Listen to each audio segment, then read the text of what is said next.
Well, MMA needs, if you want to find predictions, news, and everything that deals with MMA, shout outs to Kyrie Abu El-Kir MMA, Sacramento, California represent. That's right, Kyrie. I appreciate you, my nigga. You came in here, you was talking that shit. That's right, bro. Much love, Flo. I appreciate you for always stepping in, bro. Be safe out there. Man, my nigga Kyrie, my man Kyrie came through. He started talking that shit. Hey, here's the thing. Here's the thing. That nigga will whoop your fucking ass.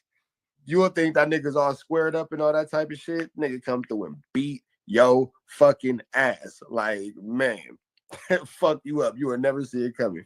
So for those of y'all,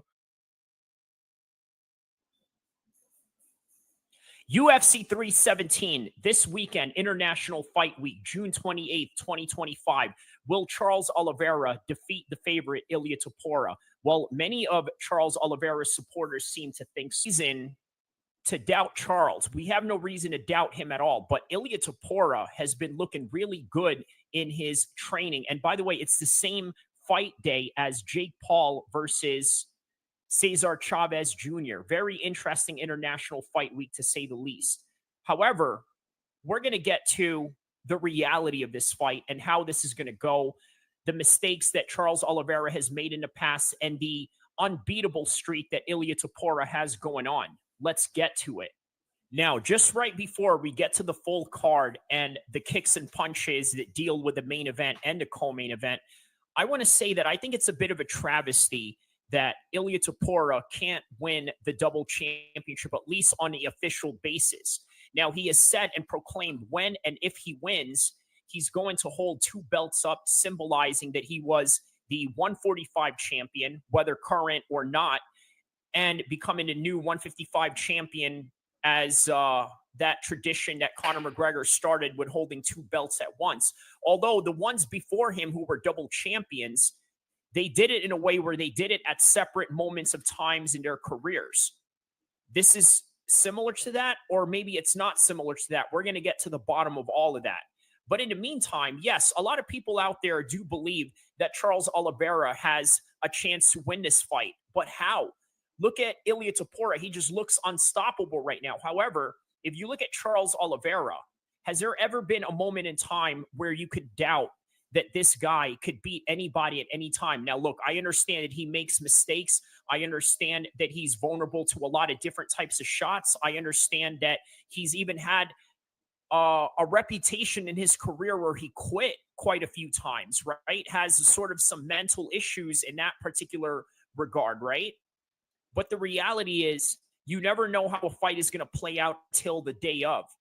So with that in mind, let's get to the full card analysis of this whole entire event. Let's take a look at what the possible fights Islam Makhachev has, okay? Okay, so JDM is next. What is he looking to do after that?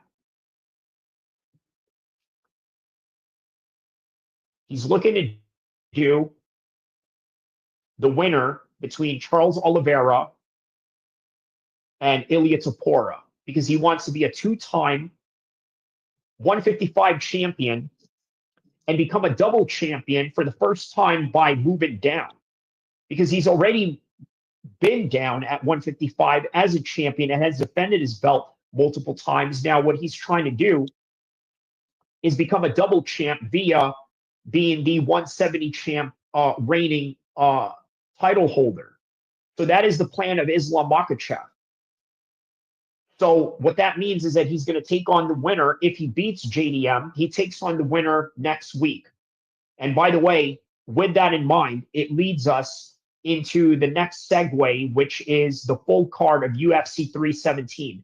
I know we got a UFC card going on this weekend already. I did a coverage on that. I urge you to take a look at the live stream that I did this morning, because I give you a full breakdown of that whole entire, well, not the full breakdown of that card, but a good portion of that card. But what I'm going to do right now is the full card of UFC 317, and we're going to get right to it as soon as I put this right on the description below. Okay, so right here, we're going to put right into 45 minutes. Okay. 45 minutes is the full card. UFC 317. All right. So this is the full card for UFC 317. Let's take a look at this card, okay?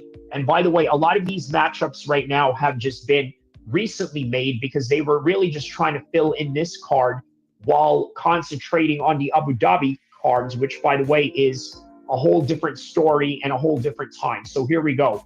UFC 317 right now. Okay, let's also see if we can... all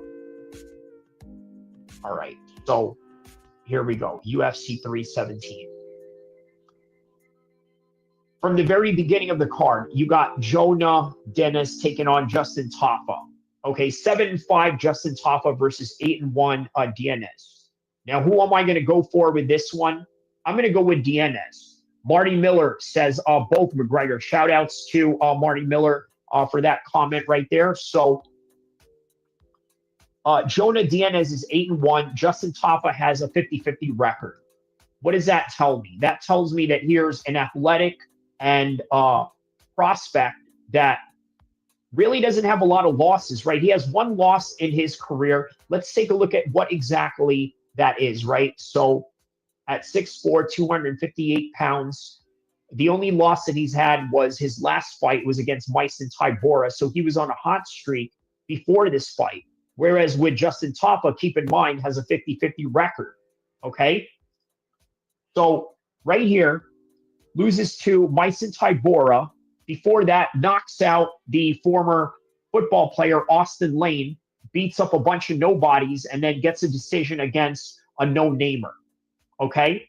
Whereas you take a look at Justin Tafa, I've told you this plenty of times, this guy has a 50-50 record, okay? With this 50-50 record, what do we have right here? A 2-fight losing streak. By the way, a loss to the same guy that Johannes Diniz just got a decision against also, okay? And in his last fight, he loses to Talcin Teixeira, basically starches him. But he does beat Austin Lane, so they do have a common opponent. He has a controversial fight with Austin Lane, comes back, fights him again, literally with months, within a few months apart from each other, beats Parker Porter. By the way, very hard to say. Try saying his name 10 times, right? So this is a guy with a 50-50 record, taking on a prospect who, before this loss, was on a hot streak. So I'm going to go with Diniz on this one. Maybe even a first-round knockout. I'm going to say it's a first-round knockout for this one. So that is the early prelims for that one. How about this? Jack Hermanson versus Robocop. Gregory Rodriguez, okay? 37 versus 33, 6'1 versus 6'2, 185, 77. So let's take a look at where they were just at recently in their career, okay? Jack Hermanson, longtime veteran, okay? Fighting out of both Oslo, Norway, and Sweden. So very interesting combination, right? Obviously in the Norway area has been developing MMA for quite some time. As I've told you guys earlier in the live stream, it is America that is really prevalent in developing MMA. Marty Miller says, I think I'd pick Robocop on that one. Okay, so that's interesting. I'm going to go with Jack Hermanson. I'm going to tell you why. The reason why I'm going to go with Jack Hermanson is I think that there is a chance that he's going to out-wrestle him. He's done that to Joe Pfeiffer. He has great wrestling. He's got submission wrestling background, right? A very decorated grappler outside of MMA. So I'm going to go with him on this one by decision. Now, with Robocop, okay, let's take a look at where Robocop has been, okay? Gregory Rodriguez.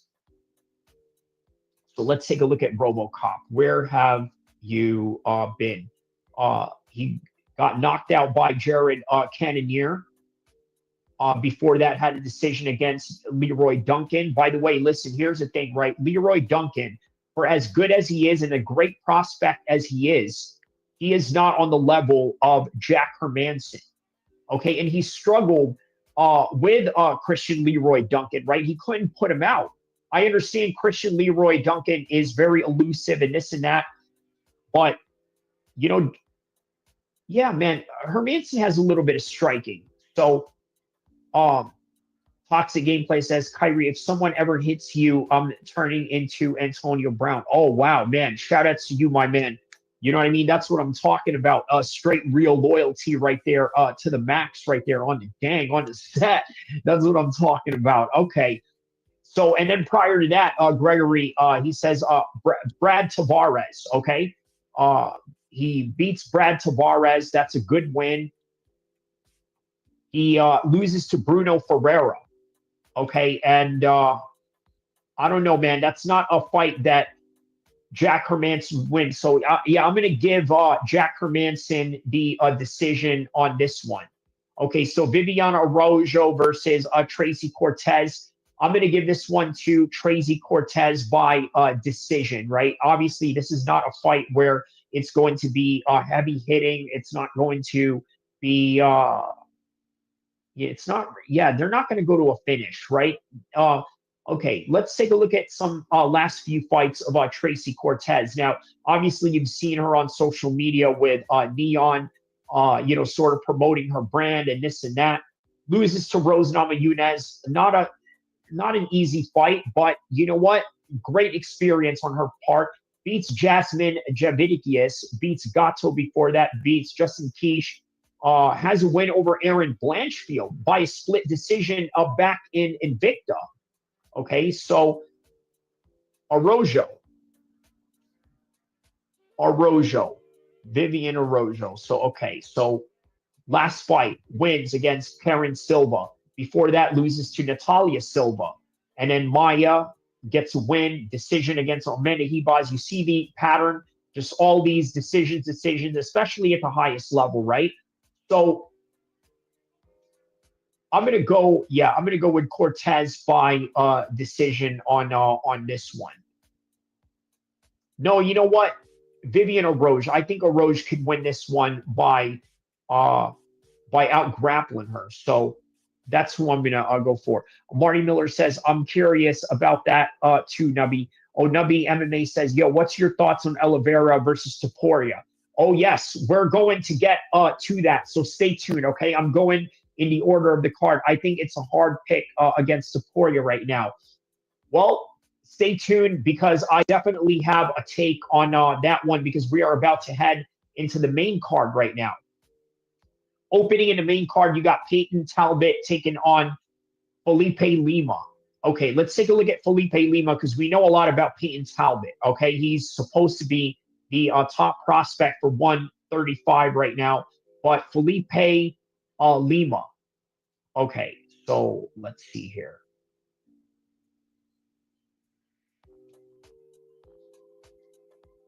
Okay, so Felipe Lima. Okay, coming off of a win against Miles Jones, has a win over Muhammad Nayev. Okay, rear naked choke, by the way. Okay, and that was in his UFC debut. He was in the Octagon. Let's see, was this for a championship? No, I don't think it was. Okay, but he has a unanimous decision win against Jonas Maric. Okay, all right, so he's got a pretty decorated regional career. All right, so Peyton Talbott, he's going to have a tough fight in his hands, okay? I like this one right here, okay? So let's take a look at Peyton Talbott. Where is Peyton Talbott right now in his career? Let's see here.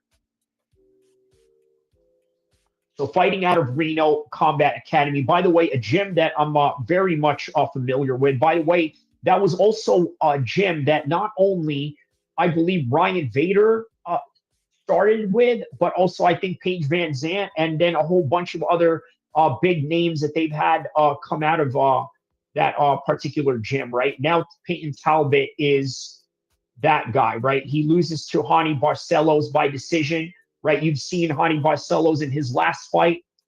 That's really no shame in that. I mean, probably one of the best wins of his career, right? Against Cody Garbrandt. And once again, also Peyton Talbott. But now Peyton Talbott, before that, has a win over Cameron Simon, knocks him out. That was back in 2024. And then now has a 19-second win against, yeah, man, this kid is on a hot streak. You're going to have to give this one to him. I think that he wins this one by a decision. It's going to be a tough fight. I think these are two top prospects that may see each other in a title eliminator later down the road. So I think Peyton Talbott wins this one by decision.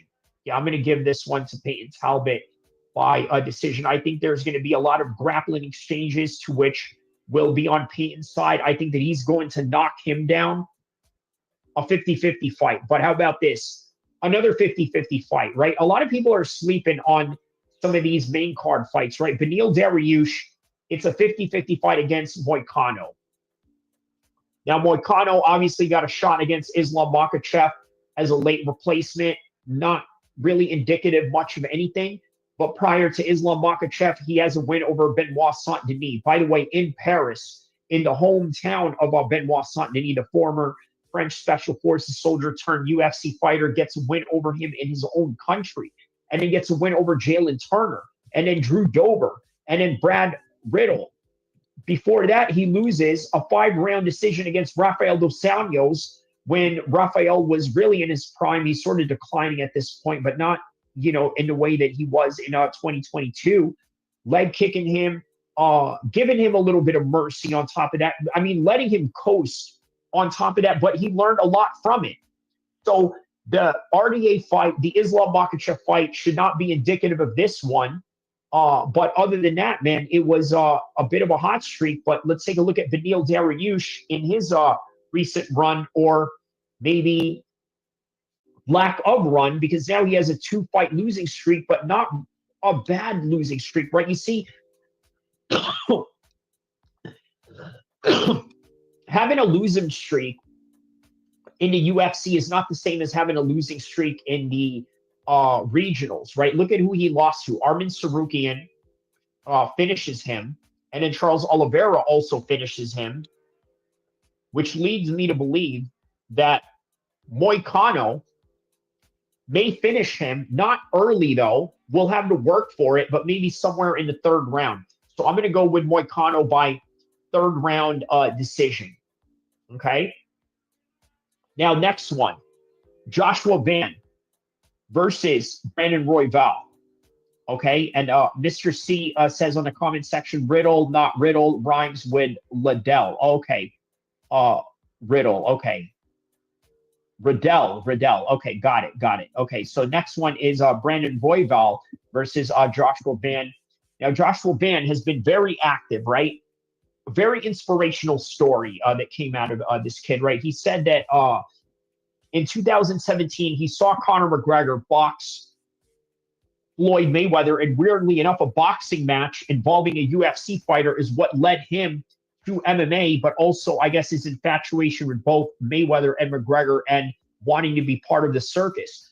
But on any regard, he's now part of the circus. All of a sudden, he's a veteran of the UFC now, getting all these wins, right? A rising star in the 125 division. By the way, a division that is yearning for stars and guys with some stories. So Joshua Van was born in Van Bao Tong in Chin State in Myanmar, okay, to a family of 5 siblings. And due to the SPD siege in Myanmar, his family had to relocate to Malaysia when he was 10 years old in search of better opportunities. Then he moved to Houston, Texas, and that's how he got into MMA and got into the UFC as a result of that. So only losses he's had against Charles Johnson, and then the other one was very early in his career when he got rear naked choked in the regional scenes in Houston, Texas. So a lot of learning curve there, right? Ever since then, Edgar Shiraz gets a unanimous decision win. Cody Durden gets a unanimous decision win.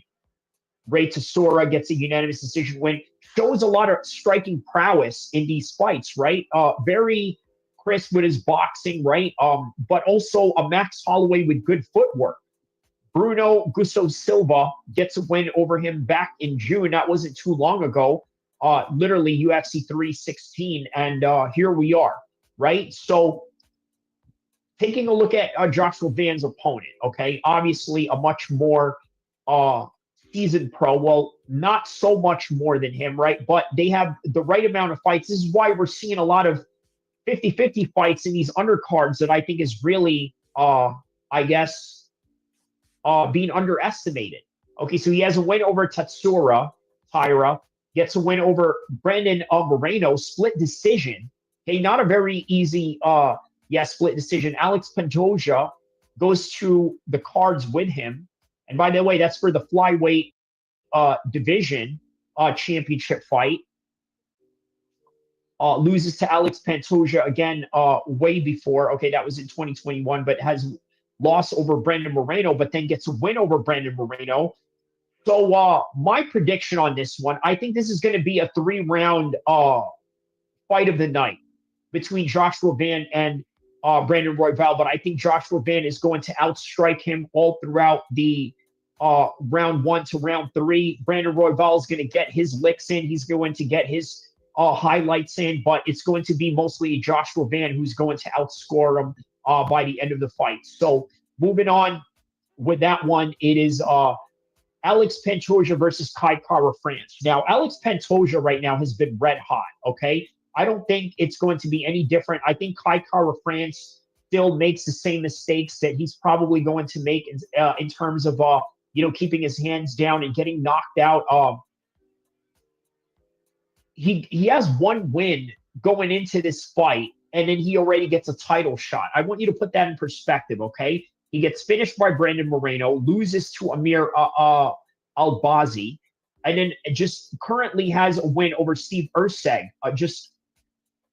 He's been 1-2 in his last 3 fights, and he gets a title shot. It's kind of strange, right? Which is why I say that he is tough. He's going to come in here prepared, and he's going to come in here a lot more careful in his previous fights, and he's going to appreciate this opportunity. And as a result of that, I think it's going to lead into a 5-round war, or at least a 5-round domination on the part of Alex Pantoja, controlling the fight from round 1 to round 5. So official prediction, Alex Pantoja with a 5-round decision. Okay, so now moving on to the main event. Okay, now let's time mark this 64. Ooh.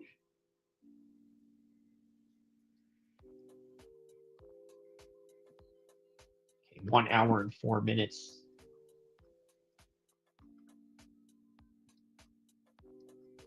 Topuria versus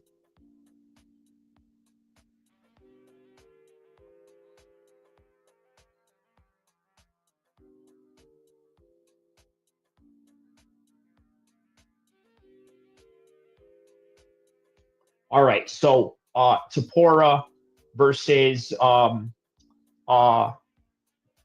Oliveira. Okay, so this main event, I got to tell you, this main event is a lot closer than people think, but I think eventually Ilia Topuria is going to clip him. Okay, so how exactly is this going to happen? Okay, well, Charles Oliveira is going to use his jab just like Max Holloway does, which is why I almost kind of confuse his name out of it, right? I think that Ilia Topuria is going to knock him out later in the 4th round. They're going to have a kickboxing match. They're going to have a scramble. It's going to look very even. And I think Ilia Topuria might be a little bit surprised due to the fact of the range and the distance and the size of Charles. He's going to be overwhelmed for a little bit, but then he's going to overcome it. And then he's going to probably knock him out maybe somewhere in the 4th or 5th round. That's my official prediction for Ilia Topuria versus Charles Oliveira. So to put it simply and to put it plainly, it's going to go as very methodical and very technical in the first round. It's going to be a back and forth. Second round, there's going to be wild scrambles with Ilia Topuria and Charles Oliveira. A few submission attempts, maybe in the third or fourth round. And then in the fourth round or fifth round is when Ilia Topuria is going to lay down the shot, and it's going to look very devastating, and it's going to create an even bigger buzz for Ilia Topuria because people are surprised that he was able to fight a tough fight, but also persevere through it while also being able to fight back and win in a devastating fashion. So that right there is the official prediction.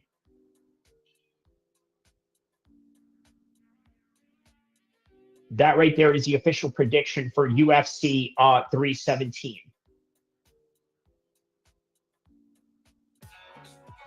Wait a minute. Hold on. Stop the music.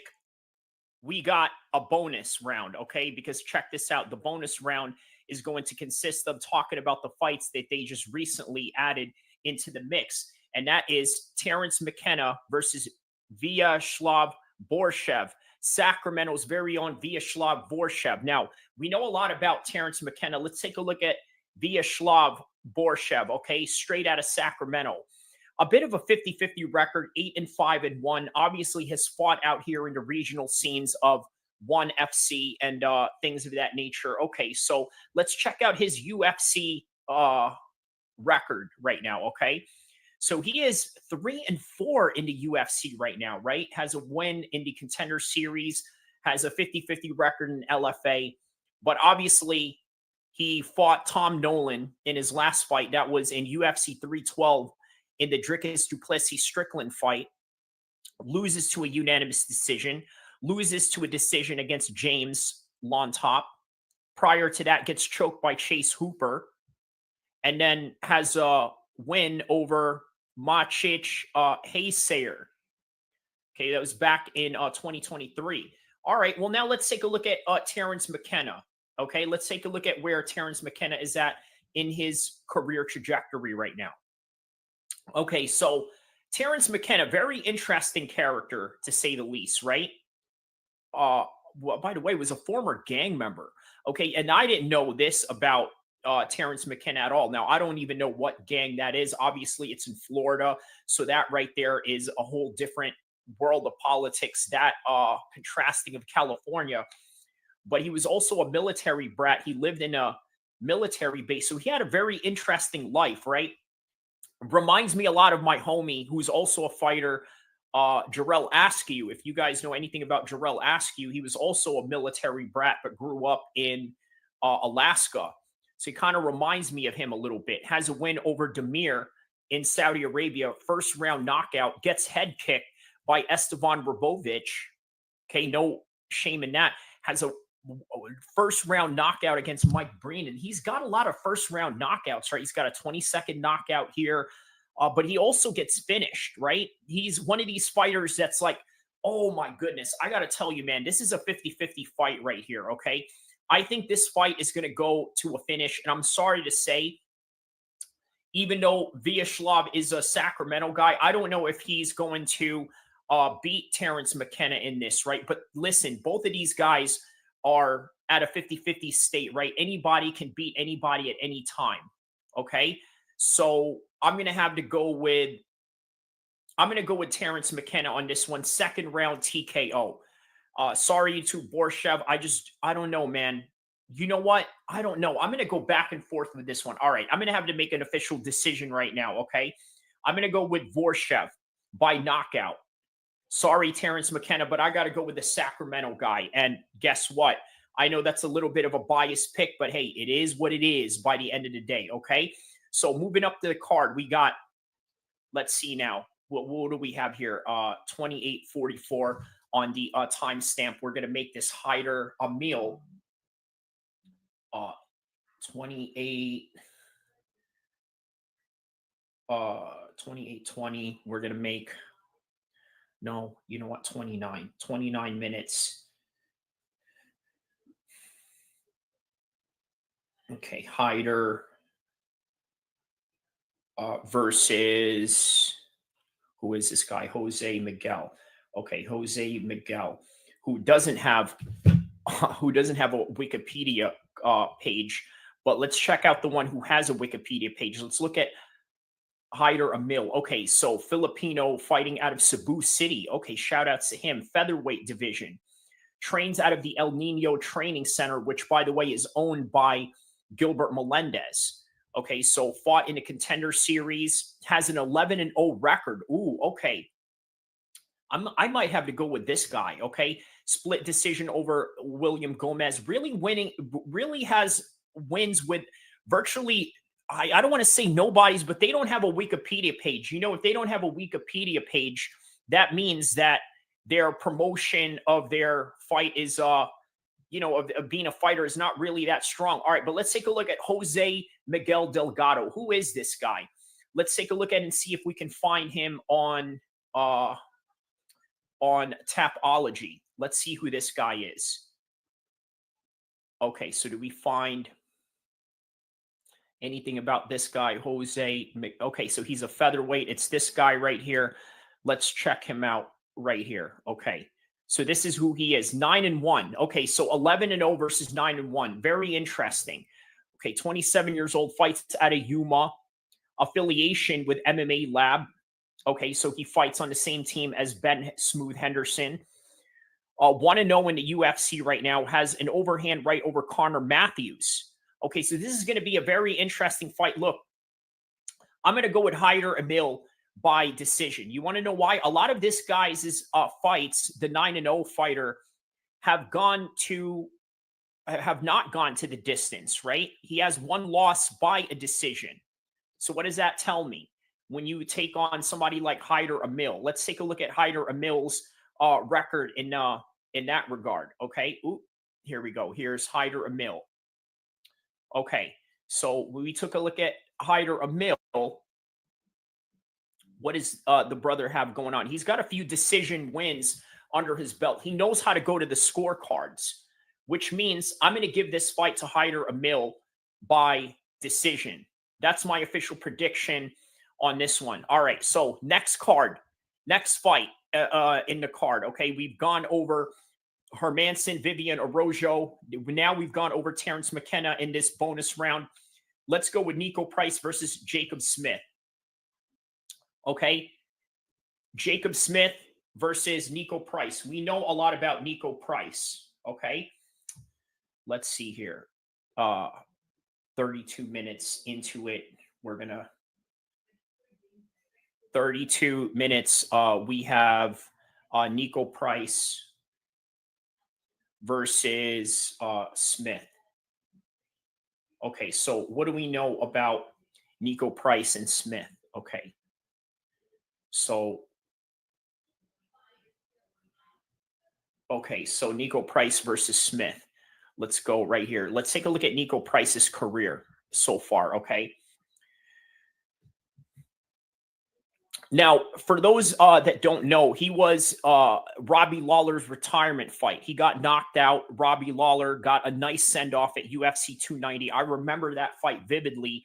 I was literally in Walt Disney World in Anaheim while I was watching that fight. I was about to go to the rides, right, in Disney World, and I was in my hotel watching that.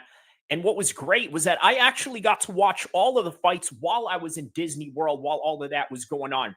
So every time there was a finish, every time there was a fight in between, you know what I would do? I would go watch the fights, and then there was a lot of finishes, including this one. So it was easy to watch all of the fights. But nonetheless, after that fight, he lost to Robbie Lawler. Alex Morono was the next fight, gets a decision, and then gets a decision loss against The Rock's homeboy, Tarumba Gorembo. Okay, so obviously this guy's a veteran, right? Has over 20 fights in his career, almost 30 fights.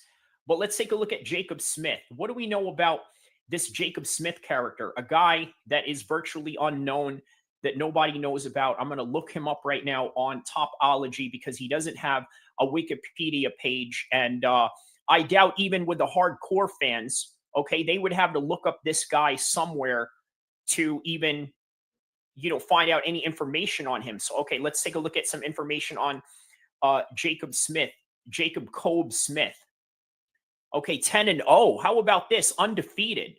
I might have to go with this guy, Fortress MMA. Well, let's take a look at some of the wins that he's had over his career. So, 1 UFC win, okay, taking on a veteran like that, 9-0, knocks out Preston Parson, first round knockout, left hook, ground and pound finish against Christian Schiavo, gets a knockout against Jared McCollin, okay, first round, and that is in the LFA.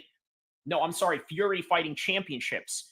Okay, he has another knockout, okay, against Austin Jones, gets a decision, another decision. So this guy's a knockout artist, and then he ground and pounds you to the ground, right? Probably something to the effect of maybe knocking you down. And then, you know what, man, I'm going with this guy. I think this guy has a chance to beat Nico Price. So I'm going to go with him against Nico Price. Now, we got Christopher Ewert taking on Jackson McKavey. Okay, let's go with the last fight that we have to take a look at. So, okay, let's take a look at who this guy is right here, right? Oops. Okay, let's take a look at who this Jackson McVeigh. Jackson McVeigh. What an interesting name, right? Jackson McVeigh. Let's take a look at where Jackson McVeigh is from.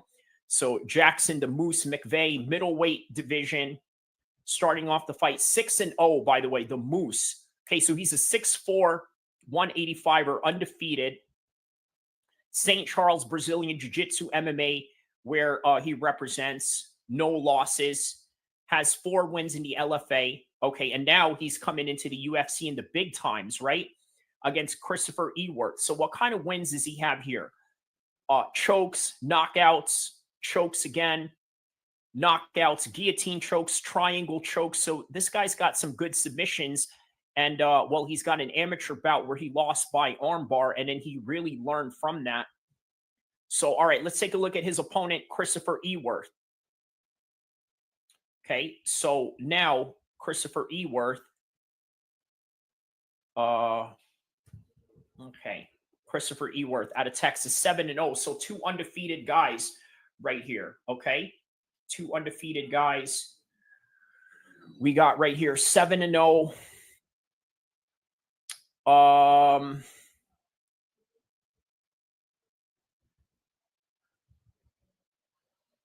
Reese Watkins has a decision win, body shots, knee to the chin, unanimous decision against Pace. Okay, so I'm going to go with Ewert, okay? I think the height, he's going to manage to use the height against Ewert, right? 6'4", 185er. He's got a great chance of winning this one, but I think this goes to a decision. I think both of these guys, I think this is a UFC debut for both guys, right? I believe that is a UFC debut for both guys. I don't think, last fight was in the LFA. This guy's last fight is, so these are regional guys coming into UFC. So this is both their UFC debut. I'm going to have to go with, I'm going to have to go with McVeigh on this one. Yeah, I'm going with Jason McVeigh on this one. Just the height alone, I think he's going to get it. I think he's going to pull off some submission attempts on top of that. But I also think that he wins by decision. I think he's going to out-grapple him. That's the way that I see this fight going. Just a whole lot of grappling on his side. And the UFC jitters is a real thing, right? This is the big show. Look at where they are going to be fighting at. They are going to be fighting literally in the biggest card of the year, International Fight Week. It doesn't get any bigger than that. So for sure, the UFC jitters are going to be there. And I think that he probably will have the better of those exchanges in the feet, and especially with the range that he has going on. But I also think that there's going to be some good scrambles involved in this fight. And basically, that's it. That's the whole entire fight card. I had to add those last ones in there because in the recording of this particular video, well, we only had 8 fights. And then after that, all of a sudden, these other 4 fights came into the mix. So how many fights do we have in total for UFC 317? 1, 2, 3, 4, 5, 6, 7, 8, 9, 10, 11, 12. So we got 12 fights in total. I gave the first 8 and then the last 4 fights that were added into this card. I hope you guys enjoy the rest of the card. I hope you guys enjoy the whole entire fight week. Obviously, there's also Jake Paul that is fighting this week, but I think this one beats this weekend's fights, and it's almost like we know what's going to happen with Jake Paul and Chavez, or do we? But either way, we're going to tap in for both, but more so focused on UFC 317. Don't forget to like and subscribe. Come tap in for the live stream this weekend, and I will see you in the next one, inshallah.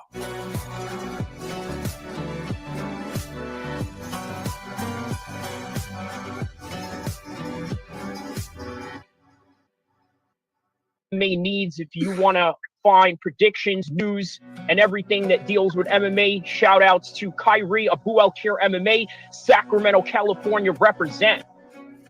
That's right, Kyrie. I appreciate you, my nigga. You came in here, you was talking that shit. That's right, bro.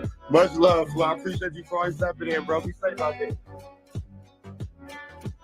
Man, my nigga Kyrie. My man Kyrie came through. He started talking that shit. Hey, here's the thing. Here's the thing. That nigga will whoop your fucking ass. You would think that nigga's all squared up and all that type of shit. Nigga come through and beat your fucking ass. Like, man, fuck you up. You would never see it coming.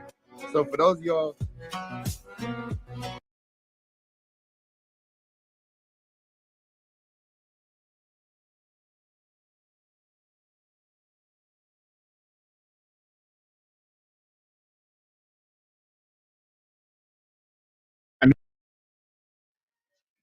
It is. So this is the workout I'm going to do. I'm going to do a 100-pound arm snatch, and then I'm going to be lifting 100 pounds over my head just from this position. And then right down there, you see that? I'm going to be pushing that sled, one arm right down each way right here. And then box jumps. And of course, I forgot to add, we got to put, what do you call it?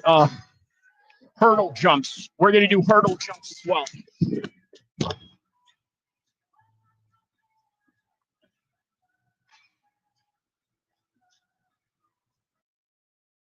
And that's right. We're about to get it in right now. So we're going to start right now.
Let me know if you can hear me on this right here. Let me know if you can hear me.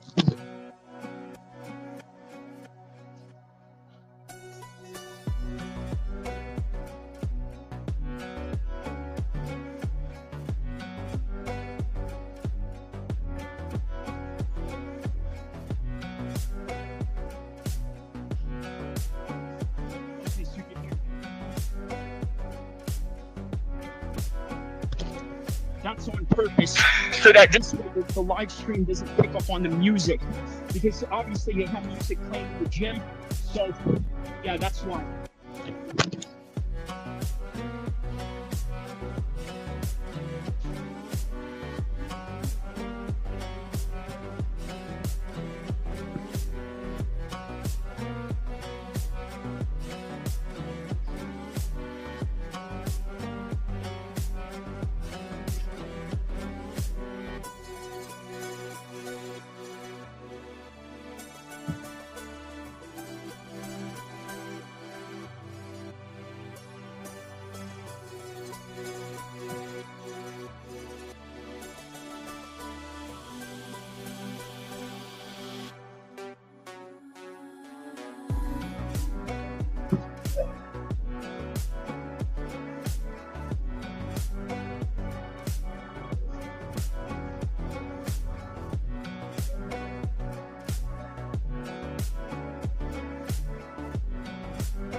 real quick.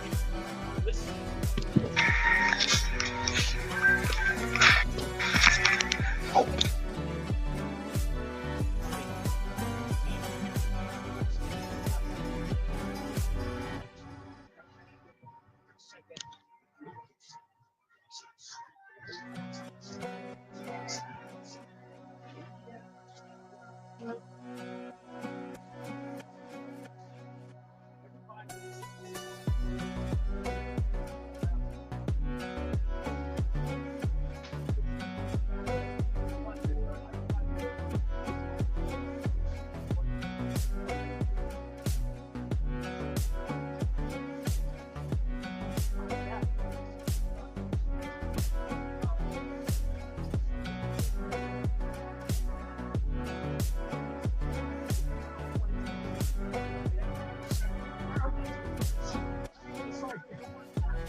How about now? Better? All right. Yeah, that's what I'm talking about. All right. One more of this.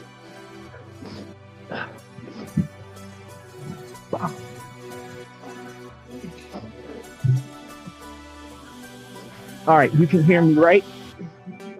Let me know on the chat if you can hear me. Excuse me, it's my bad.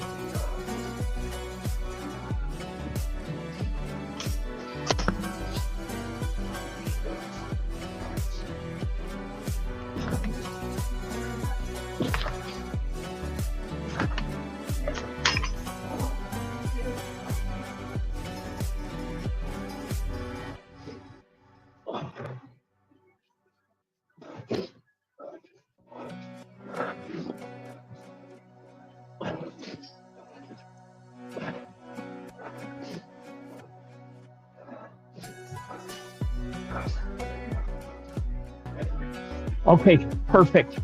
That's it. Stay tuned. We're going to preview UFC 317 right now. Stay tuned.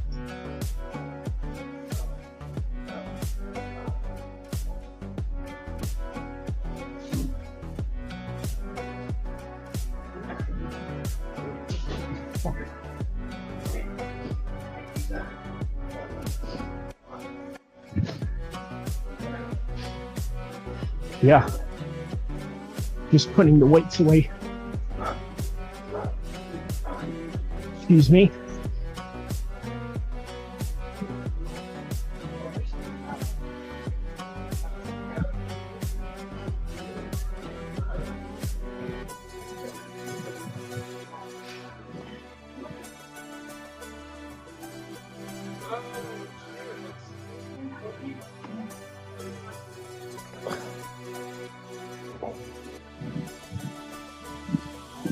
All the dudes in here.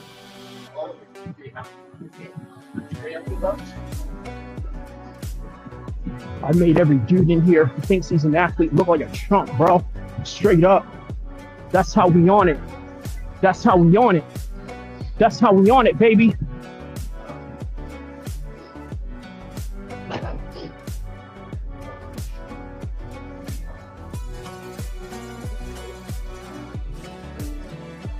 Big boy weights. That's right. I'm on the big boy weights up in here.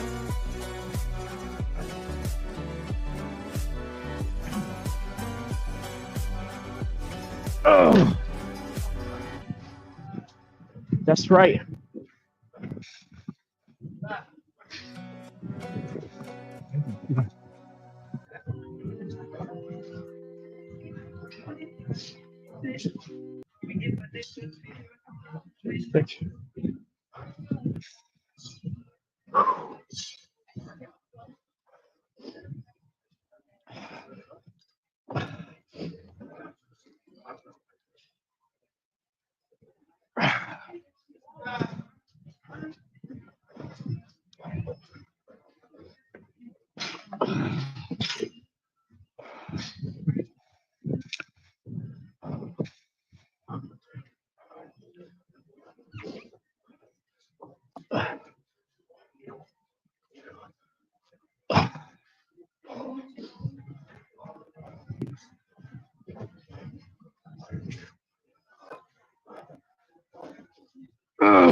All right. Yeah, most people just do. That's what I'm talking about. That's what I'm talking about, right? My man here said most people only do bench and curls. And yeah, I do way more than that. I'm a fucking advanced athlete, baby. I'll push it. I'll push it to the freaking max up in here.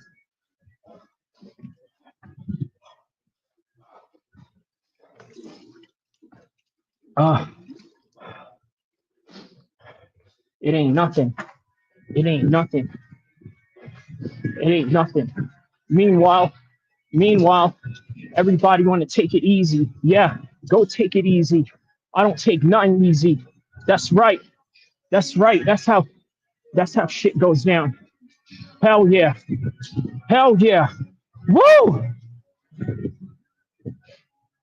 Hey, and you know what? Here's another thing too. Most streamers wouldn't stream their workout. No way. Hold on, let me put one thing away. Most of them.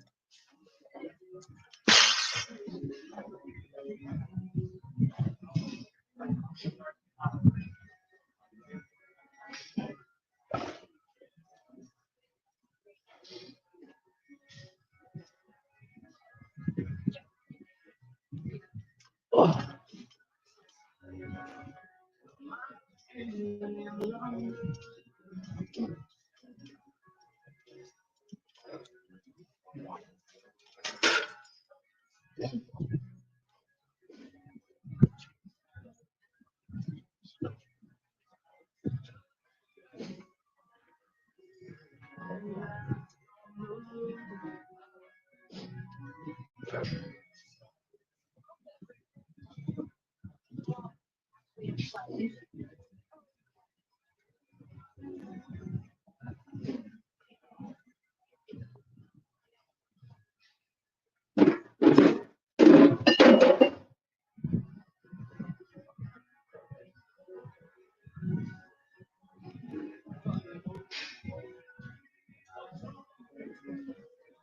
Nobody in here is doing what I'm doing. No one. No one. You better believe that. You better believe that, bro. You know, and you know what? I'm surprised. I'll tell you what I'm surprised by. I'm surprised, you know, even some fighters, they don't train like that. You know, they still train like one of these zombies from the apocalypse thinking, you know, bodybuilding workouts help, you know, them in martial arts. It doesn't. You know what I mean? You got to have, you know, real functional training. That's it. Yuri says, yeah, I need that in my life today to catch this 20K bet. Oh, snap. Okay, so what? You got a 20K bet on who? Who you got your bet on? Yuri, do you have it for Ilia Topuria? And if, yeah, cardio is king. Bro, this is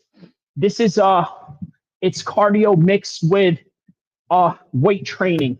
Because look, you know, oftentimes, you know, one of the biggest problems, right, I think a lot of MMA fighters have is being able to balance of being strong, but being fast, and then also having the stamina at the same time.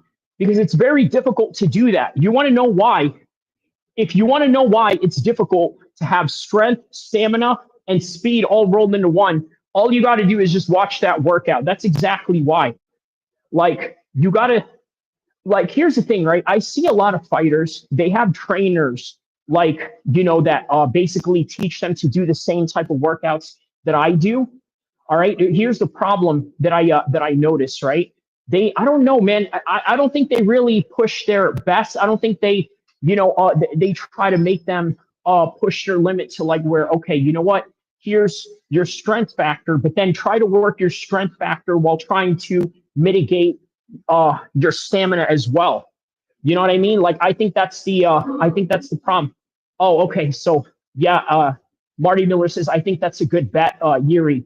Well, yeah, there's different forms of cardio for sure. This is more like anaerobic cardio, which, by the way, is what wrestling, MMA, and jiu-jitsu, well, yeah, mostly wrestling, MMA, and jiu-jitsu are, you know, are very, very big on that. Marty Miller says, I don't care how much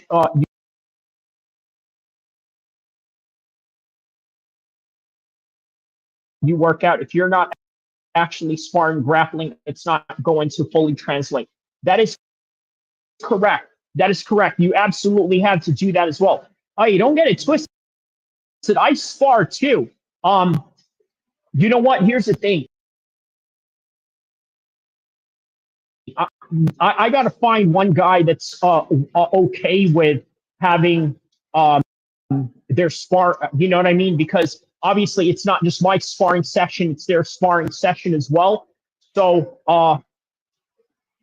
yeah, one of these days I'll film one of my sparring sessions. I think I know about a couple of guys that would be down to do it because, as you know, man, you know that's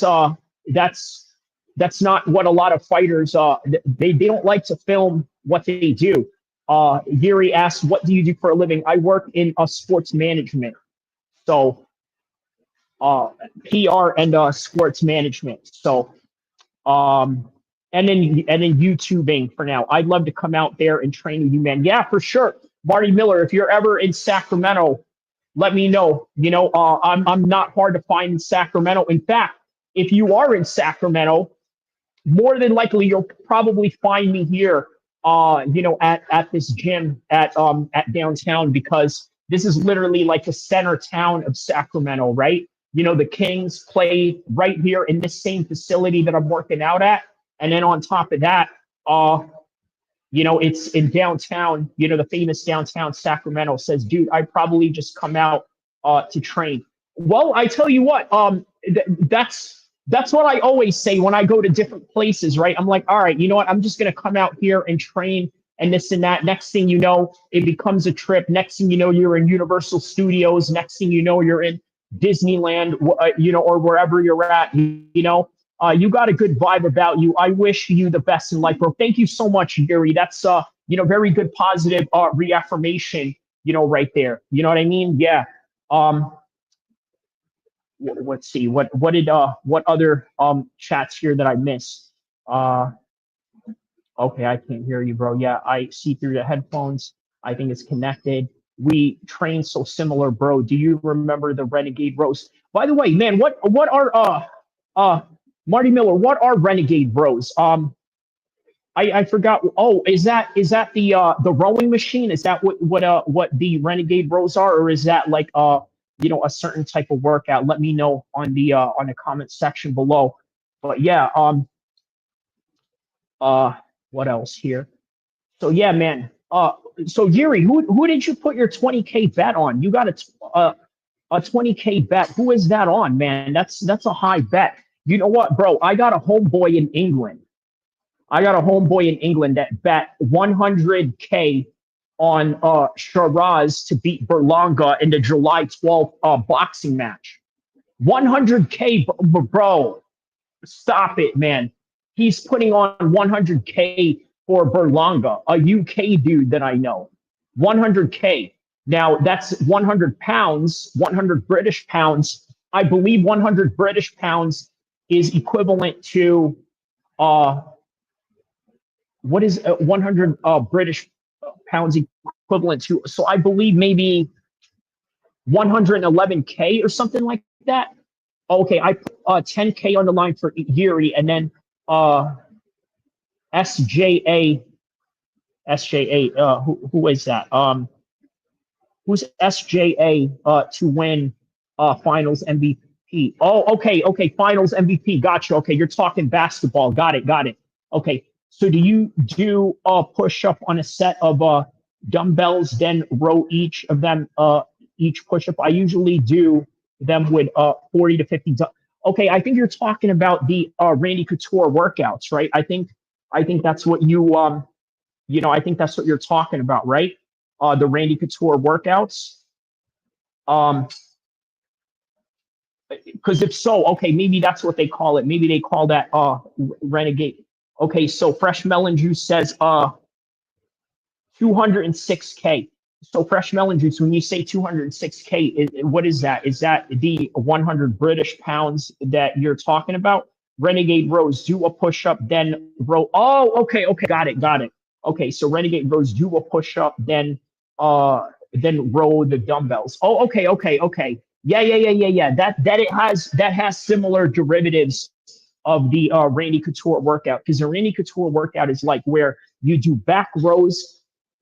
Depending on what reps you do, like let's say if you do something light or manageable, like 15 to 20, like 15, and then up rows 15 to 20, and then military press 15 to 20 over your head, and then 15 to 20 in the back of your head from the military press, and then maybe you'll do like a single squat on each. So yeah, and then that's literally one set.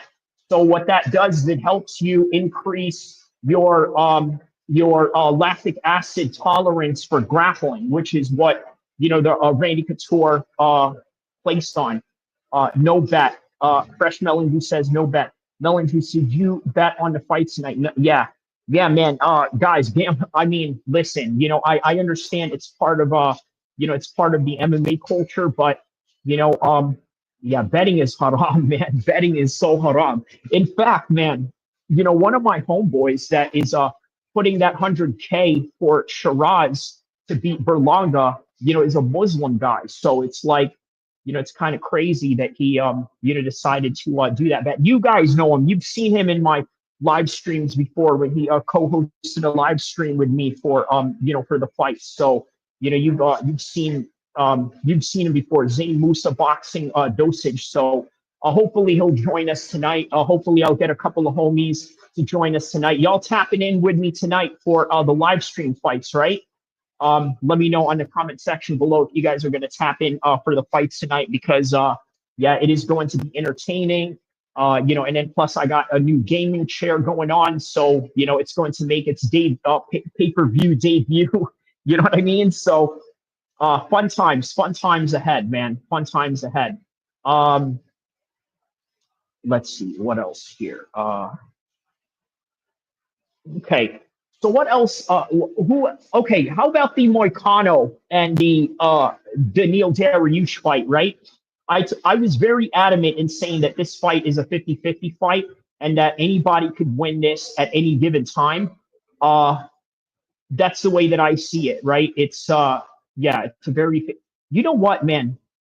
Let me take this conversation outside. Okay. I'm going to take this conversation outside. I'm going to show you guys downtown Sacramento while I'm here. So let me get my.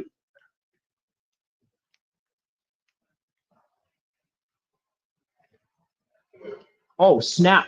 Yuri, you're flying to Kuwait? Hold up. Yuri says, "Yeah, I'm flying to Kuwait tonight. While the fight will be on the plane, better have the internet." Oh man, Yuri, are you military? Is that why you're going to Kuwait? If so, let me know on the comment section below. What is your purpose of going to Kuwait? That's kind of awesome, bro.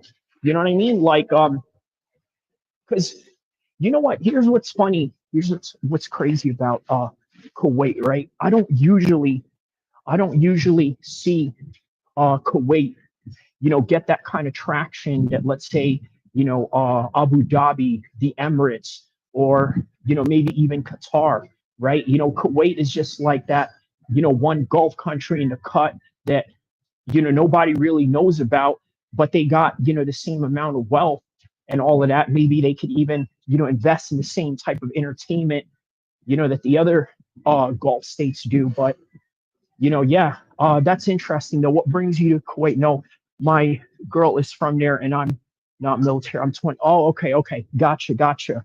Okay, that makes sense.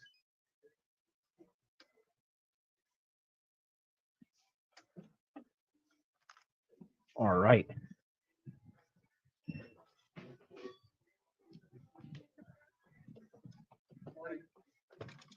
All right, here we go. There it is, Sacramento, guys. There's Sacramento's finest right there. How you doing, my man? Here it is.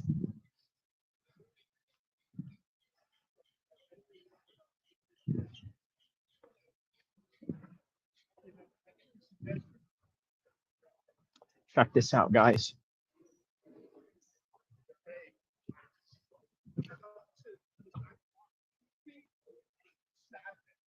Yeah, Fresh Melon Juice says Yuri is going to go and fill up his car. Okay, you got jokes on Fresh Melon Juice.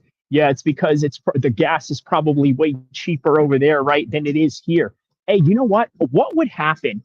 Yo, listen, I'm not asking anybody to go out there or commit a crime or anything, but yo, what the heck would happen if, let's say, you, I don't know, for whatever reason, decide to smuggle oil from Kuwait and then bring it to America? Like, do you imagine, the type of charges you would catch for that? Now, that's exactly why I'm saying, I don't recommend or encourage it whatsoever, because I would imagine, the charges on that are quite serious.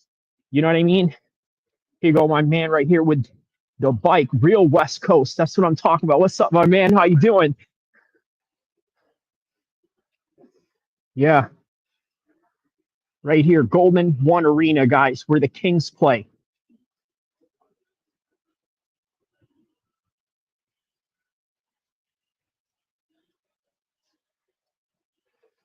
It'll be my first time there. Well, hey, Yuri, man, best of luck to you, man. That's really awesome of you. To have that opportunity to go to Kuwait. I've been to a few Arab countries. Kuwait is hasn't been one of them, as of yet. UAE, I've been to Saudi Arabia, Egypt, Sudan, but not Kuwait. Kuwait hasn't been on my list yet. So, that's awesome, man. Let me know how that, trip goes, man. Moicano looks way bigger also. Fresh Melon, who says, I have to pick Moicano after watching what he did to BSD last night. You know what, bro? That is exactly why I'm sort of going for him in this. No, actually, you know what? Listen, it's a 50-50 fight, but what I did put for my official prediction on the video, and, I can't turn back on it now unless, of course, I change my mind right now, is that I picked Beneil Dariush. I don't know what it is with Beneil Dariush, bro. He reminds me, and I don't mean this in a very demeaning matter, right? He reminds me of a cockroach, okay? Like, meaning that, like, it's hard to put him away, right? So when you got a guy like him that's very difficult to put away, bro, I think he could, get a finish if, let's say, Moicano happens to slip. But you know what? You are right, man. After Moicano did that to Benoit Saint-Denis, it's hard for me to deny him. You know what I mean? It's hard for me to deny him of that. So, yeah, man. It's hard to deny that. So, yeah. Here it is, man. Beautiful Saturday morning. This used to be, a mall. Now, well, I mean, it still is kind of a mall, but they kind of just stripped it down to, what it was right here. So right here, if you want to buy any Kings paraphernalia, the locker room, how original, right? They call it the locker room. It's right there. So there it is.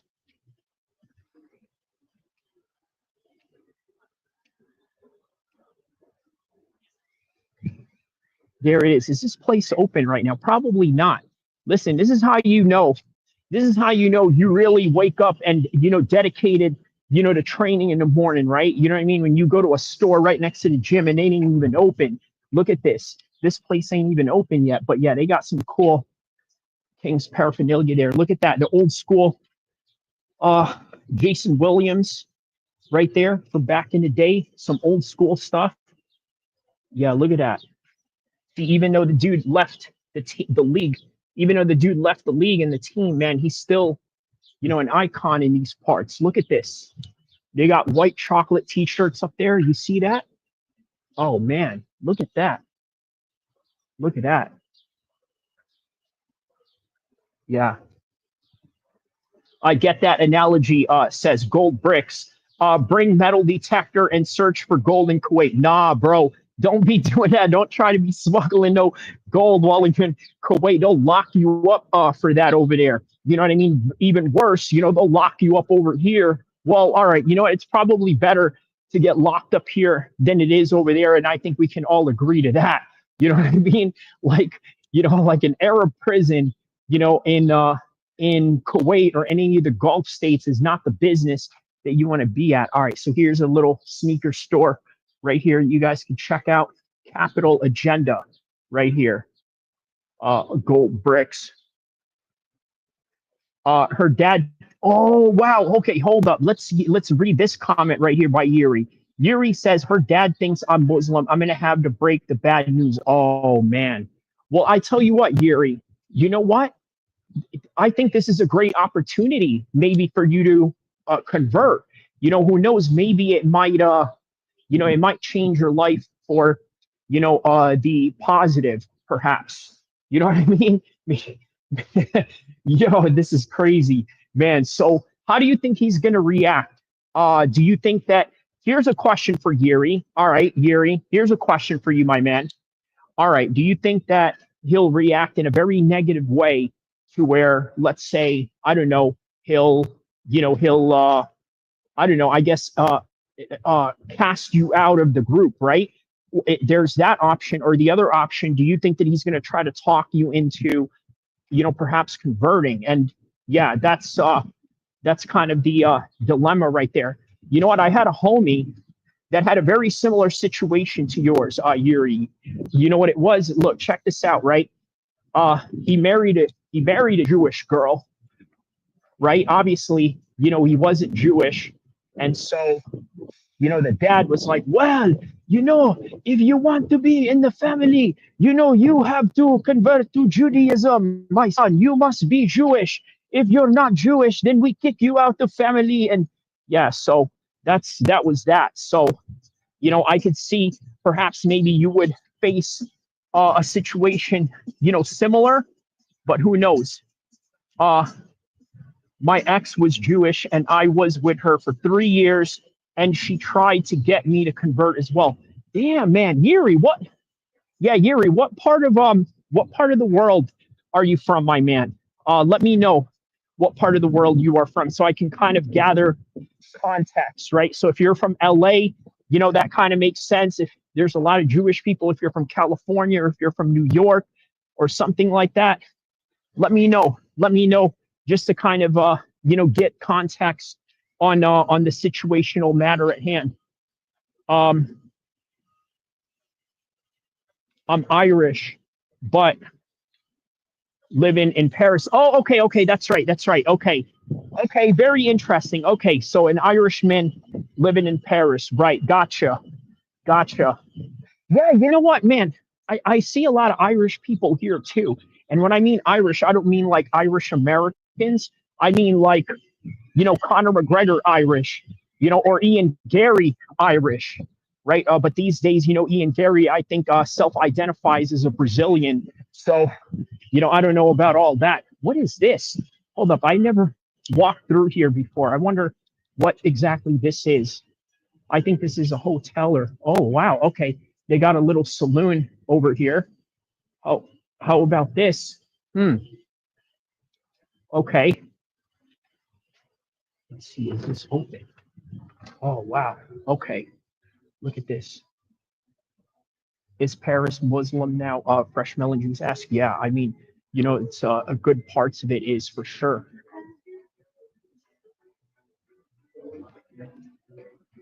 Go in and say, no rules. No, man.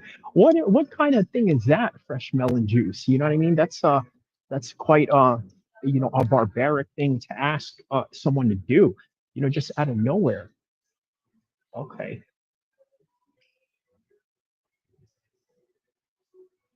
Oh.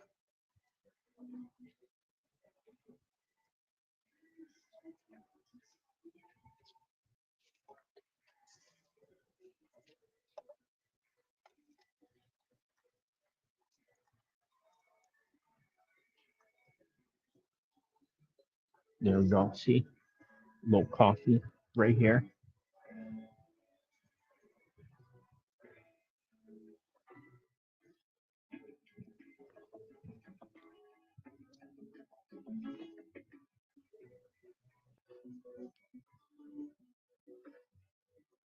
Free coffee. Go. Well, yeah, why not? The only thing though is I didn't get creamer because I don't really. Here, let me turn it over to my side right here. Yeah, I didn't really get the creamer because, man, I don't trust creamer that ain't my creamer. You know what I mean? So that's really all there is to that. But yeah, man.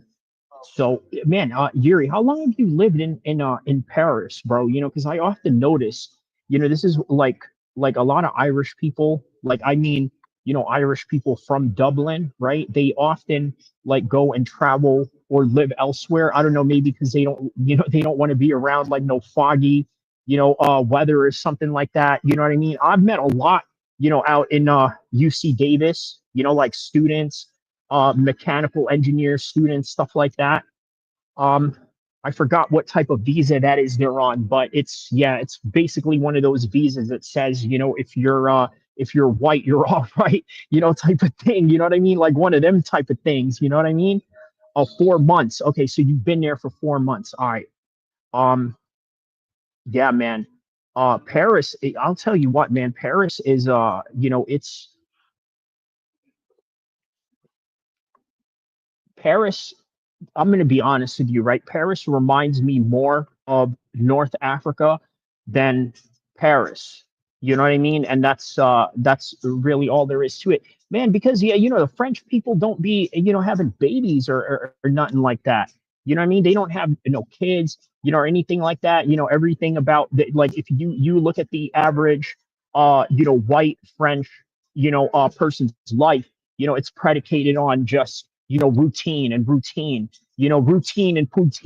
and all of that, right? And then when that's set and done, then it's like they're at an age where they can't have kids no more, so that's why they don't populate. Meanwhile, the Muslim brothers, the North Africans, the Moroccans, the Algerians, the Libyans, the Sudanese, all of that, right? They're over there populating like left and right. And then, how it goes, in Islam, you can have more than, 4 wives and whatnot. So, there's that too, that, makes them even more populated. So, yeah, man. But how long you gonna be how long you gonna be over there, Yuri? Yuri says, I don't look like your typical Irish, though I could pass for an Arab. You know what? I'm gonna tell you why, Yuri. It's probably because a lot of the Irish, they mated with, especially the women, they mated with a lot of different people. So, there you have it. You know what I mean? That's probably why you look Arab. You know what I mean? Like, that's probably why, bro. Mm. But so there was a fight that fell out of the card, right? There was Ewer versus McVeigh, right? Jackson McVeigh was supposed to be. My granddad is black, so I'm tan. Okay, that makes sense. Yeah, there's what a lot of people don't know, man. There's a lot of black people in Ireland. They that's one thing people don't know about Ireland, but in the UK too. But that's probably predicated on like Jamaican or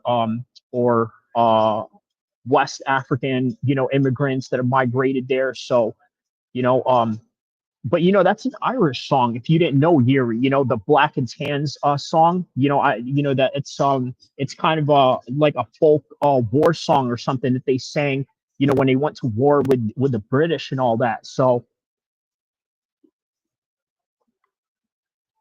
but yeah, chat. Let me know what you think about the Ewer and the Jackson McVeigh fight, because this is what they did, right?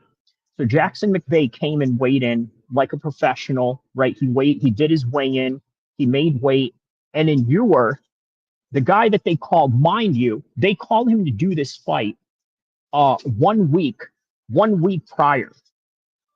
And so he came in, look, man, listen, I don't know what fighter can make weight, with just 1 week's notice, right? Even Nate Diaz, when he got called in to fight McGregor back in 2016, right?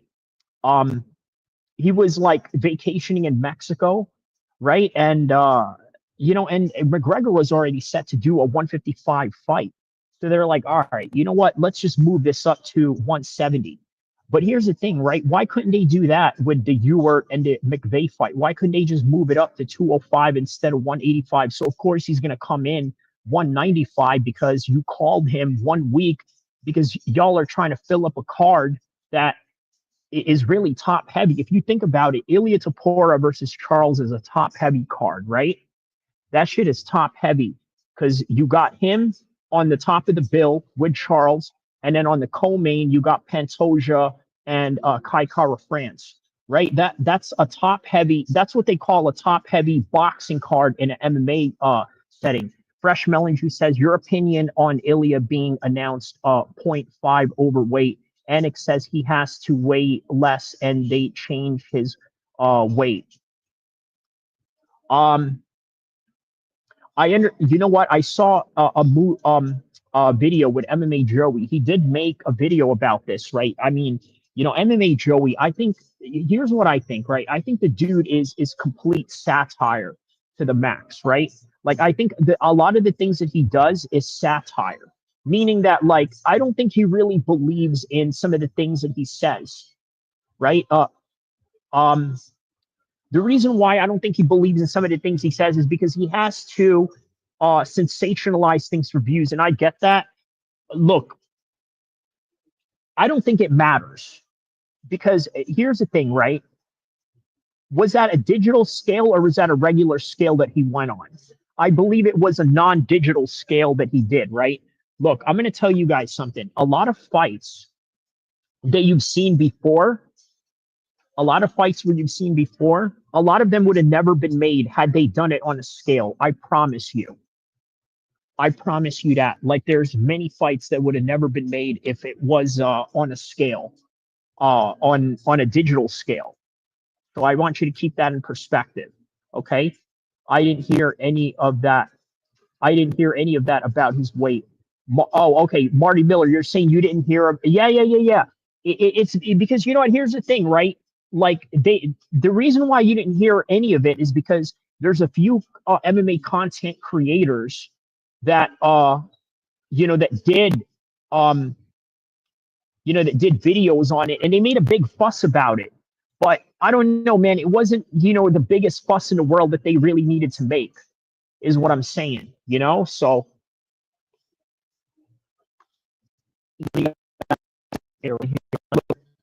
nice and classy little area, right? Yeah, the dude who managed the weigh-in said he said the wrong weight.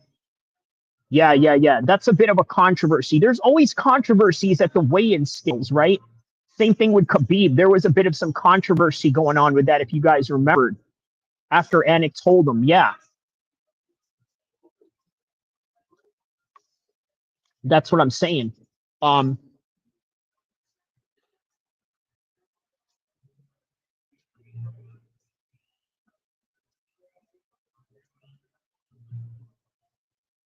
Yeah, after Anik told him, yeah. Well, here's the thing, right? Is anyone surprised though? I mean, because look, like what I said, right? They don't use a digital scale at the weigh-ins, not in Vegas. They use like just the regular scale, like where you have to adjust that or whatever, because like I said, if you use a digital scale, there would be a lot of MMA and boxing matches that none of you would have been seeing because they would have just cut it off immediately, right? What did the comment here say? So the dude who managed the weigh-in said that he was at the wrong weight. Fresh Melon, who says after Anik told him. Marty Miller says he always fought at 45. I'd be surprised if he struggled to make 55. Well, I tell you what, Marty, this is the reason why he can't go back to 145, because he struggles even at 155, right? Fresh Mellinger says Khabib's last fight were always in Abu Dhabi because he couldn't make weight.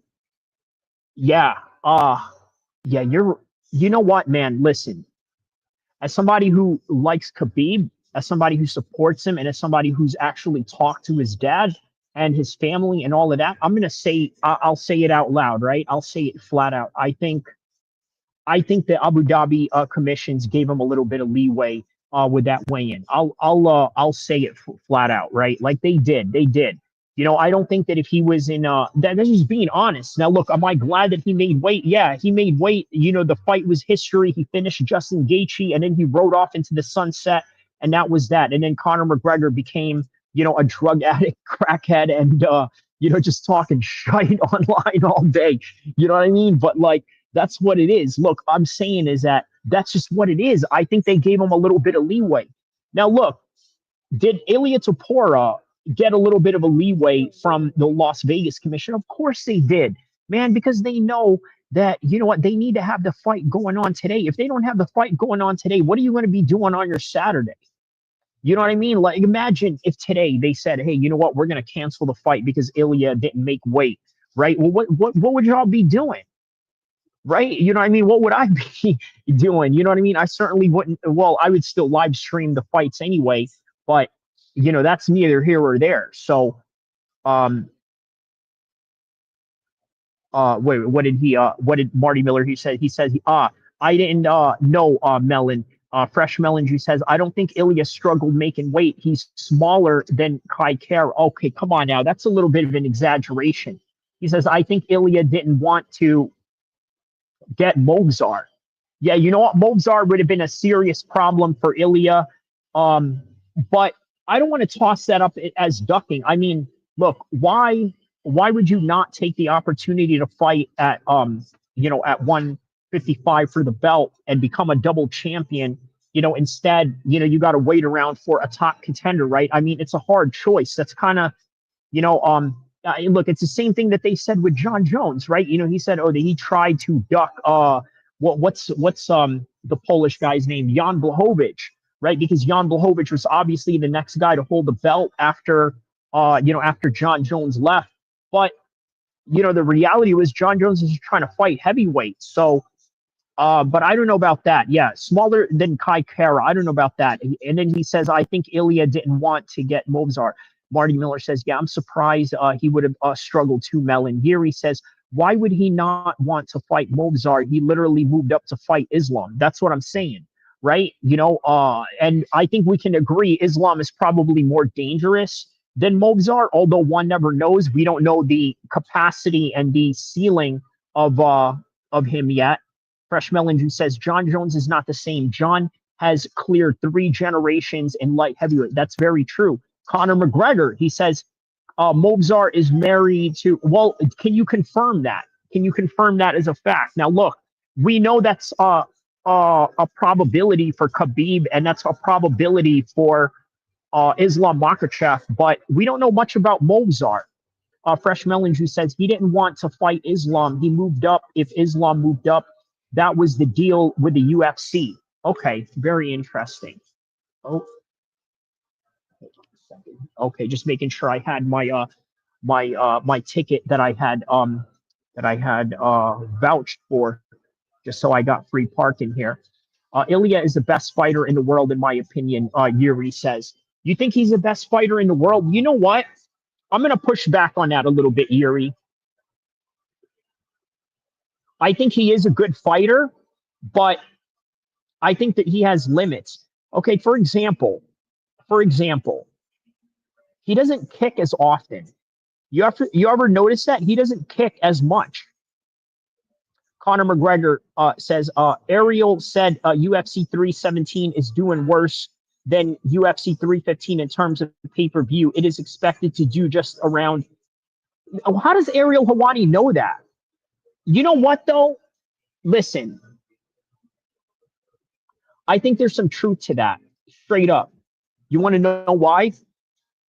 I'll tell you why there's some truth to that, okay? Because I haven't really seen a big buzz over this fight yet.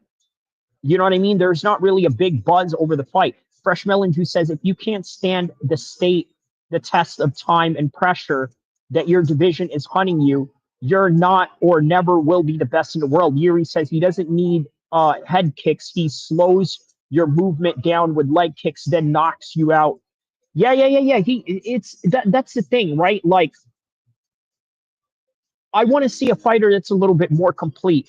Now, look, does he have good wrestling? He's got good wrestling. He's got good clinches. He's got good submissions. He's got good punches. He's got good low kicks. But does he have good body kicks? And also, does he have good high kicks? Those are things that I haven't seen yet. You know who else doesn't kick? Garbrandt. I watched his fight against Kai last night, and he barely threw any. Yeah, man. You know why? Look, I think because Cody grew up boxing.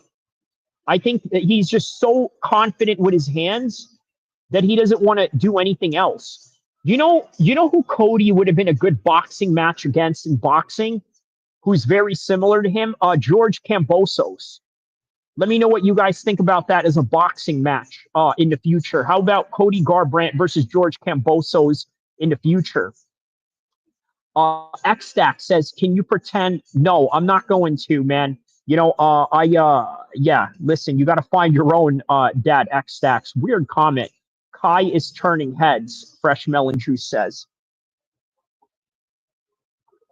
Kai is turning heads. You mean Kai Kara France?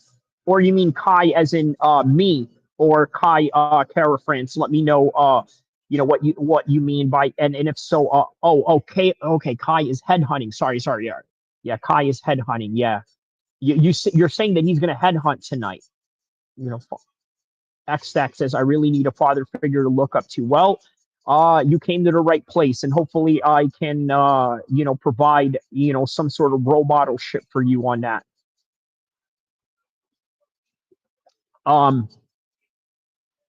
What else? What else is going on in this fight? We got about 8 minutes. I'm going to go for about another 8 minutes. Keep the questions coming for the next 8 minutes, and then I'm going to call it quits from here because I obviously got to head home and get ready for tonight's event. So, we're going to get that cracking and popping and, hip locking and all of that. So do you drink black coffee or standard? Black coffee for the most part. I drink standard too. You know what? The reason why I didn't go grab a creamer for this one is because I just don't trust other creamers out there. Some creamers out there can be very cancerous. So I just, I pick my own creamers. I usually get the brown sugar creamer from Trader Joe's. So I go with that.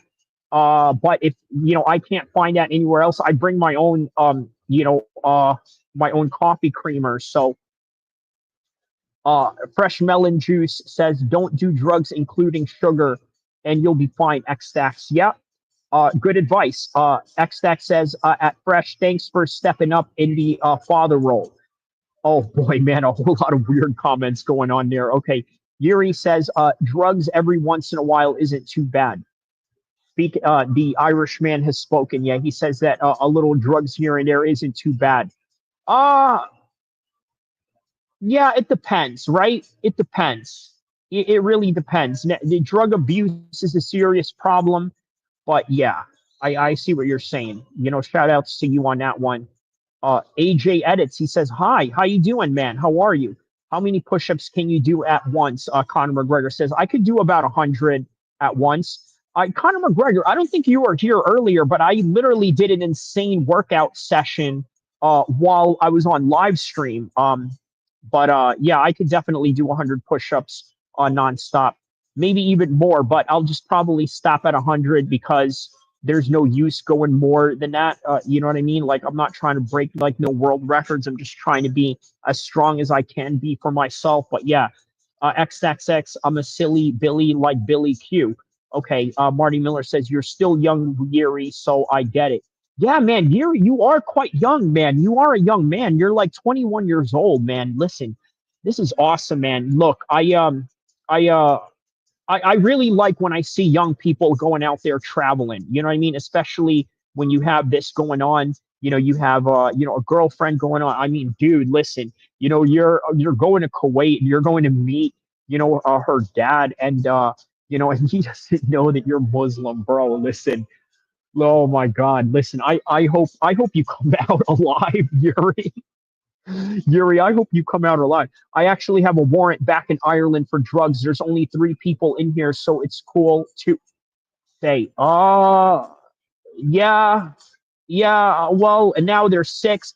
Listen, don't get it twisted. If you see only like 6 people or 7 people in here, listen, that accumulates later on. Like, we're talking about like, at average, I get like about an average 200 to 300 views, maybe even more than 200 or 300, because my live streams on fight days, are up to the thousands. So, now you got 9 people in here that you're, professing this to. So, oh, Toxic Gameplays, Kyrie live from the Cayman Islands. No, not the Cayman Islands, brother. I'm actually outside. I'm actually in a hotel next to the Golden One Arena. So I'm literally in Sacramento, my hometown.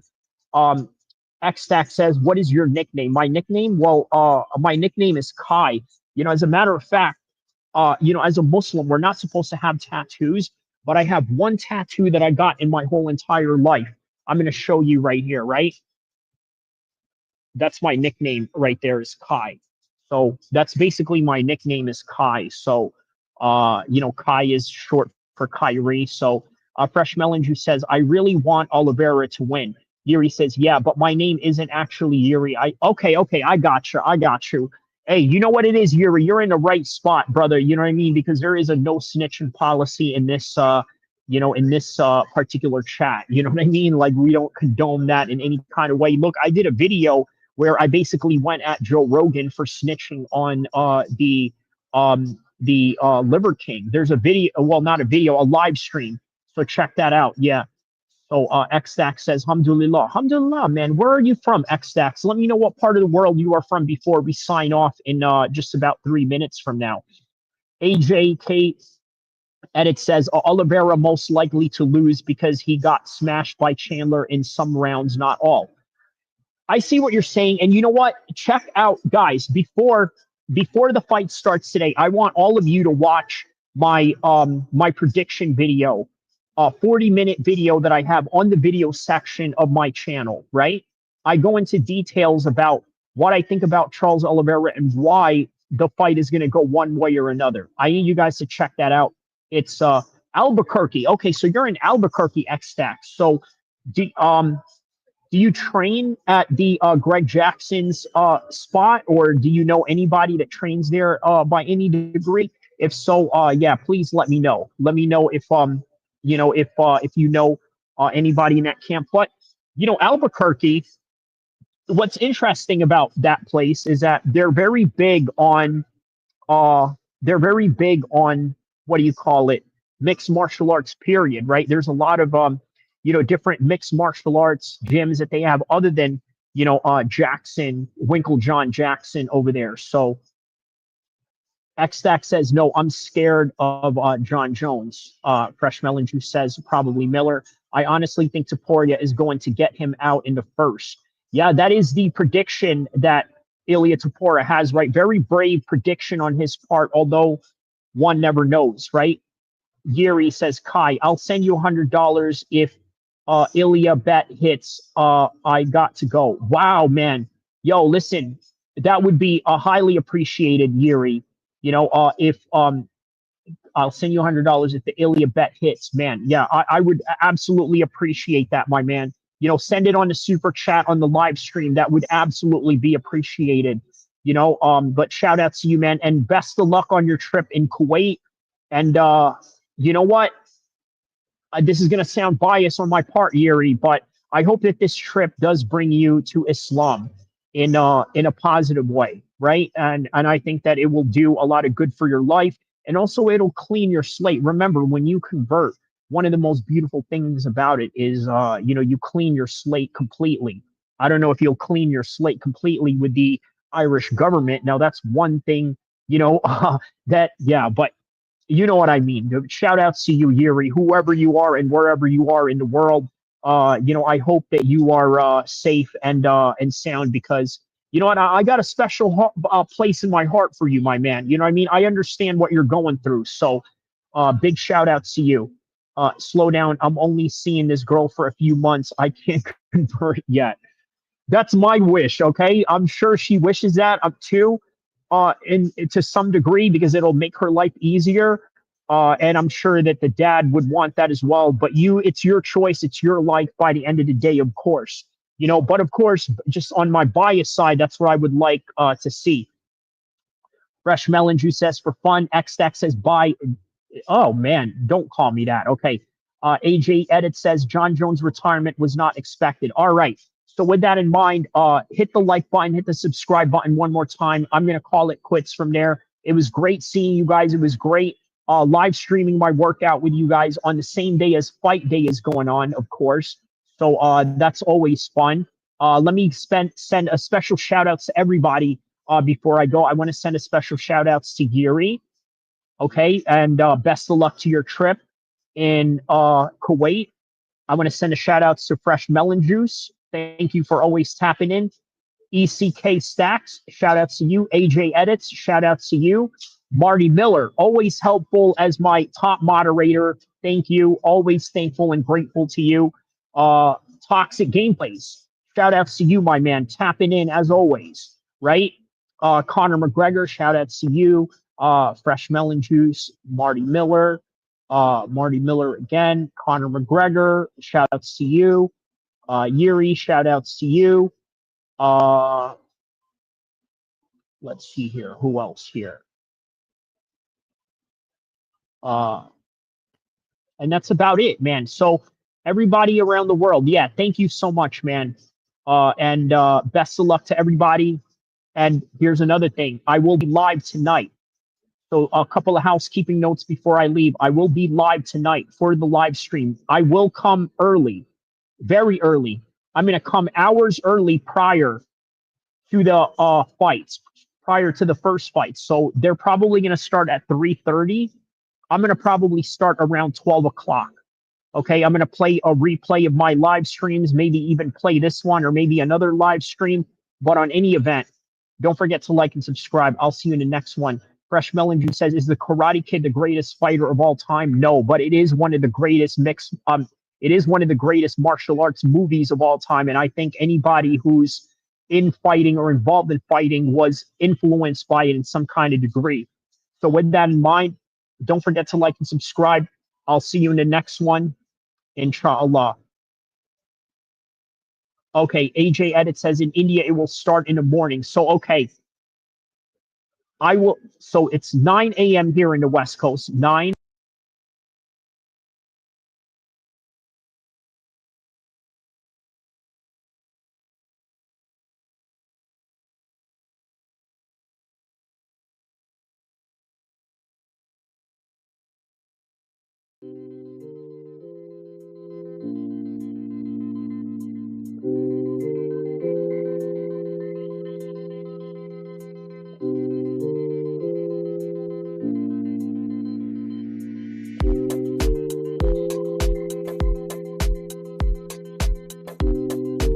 To the fights prior to the first fight. So they're probably going to start at 3:30. I'm going to probably start around 12 o'clock. Okay, I'm going to play a replay of my live streams, maybe even play this one or maybe another live stream. But on any event, don't forget to like and subscribe. I'll see you in the next one. Fresh Melon Juice says, is the Karate Kid the greatest fighter of all time? No, but it is one of the greatest it is one of the greatest martial arts movies of all time. And I think anybody who's in fighting or involved in fighting was influenced by it in some kind of degree. So with that in mind, don't forget to like and subscribe. I'll see you in the next one, inshallah. Okay, AJ Edit says in India it will start in the morning. So, okay. So it's 9 a.m. here in the West Coast. 9, 10, 11, 12. So 3 hours. I'm going to be live once again in 3 hours. I will be back and live in 3 hours. Marty Miller says, maybe Daniel, but not Will Smith's son. He's not even top 10. Yeah. Fresh Melon Juice. Is Trump a hero in India now? Well, I'm sure he is, right? There's a lot of people in India that love Trump. You got to remember, he did bring in Kash Patel to become the director of the FBI. He made peace in India. He definitely a Daniel San. All right. So with that in mind, I'll see you guys in the next one. Don't forget to like and subscribe, inshallah.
need the microphone.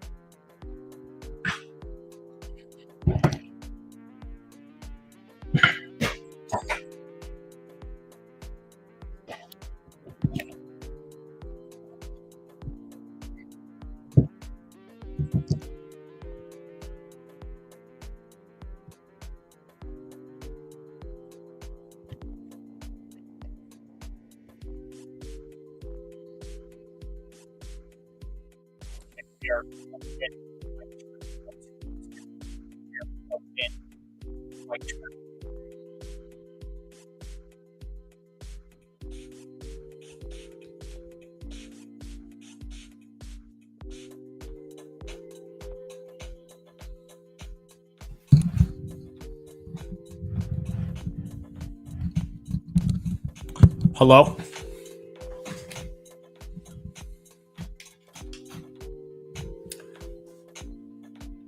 Hello? Everybody hear me? Let's make sure this is running smoothly right here.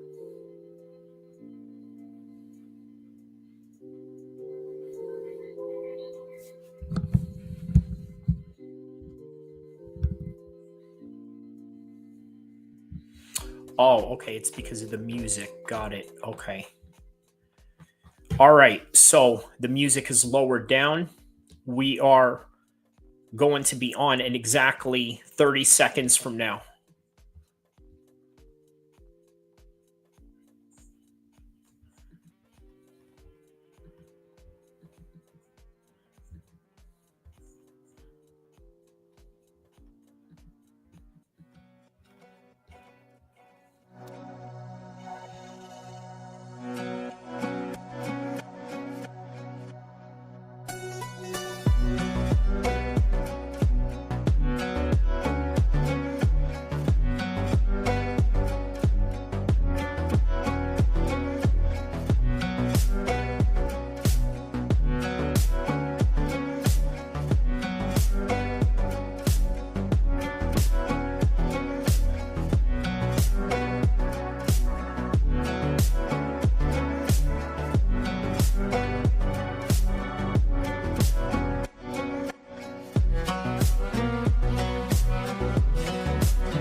Yes, I will.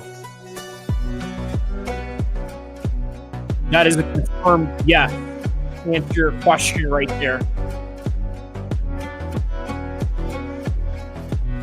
That's a confirmed yes.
Man, so everybody, welcome to the UFC 317 live stream. And we're also going to talk about Canelo versus Terrance Crawford, which, by the way, is a very important matchup to talk about. Fresh Melon Juice says only women fights. I don't understand what you mean by that, my man. You're going to have to elaborate. You know what? You've been talking a lot of shite in the comment section, lad. And I've been sitting behind the scenes, peeping, just seeing what you're doing. But you know what? We're going to read all of it. Shout out to you. Welcome, Fresh Melon Juice. Welcome, Aaron Zoke. Welcome, Diori. We're going to go back all the way and read all of this, okay? Because obviously it's been a minute. So here we go. All right. So this is the live stream, but we're also in the Q&A stages of the live stream right now. We're going to go from the very top when I wasn't live, and we're going to go through them right now as I am live. So, all right, welcome everybody. Fresh Melon Juice says, asked if you will live the entire card. I just answered. Yeah, that is the answer. We will answer all of it. So, man, been saying a lot of crazy stuff here, man, but we're going to read all of it. You know, thank you for the engagement, by the way. Fresh Melon Juice, the MVP of this live stream right now. And, all right.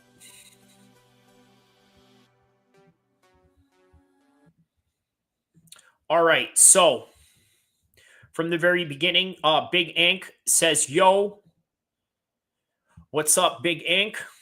Yo, baby, yo, are you going live soon or in 3 to 4 hours?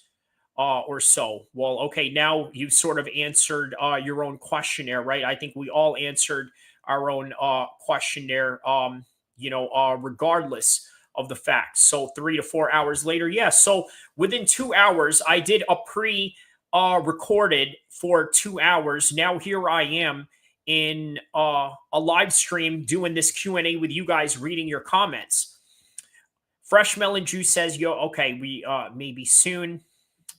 Fresh Melon Juice says, Farah Hanoun is the best reporter in the world. I think so. I don't know how you measure how somebody is a top reporter, right? I think it's a very subjective question. So I don't know how fairly you can answer something like that. So very subjective question.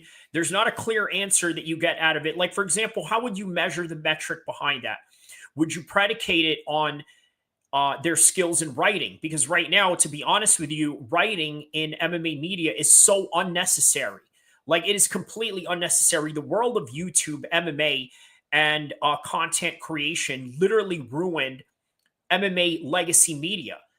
You ask people like Luke Thomas, Brian Campbell, which, by the way, Brian Campbell of Morning Combat is now engaging in YouTube because he knows that he can't just survive on a corporate job with the good old boys club of, hey, listen, we're going to put Brian on and cover, a bunch of Caleb Plant and PBC fights. And we can count on him because he's part of the good old boys club and we're going to give him a job or this and that. Well, now you are in a world where you have to earn everything that you keep, which is why I ask you guys, those that are watching right now, please don't forget to like and subscribe.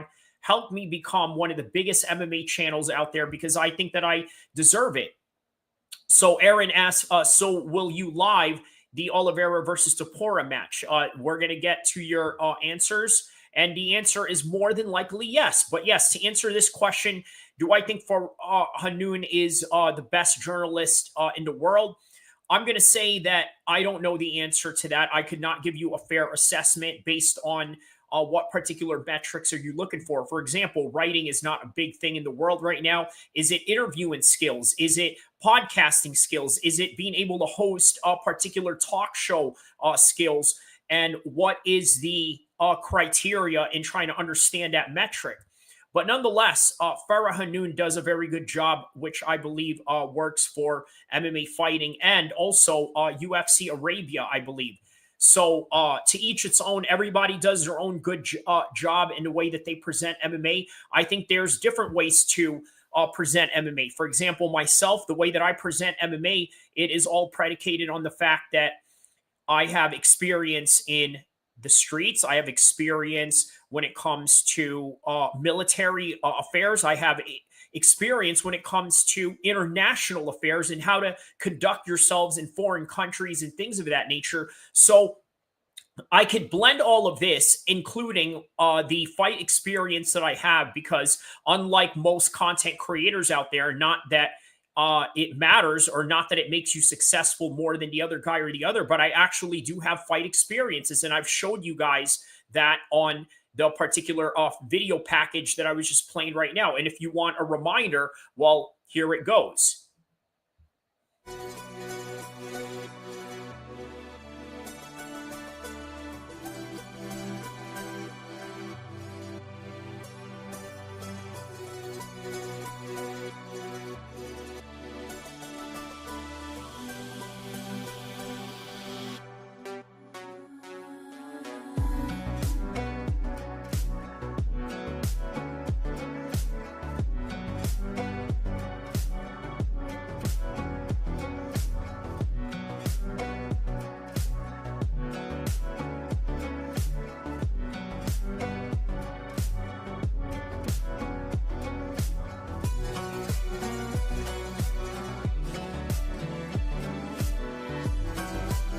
All right, but I think you guys get the point, right? So everybody has their own way of presenting MMA journalism.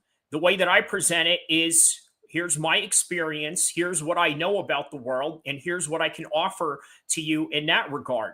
But also, I am classically trained as a journalist in terms of going to school for media communications and public relations and things of this particular discipline and study, right? So I understand these particular subjects now. Does that mean that I offer something different than the next guy? I think that I do. And I think that it's worth for you to give me a like and subscribe based on that, just so I can be in the world stage with these guys in order to prove that particular notion. So shout out to Farah Hanoun. She does a good job, just like anybody else in this particular world does a good job, right? So on any regard, next question right here. Maybe, baby, yo. Big Ank MMA says, good to see you, Kyrie. Always good to see you, my man. I would say so. Is Carrie a song made for you by Europe? I don't know who that is. Are you going to go live later? Well, now we answered that particular question. Simo in the live right now asks Mibrok, how much time is left for the match? A very good question. We have about 1 hour left. So please, yes, bear in mind with us right now. I am doing responding to all the questions that I had gotten, as of, today. So, okay. So is this a pre-recorded? It was earlier, 2 hours ago. What you saw was a pre-recorded. This is me live talking to you guys right now. But shout out to Simu right there. How much time is left? Yeah, about a little over an hour. Fresh Melon Juice says, this is a scam. This is not live. I'm calling Cash Patel. And Bonjindo. Yeah. LOL. Okay. If he doesn't have a suit for International Fight Week, I'm going to crash. Well, I don't have a suit. I just have a polo shirt. That's normally what I like to wear. If I'm not wearing a polo shirt, I would just normally wear a shirt, or perhaps maybe, I don't know. I mean, I'm not really big on suits or fashion unless I have to actually wear a suit, but that's about it. I don't know what he meant by that. I think maybe that came from the reference of when the pre-recorded video was talking about Terrance McKenna and his experience with gangs. So I think that's where that particular question came about. Marty Miller says, right, Melon, I always think these are love at first too. Okay, I'm not sure what that is referring to. Maybe that is in reference to enthusiasm for MMA. Fresh Melon Juice says, I'm not a hater, but I really want Oliveira to win. I can't stand people like Ilya and Connor. Well, does that make you a hater? No. What that means is that you're just one of these people that don't like to see super confident people express themselves. Okay, but they are arrogant people, especially Conor McGregor, not so much Ilia Topuria, right? Although time will tell with the metrics of what can stand in that observation that we can find. But what we know about Conor and the data that is out on him is that the guy is a quote unquote rapist. He's been in situations where he's hurt old men, women, and things of that nature. These are all documented, right? But the criticism of hating Conor's confidence also comes from two different places. You see, one, it's like, why is it that you're so confident and you're this much of a S-bag? And then the other side of it is like, why are you so confident when really you're a horrible person? Or what is it that you're hiding from the world? Either one of those really doesn't matter, because the point of the matter is that when it comes to Conor McGregor, many people can't grasp or fathom having that type of confidence because they've never seen or experienced it. Now, if you hate Conor and you're in the industry, let's say you're Khabib, that's very normal. That's very normal for you to hate someone like that, because especially if he's within the circumference of your competition. Van der Holst asks, when does it start? It's going to start in less than an hour. So yeah, do I think you're a hater, Fresh Melon Juice, for that comment? Not really. Where is the live event? Stop talking, Manti says. Man, very rude of you to say that. If I stop talking, then I'm not going to have a channel. And you're the one that's on my channel because you demand a service that you clearly can't afford. You're here, face it, because you can't afford to watch the show on your own. Let's be honest about that, Mantis, okay? You're over here demanding things, saying very rude things, saying things that you would not say to my face, and yet you're over here. Yeah, like, where is the live event? The live event is right here. We're talking about the live event. So, and I'm answering people's questions. This is a Q&A before we see the live event. So you need to relax, okay? I'm not going to tell you again. Mantis, good boy. Good boy. Thank you. Thank you. So, back to the question at hand. Yeah, is Fresh Melon Juice a hater? No, you're not a hater, my man. What you are is just somebody that doesn't like somebody's confidence. There are people that are against Conor. That's okay. But it's out of competition and out of the circumference of the fact that they are within the same competitive architecture, at least in the time when Khabib was number one and Conor was coming off as the double champion after fighting Floyd. So doesn't make you a hater. Fresh Melon Juice says, I guess that's hating a little bit. Not really, but I'm not a hater. Well, I kind of explained what you are. I said that Dana would think that you are. He says, it's Jacob from the Bible. Correct. Like Yaqub, as we know him in the Arabic Quranic language. Fresh Melon Juice says, people thinks who dislike slap haters are so his words doesn't matter. Okay, this is in reference to slap fighting. Facts. Keep the comments coming. I will read these later. So you see, guys, everything that I say that I'm going to do, I do them, right? I say that I'm going to do a live stream. I do it. I say that I'm going to have this pre-recorded video released and then also played later on at a next live stream. I'm honest with you guys about that. And I wrote this earlier and I did exactly that. He asked, are you eating pizza and drinking cola? This was when I was out while I was playing the pre-recorded. I said the fight was canceled due to Ewert missing weight by 10 and then gets cut from the UFC. So somebody made a good point, right? I didn't agree with this cutting because I felt, you know what? It's a bit of an injustice to Ewert. I'm going to tell you why. The reason why it was an injustice to Ewert is because he came in here, tried to do the UFC a solid favor. But I think the way that the UFC viewed him was somebody that could not be trusted. And that's a problem, right? That's a problem that they saw him as somebody that couldn't be trusted.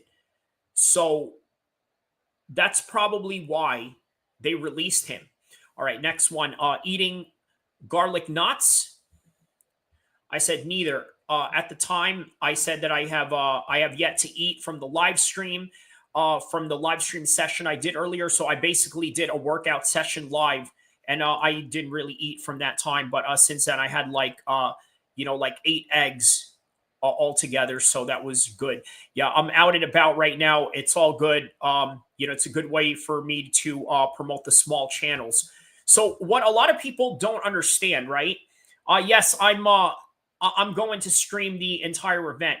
I'm the Peckerwood from Space. Fresh Melon Juice says, I'm not a hater. I'm an instigator. Manti says, okay, after I told him to sit like a good boy after being disrespectful in the chat. But on any regard, I want a pizza, but I'm too lazy to get one.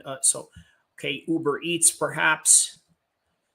You should do a citizen's arrest. Lol. When does it start?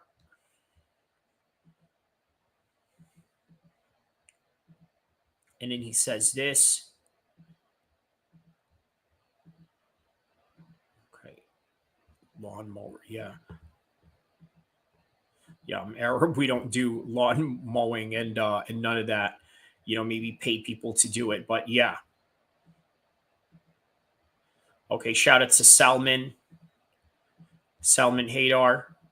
Awesome chatting with you. Obviously, Fresh Melon Juice. Oh, wow. Okay. Lawrence, is it true that the Afghans are the biggest imports for opium? Well, I tell you what, man, a lot of the troops that have served in Afghanistan, what they will tell you is when they were over there, they were guarding poppy fields. And that's a confirmed reality.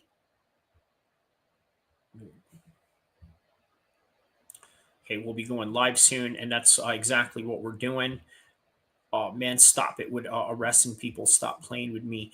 Are you from Lawrence of Arabia? He asks. Okay, just a bit of some silliness here. Yeah, disqualified. Okay, so people are protesting about the weight.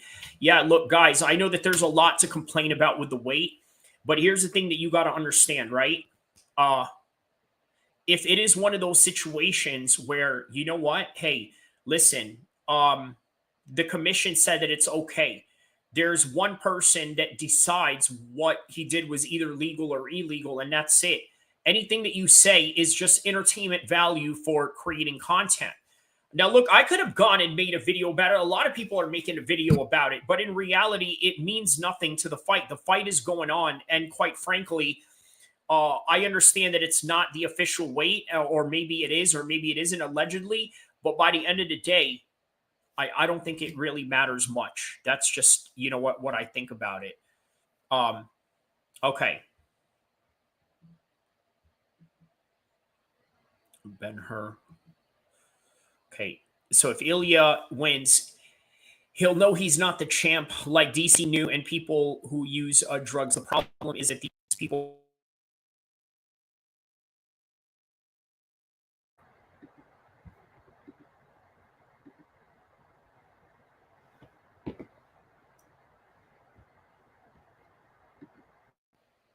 Okay. Just try to get the mic going there. Mic check 1 2 1 2.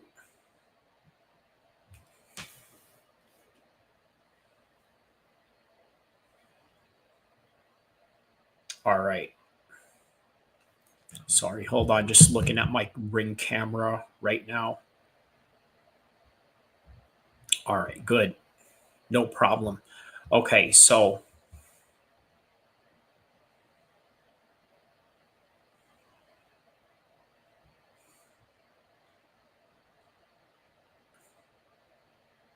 Okay, so Van Hike says it's working. I made a video and sent it to Dana. He's going to stop the fight. Thank you for streaming. Hike says, yeah, thank you, Hike. Okay, so yeah, so they don't know from right from wrong. You should have arrested that dude in the pink. Okay, he was referring to somebody at the gym that he saw me in that video with. That should be illegal. Oh, man. Okay. Well, if you were, I don't think that you would announce that to the world. Okay, just a whole bunch of shite here that he's talking about. When is the fight? The fight is going to be in 30 minutes, a little over 30 minutes.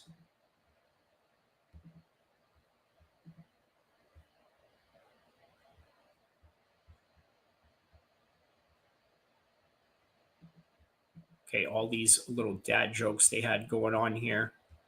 Okay, I'm not good at my government job. You have a government job, Fresh Melon Juice. That's very interesting.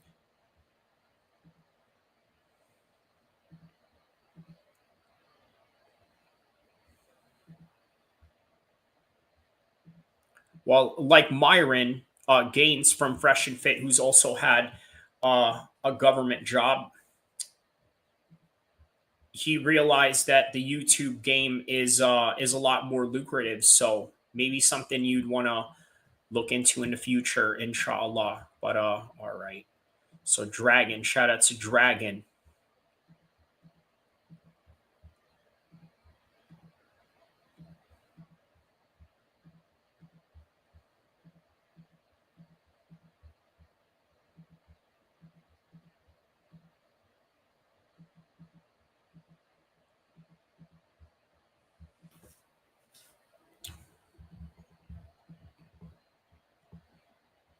Okay, so we're getting back to our live here. I'm not a hater. I'm an instigator.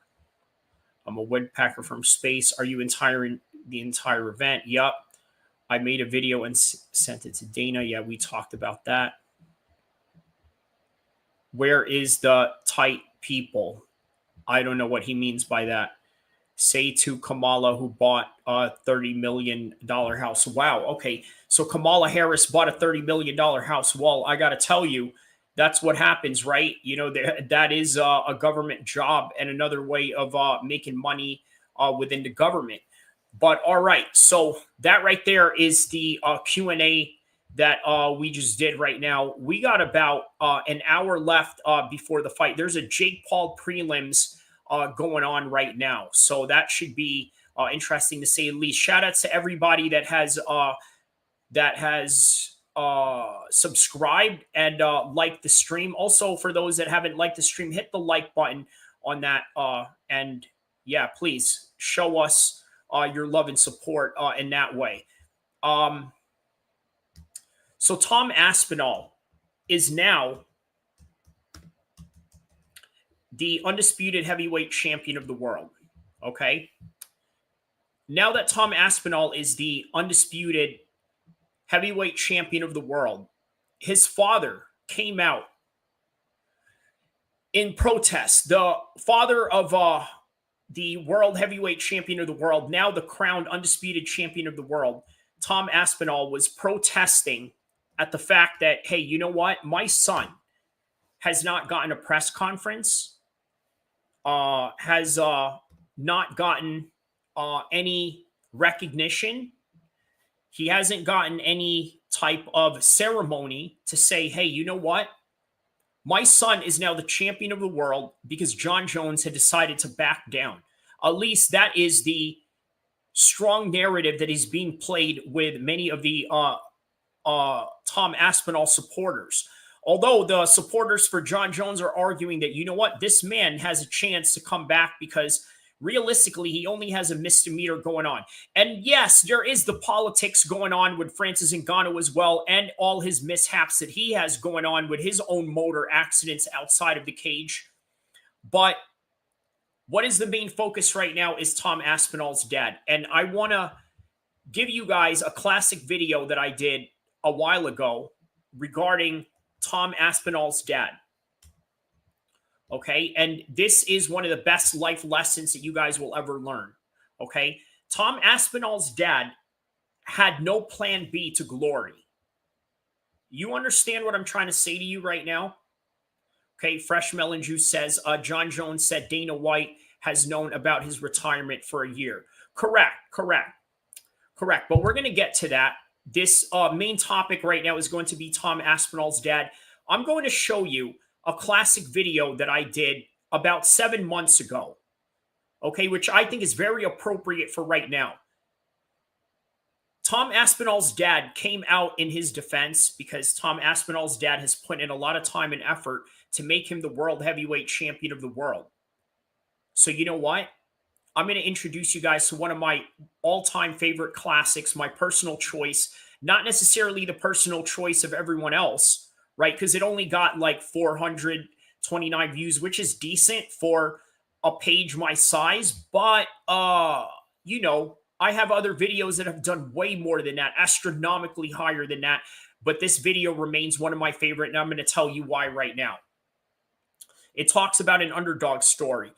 In the midst of this video, I also talk about a white-collar boxer by the name of Daniel Hamid in England, right? He ended up missing his fight because he had a homie that promised that he was going to drive him to the fight, and his homie ditched him. Now, you can dig of that as you will and say something to the effect, maybe he ducked the fight, maybe the fight wasn't for him, maybe he didn't feel it, maybe he chickened out in the last minute, or maybe it really did happen. But for me, I'd like to lean into the fact that maybe it really did happen, because this is not a guy who in all the white-collar boxing fights he didn't back down. He lost a lot of them. He got knocked out a few times, and he still went in there, and then he got, I think, a win or two. But on any regard, it's a good story, but it deals more with Tom Aspinall's dad and how he gave up a six-figure job in order to build Tom as the heavyweight champion of the world. Fresh Melon Juice says Tom Aspinall's dad shouldn't talk for Tom. It makes him look small and weak. Well, you know what? I'm gonna highlight this right here, okay? And maybe you'll change your mind after this video, okay? So enjoy.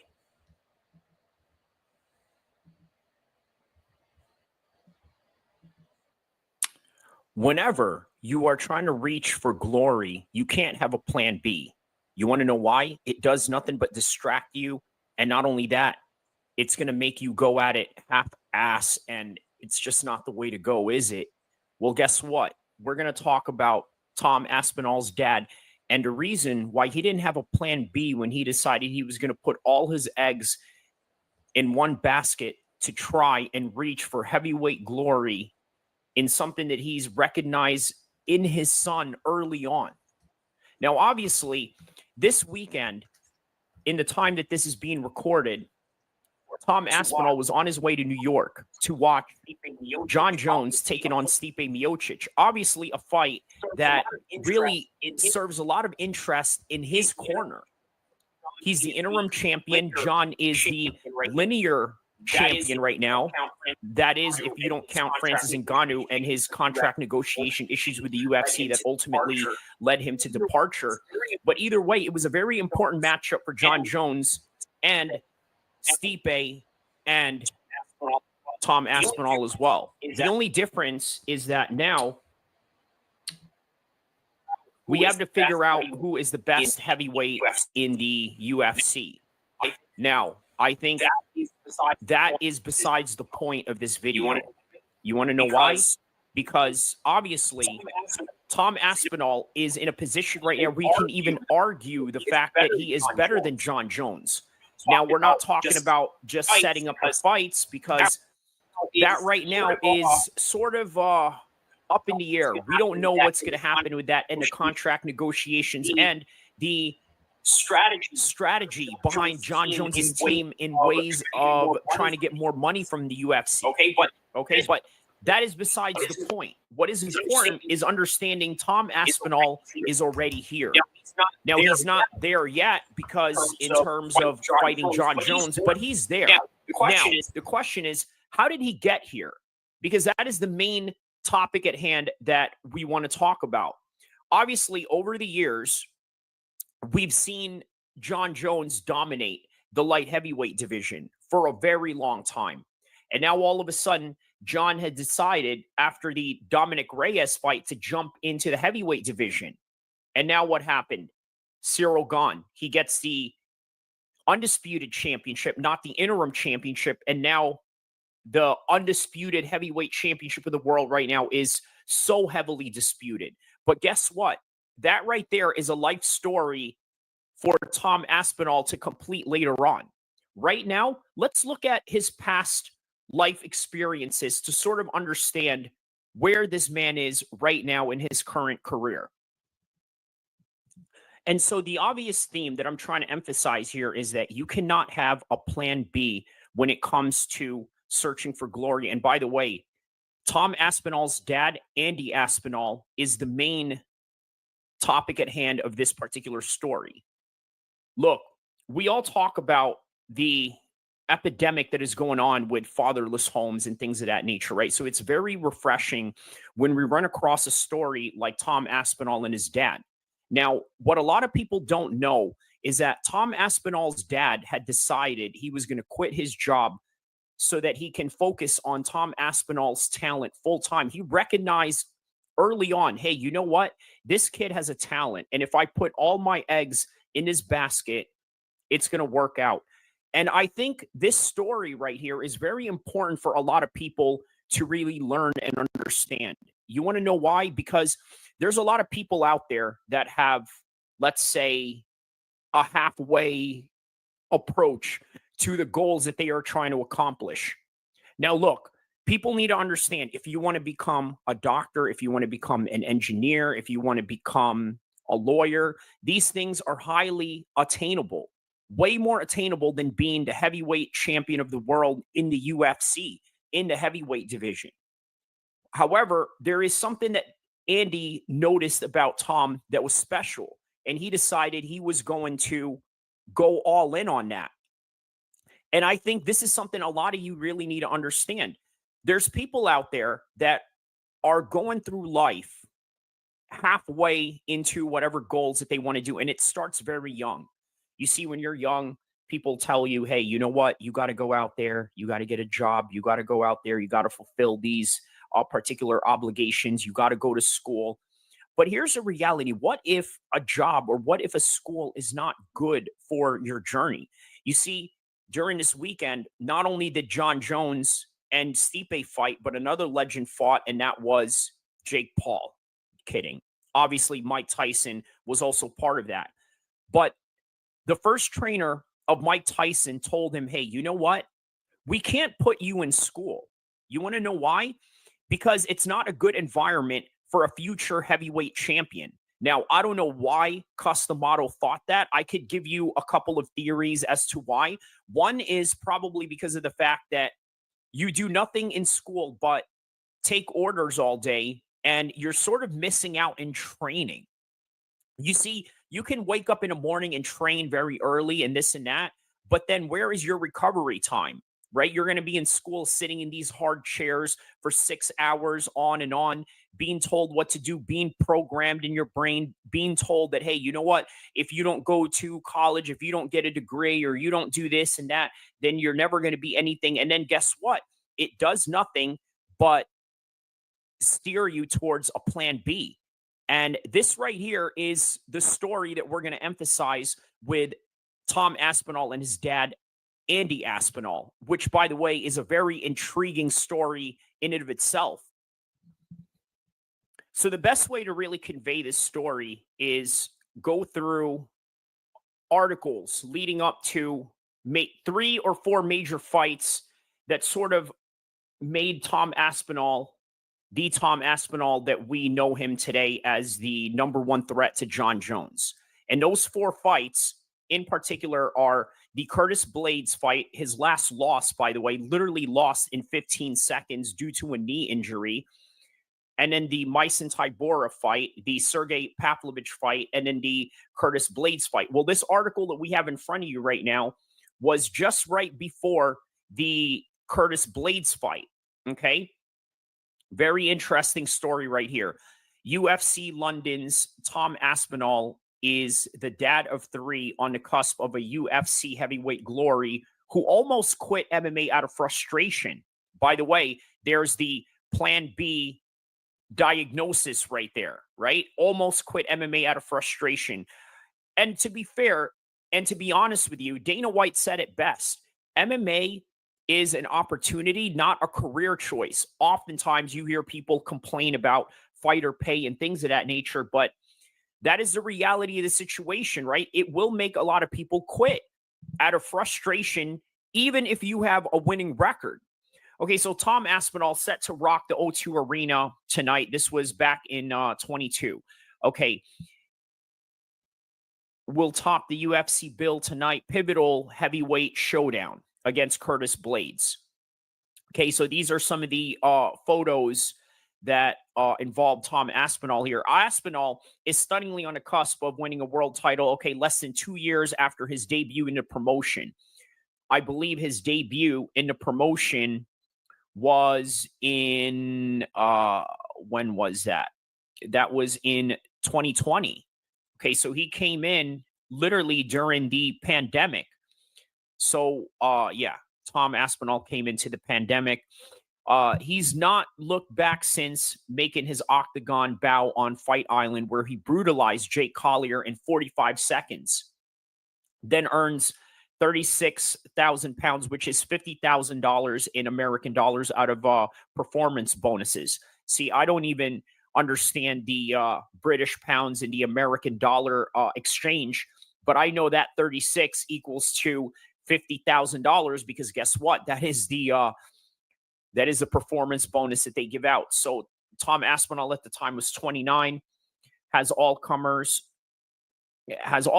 in record time, 5 octagon outings. Okay, so, but let's go back to his father right here. But the Team Irgun's journey, which began in his garden shed with his dad Andy at age 6, was far from an easy one, with financial struggles being ever present. And again, remember, this is one of those situations that's going to want to make you quit. He told BBC, MMA in the UK, especially being a heavyweight, it's near enough impossible to make a career out of it. I absolutely had no money and had decided to provide for my family. Some days I'd only have literally 20 quid to my name. Inactively early in a professional career, which was often the result of opponents pulling out at the last minute, not only deprived Aspinall of the opportunity to better himself, but denied him much needed money to feed his family. So you see, this right here, this is exactly what I'm talking about, okay? Is that you got to understand these types of pressures will make you quit. They will absolutely make you quit because you start thinking to yourself, you start really looking at the situation and you're like, well, is this really worth it? Is this journey really worth it? He recalled being a heavyweight MMA fighter in the UK is very tough. I had 3 little kids and had not a fight in 2 years because opponents kept pulling out all the time. There's just not a lot of active heavyweights, especially in the UK. So it's difficult to get fights and people want to protect their records. Yeah, it's just a tough time. By the way, Cain Velasquez had the same problem in the UFC. And not only that, even way before the UFC, he had one pro fight and they had to sign him to the UFC because realistically, nobody really wanted to fight him.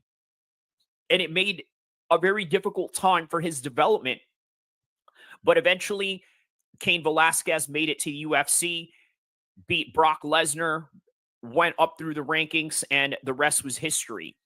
But Aspinall's frustration with not being able to get a fight, as well as his need for cash, almost prompted him to quit MMA, according to The Sun, USA. He said, I had a child, then we found out we were having twins. I wasn't getting regular fights, and people were like, what are you going to do? How are you going to provide for your family? Once again, talking about the whole Plan B situation, right? For whatever reason, Tom Aspinall believed in himself, and this is me saying this. I'm not quoting this news article right now. Okay? He decided, you know what? I'm not going to have a plan B. I'm going to go through with this full commitment head on, and that's that. I was training all the time, but the fights weren't coming, and that was probably the toughest time of my career. But his mom and dad, who were happy to lend him a score or two to pay the bills, convinced him not to pack it in. So there it is. Andy told the BBC, me and his mom, we sat down and we lent him money and we helped out. There was a lot of arguing and crying. Now, obviously, this is one of the things that will make a lot of people quit. Okay, you got to understand when there's money situations involved and it becomes tough and it becomes hard, man, let me tell you, people start arguing, people start panicking, and people really start becoming jaded to your dreams and whatever it is that you're trying to accomplish. So that right there is point taken right there, right? There was a lot of crying and a lot of arguing, according to the Sun. We told them, please give it a go and see how you get out. I always felt Tom could make it to the top, so we went through a heartfelt, you've got to do this. Eventually, he turned around and he came back. So in other words, there it is.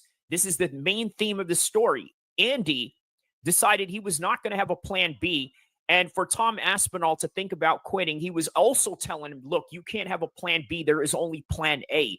And that is for you to become the heavyweight champion of the world. Now, it was a relief for Andy, who wholeheartedly believed his son could make it to the top of the sport and looks back on their early training with great fondness. Okay? Now, here's something you got to understand, right? Every fighter goes through this, which is why it's not the most ideal career.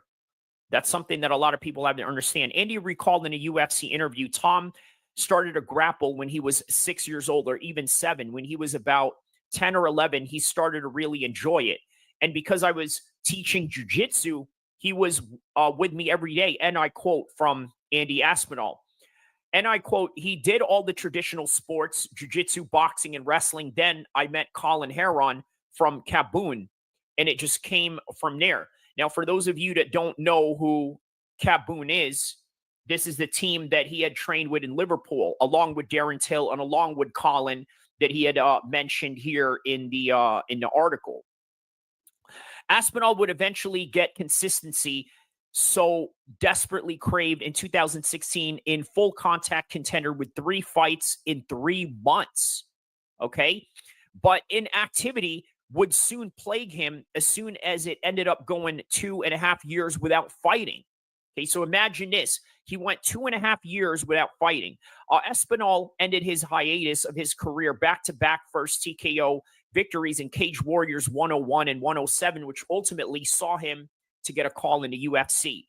And he's gone from strength to strength, making it to the promised land of MMA, stopping Collier, Alan Baudon, Sergey Spivak, and submitting former UFC and Bellator champions Andrei Arlovsky and Alexander Volkov. By the way, just remember, this is an article that was from 2016.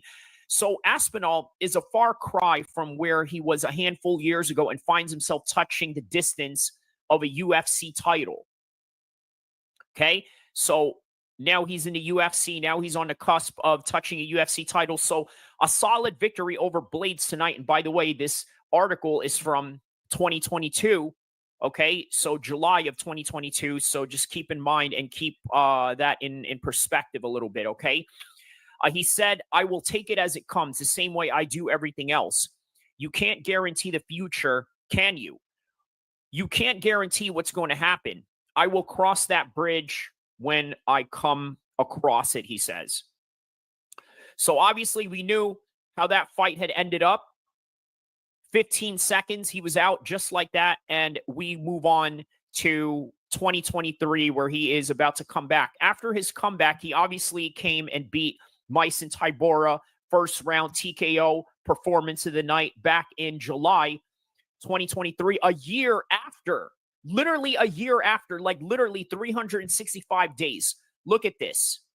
Look at this right here. Literally 365 days, July 23, 2022. Now it's July 22, 2023, and there it is, right? The Myson Tybura win right after that, okay? So, yeah, obviously now they're back in the mix, and now let's go to this article right here, right?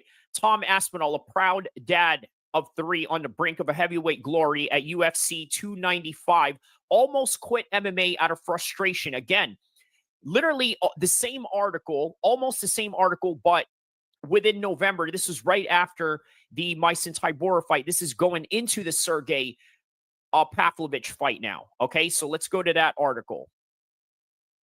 Okay, set to make Madison Square Garden history. Okay, this was his own Madison Square Garden history that he had made, similar to John Jones this weekend. Let's get to the article. These are all the pictures that they have. Standing between the Wigan Warrior and becoming Britain's third UFC title holder is the Russian wrecking machine, Sergey Pavlovich. Now, Tom Aspinall is a dad of 3. By the way, many people don't know that. 30 years old at the time, had blasted through all of his opponents since making his UFC debut in Fight Island. Okay, so we all know that. We've mentioned that in the last article. He told the Sun earlier, I've had a couple of tough times earlier in my career, stuff with injuries and not being able to get matches, and I was really struggling for money at few points, which is tough because I got children and stuff, and it was tough. And by the way, here's something you guys got to understand, right? This is a common thing that makes a lot of people quit. Obviously, you're out here trying to reach glory for being an entertainer or being an athlete, and then you have all these situations that you have to face as a struggling parent. And again, are you going to risk it all, or are you going to take the plan B? Again, the overall main theme of this whole entire story, right? But as we move on, let's get back to the article. Okay. So he told the Sun a couple of times, yeah, that's injuries, matches that was struggling for money at a few points, which is tough because I got children. He says Aspinall was convinced to continue fighting by his dad. So obviously the main thesis of this whole entire story is that Andy Aspinall did not budge one bit. Aspinall was convinced to continue fighting by his dad and longtime coach Andy and his mom, who helped him while he was enduring a financial despair following a frank and honest sit down. So they've had a sit down and they had this conversation and said, hey, you know what? You have to do this. Because if you don't do this, you got nothing else, Tommy. You know what I mean? If you don't do this, what else are you going to do with your life? So, you know what? That's what it is. Okay, so as we move on to the article, that conversation fortified his belief that he would one day compete for the UFC gold and eventually compete in the Big Apple. Okay, so again, the same story goes. He continued, on the other hand, I expected to be here. He said that he expected to be there.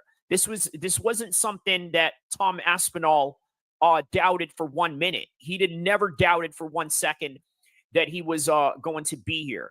So moving on, Aspinall is proud as Punch. What an interesting expression of language. Aspinall is proud as Punch with what he's achieved in his career, although he won't sit back and smell the roses until he calls time on his career. By the way, many people would argue that John Jones is sort of calling to smell the roses right now in his career and calling it time on his career, as opposed to Tom Aspinall, who's right now in his prime. But another story and another topic for another time. He said, I think about how far I've come and stuff. It's good, but I don't really have time to do all that. I think that it's something that I look at when I'm retired, because the minute I'm just in the moment, at the minute, I'm just looking forward to Saturday, which, by the way, this was the Sergey Pavlovich fight that I'm reading about. Aspinall must pass one of the toughest tests in mixed martial arts, which is Pavlovich, to achieve his dream winning UFC gold. So for those of you that remember, obviously, this was Tom Aspinall's fight with Sergey Pavlovich. The Wigan Warrior is confident in becoming Britain's third UFC champion, which he did. The Russian behemoth was the backup fighter for the canceled fight between John Jones and Stipe. So how about that? Stipe and John were supposed to fight during that time. They never did. They did this weekend, but in came Tom Aspinall and Sergey Pavlovich. So we all know what happened to that particular story, right? Tom Aspinall had beaten Sergey Pavlovich, and then he moved on to take on Curtis Blades once again to avenge his loss from literally 2 years Okay, 2 years of UFC London. Well, now it's UFC Manchester, obviously. But yeah, so moving on. Obviously, this isn't so much about the biography of Tom Aspinall, but rather more of his dad's perseverance to try and encourage him, which I think is an important lesson here for many people out there that are searching for glory. So Andy says, I quit my high-paying job. Now, this is a revelation that's different from the other news articles. Obviously, Andy had a high-paying job. Let's find out what that is, and maybe we will, maybe we won't. But for what we know in face value and what Andy is telling us here in TalkSport article, he quit a high-paying job to teach his son MMA in his back garden, which obviously is some things that you've seen in these photos right here, right? This is literally the back garden that Andy Aspinall is talking about right here. So let's go on to this article by Talk Sports, right? Just right before I believe this was just right before the Curtis Blades rematch. So British MMA star became the interim heavyweight champion by knocking out Sergey Pavlovich at UFC 295 in New York last November. So now we go from November to this summer in July. Okay. So right here, this is Tom Aspinall right here in this photo. But yeah, so Aspinall's journey to the top of this sport started when he was 19, when his dad walked away from a lucrative job to help harness his son's athletic ability and eventually open a Brazilian Jiu-Jitsu school.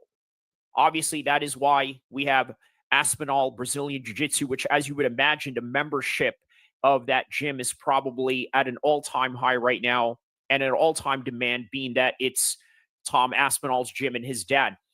Well, so he did 25 years in IT. So basically, he is a computer engineer of some sort. That's what IT is. I was a contractor for a long time, making good money. And then I was an IT manager.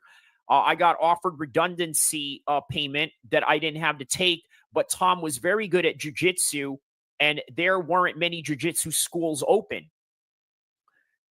Worth noting, Tom Aspinall's dad was the first black belt in the UK, I believe, in Brazilian jiu-jitsu, at least one of the first black belts, similar to John Kavanagh in Ireland, who was one of the first black belts in jiu-jitsu in Ireland. So Tom's dad, Andy, has a very similar story. So he said that it was a bold move, but one that worked out, as Andy's eldest is now one of the biggest UFC stars, and his other son, Joe, makes a living teaching Brazilian jiu-jitsu. He added, I had some money then, so it was all right. I'm glad I did it. So in other words, the reason why he took the risk of doing this, try to understand, is because Tom Aspinall's dad had already accumulated and saved enough money from, by the way, a high-paying job. Now, look, here's something I need to emphasize, right? This type of conversation, this type of talk right now, I'm going to be honest with you, this is not for everybody. You want to know why? Because I got to be honest with you, not everybody is going to make it. Now, look, this is a once-in-a-lifetime story. This is one of those situations where, yes, he actually had made it. But to give this same advice to the same person, to different people, not the same person, but to different people with contrasting situations and various outcomes in their life, I think that would be unfair. Also, you got to recognize your talent, right? I'll give you an example. For one, why am I trying to reach the top of the heights in this YouTube industry?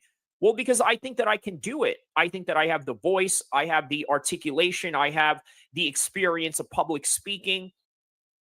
And I think after a year or so, now I'm becoming more of a YouTube vet. So there are possibilities and reasons why I should continue. Now, if you're one of these people that after a couple of years, you've only had 10 subscribers, well, man, you got to really rethink about what you're doing. Let's say if you're a journeyman boxer, journeyman MMA fighter, and you're just getting beat every weekend, you got to start really thinking about whether this is for you or not.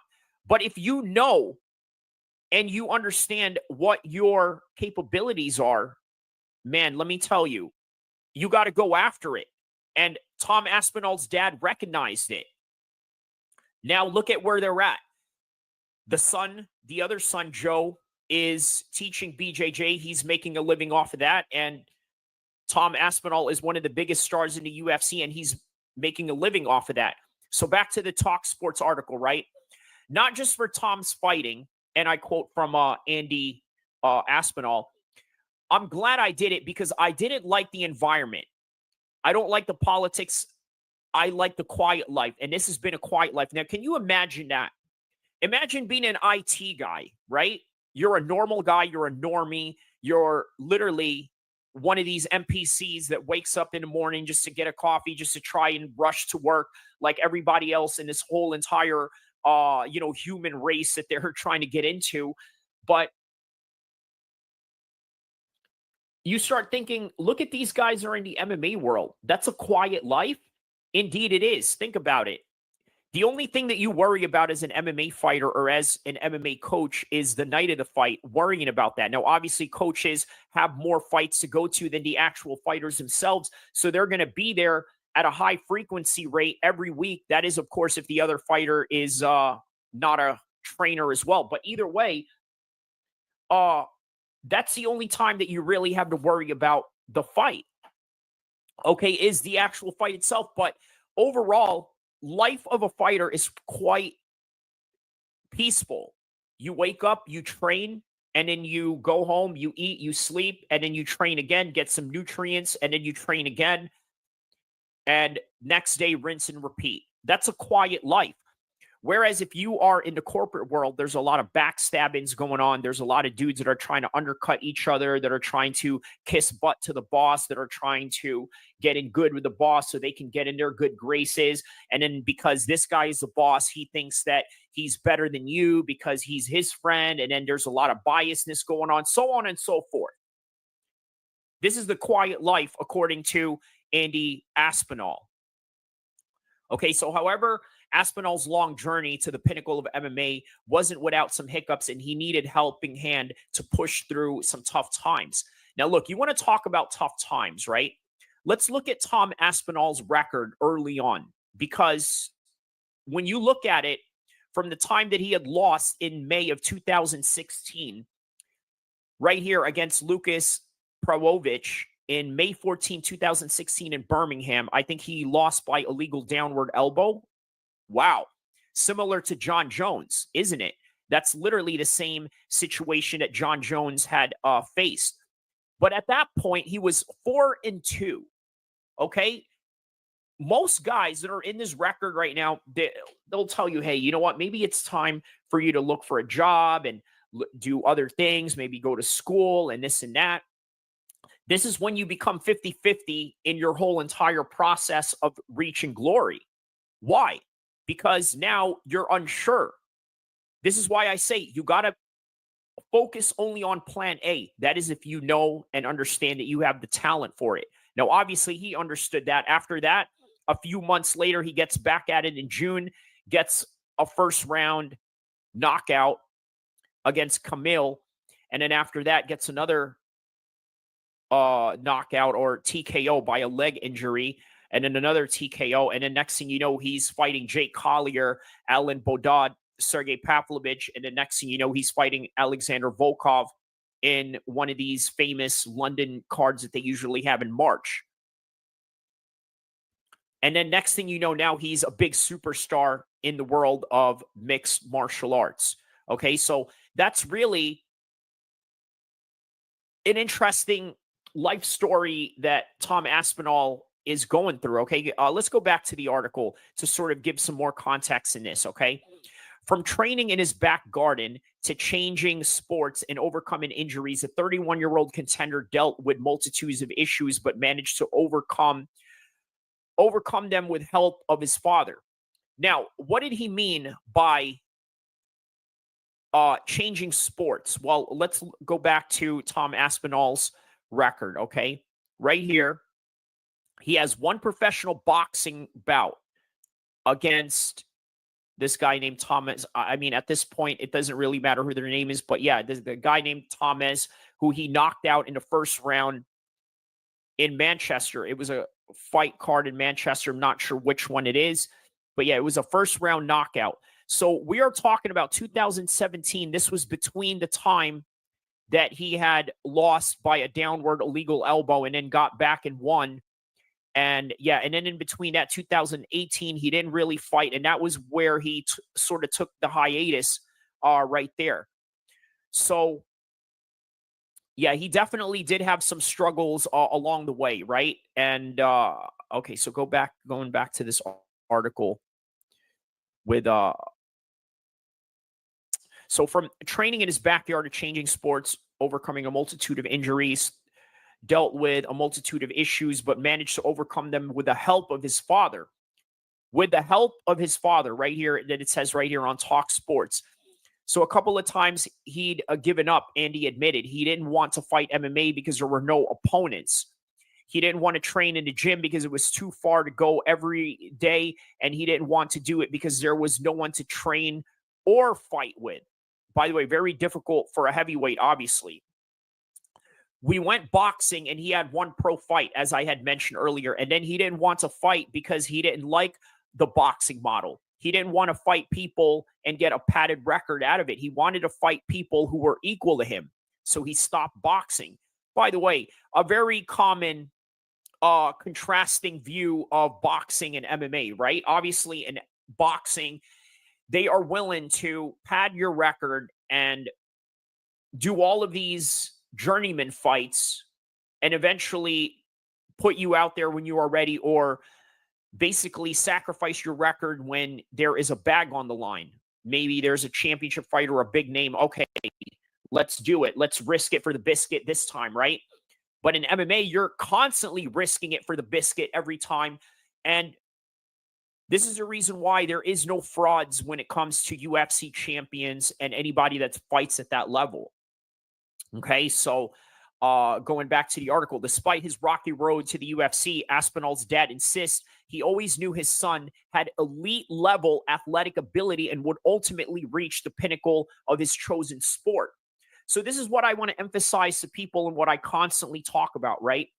If you know that you have the ability to make it and reach that glory, why not go for it? Stop listening to the naysayers. They're going to constantly doubt you. They're going to constantly put you down, and they're not going to believe in you. Only you can believe in you, and only you know what is inside of you and what you are capable of. So back to the article. During his rise of becoming a champion, he was seen off big names in Alexander Volkov and Andrei Arlovsky. Okay, we talked about that. He also used to win a lot of jiu-jitsu tournaments, so I knew he could be really good at something where you take instruction. He could have been a rugby league. It could have been a range of sports. It just happened to be MMA. So in other words, the athletic ability of Tom Aspinall can take him to any sport, and it just so happens that it's MMA. And guess what? His dad is a jiu-jitsu black belt, so it was perfect. It was a proud moment when Aspinall KO'd Pavlovich in 69 seconds before dedicating his title to his father, who was reeling from a recent personal loss. Now, what is his personal loss? It was great that he won, but the whole occasion was a bit rushed, Andy said. Should we have taken it? It turned out good, so everything is all right. It was emotional for me because my dad watched the Myson Tybura fight with us and said, you'll beat that guy and then you'll win the title. And then my dad sadly passed away, which obviously is the grandfather of Tom Aspinall. So that was raw at the time and thought my dad then, but it was really good. Andy will be in his son's corner and defends the title against Curtis Blades at UFC 304 Manchester, which, by the way, had already passed, which is where I'm talking about this article. So Andy concluded, in terms of Tom fighting and getting used to the time scale, he worked out the doors 5 years and came home at 6 a.m. So hopefully he can go to bed all day if he wants to sleep, and he'll be fine. And obviously we knew what had happened in that fight. The rest was history. So going back to the main topic at hand, You can't have a plan B in whatever you want to do in life. You just can't do it. Okay? Again, let me emphasize, this is not for everybody. I can't emphasize to everybody that you should go out there and risk it all and potentially become homeless because you didn't try and reach for your glory. You didn't try. And I mean, look, if you didn't try, man, you're going to have a lot of regrets. But at some point, you got to know your limits. But ultimately, here's what it is. You can't have a plan B. Okay? I can name you several stories as to why you can't have a plan B. Okay? I may or may not have to mention certain names of people that I've trained with in the past, but I'm going to try to convey this story the best way I can, okay? All right. Well, if you made it far in this video, the next person I'm going to talk about is a dude that I trained with before, right? Angelo Trevino. Now, I was a little bit reluctant on sort of mentioning this because obviously you're not in this game to try and disrespect your friends, right? But at the same time, the truth can never be considered disrespectful. Just to kind of give you a context of who I'm talking about right here, this fella right here, right? So a little interesting fact about this fellow, this kid, when I trained with him during his time of, let's say, I think being in high school, he was a pancreation fighter. What am I saying? Pancreation fighter. He was a pancreation fighter, which basically was MMA, but punching on the stomach and punching on the body rather than the head. But everything else is obviously MMA centric.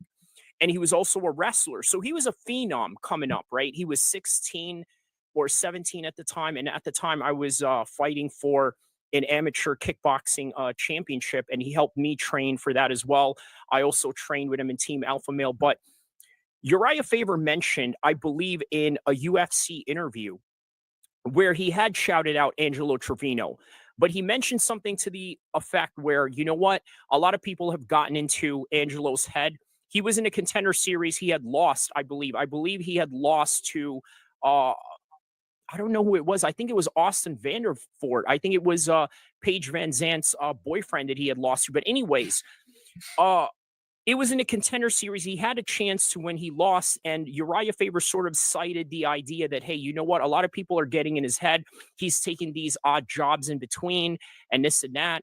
And the reason why I brought this up is because what Uriah was trying to emphasize in that whole entire story is that, man, you have to be all in and not worry about anybody else.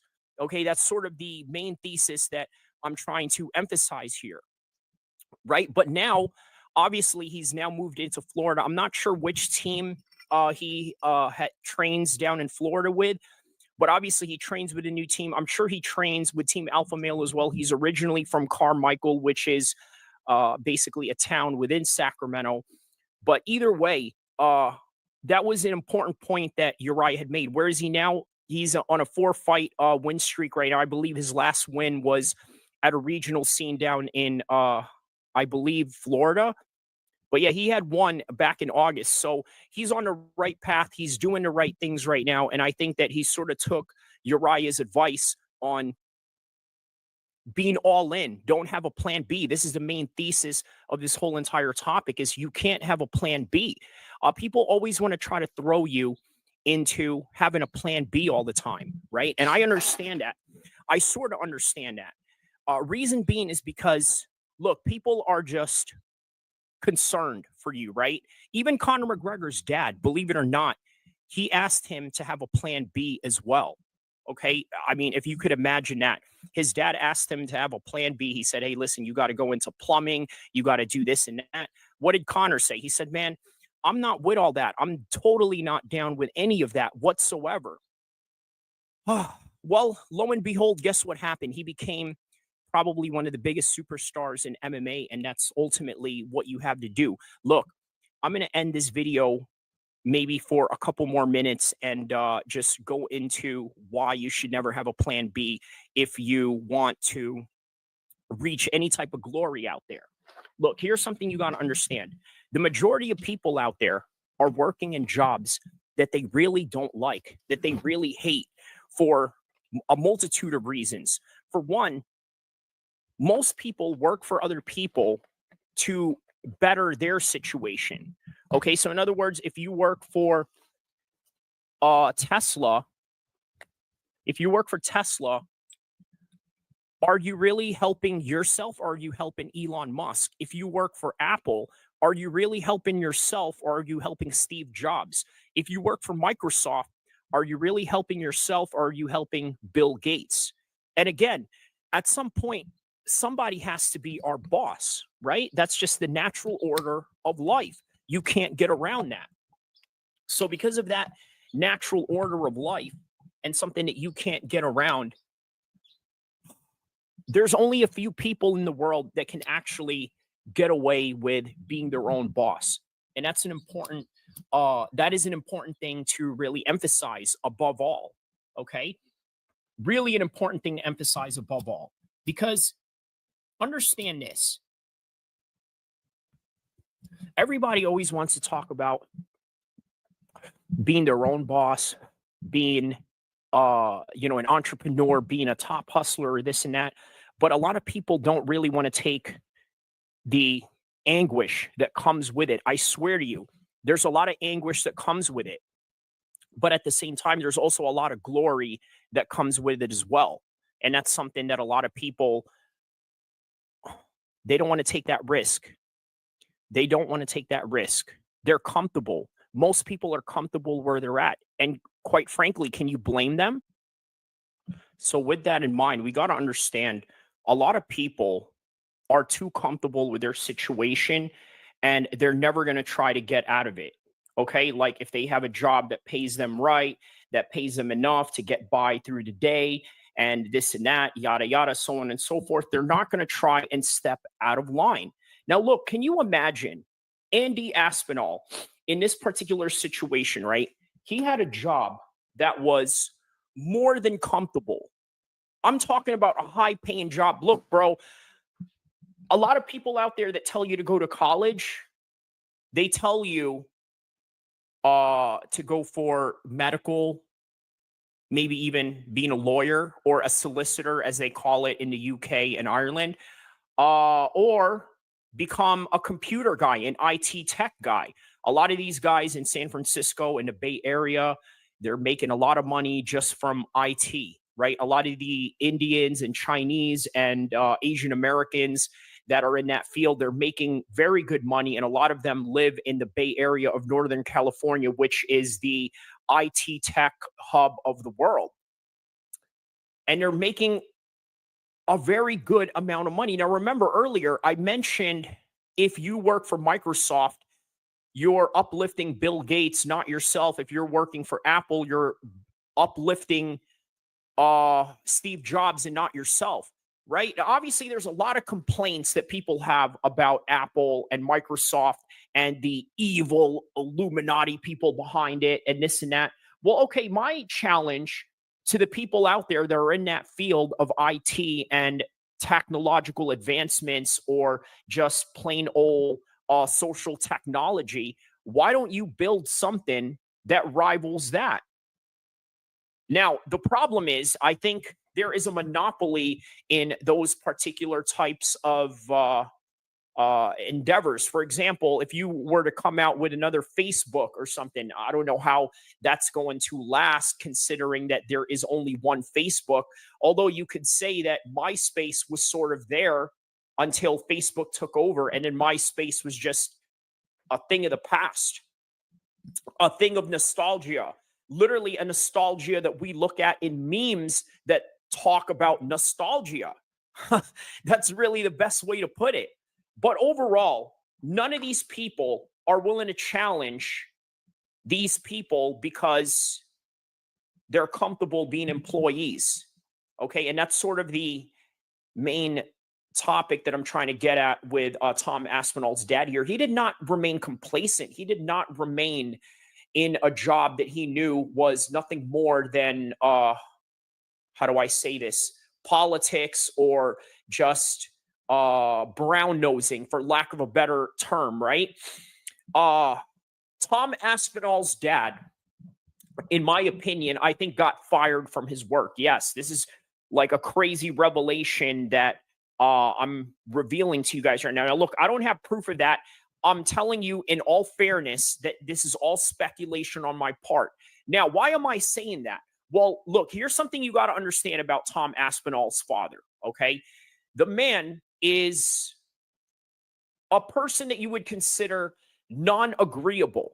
I think that's the best way to put it, right? Tom Aspinall's dad is a non-agreeable character. Now, look, here's the problem. If you're a non-agreeable character, you're going to lose a lot of jobs. I'm just going to say it out frank. I've seen a lot of guys like that, guys with oppositional defiance disorders, guys that have a problem with authority, guys that are hyper skeptical about the world, people that are sometimes even arrogant or sometimes borderline narcissists. And again, not to say that Tom Aspinall's dad is a narcissist or any kind of way, but I just think that he's the type of guy that doesn't take any BS from anybody. And look, you look at the articles that we analyzed earlier. It's talking about he doesn't like the politics of the IT world. He doesn't like the fact that you have to try and mingle with this guy and try to kiss butt to this guy to try to get on top and you put yourself in the right position because you're sort of, how do I say this? Allowing the other guy to live in his own fantasy without telling him objectively what he's doing wrong. Now, I think he has every right to choose the kind of life that he wants to lead, right? But if you're looking at a world where you're trying to be financially independent versus a job that took you to college, got you this job because you have this particular skills that's going to get you a six-figure, man, it's kind of hard to just go with trying to establish yourself, trying to become an established YouTuber or trying to become an established athlete or entertainer. Because doing that, it's just a lot of risk because you don't have the resources around you. And again, this is the reason why I told you guys that this particular podcast and this particular video that I'm giving you right now is not for everybody. You want to know why it's not for everybody? Understand this, right? Not everybody is going to have the kind of opportunity, the kind of privilege that Tom Aspinall's dad had. I'm telling you, when you are a jiu-jitsu guy in England, I think it's fair to say you're middle class and above. Is that fair to say? You're middle class and above if you compete or train in jiu-jitsu in England. Now, look, a lot of the MMA guys in England did not start out with jiu-jitsu. A lot of them started out with Muay Thai, kickboxing, or boxing.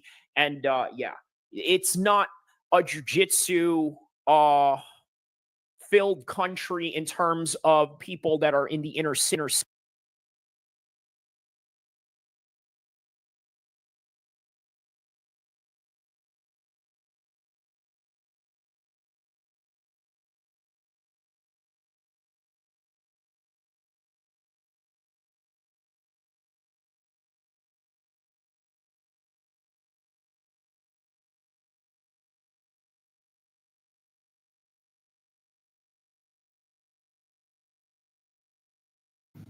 Oops, sorry about that. Had that on mute. I was saying that, yeah, having, yeah, so basically jiu-jitsu is a middle-class sport for middle-class people. And why I'm saying that is because Tom Aspinall's dad had the means to take that risk. And maybe a lot of you should not take that risk as well, because again, this doesn't apply to everybody. But nonetheless, the important lesson to learn from this whole entire story is that you got to take risk, because if you don't take risk, then you're going to be imprisoned by your own comfortability for the rest of your life. And that right there is a prison that you can't see, sort of like what David Icke, the conspiracy theorist from the UK, constantly emphasizes. Right now, look, you can say one thing about this guy, you can criticize him for the way that he thinks or this and that, but he may have a point there in that particular act. Look, a lot of people are always going to doubt you, even if you have the amount of talent that Tom Aspinall has, or anybody that has the potential to make it in the world of entertainment or in the world of professional sports, et cetera, all these endeavors that are, quite frankly, extremely hard to do. But on any regard, here's one thing that you have to understand, okay? Tom Aspinall was going to quit. Now, why is this significant to bring up? Many of you don't have father figures in your life. And this is the reason why a lot of you are not in the next level that you need to be. And it may not be your fault. Some of it can be placed upon your own fault because there are certain actions that you can take. But then there are people out there that just don't have the resources to get to the next level, okay, or to get to the next thing. Look, I'll tell you something. This is a reality, bro. It really does take money. It really does take money to fight and to train. I'll give you an example. I know this white-collar boxer in England by the name of Daniel Hamid, okay? I got to tell you, this is really interesting what he had going on, right? So right now, this brother right here has a 1-2 boxing record. Okay, so I'm going to show you, and I'm going to give you an example of why it really does take money and resources to go out there and fight. Dude, this guy missed out a fight. And again, this is all allegedly, okay? I'm just going to be fair about this. You could create all types of speculation you want, but just from the face value story of this guy was left behind on the day of his fight. In other words, he didn't have the money to get Uber or to get on a taxi or to get on any type of transportation, because he was promised by one guy that he was going to be taken to that fight, and eventually he didn't. Look, I'm going to play you a video with what he had mentioned, and I'm going to react to it just to kind of give you context, okay? So this is the brother that we're talking about right here, all right? And this was his whole situation that he had going on. I've been around boxing pound for pound. It's given me opportunities, especially when it takes time to find people you truly trust outside of your bubble, but I can genuinely trust these people. Okay, so he's talking about the promotion being very helpful to him. Okay, so here's an interesting post that he wrote. P. Diddy got Pac unalived, and I'll tell you why he did it out of jealousy. Tupac was an upcoming star. My point is that jealousy can actually come from your own don't trust no one. The more you rise up in life, the more people want. Yeah, that's a good point. I'll tell you why, because Diddy and Tupac were actually homies at one point, okay? So here's a video of the stories that he was talking about. Let's play it right here. Somebody I trust, somebody who I look up to, he let me down. I wanted to be there. I let Cheat Hazib down. I'm opponent down. I'd like to apologize to my opponent, but yesterday it shouldn't have happened like that. I got dealt with and I got dealt with. I'm really upset about it. I was emotional. I was stressed the whole night. You don't understand. Step in the ring, it takes away your mental health. It takes away your dignity. Like you're training for a fight. You're putting your mental health on the line. You're putting your safety on the line. So it takes a big man to step inside that squared circle. But yeah, he's absolutely right about that. It definitely does take a certain type of individual to get in the cage, get in the ring. And as a result, well, I tell you what, this is why I have respect for this guy. But I think his story and what came about this entire video that I'm making, I think is interesting in and of itself, right? So let's get to it. Last minute, this is what happened. I got stuck. People, put yourself in my situation. Put yourself in my situation. Would you trust? Name what you take trust, and what if he tells you on the day, I can't take you, and genuinely you have no money to pick up. Yo, Kari, my boy. You genuinely have no money to tackle. So you see what I'm talking about? This is literally what I was emphasizing with you guys, is Hey, that brother, I'm going it to be takes on money and resources to get to point A and point B. Now, look, Tom Aspinall, for a bit. do you realize how privileged he is? His dad is an IT guy. He's a jiu-jitsu black belt, which means he doesn't need to go to a jiu-jitsu school and pay hundreds of dollars. Rather, have people pay them hundreds of dollars.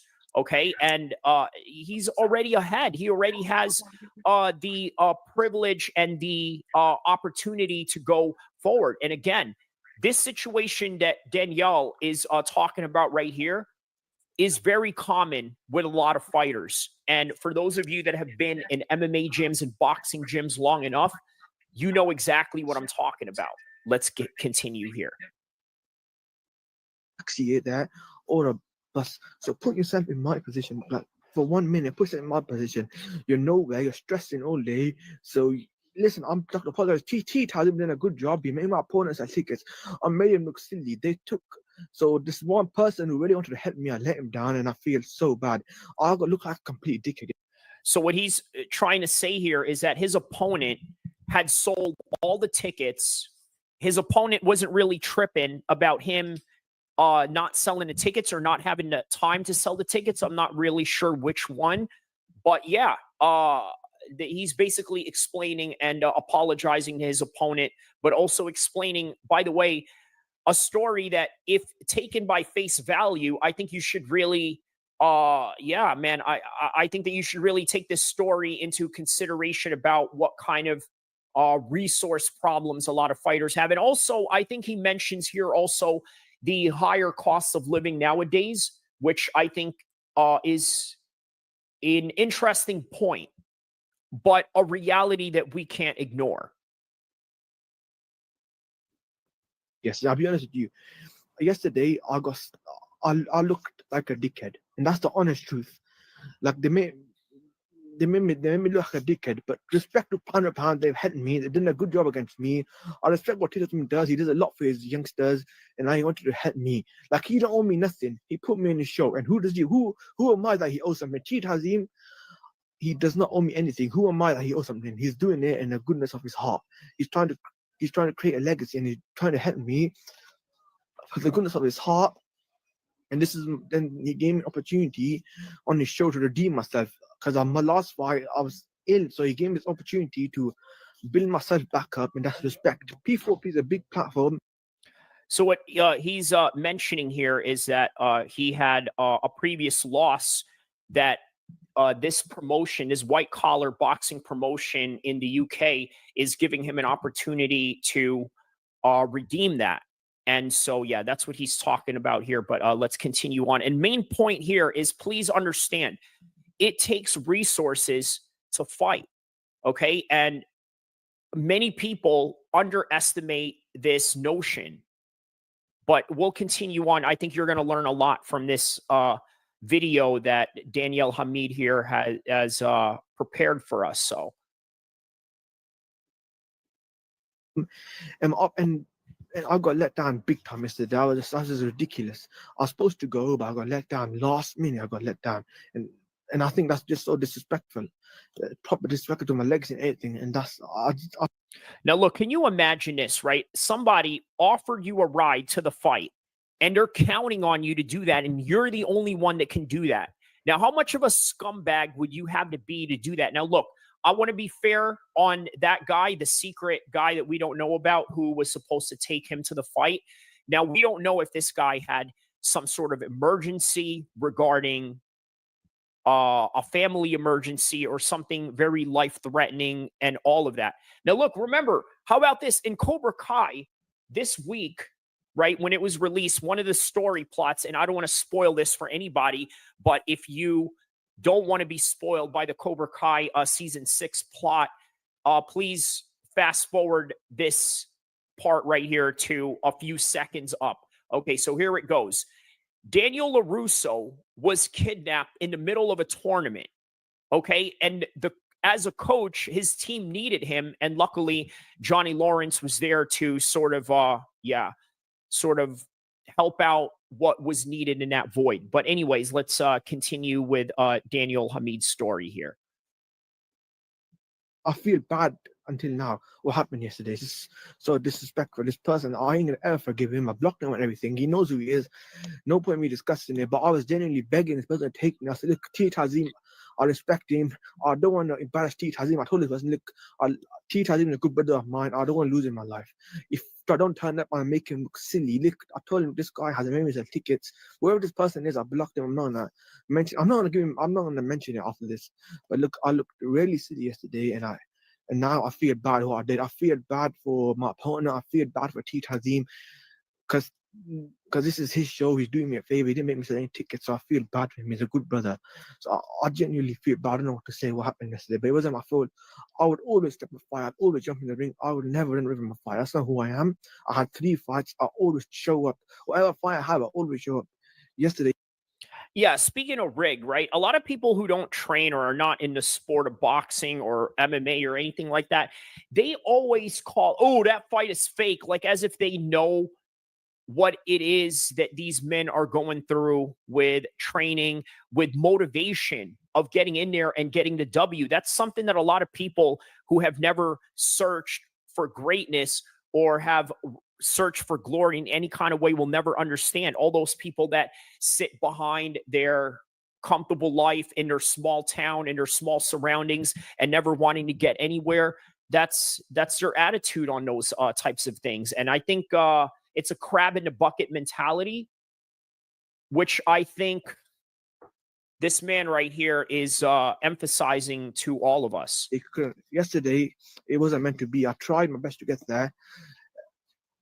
I even was said I'd meet the train station, because train station you have to take it to train station, you have to pay. Then you have to pay. Then this person wanted to pay, and I asked him, "Can you collect me from the train station?" No, so I had to pay for the taxi as well from the train station. So this person, he didn't care about me, about how I got there, anything. But so it is what it is. But I'd like to apologize again to T Tazim for giving me a show, for helping me.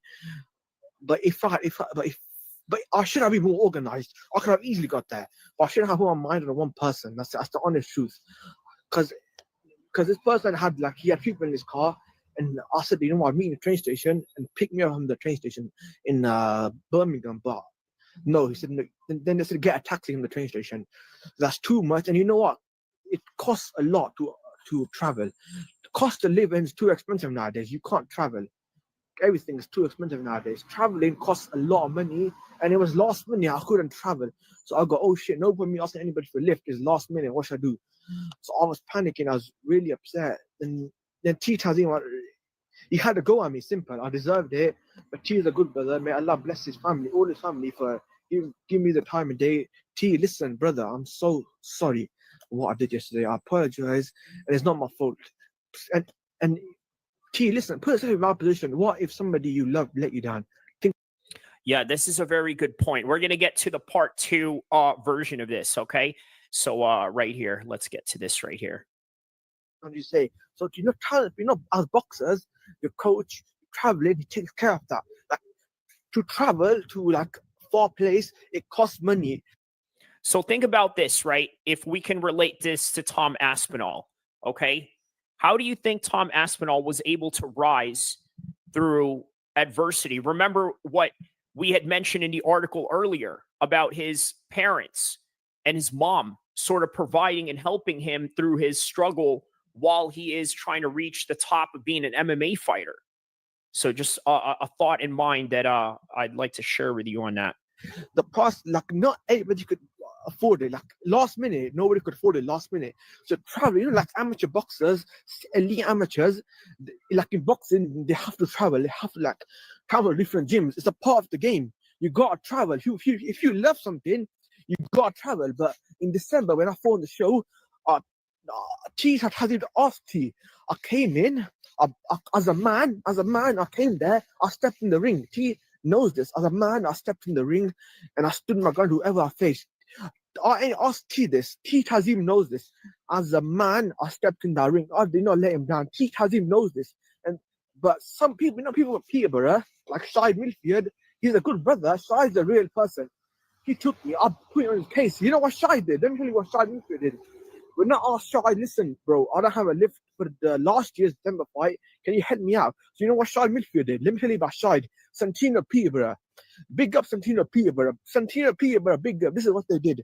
So Santino Peterborough did not leave Peterborough until I got a lift. He made sure I got a lift. Not once, but twice. Once he asked Carl to bring me. Second time, he took me himself. He made sure that, because he knows how embarrassing it would have been if I didn't turn up. Santino Peterborough knew, because he knows it's going to be bestie for me.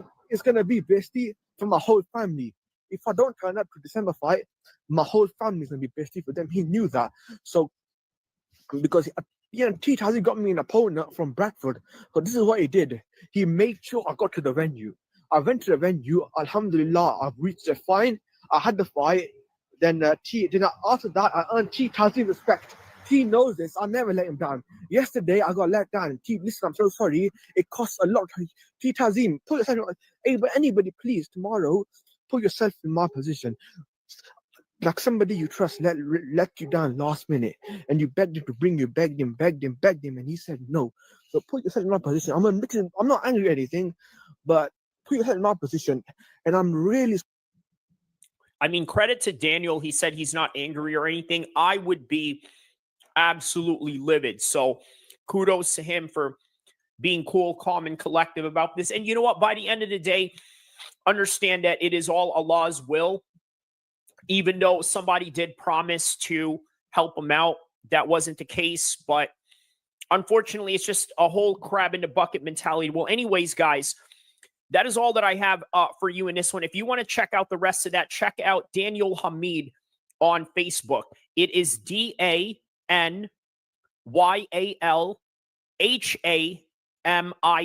like Prince Hamid, or I think he spells it with an E, but Daniel here spells it with an I. So Hamid as in Hamid.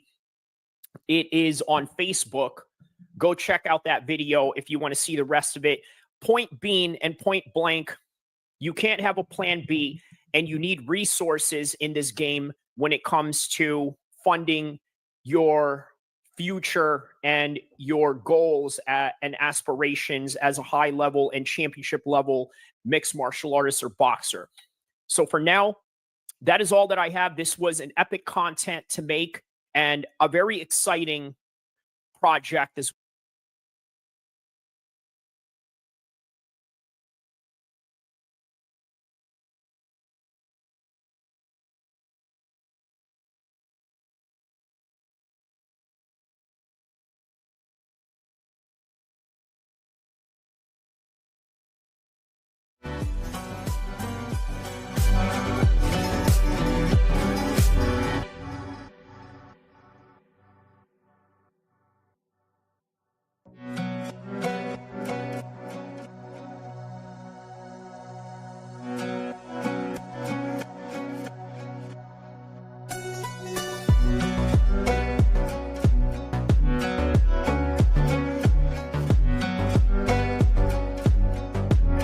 All right, we're back.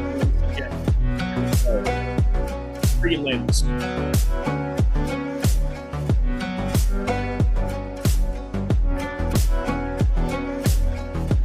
Right on the 4-hour mark is the prelims. How about that? What MMA live stream do you know will give you constant entertainment, all for the anticipation of the event? I mean, think about that. You know what I mean? There's not a lot of MMA content out there. I don't even have this. Right there.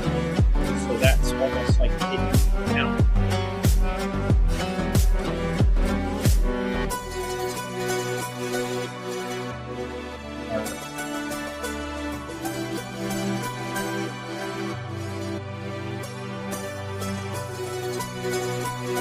Oh, for sure. Give me a minute. I'm gonna hop back on, brother. Finna grab food. Okay, all right. So we're gonna wait for our brother Jermaine Taylor. You know, a homie of mine. I'm trying to encourage him to do an MMA podcast, well, boxing podcast as well. Yeah, man. Whatever combat sports is hot, we're all gonna cover it. So here we go, man. On the 4-hour mark, we got the prelim preview fights coming up. So yeah, man, we're supposed to have Keyword taking on McVeigh, right? You know who McVeigh was supposed to fight? McVeigh was supposed to fight none other than Cedric Dumas. Okay? And what link do you use?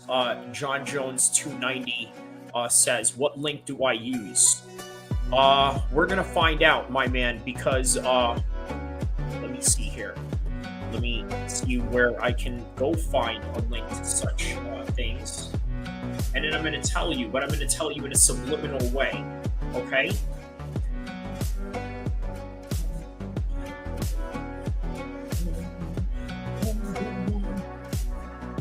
All right.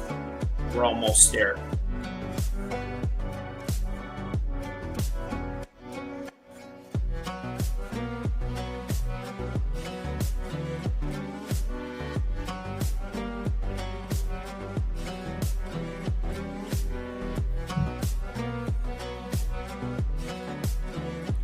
All right. So right now, we got the first fight is going to be in 8 minutes from now. Okay, so we're going to find out what that first fight is going to be. The first fight, because obviously Eworth and Cedric Dumas was supposed to fight. Cedric Dumas gets arrested, and now they had to bring in Eworth. No, McVeigh was supposed to fight. Either way, he couldn't make weight. They cut him as a result of that. He was going to make his UFC debut. How sad is that, right? Really, how sad is that? Blink 182, Fresh Military says, what is the reference with Blink 182 and why you had mentioned that? Please let me know on the comment section below. Okay.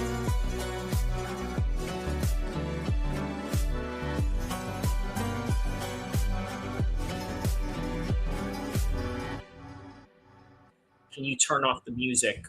All right.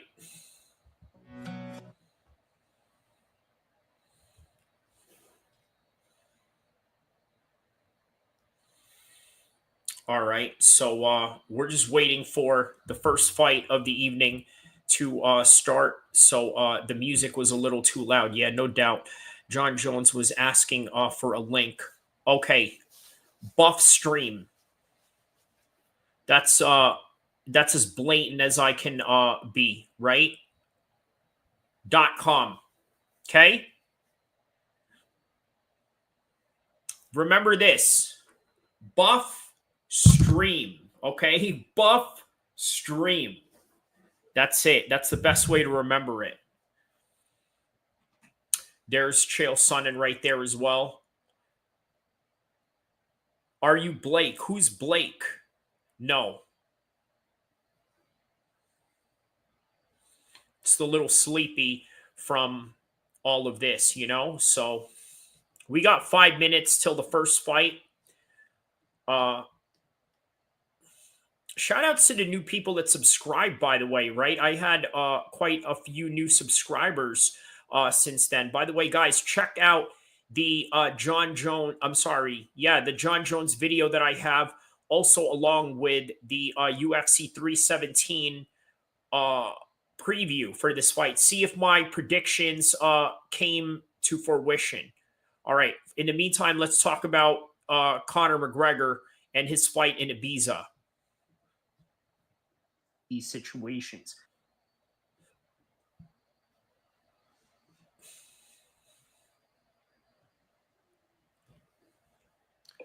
So out of nowhere, Conor McGregor floors somebody in an Ibiza nightclub. Is anybody surprised, in all honesty?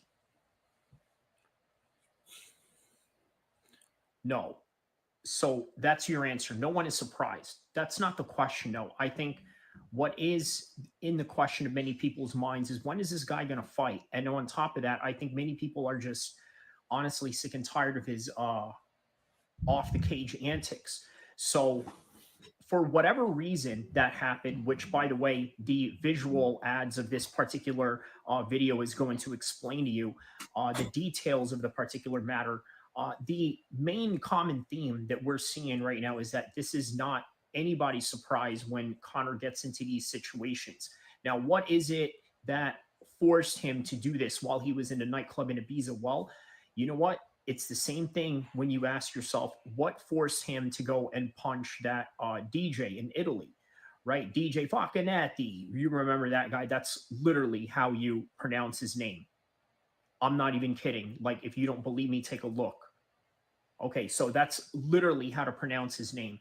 So one thing you got to understand about Conor, right? This isn't the first time and it won't be the last. So why does he get himself into these situations? Well, for one, if we could get off Conor for just a second, obviously he's the main focal point of this whole entire thing, but I think there's a bigger lesson to be learned in terms of overall understanding and visualizing what it is that you're going to go through, what each person is going to go through when you are out in a nightclub, and nothing really good comes out of it.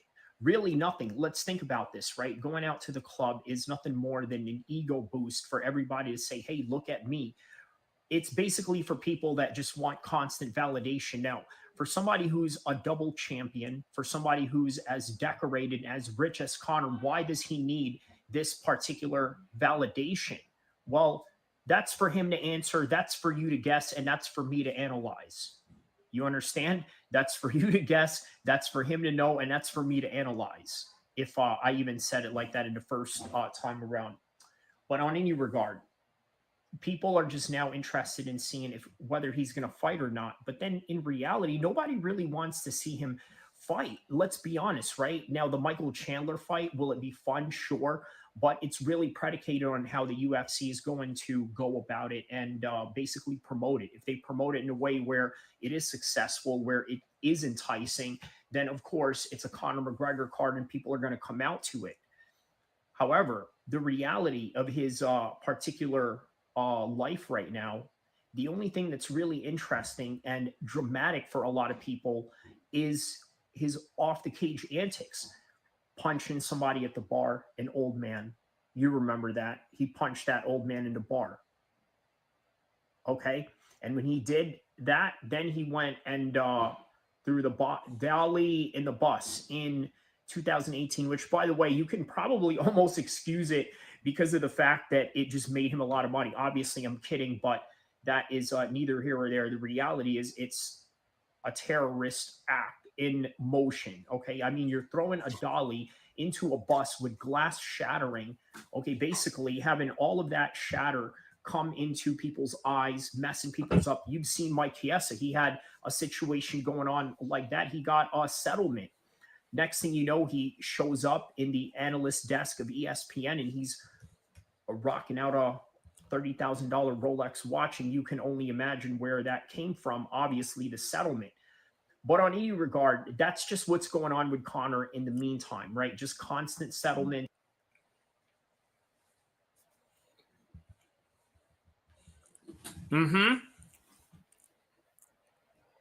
Settlement after settlement, lawsuit after lawsuit.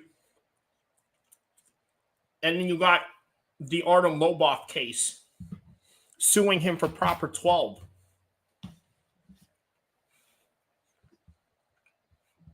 All because McGregor did not want to share his idea to Artem Lobov. Artem Lobov came off with that idea, Proper 12.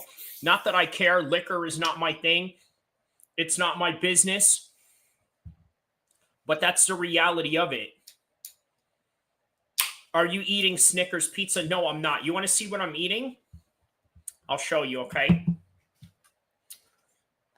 wheat, brown bread, okay, Irish butter, and with nuts. So a little bit of carbs and a little bit of fats, you know, in that. So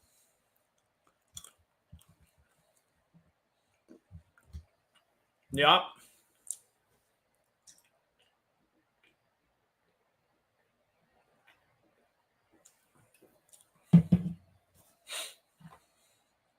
I'm going to be reacting to the fights, Camille.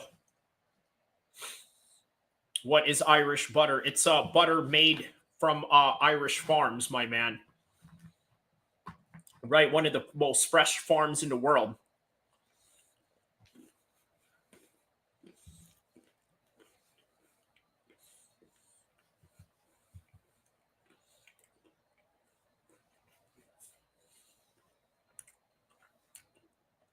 We're watching it right now, my man.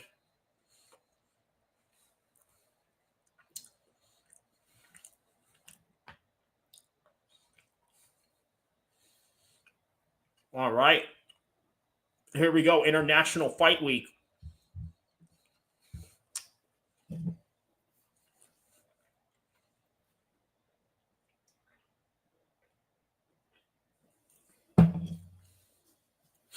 Welcome to the Kaya Bualkir MMA channel, y'all. One of the most epic mixed martial arts channels that you will ever witness. I promise you that. So I will be reacting to the fights, so stay tuned. All right, so here we go.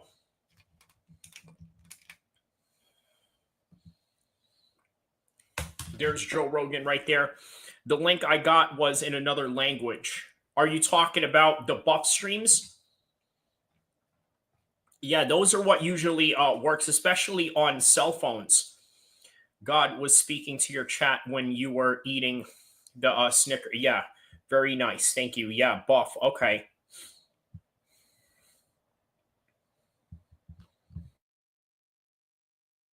Oh, yeah. Did anybody see the Hall of Fame, by the way?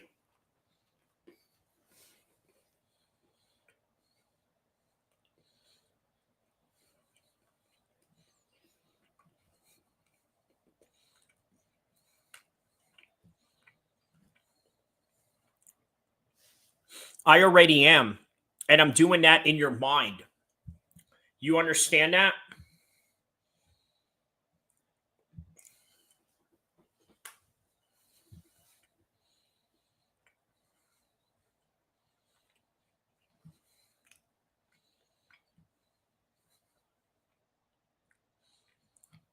If your stream is English, could you drop the link?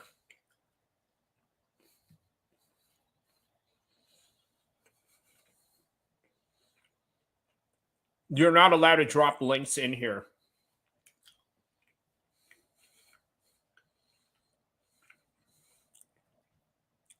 Sorry, that will not be allowed.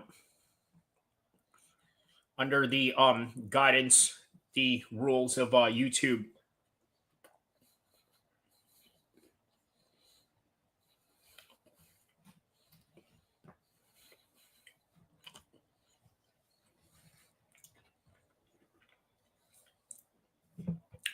You can say it out loud, but not the actual site.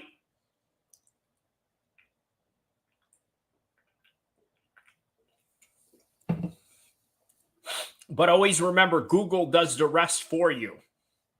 You know what I mean?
Uriah, one of the greatest bantamweights.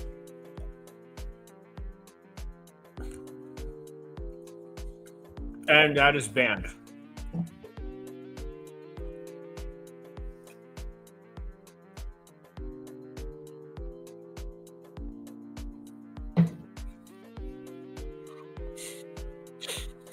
Buff stream is not showing anything, bro. I don't know what to tell you. I can see Topuria there. Okay.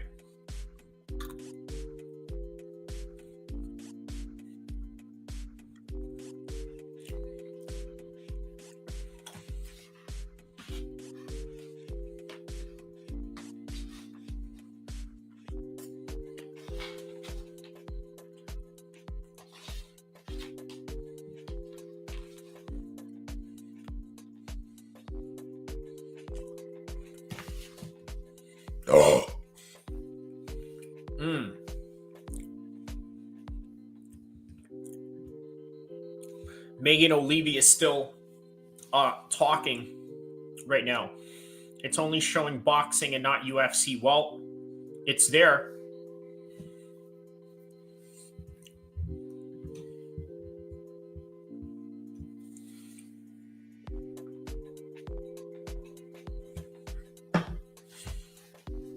You can also try VIP Box.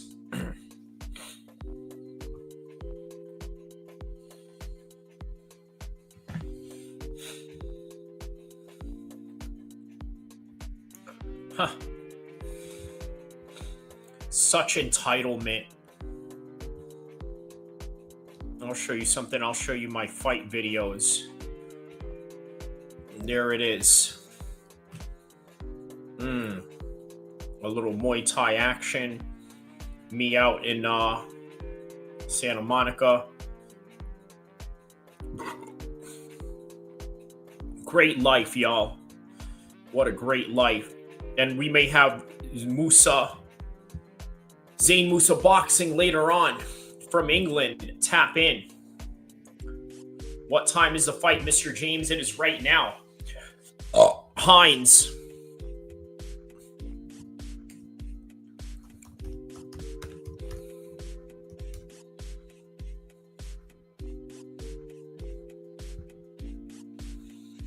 All right, so Hines versus Diniz.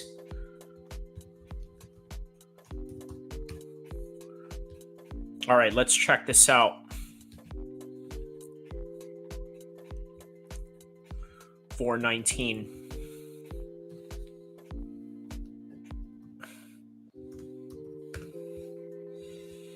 4 hours and 19 minutes. That's where this fight is about to start right now.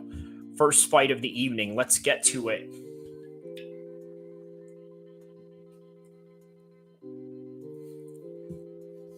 Also, let's not forget, there's also a Jake Paul fight going on later on today. That's also in the midst of some things, right?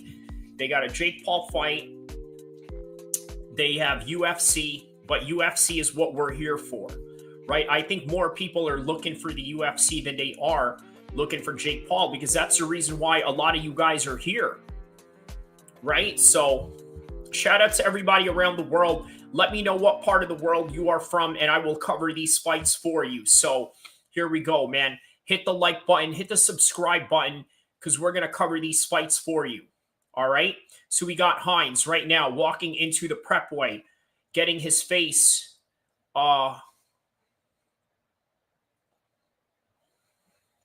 you know, the pre-fight stuff that he has going on right now. There's Mark Smith. Let's check out the comment right here. In 4 hours, Mr. James. In 4 hours. I think a little longer than that. Fresh melon juice. I think it would be a little bit longer than that. Wouldn't you say?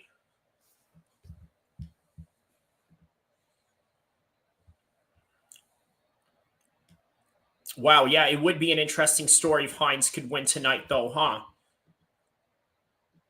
Like, he's very old right now, making his UFC debut, but you know what? He wants to come and bring it on for the old dogs one time, you know? Wow, so he was the first Brazilian to ever compete in Glory. Now, that's crazy. Joe Rogan says that he has a mass amounts of experience. I kind of agree with him.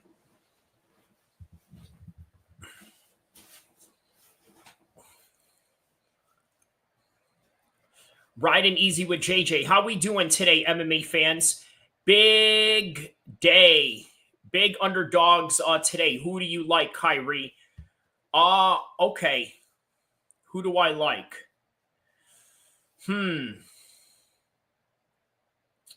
I'm going to go with Ilia Topuria and Pantoja by decision. Ilia Topuria, late round finish. And I think you get a submission out of Ilia Topuria. I think he rocks him, and then, yeah, he jumps into a submission. I'm going to show you guys what I said about this fight with Diniz versus Alvin right now. Is that his name, Alvin? No, that's not his name. Hines. Okay?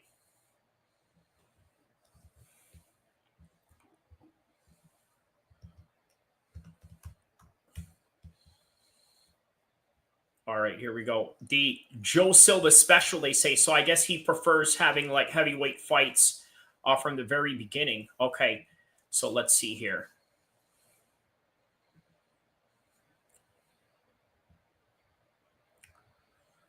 Ladies and gentlemen, we are live in Las Vegas, Nevada for UFC 317. Topuria versus Oliveira. And now this 3 rounds is 3 rounds for the UFC heavyweight division. Introducing first, fighting out of the blue corner, an undefeated mixed martial arts fighter. Professional record, 7 wins, no losses. 6 feet, 2 inches tall, weighing in at 259.5 pounds. Fighting out of Grand Rapids, Michigan. Oh, wait, no, Minnesota. Hines. All right, let's do this right now.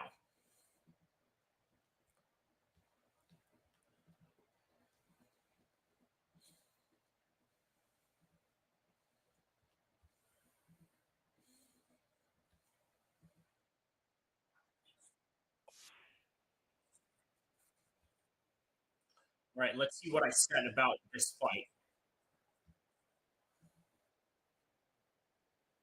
Is taking on Justin Taffa. Okay, 7-5 Justin Taffa versus 8-1 Diniz. Now, who am I going to go for with this one? I'm going to go with Diniz. Marty Miller says both McGregor. Shout outs to Marty Miller for that comment right. All right, so that was my pick of that fight. Is I'm going with Diniz. Falso. Victor says, no, amigo. No, falso, amigo. Okay, round 1. Here we go. Round number 1.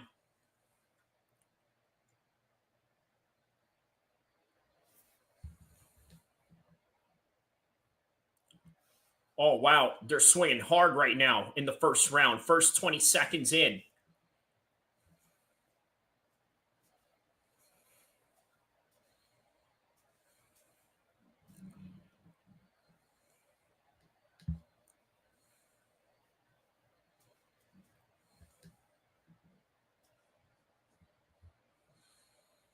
All right, so so far a little bit of a feeling out process between these two.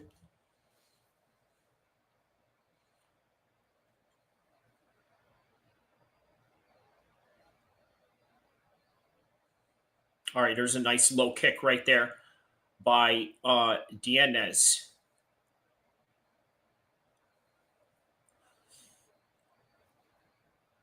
Yeah, the way that Hines has his stance, he's really making it a valiant effort and letting you know that he's going to walk forward towards you.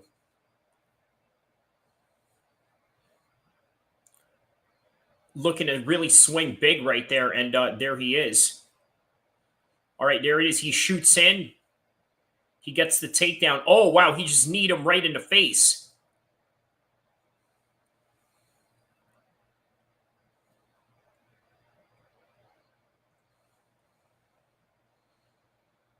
Yeah, it's clean. That shot was clean. That shot was considered clean. All right, there's a low kick right there by Diniz.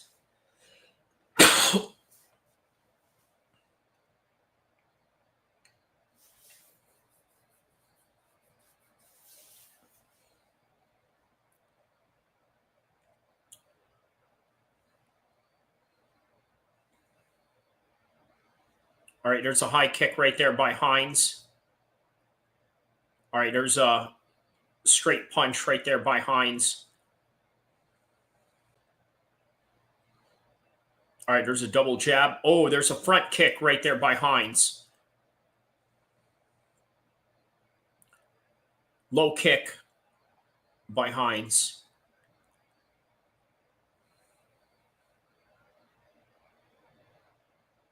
Yeah, something busted up Hines for sure.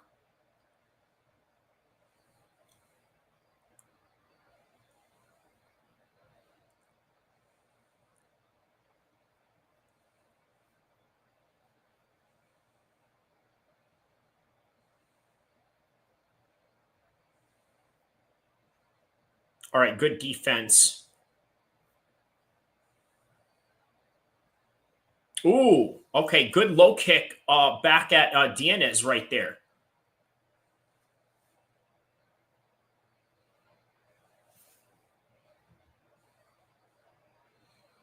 Yeah, only just a few shots from Diniz. He's already busted up his leg.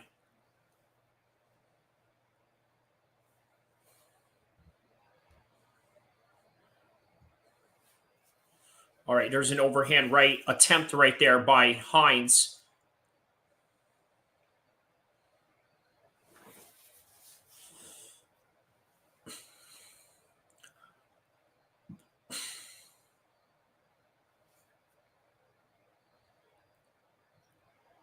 Oh, wow, he just rocked Hines right there.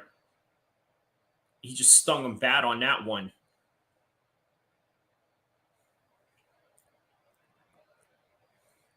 Oh, wow.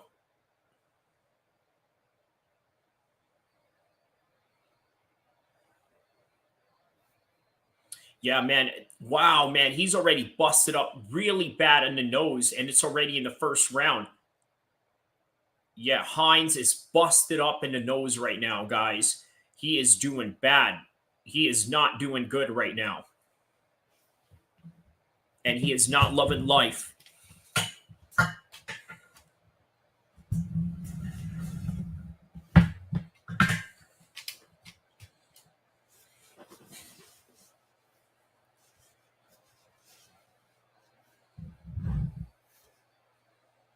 All right, there it is. That's the end of the first round right now. Very bloody first round for Hines, unfortunately. Very bloodied up for Hines.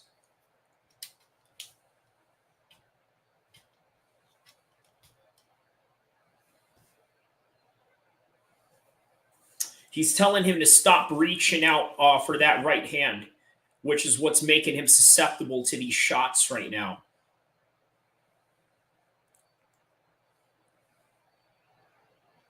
All right, man. So shout out to everybody around the world that's tapped in, because what we are doing right now is giving you guys live play-by-play of what is going on in UFC 317 right now. There's the right hand right there on the counter by Hines, by Diniz. Actually, there's a jab right there by, man, really just destroying him on the feet right now.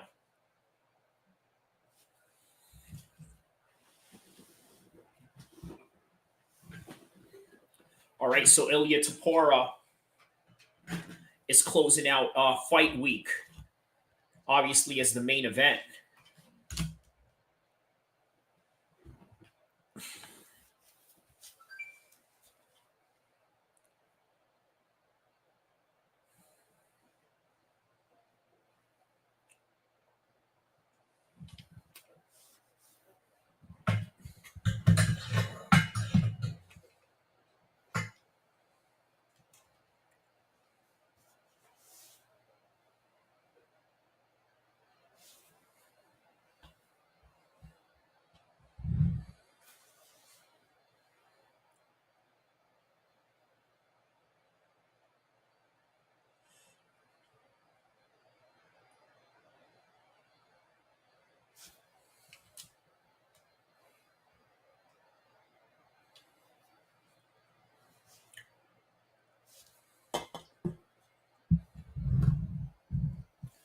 All right, so a little bit of a dancing around by Hines right there. There's a low kick on the part of Diniz.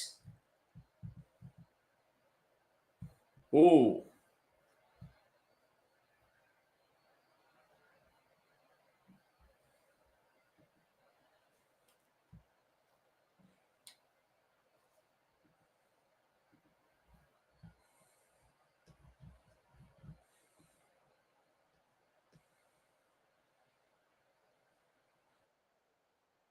All right, yeah, he's getting hit with these shots, man.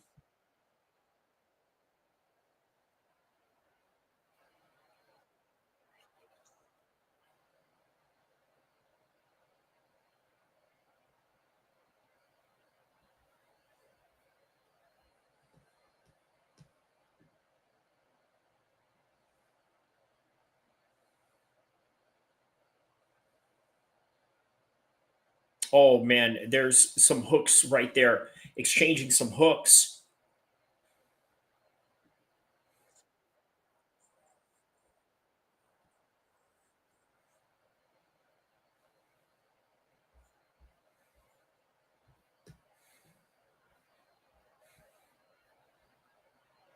Yeah, Hines is definitely taking a lot of calf kicks right now.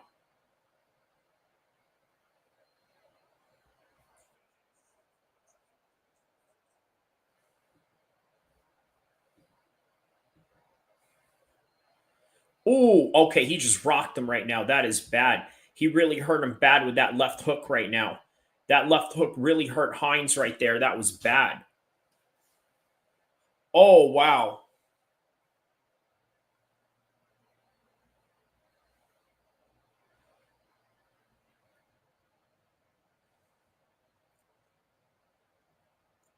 All right, yeah, not really engaging and sort of dictating when he wants to engage with what Dan's is doing right now. A little bit of a fatigue setting in on both men right now. Yeah, it's one thing to take damage. I mean, it's one thing to be in shape, but once you start taking damage, that's when it really starts to test your will at that point.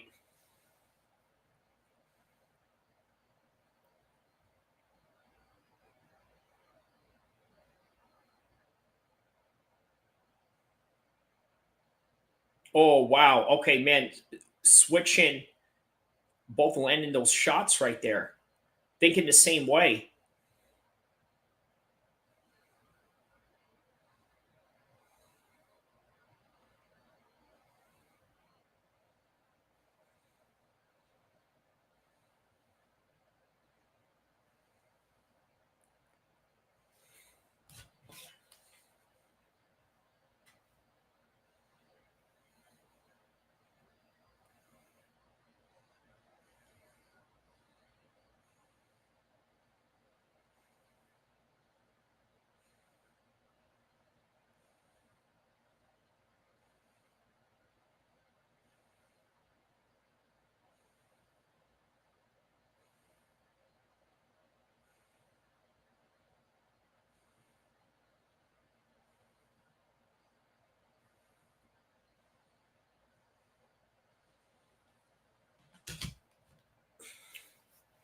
Oh, okay, there's a nice high kick right there by Diniz, and then gets a shot just right at the end of the bell right there.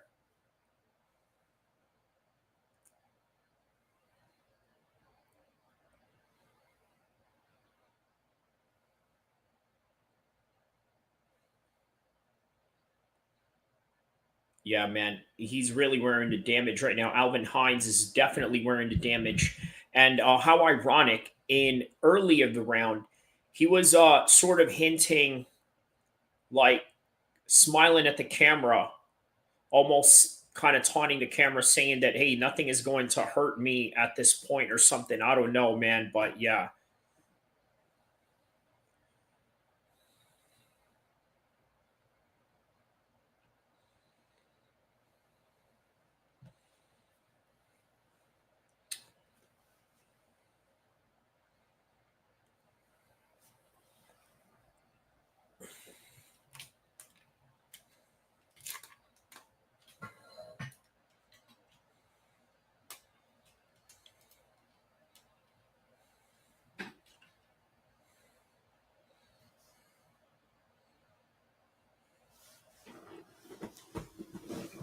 All right.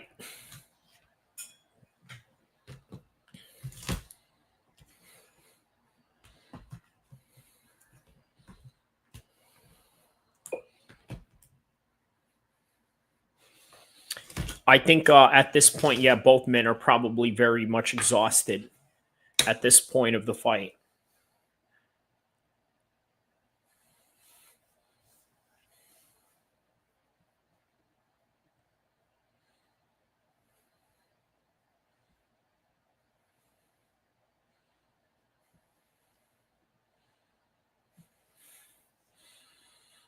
Yeah, very even fight at this point, to be honest with you.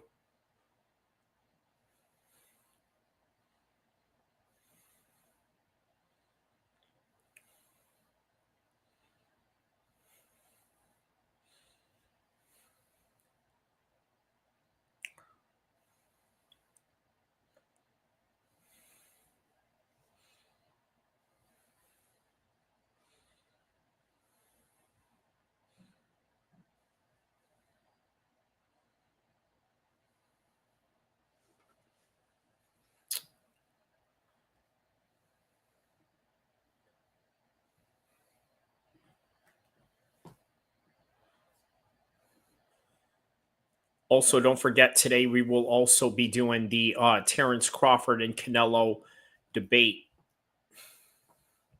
all live in Las Vegas today.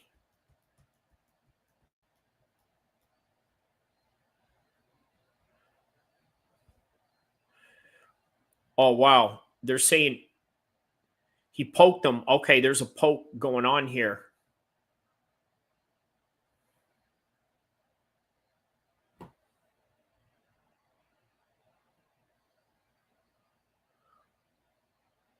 Wow. Okay, there is a poke going on there.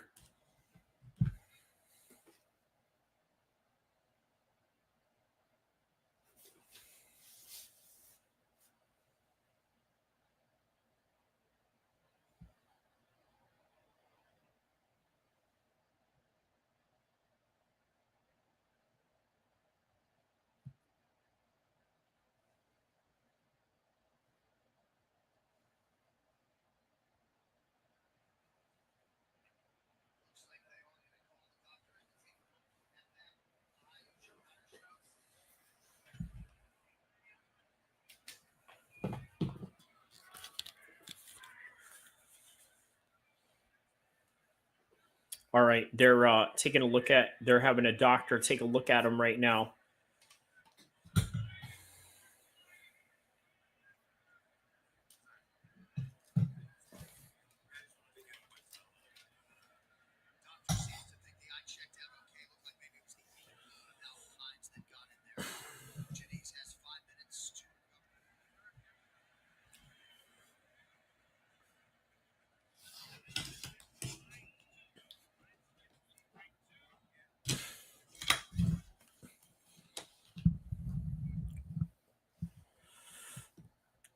My man from Russia says, hi, how are you?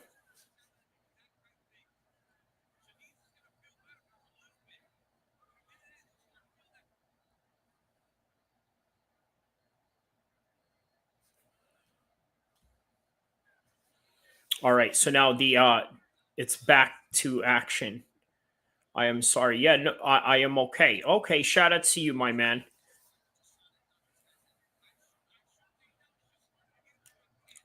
Oh wow. Okay, there's an overhand right there.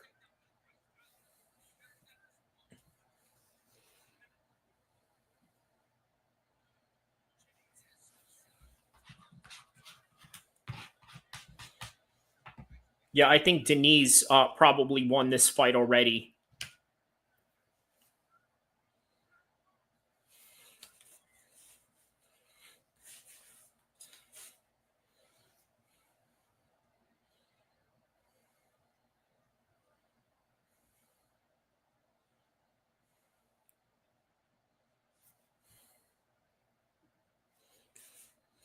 Yeah, no problem, my man. You know, you're perfectly fine.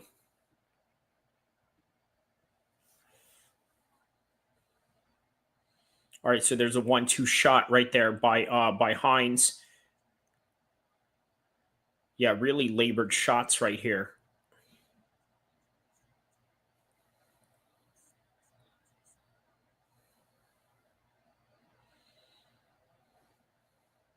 All right, there's a 1-2 jab right there. Oh wow, there's overhand right by Hines. He's looking to get a finish right here.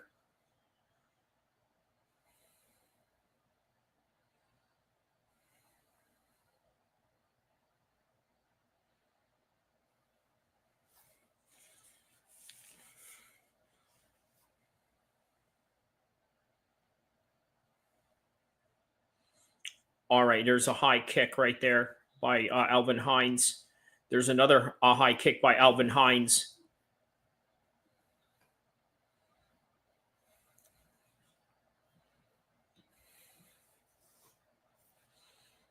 Oh, Marty Miller says Holly Holmes is fighting right now. Okay, so I'm gonna tap in on that as well as this fight. So we're gonna tap in to both.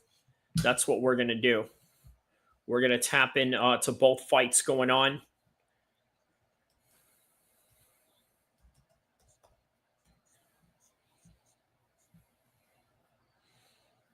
Yeah, this dude definitely has a lot of boxing experience. I mean, kickboxing experience, rather. Speaking of boxing, yeah, we're going to follow along the Holly Holmes fight as well now that this fight has ended and gone to a decision.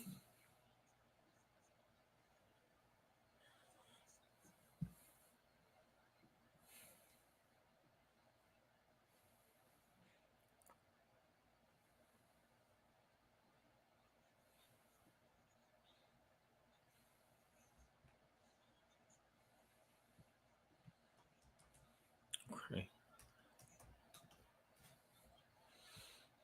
Yeah, man, it was a back and forth fight, this one, right? Anybody could have won this fight right here. But I think Diniz got the job done. I think he won this one. All right, Holly Holmes right now.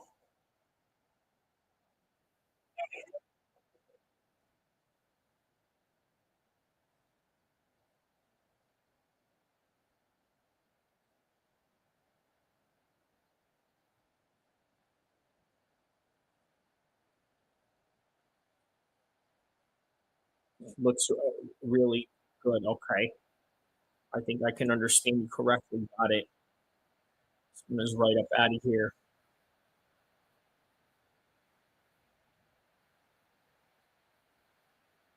Okay, so it's round number 8 with Holly Holmes right now. Oh wow. Okay.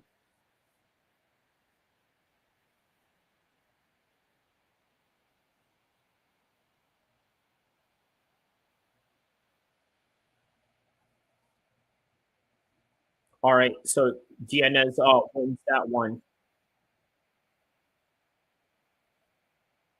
Okay. Well, sort of how I predicted and not seen it. So I don't see, but I very interested because I hear another language. Okay, for sure.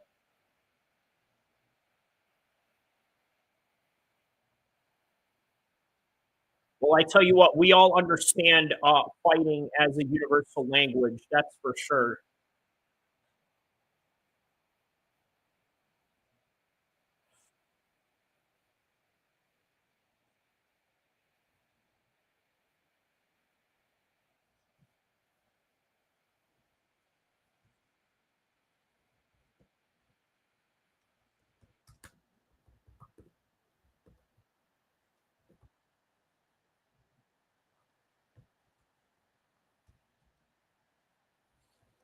All right, so Diniz wins by decision, and Holly Holmes is boxing right now. And you know what? Not bad. I stumbled upon watching this while she was at round number 8, and I would imagine she probably didn't look any different in the last 7 rounds prior to this. So yeah, on to the next fight that we have going on. We have Nico Price coming up next.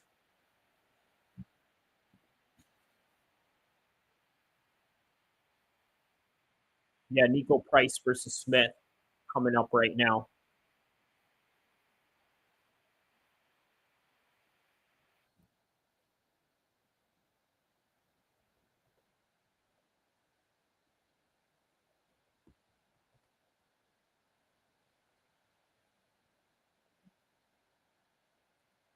All right, so let me see what I had for the fight between Nico Price and Smith. Smith. Let's go right here. Let's take a look at Nico Price's career so far, okay? Now, for those that don't know, he was Robbie Lawler's retirement fight. He got knocked out. Robbie Lawler got a nice send-off at UFC 290. I remember that fight vividly. I was literally in Walt Disney World in Anaheim while I was watching that fight. I was about to go to the rides, right, in Disney World, and I was in my hotel watching that. And what was great was that I actually got to watch all of the fights while I was in Disney World, while all of that was going on. So every time there was a finish, every time there was a fight in between, you know what I would do? I would go watch the fights, and then there was a lot of finishes, including this one. So it was easy to watch all of the fights. But nonetheless, after that fight, he lost to Robbie Lawler. Alex Morono was the next fight, gets a decision, and then gets a decision loss against The Rock's homeboy, Tarumba Gorembo. Okay, so obviously this guy is a veteran, right? Has over 20 fights in his career, almost 30 fights. But let's take a look at Jacob Smith. What do we know about this Jacob Smith character? A guy that is virtually unknown, that nobody knows about. I'm going to look him up right now on Topology because he doesn't have a Wikipedia page. And I doubt even with the hardcore fans, okay, they would have to look up this guy somewhere to even, you know, find out any information on him. So, okay, let's take a look at some information on Jacob Smith, Jacob Cobb Smith. Okay, 10-0. How about this? Undefeated. I might have to go with this guy, Fortress MMA. But let's take a look at some of the wins that he's had over his career. So, 1 UFC win, okay, taking on a veteran like that, 9-0, knocks out Preston Parson.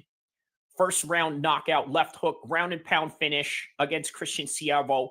Gets a knockout against Jared McCollin. Okay, first round, and that is in the LFA. No, I'm sorry, Fury Fighting Championships. Okay, he has another knockout, okay, against Austin Jones, gets a decision, another decision. So this guy's a knockout artist, and then he ground and pounds you to the ground, right? Probably something to the effect of maybe knocking you down. And then, you know what, man, I'm going with this guy. I think this guy has a chance to beat Nico Price. So I'm going to go with him against Nico Price. Now, we got Christopher Ewert taking on Jackson McKavey. Okay, let's go with the last fight that we have to take a look at. So, okay, let's take a look at who this guy is right here, right? Oops. Okay, let's take a look at who this Jackson McVeigh. Jackson McVeigh. What an interesting name, right? Jackson McVeigh. Let's take a look at where Jackson McVeigh is from. So Jackson, the Moose McVeigh, middleweight division, starting off the fight 6-0, by the way, the Moose. Okay, so he's a 6'4", 185er, undefeated. St. Charles Brazilian Jiu-Jitsu MMA, where he represents, no losses, has 4 wins in the LFA. Okay, and now he's coming into the UFC in the big times, right? Against Christopher Eworth. So what kind of wins does he have here? Chokes, knockouts, chokes again, knockouts, guillotine chokes, triangle chokes. So this guy's got some good submissions. And, well, he's got an amateur bout where he lost by armbar, and then he really learned from that. So, all right, let's take a look at his opponent, Christopher Eworth. Okay, so now Christopher Eworth. Okay, Christopher Eworth out of Texas, 7-0. So 2 undefeated guys right here, okay? 2 undefeated guys. We got right here 7-0.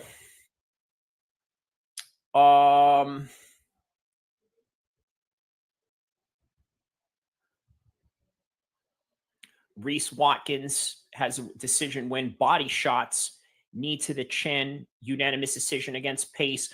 Okay, so I'm going to go with Eworth, okay? I think the height, he's going to manage to use the height against Eworth, right? 6'4", 185er. He's got a great chance of winning this one, but I think this goes to a decision. I think both of these guys, I think this is a UFC debut for both guys, right? I believe that is a UFC debut for both guys. I don't think the last fight was in the LFA. This guy's last fight is, so these are regional guys coming into UFC. So this is both their UFC debut. I'm going to have to go with, I'm going to have to go with McVeigh on this one.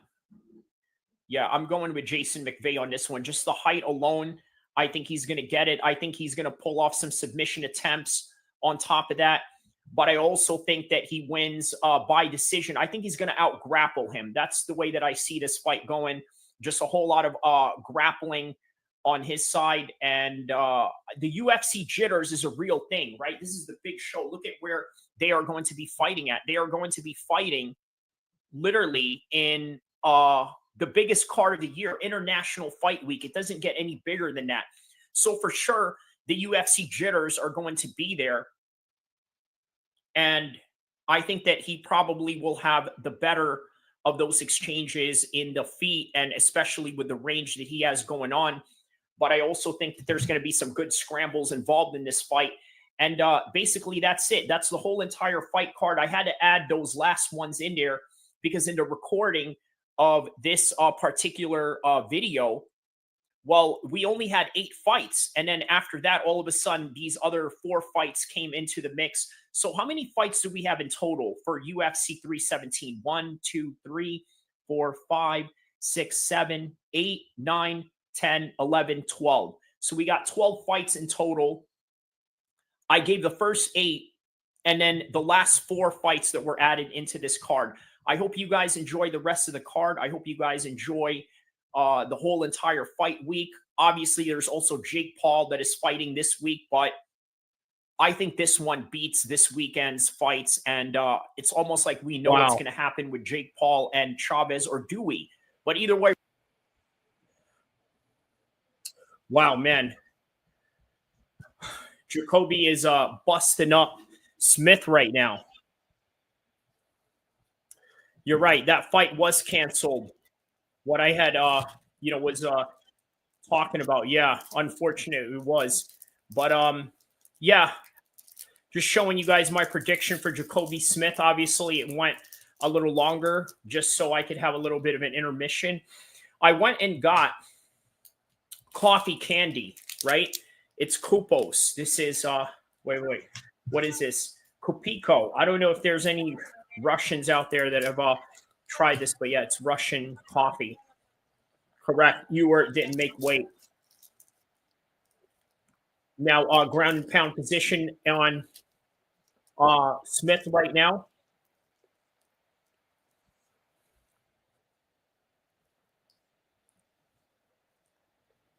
Holly Holmes wins by decision.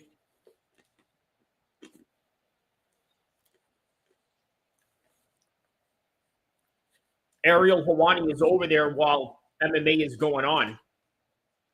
All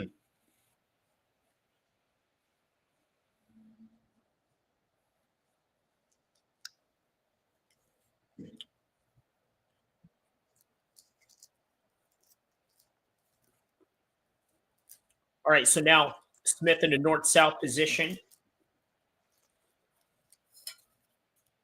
Good ground and pound by Smith right now.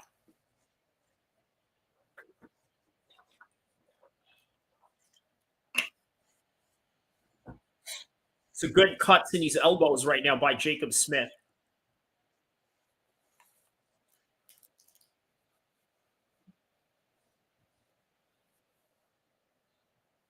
No. No. No. No. I did not mean to do that.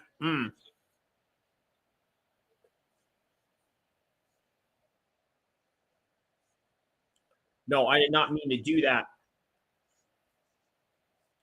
Snap. Listen, my bad. Riding easy with JJ. I accidentally banned you. I meant to ban this spammer. I did not mean to do that. Hey, Mari Miller, if you're there, is there a way that you know how to unban Riding Easy with JJ? I did not mean to do that. I was trying to ban the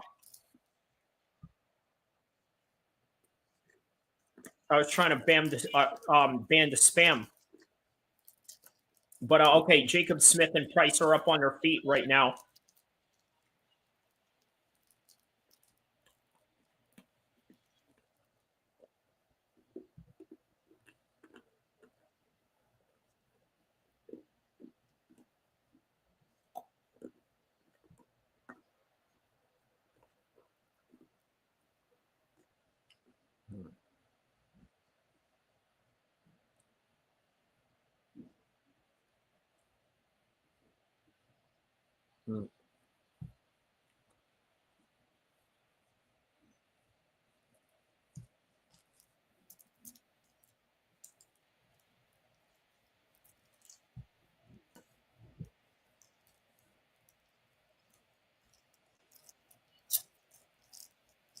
Wow, man. Nico Price is extremely exhausted right now.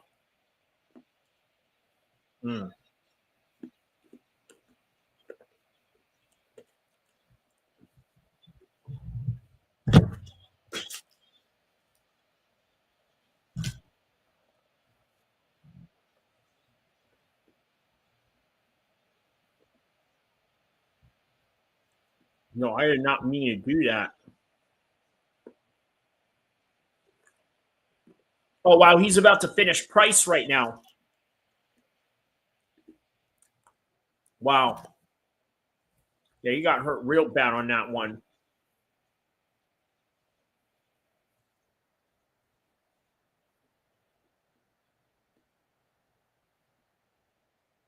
The corner of Price is telling him to just breathe right now.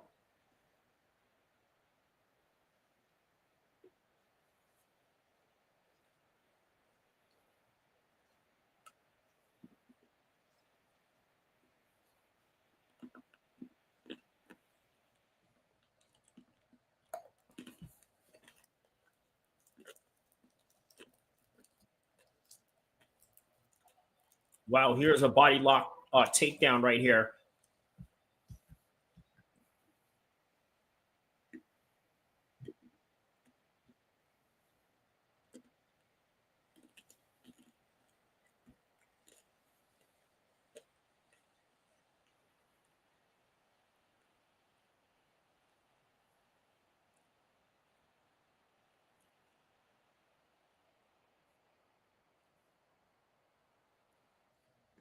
Man, how do I unban someone, man? I did not mean to ban Riding Easy with JJ. If anybody knows how to tell me how to unban someone, please let me know, okay? I need to unban my man Riding with JJ. That was not what I was intending to do.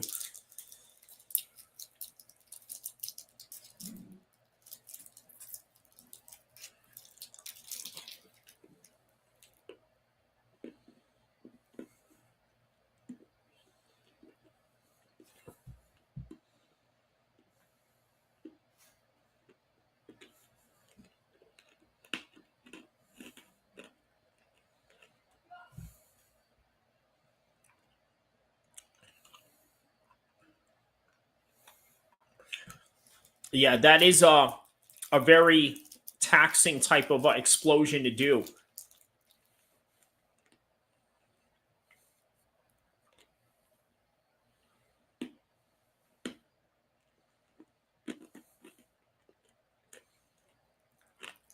All right, good knee to the body right there by Nico.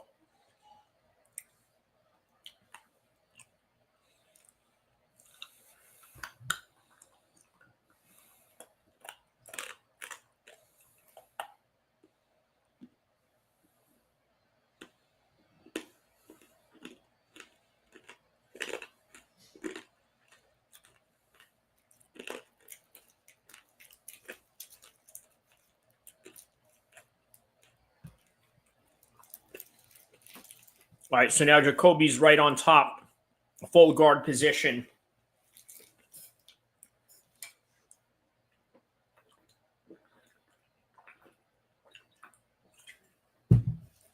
So you got Jacoby Smith right on the half guard position right now. Okay, now he's in full guard position. Both very exhausted with the lactic acid output that both of these guys are putting out right now.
All right, so now he's got him in side control right now.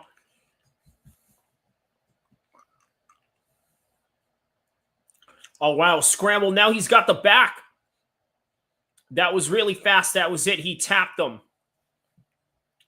That was very good, man. Jacoby Smith tapped him with a rear naked choke. Yeah, that was a really good choke right there.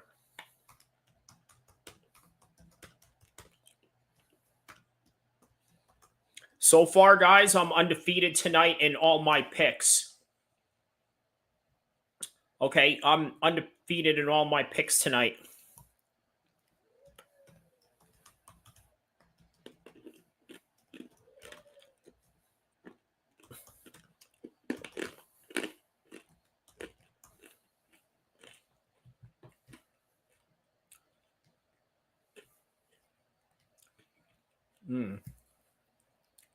And that was all she wrote right there.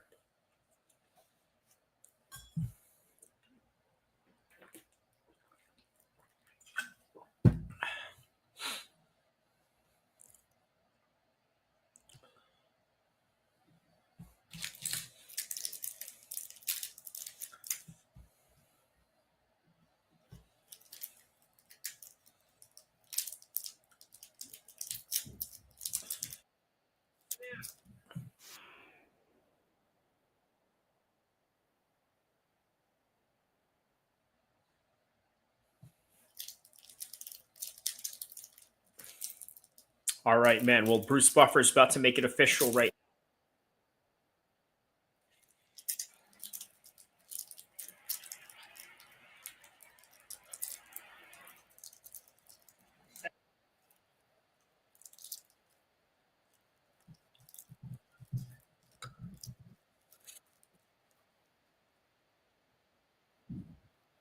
All right, there's Jacob Smith right now doing a Joe Rogan interview. He looks hyped.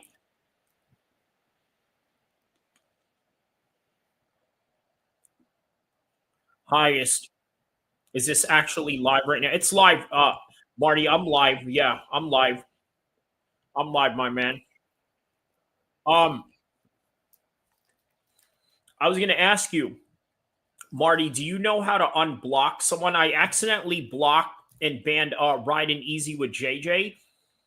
And I think it was because I was trying to block some yeah. My bad. I always get confused. No, it's all good. It's all good.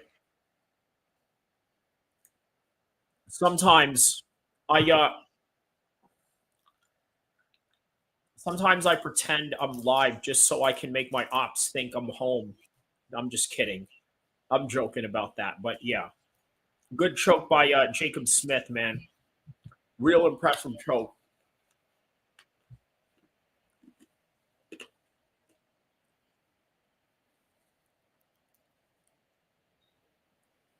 Joe Rogan is going to use that as a sound bite with Jacob Smith yelling, "Joe Rogan!"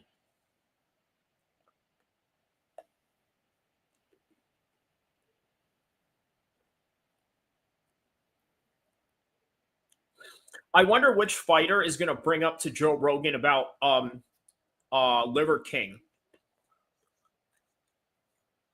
Like, how hilarious would that be if somebody was to bring it up?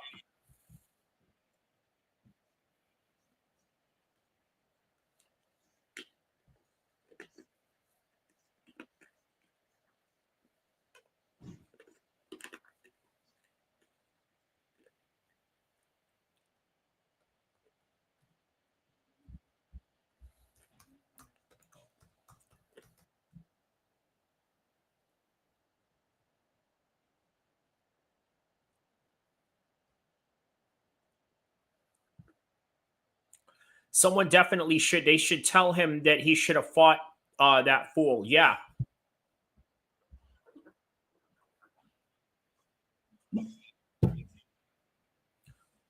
See, like this guy right here should absolutely be damned.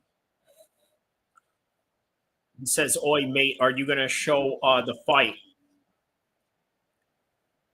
Marty said he should have fought him. Rogan was trying to fight Wesley Snipes back in the day. True. And I would argue Wesley Snipes is way more trained than Liver King. I think we can agree to that.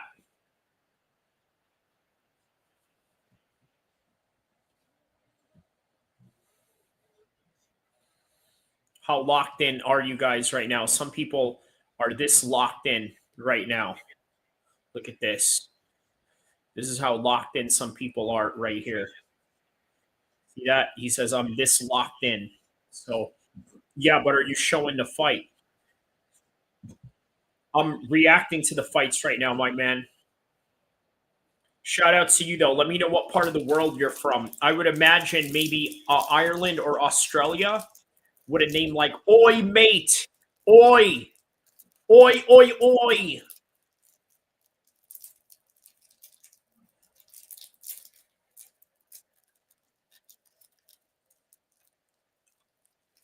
Wow, look at this cold open right now.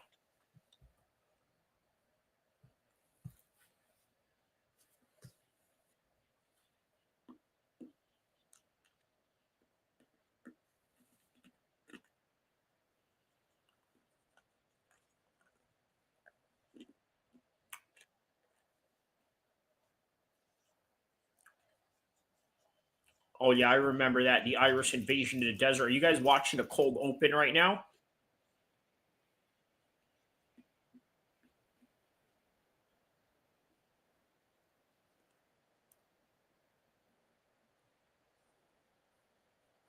It's crazy. They're showing Ben Askren getting knocked out while Ben Askren is fighting for his life in the hospital.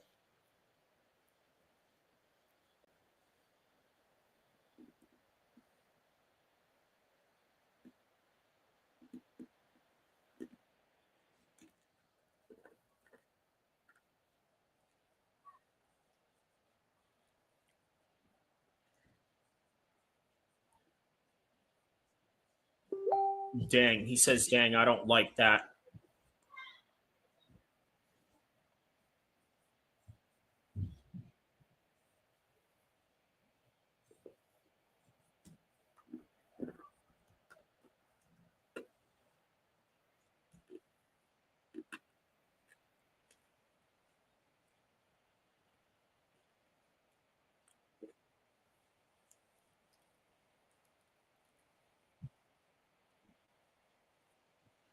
All right, there's the highlights of Amanda Nunes right there.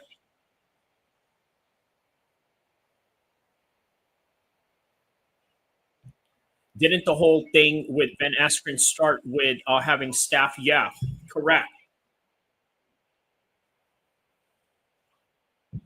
Yeah, staff ain't no joke, man. It really isn't. And people underestimate, how it will mess you up in one way or another.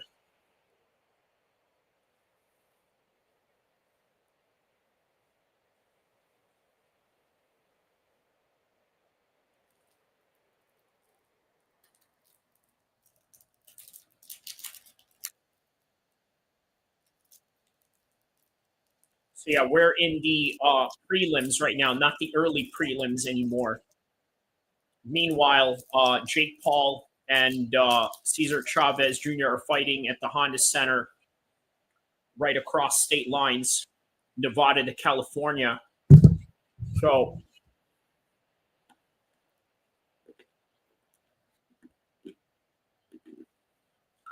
yeah, man, prayers go out to Ben Askren for sure.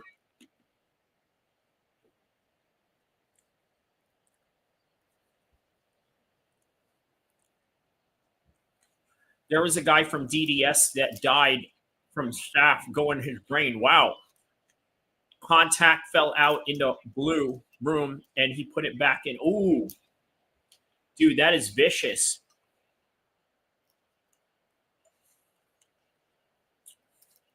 Yeah, that's why, man, it's not a joke. It's not a joke dealing with staph.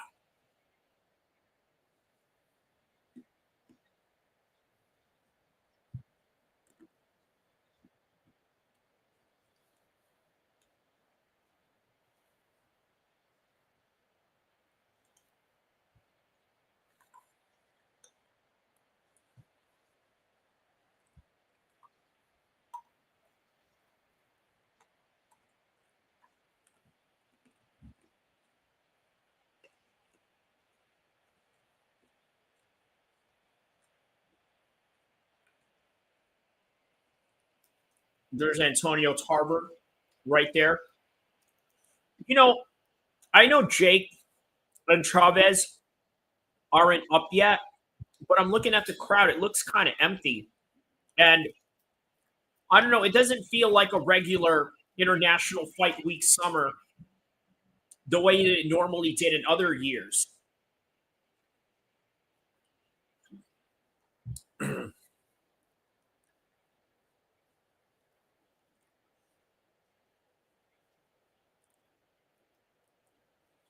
Yeah. Yeah, Daniel Cormier did have a big win in this showcase right here, winning the double championship against Stipe. And now Ilya Topuria is trying to do the same thing.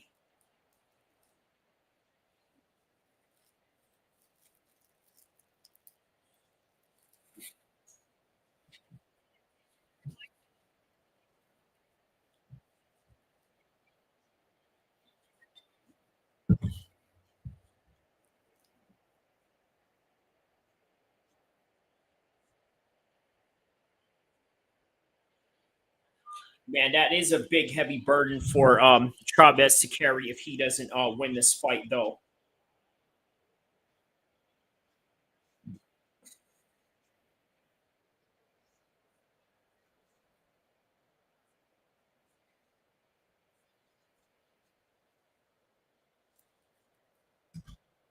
Yeah, Cesar Chavez's dad is saying, "Oh, there is no way my son is going to lose to a YouTuber or something like this or this and that." Man, listen, he's he's going to get smashed to bits, man. You know what? It's like almost none of that matters at this point. Did you pick Chavez to win? I'm sure you covered it, but I missed it. No, I picked Jake Paul to win that, man. You know, Jake Paul is winning that, Marty Miller. There's no way that Jake Paul is losing this. In fact, this fight is a whole lot easier than people think. Jake Paul is just bringing this guy in here for names. You know, for the same reason why he brought in Tyson. We all know what Tyson is right now. But Tyson is not the old Tyson, and it's not the Tyson that he beat. Yeah, I completely agree. I think he's going to absolutely destroy him. Probably in the first or second round. Yeah, it could get scary, man. All right, so next fight coming up.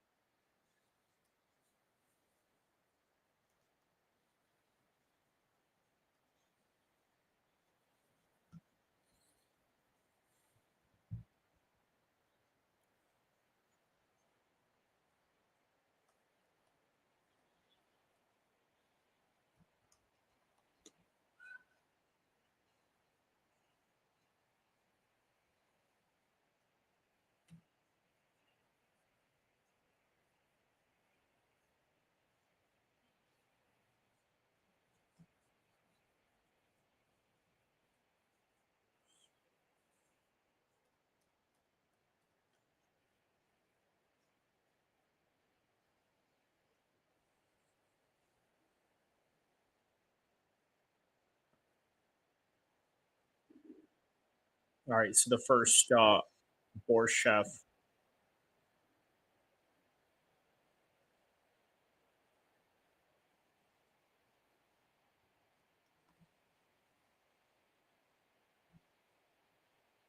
All right, so this is going to be on. I was watching Chavez some training clips, and he looked slow as hell, no power. Yeah, and I think Jake is absolutely going to exploit that notion right there for sure. He's absolutely going to exploit that notion.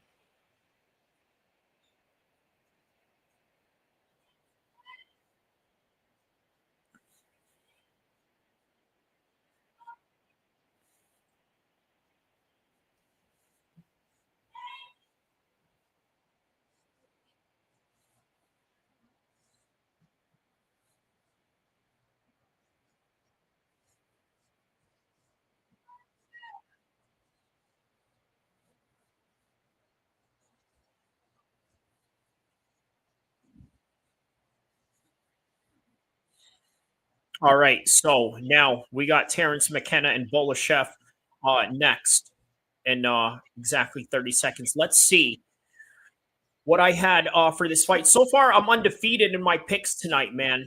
So that tells you a lot. Tells you a lot about what I know about MMA. So next fight, what is the next fight? And again, even if I get this wrong, understand these fighters are human beings. By the end, hold on, stop the music. We got a bonus round, okay? Because check this out. The bonus round is going to consist of talking about the fights that they just recently added into the mix. And that is Terrance McKenna versus Vyacheslav Borschev. Sacramento's very own Vyacheslav Borschev. Now, we know a lot about Terrance McKenna. Let's take a look at Vyacheslav Borschev, okay? Straight out of Sacramento.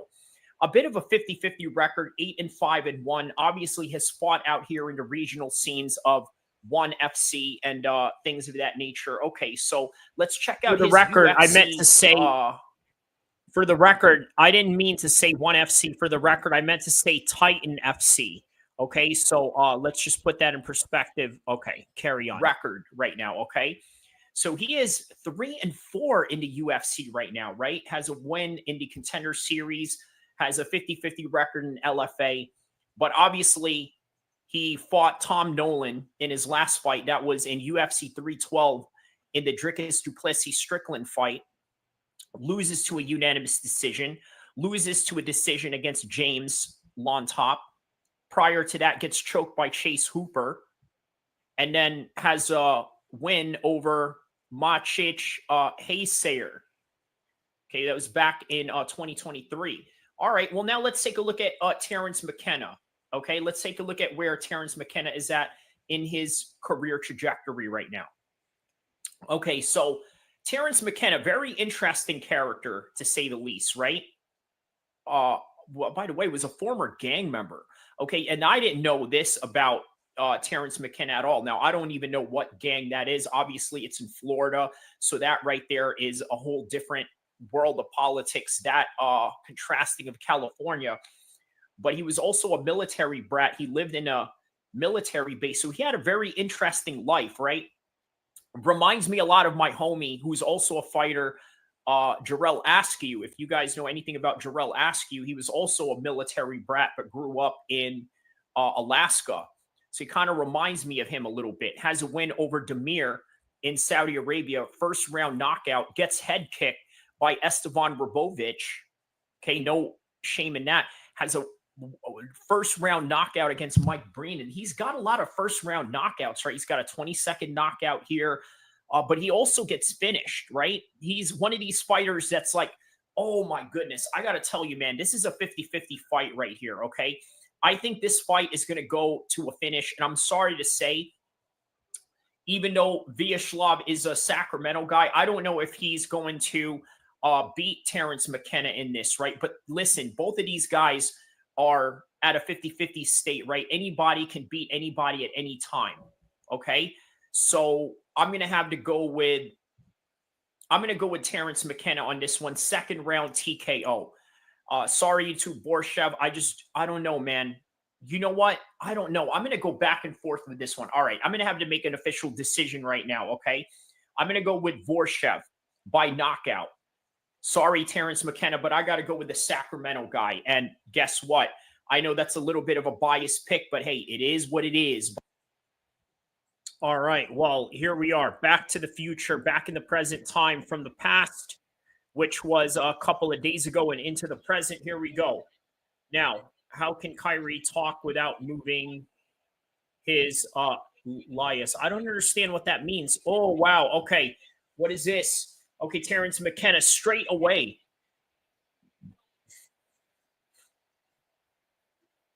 Look at this. He's already going for a guillotine. Oh, wow. Can you believe it? Oh, he's got a choke locked up. Borchev's in trouble. I think he's got it. Yeah, he is all gas, man. He's got this Anaconda locked on. Oh, man.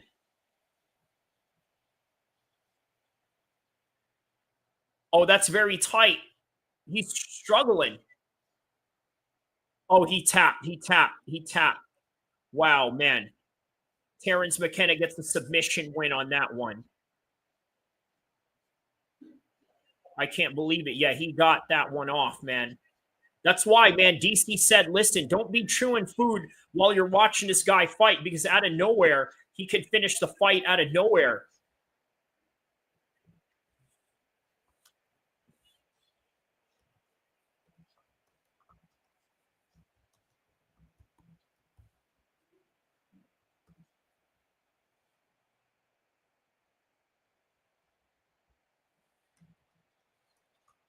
Yeah, man, he went for the double leg straight away. Well, you know what? 2-1 in my record tonight. And that's only because, you know what, he's a Sacramento guy, and that's that. So shout out to Terrance McKenna for that win, man. Explosive. He just came out of nowhere.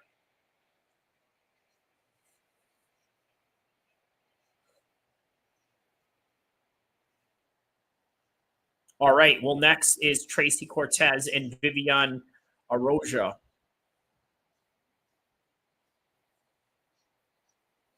Yeah, so the refs got cameras now, like back in the days with Pride Fighting Championships.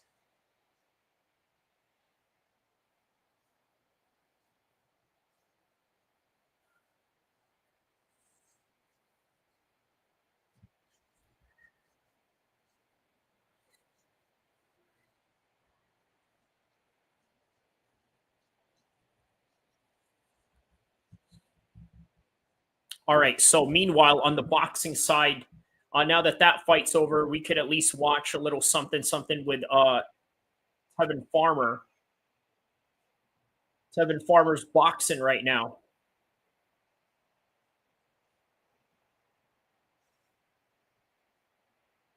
All right, and Floyd Schofield is now walking out into the ring.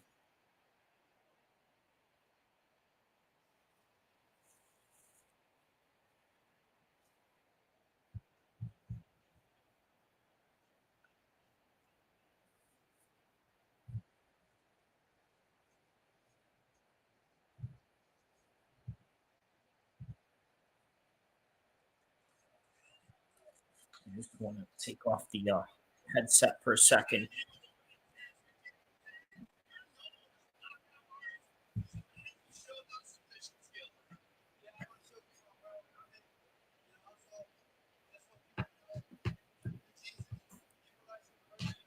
All right, so there's Terrance McKenna right there thanking the Lord.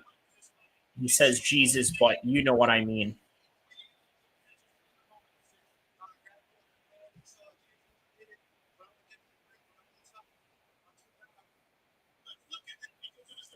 Man, Terrance McKenna's ground game is sick, bro. It is sick. Did you see that? Look at this. He goes for the single leg, goes into a double leg, lands on a side control, gets from side control, gets a north-south. From the north-south, gets a guillotine choke, and then gets a mounted guillotine choke, and then finishes the fight. He had Borschev look like he was doing the Chechnyan dance, while he was choking him out.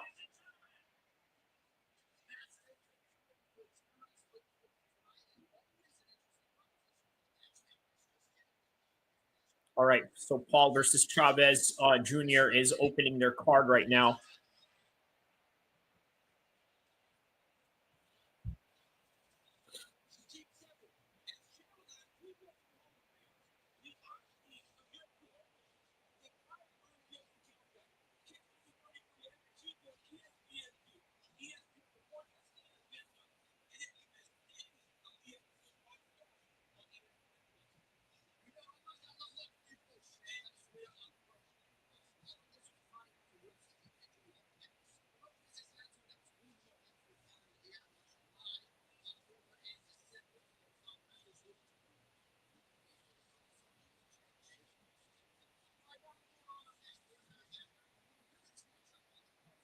All right, so they're announcing Floyd versus Tevin Farmer right now. Floyd Schofield, to be exact. Araujo and Cortez are coming up next.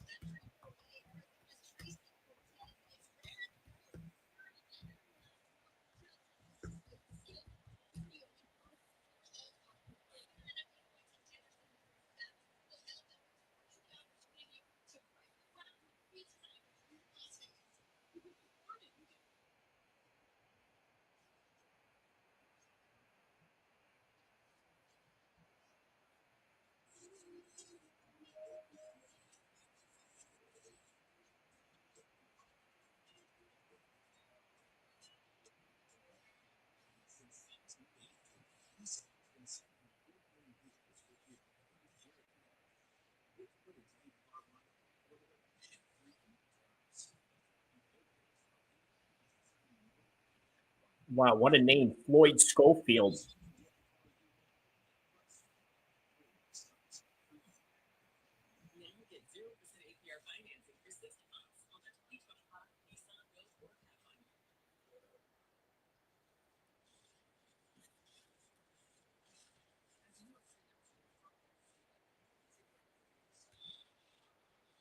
All right, they're about to go to work right now. Floyd and Tevin Farmer, a pretty good boxing match, honestly. Very good match between them. Jake Paul put up a pretty interesting fight right here in his undercard.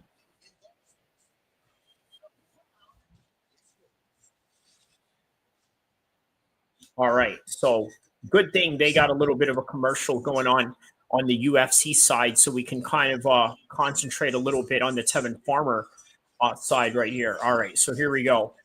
We got Tevin Farmer against Floyd Schofield.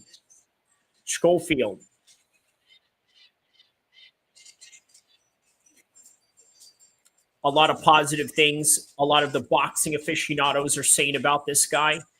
And Tevin Farmer, man, listen, very deceptive record, right?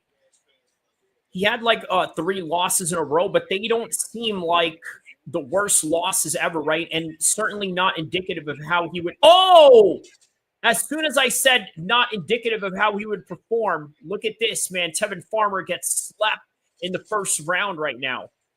Okay, he is hurt. All Floyd has to do right now is just catch him one time again. And, man, listen, he's going to finish Tevin Farmer right here.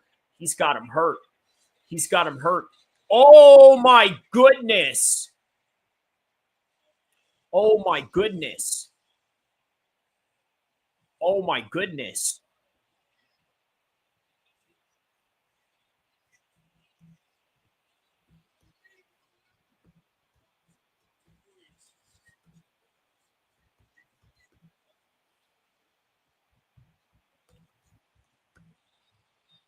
Wow, man, he finished Tevin Farmer in the first round.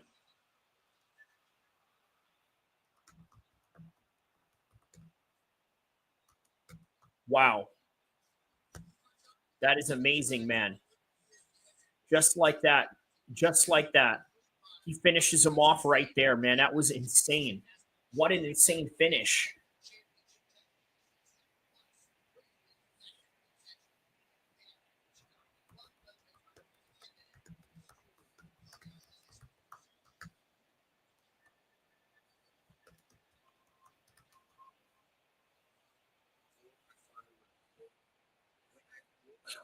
Wow, man. All right. Well, now that first round knockout. Oh, wow. Listen, man. Have I ever been KO'd? No, I haven't. Not out cold like that. No. You know, obviously I've been finished before. I've been finished in practice, but not like completely, you know, laid out of my feet like out cold, right? Are you watching the Tevin Farmer Floyd Schofield fight right now as well? Because, yeah, man, I just couldn't believe there was a first-round knockout on Tevin Farmer, man. He got hit and clipped, right? Like,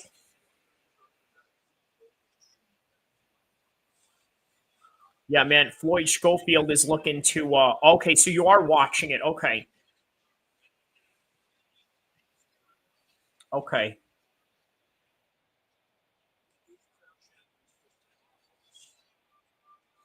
All right, so let's hear what I had to say about Viviane Araujo and Tracy Cortez. Decision, right? Obviously, this is not a fight where it's going to be heavy hitting. It's not going to be it's not, yeah, they're not going to go to a finish, right? Okay, let's take a look at some last few fights of Tracy Cortez. Now, obviously, you've seen her on social media with Neon, you know, sort of promoting her brand and this and that. Loses to Rose Namajunas. Not an easy fight, but you know what? Great experience on her part. Beats Jasmine Javidikius, beats Gato before that, beats Justin Kish. Has a win over Aaron Blanchfield by a split decision back in Invicta. Okay, so Araujo, Viviane Araujo. So, okay, so last fight wins against Karen Silva. Before that, loses to Natalia Silva. And then Maya gets a win, decision against Amanda Ribas. You see the pattern, just all these decisions, especially at the highest level, right? So I'm gonna go with Cortez by decision on this one. No, you know what? By out grappling her. So that's who I'm gonna go for. Marty Miller says All right, so there it is. That's my official prediction for that fight right now. It is going to be Viviane Araujo by decision. But right now, we got with us live from London, Zayn Musa Boxing Dosage. Happening, bro. You're right. Thanks for having me on, my bro. Did you see? So you're a boxing guy, okay? And I got a few boxing guys in my chats as well that are watching the Jake Paul fight. Tevin Farmer got laid out in the first round by Floyd Schofield. Oh, shit. In the first round. I didn't see that. Did that happen right now? Bro, man, it happened in the first round. The UFC got a first round submission to Terrance McKenna. And then Floyd got a first round knockout back to back. It was like a great back to back motion. You know what I mean? We didn't expect that, man. Huh? We thought Tevin Farmer would give him a harder fight, but he made him look easy work, no? Man, Floyd Schofield is not a joke, man. Yeah, I heard a lot about this kid. I've been watching him for a while still, and he seems to be stepping up every time as well. Not only that, I remember he was in a tough fight against the Mexican and he got dropped. So, you know, it shows that he's young and talented enough to, you know, become something good. Man, first round knockout though. Mad. Right? Mad. You know, that's crazy, man. You know, and I'll bet you didn't. You probably skipped No one would have skipped it. No one would have. I know why you skipped out on that fight. Why you're not in front of a television right now? You probably thought, you know what, easy work for Floyd. Maybe a few challenges from Tevin Farmer, but it's going to be a decision. Nope, first round knockout. Yeah, that's a crazy one. That's what I'm saying. We thought it would be a test as well. You get me? Yeah, but that's crazy. Floyd. All credit to him. Floyd Schofield for making that happen. First round knockout against Tevin Farmer, who's like a credible opponent. It's really good, man. Good step up. Man, it really was, right? So with a performance like that, you think he earns the winner of Zepeda and Shakur? I think he does. I think he does. I think it makes sense because I think Farmer fought Zepeda as well. You get what I'm saying? And how did he do against him? First round knockout. I think Farmer. It was a close fight. Farmer, they thought Farmer won it. You know, either way, against Zepeda. Knockout. Huh? Either way, it wasn't a first round knockout. Yeah, that's crazy, bro. Like Floyd Schofield just made easy work of him. Yeah. And no one expected that, did they? No. And I know about the Zepeda fight, right? I just wanted to like flat out say like, yeah, but it wasn't a first round though. It's a first round knockout. Are you Zayn, are you frozen? No, I'm hearing you. Sorry, man. Someone keeps calling me. Oh, okay. Yeah, that happens to me too. I'm not trying to decline it because you know, they're gonna keep calling, so let them just call, Oh, gotcha. Yeah. Well, so man, you know, carry on, bro. One of the things that I wanted to not froze Fresh Melon who says not froze, he's super stoned. Fresh Melon Juice says. Your response to Fresh Melon Juice. Bro, today's just been a long day, mate. I'm gonna get stoned in a bit anyway.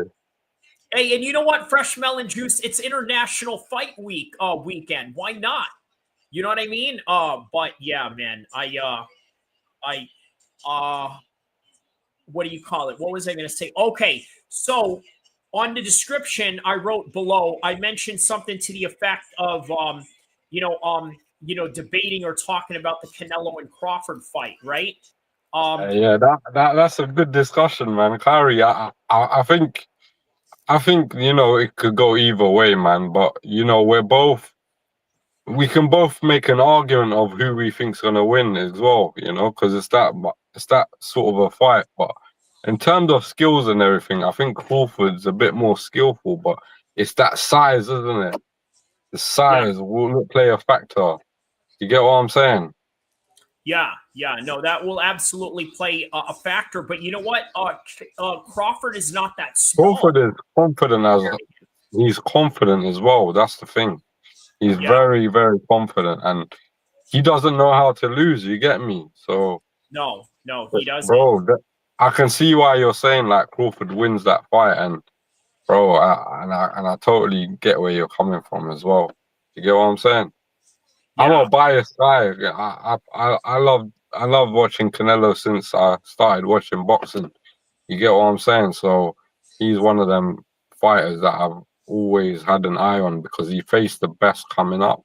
You get what I'm saying? Early on in his career. I tell you what, it's also sparking up a lot of well, how do I say this, right? Black versus brown narrative in this argument of debate. It's sparking a little bit of that. And then you got it is, yeah. And then you got to take into consideration there's that LA riots going on right now, which obviously is led by the Mexicans, right? If you remember about the Rodney King 1992 riot, obviously that was led by black folks, right? But this time it's the Mexicans that are leading the charge because there's ICE involved, there's these immigration policies being in place, so the riots are mostly on them. And the beef is that they feel like maybe the black folks are not standing enough. But then the argument is, well, why would they if it's not their business? And then on top of that, they already got a conflicting politics. Some of them, not all of them, right? Depending on like what section you're from in California. Some of them have problems with with other Mexicans from other sections. So then that just kind of bleeds into boxing as well, is what I'm saying. It always does. Like when it comes to these, it's always been like that as well, though, Kyrie. That's the thing. Yeah. You see, with boxing fans, they're always like comparing races and stuff. Do you get what I'm saying? And I get it. Sometimes I do get it because, like, I used to think the same like you. Like, why are they making it a racial thing? You get what I'm saying? Mexican and black people, or black American. You get what I'm saying? But at the same time, you see in boxing, every sort of fighter has a different nationality, and they're always recognized in the gym, in the ring, as where they come from as well originally. So I think that's got a lot to do with it, innit? You get what I'm saying? With a lot of pride involved, correct. And then if you go to like different gyms, you'll see a lot of flags in gyms. And sometimes I'll wonder, well, what is the reason for having this flag? If you know what I mean? Like I'm not I'm not being malicious or anything like that. I'm just saying, like, for example, let's say you train at a Muay Thai gym in a non-Thai country. They'll have the flag of Thailand there, but they don't have, let's say, a Thai trainer or anybody who's Thai. They just want to, like, put the Thai flag there to represent Muay Thai as, part of this, mixed martial arts, compository sport that they're involved with, right? But not necessarily having any kind of direct link to them. But in that turn, you see a lot of people have Mexican flags in boxing gyms who are also not Mexican, right? Now, why is that? Because here's the thing. They contributed a lot to technique, right? Inside fighting. You know what I mean? They do, right? So they contributed a lot to the world of boxing, to where if you can go to a non-Mexican boxing gym, they would recognize that flag. I'm sure you've been to boxing gyms in England that have Mexican flags, right? And you're probably wondering, like, why is this here? Or unless, they're representing one Mexican fighter, and sometimes maybe they don't. Yeah, what it is, it's a mix of both. Sometimes I feel that they give that sort of nationality credit for what they do in boxing. Like you mentioned, they're very well known, like Mexican fighters, for their inside fighting. And another thing is the British, they always lose, more times they always lose to Mexican fighters. And it's like a sort of like a deja vu thing. You get what I'm saying? Do you get what I mean?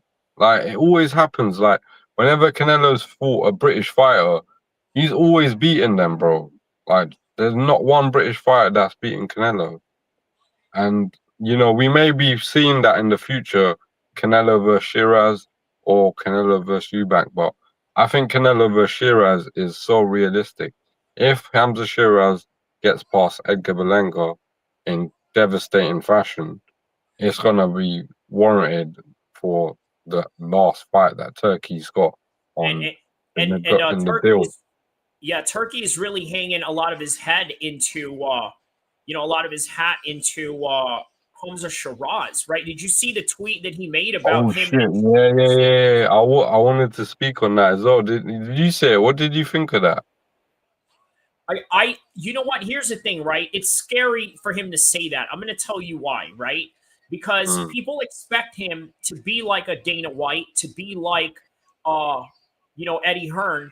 But even Eddie Hearn has his own guys that he's biased towards because he promotes guys, not an organization or a league.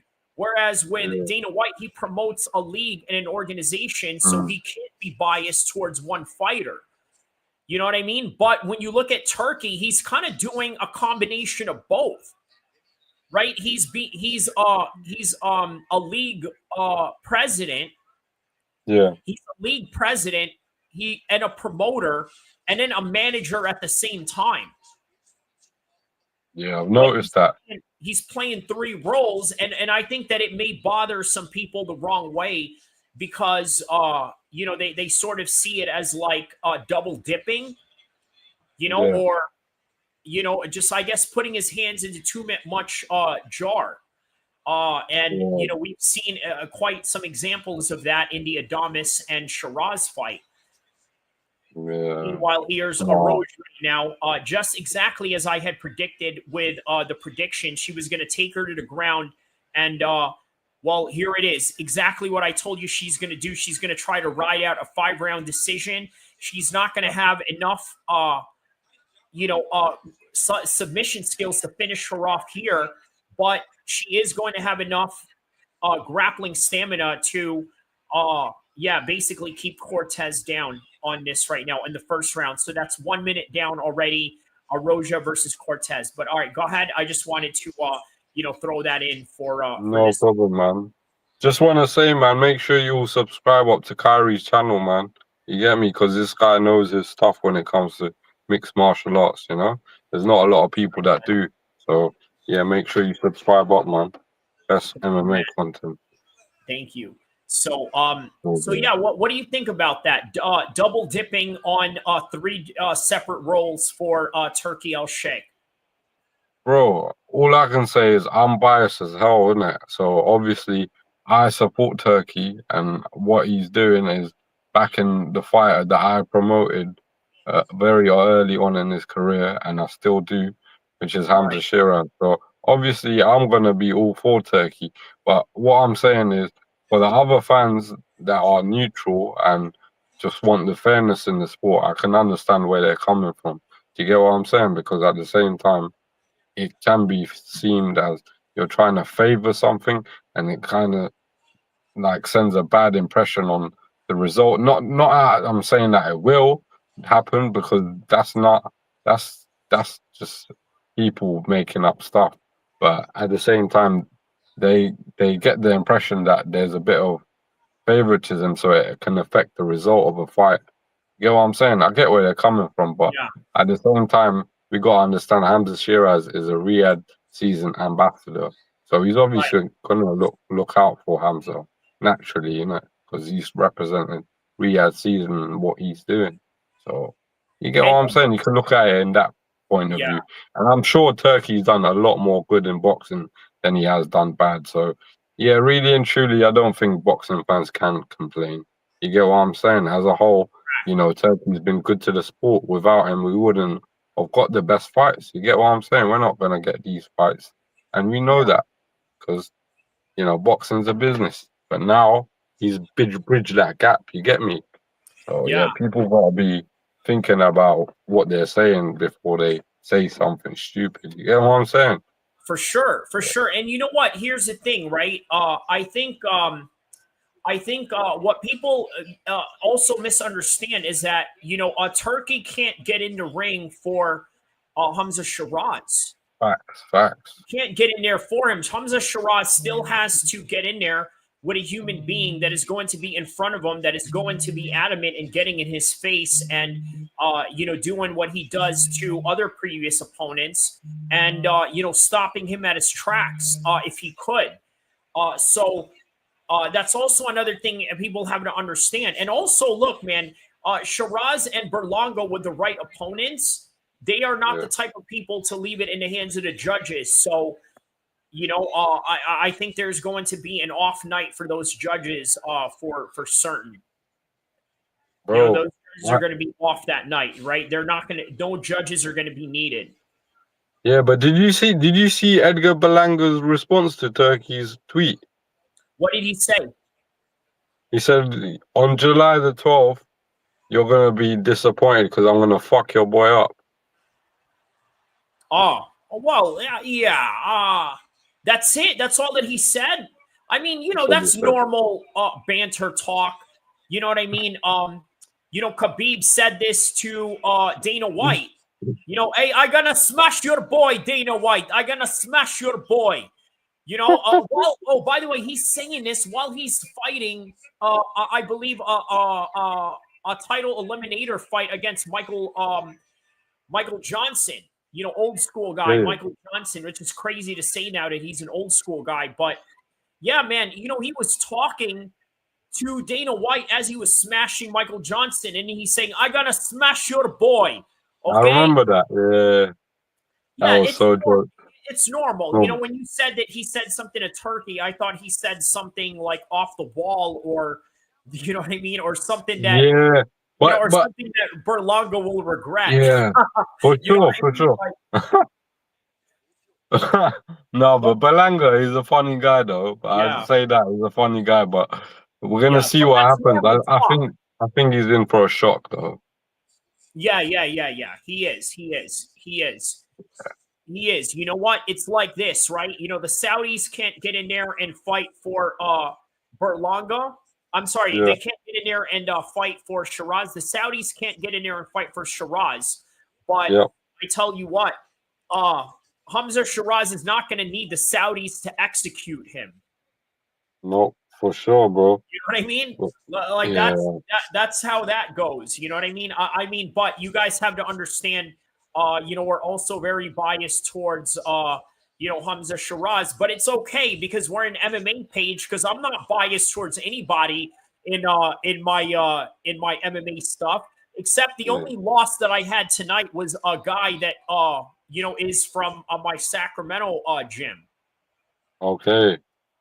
But other than that, my picks have been undefeated tonight so far. With the exception of the homebody pick. I think you should have bro. Your stuff, bro. Pick, right? Huh? You should have an excuse if you know the guy, right? Yeah, it's true, bro. You know what I mean?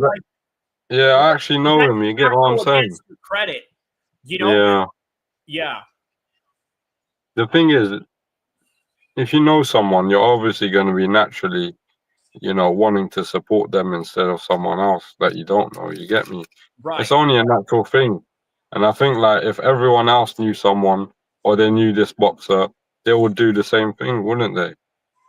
Hey, and you know what? MMA Guru is kind of going through that right now. And obviously his boy is all right. So, MMA Guru's a London guy, but I don't know why he doesn't know any London MMA gyms. And you're the MMA Guru, which is kind of weird to me, right? Yeah. You know what I mean? You're not tapped into any London MMA gyms. You're a London guy.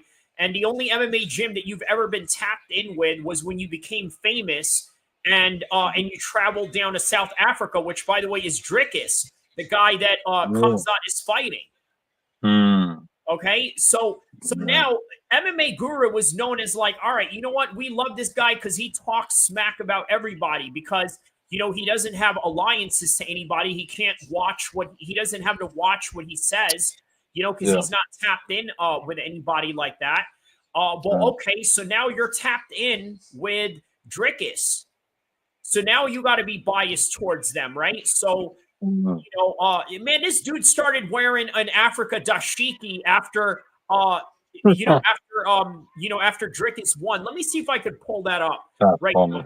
This fool right here, this Welsh fool right here, from London, MMA guru Kyle Me is his real name, by the way. You know what I mean? He tries to be all like, what do you call it, private with his name, but like his name is like plastered in the public records of the UK's Business Bureau. Okay. MMA guru, No. African dashiki. Where look at this. This is like you would think this is like fake or something. This is like an actual footage. Where's this dude at? African dashiki. Hold on. Right here. Look at this. Look at this fool, bro. Look at this. Right after Drickus beat Izzy. Look at this. Oh my god, who the hell? He looks like 10 years old, bro. MMA guru. That's funny, bro. Hey, you know who he looks like in here? Have you ever seen what was that? Hakeem, the African Dream from WWE from back in the days? Yeah. Let me see if Hakeem the Dream WWE. Hold on, let's see if okay, here we go. Look, this is who MMA Guru is looking like right now. Look at this. This is who Homeboy is looking like right now. Look. Okay. You see this? Totally. That's Homie right there. That's him. And then a little looks side like by him side bad. right there. Right after Drickus beats Strickland. Okay, no, actually that's after the Strickland fight. But yeah, that's MMA Guru right there. So yeah, that goes back to the subject that we're talking about. Some guys are just going to be biased to certain people, and that's just how it's going to be. He wasn't biased for a long time, but he went down to South Africa. Those guys showed him love. They even trained him. By the way, he looked completely horrible on the pads. I was like, how is this dude even? He doesn't. It doesn't look like he's done MMA before, does he? No, but you know what, man? Listen, if you're British, you should be able to at least throw a punch, bro. They had him on the pads. Yeah. You know what I mean? They had him on the pads. Just doing boxing, by the way. He didn't do no grappling training or kicking, but it was an MMA gym. I'm like thinking, bro, you went down to South Africa to train in boxing when you could have done that in London. You could have had a little bit of technique or something, Oh, bro, it looked bad. It looked bad. Oh, Shout out to Cameron Simon. Cameron Simon, the 125er of Drickus's camp, was the one holding pads for him. It looked bad, bro. You know what I mean? Like, it looked like Cameron Simon was training one of those Make-A-Wish kids. Okay. You know what I mean? Like, but that's what I'm saying. What's good about that though is that we live in a world where you don't gotta be like a former fighter to build a channel, and I think that's what I think is really good about MMA Guru in a nutshell is that he kind of inspired that that genre. Okay. A genre of opportunity for YouTubers. Yeah. Fair enough. He's done his thing on YouTube, innit? But when it comes to fighting, I think it's a different ball game, innit? Yeah. It's either you got it or you don't, and it probably doesn't seem like he has it like that. You get me? Yeah. But yeah, he definitely loves MMA, and he does put in his work on it. And in a way, you gotta give him credit for that though. Yeah. He, in a way, he inspires me on that in that front. Yeah. So it's not all it's not all bad or I mean, it's banter, by the end of the day, you know what I mean? But that's the realness of him, though. You know what I mean? There's that going on. So, that can't be denied. But but all I'm saying with that is, there is an inherent bias once you do meet people in the game, and and that you're affiliated with certain people, or you feel a certain empathy towards them. Yeah, bro, facts. It happens naturally, innit, if you know someone. And I think that's what it is. So people shouldn't read too much into it. There's going to be people for you and there's going to be people against you. So that's just the way it goes. You get me? Yeah. And Turkey, in terms of Turkey, he's just saying what he wants to happen. And everyone's got an opinion. And that's his opinion. Yeah. Fresh Melon Juice says, John Jones said, you either got it or you don't. After that day, MMA died. Or, okay, you're talking about when John Jones said that, it's like you either got it or you don't. So what John Jones said in an interview was, I don't know how to be like these guys that just, come to fight to lose. If I was to lose, I wouldn't know how to deal with that. It would depress me.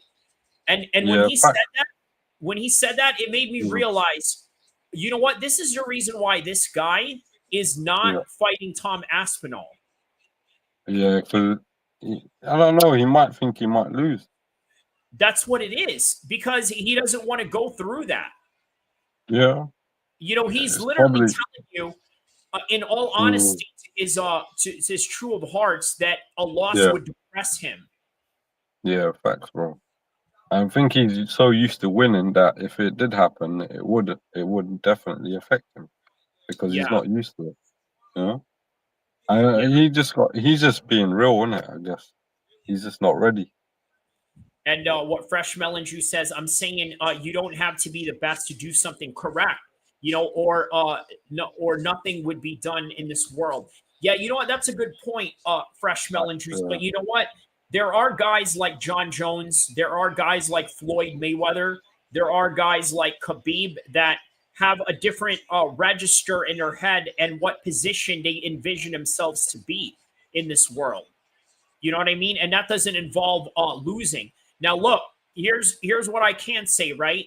For the guys out there that have competed and, and then transition into coaching or transition into, YouTubing like what I did, you know what? Like, we don't hang our hats on what we've lost when we fought or when we had, athletic careers. You know what I mean? Like, to some guys that have transitioned well into other things in life, they can look at that and say, you know what? Like, it was great that I had this much experience. Now I'm ready to move on with this. With John, he had a no plan B mentality. And by the way, Tom Aspinall is also that same guy. Okay, in the same video where I made about Tom Aspinall's dad 7 months ago, which, by the way, I played here earlier tonight. By the way, guess who's on that video also? One of your regional ops in your area. Daniel Hamid is in that video. Can you believe it? You know what? I've talked to you about this offline. I want to see your reaction, online right now. So yeah, Daniel Hamid. I put Daniel Hamid in a Tom Aspinall video. You know what I mean? And you want to know why I did that? You want to know why I did that, Zayn? Are you frozen? Hold on. No, I'm not frozen, G. I'm laughing, bro. Oh, okay, you're laughing. Okay, yeah, that laugh really froze you, like, for real, for real. I was like, wait, is his reception there? Hold up. You know what I mean? I just can't believe you're talking about him, bro. That is funny, bro. Yeah, okay, so you know what happened, right? I thought this was an interesting story. I had to add this in, out of all things, a Tom Aspinall video. You know what I mean? Like you're probably thinking, like, all these UK people are like probably thinking, well, what on earth is this wanker doing, with some white collar boxer, in an MMA man's, video? What is going on with this nutter of a thing? You know what I mean? That's what they're probably thinking, right? So my thing is that, okay, he got, his homie left him the day he was supposed to give him a ride to the fight. Okay, so he had to pull out of the fight. Stop laughing. I'm trying to tell the story. Sorry, bro. Okay, stop. Yo, okay, all right. Let's compose and try to get this story out, okay? Okay. Yeah, I'll play the video for you. I'll play his part of the Tom Aspinall's dad video, but I'll play his part. Okay, and then we'll laugh even more at it because it's him. Okay. So his homie left him. Okay, like he was supposed to give him a ride on the day of his fight. Like, mind you, this dude already weighed in. All right, he weighed in on a Friday. So it's set. It's signed. You know what I mean? The fight is supposed to go through. His homie just needs to, get his body in a car and then drive him to the boxing event. You know what I mean? Or as you British guys say, the boxing event, mate. All you had to do was drive him to the bloody boxing event, mate. What the? So what was he saying? He was saying he couldn't drop him. For what reason, though? I don't know, because you know what? Like he said that, he didn't answer him or this and that. He said that he wanted to keep the guy anonymous.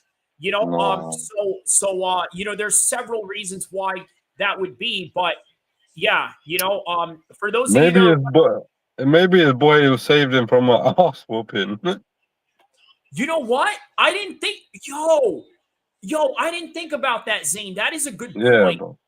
Because I've heard, I'm not gonna lie, I don't want to talk about him, but I've heard he's got disability. But you think it's funny as F though. You know what I mean? Bro, because he makes himself seem like a vulnerable person, like he makes himself seem silly and stuff, All right, I'm gonna show you right now. I gotta show you right now. Okay. Whenever you are trying to reach for glory, you can't have a plan B. You want to know why? It does nothing but distract you, and not only that, it's gonna make you go at. This is the serious stuff, right? Because obviously, if you're talking about Tom Aspinall and his dad and how he gave up his job as an IT tech to pursue his career in mixed martial arts, that's a very serious thing. Okay, let's get to the funny part of things. Okay, let's get to the funny part of things. Okay, here we go. Any type of transportation, because he was promised by one guy that he was going to be taken to that fight, and eventually he didn't. Look, I'm going to play you a video with what he had mentioned, and I'm going to react to it just to kind of give you context, okay? So this is the brother that we're talking about right here, all right? And this was his whole situation that he had going on. I've been around boxing pound for pound.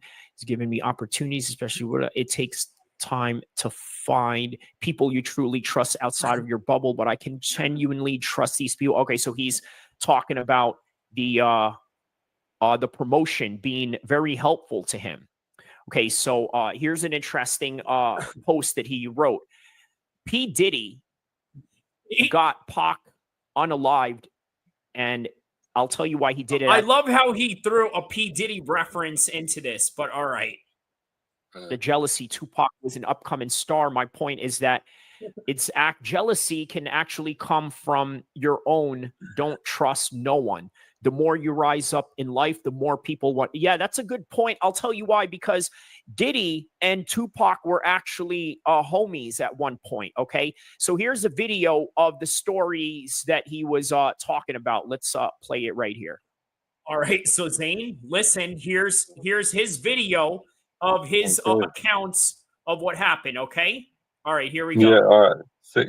Yeah, somebody already look up to let me down. I wanted to be there. I let Cheat Harry down my opponent down. I'd like to apologize to my opponent, but yesterday it shouldn't have happened like that. I got dealt with and I got dealt with. I'm really upset about it. I was emotional. I was stressed the whole night. You don't understand. Step in the ring, it takes away your mental health.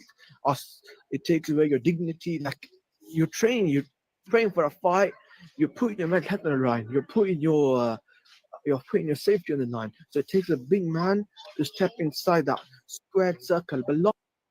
Yeah, he's absolutely right about that. It definitely does take a certain type of individual to get in the cage, get in the Yeah, ring. right. And well, I tell you what, this is why I have respect for this guy. But I think his story and what came about this entire video that I'm making is interesting in and of itself, right? So let's get to it.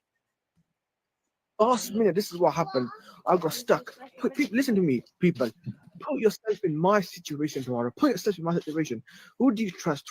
Name one person you trust. And what if he tells you on the day, I can't take you, and genuinely you have no money to get to a taxi or a bus? You genuinely have no money to taxi.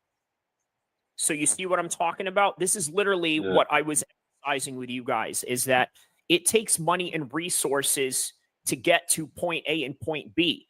Now, look, Tom Aspinall, you realize how privileged he is? His dad is an IT guy. He's a jiu-jitsu. Now, look, this is why I had to tie Tom Aspinall into this, because obviously there is a tie into, you know, this particular story, right? When you're trying to get from one place to another, especially when you're, you know, like just trying to rise up, you know, very early on. You've seen these guys that are like in ABA boxing tournaments and this and that, you know, or the Golden Gloves of what we have here. You know, these guys have to travel long hours to do so. And, you know, even Keith Thurman, right? His dad and, you know, all these boxing guys, you know, when they were teenagers, Devin Haney. Devin Haney's dad managed Too Short the Rapper, okay, at a time when, you know, West Coast rap was, you know, extremely lucrative to the world. So he had no problem taking Devin Haney to Mexico to build up his record. He had no problem taking Devin Haney to fight in or train in gyms to, you know, put him where he needs to be at, you know? Black belt, which means he doesn't need to go to a jiu-jitsu school and pay hundreds of dollars. Rather have people pay them hundreds of dollars, okay? And he's already ahead. He already has the privilege. I'm talking about how Tom Aspinall's dad, he's a jiu-jitsu black belt, so they don't need to go to a jiu-jitsu school to pay like hundreds of dollars for a jiu-jitsu school when your dad's already an instructor, you know? So you can, you know, that pretty much cut their cost already, you know, because, man, jiu-jitsu is expensive. What a lot of people don't know is, you know, going to a good jiu-jitsu gym, you know, costs money.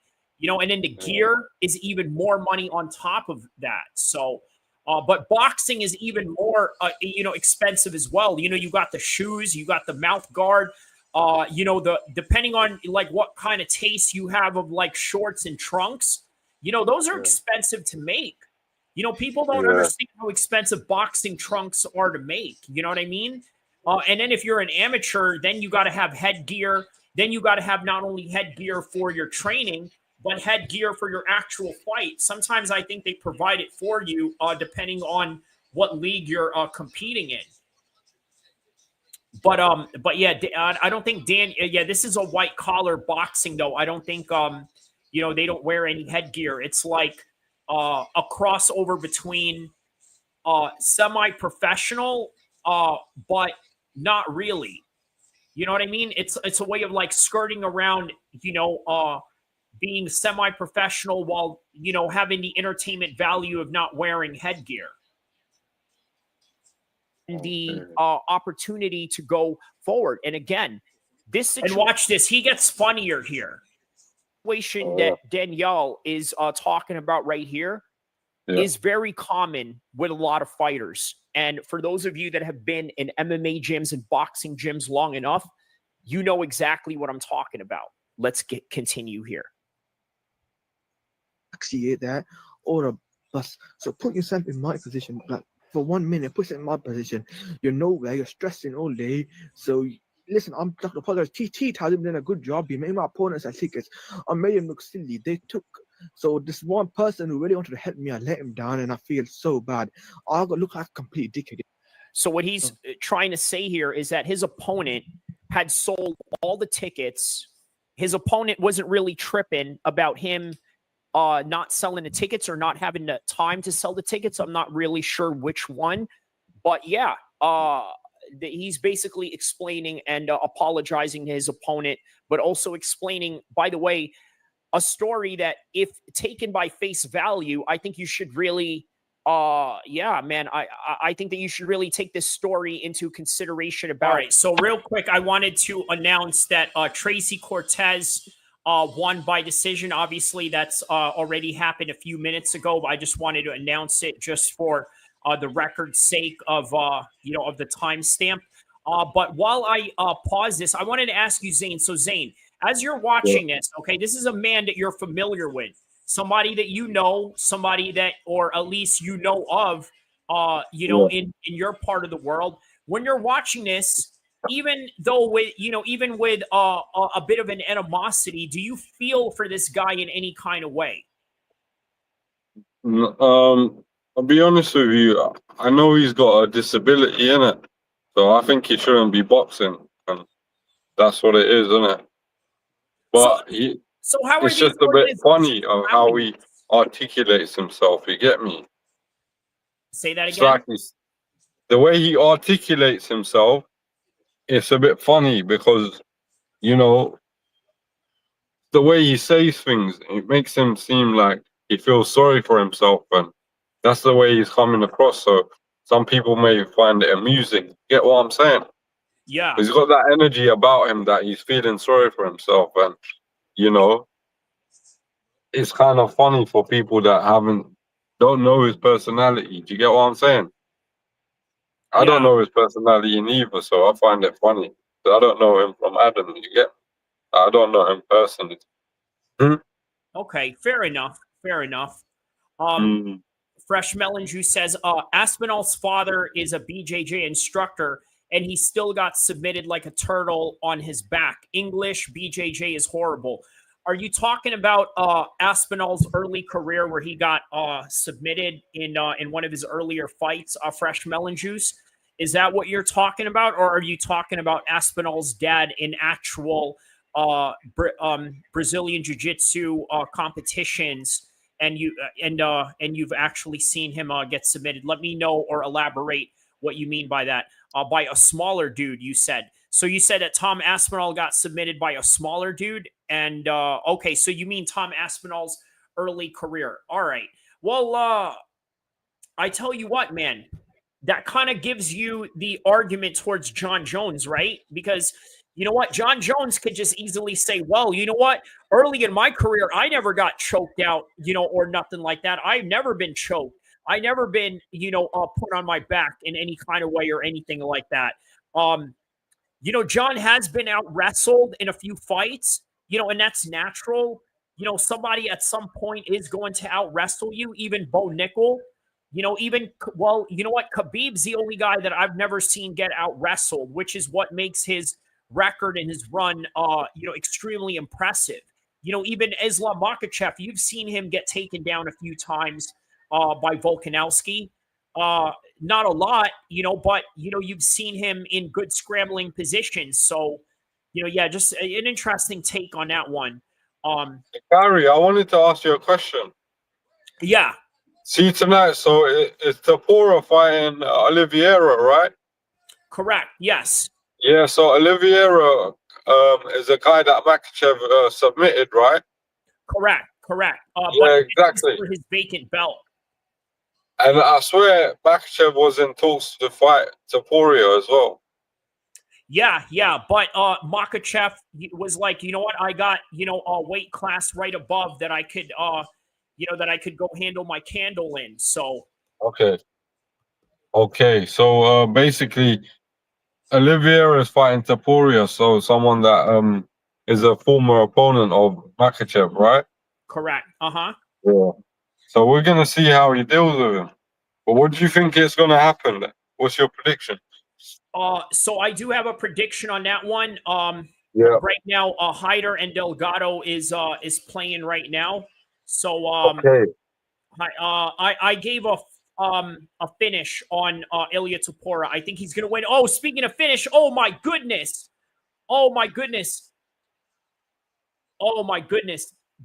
Delgado just got a first round knockout right now. Oh shit. Wow. All right, man. We're getting some first round finishes tonight, both on That's some mad. boxing side and MMA side. That's mad. First round as well. What was that? First round as well. Again. Yeah. First round knockout. They're becoming a popular thing nowadays. Yeah, man. Hey, speaking of first round, do you think Khamzat can stop Duplessis in the first round? Can you see that happening? I think there's a strong chance that he finishes him by rear naked choke in the first round.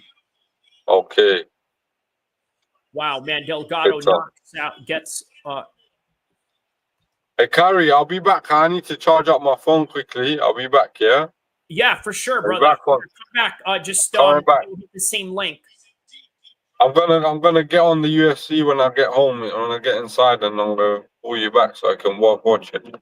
Okay, for sure, yeah? fam. See you in a bit. Yeah. All right, fam. See you in a bit, bro. Love. Later.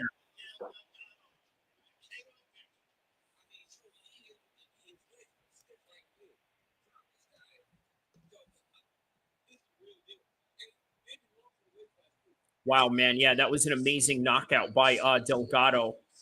Real good knockout by Delgado. That came out of nowhere. And you know what? There it is, man. We're getting first round finishes here tonight. All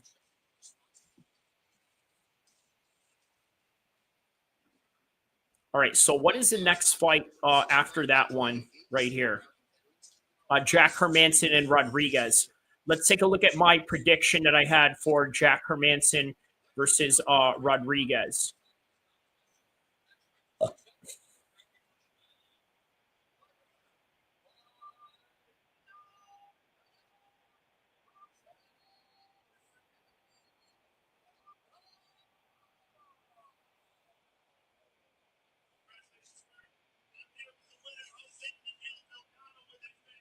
All right, man. Jose Miguel Delgado with the win.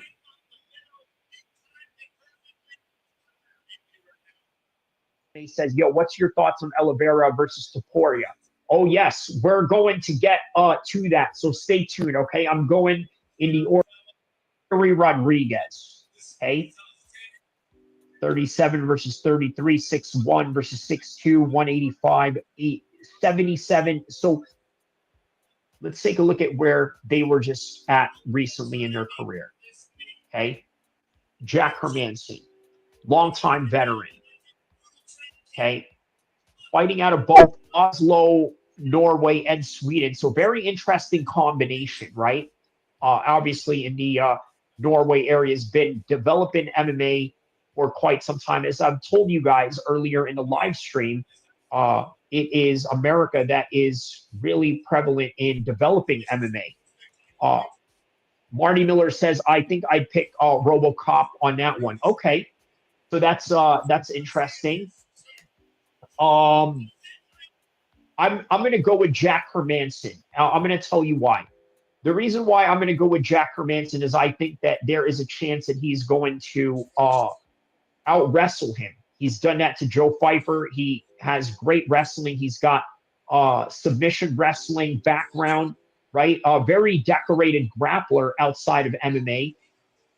So I'm going to go with him on this one by decision. Now, with Robocop, okay, let's take a look at where Robocop has been, okay?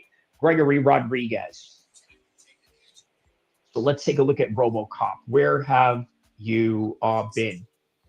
He got knocked out by Jared Cannonier.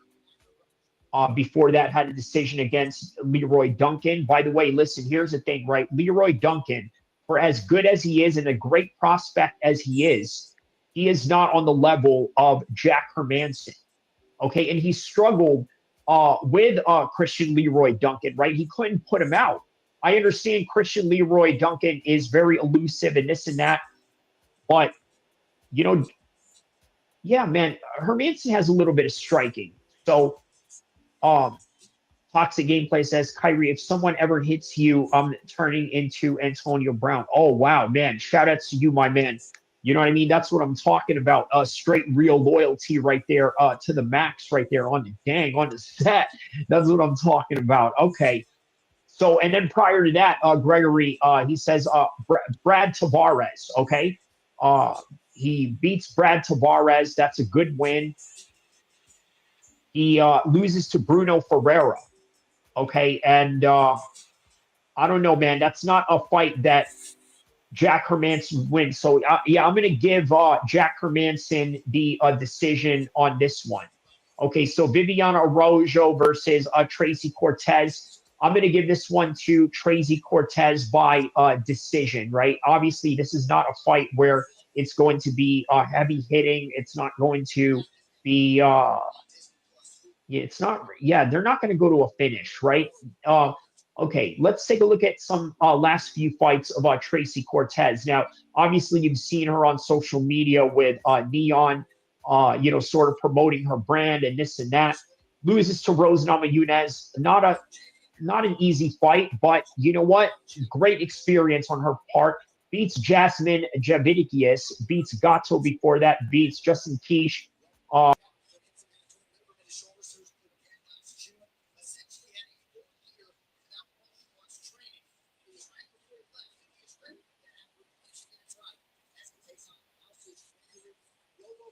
Is a yearly New York. The biggest fights we can make and the fights that the fans want to see. And that's what we try to do. But the minute somebody starts talking about retirement, my philosophy on that, you should do it. Did you know about the stuff that came out of Albuquerque last night? I saw it today. When I saw it today, I said, oh, everybody's going to think this is why he retired. Maybe that is why he retired. Who the hell knows, man? But, yeah, I don't know. These are all questions you got to ask. The first time, he was partaking in some stuff. So it seems as though he's lived a pretty fun life. And you got a young, hungry champion that goes, I want to kick this dude's ass, especially when you've got millions of dollars in the bank. You're doing very well. You just bought a brand new, beautiful home in Albuquerque. But you know what it takes. You know what you went through to beat me. You know what you went through to beat Stipe. You know what you went through to beat Gustafsson. You know what it took to get there, but you don't have that desire to do so.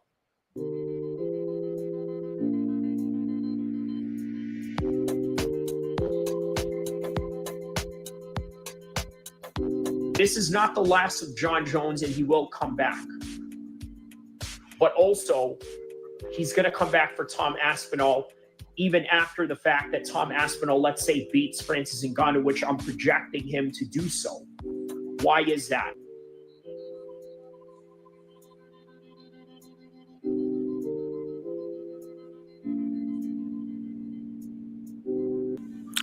Well, all right. Before we get to the rest of the video, let's really reflect upon all the crazy shenanigans that Jon Jones has gone on all throughout his career. This isn't the first time he's been in a hit and run case. Obviously, the first time was a whole lot worse, dealing with a pregnant lady. You guys remember that? The other person? No, I had no clue that it was a pregnant woman, being not completely clear-headed. I just assumed it was my green light to go, and I ended up running into a car. It was a really big hit, but I was fine. So I step out of the car. Seconds later, I realized my bull's in the car. My bull. Yeah, and I wasn't smoking weed in the car. So I literally opened my car door. I'd take 2 steps away from the car, and then I'd go back to the car, and I searched the car because I had it in my cup holder. And when I hit, the bull fell somewhere. But I knew if I can't find that bull, that's going to get me in trouble. So I looked for 2 seconds, couldn't find the bull, and just took off running. And sometimes you kind of wonder, does Jon Jones even have any sense of conscience about him, right? Does he even care? Or is he just an opportunist that was trying to get out of accountability? Why didn't you look at the other car? Because I know I smelled like alcohol. It all happened so fast. From the time that I hit, I was over a fence 8 seconds later. And I just felt like if the police came, it would be a bad situation for me. And I just thought the person that I hit had to have been okay because I was totally okay. Now, absolutely make no mistake about it. Jon Jones is a trained killer. You know what I mean? An absolute trained killer. And you know what? If you were to step to him in any kind of way, come after you. This is one example right here.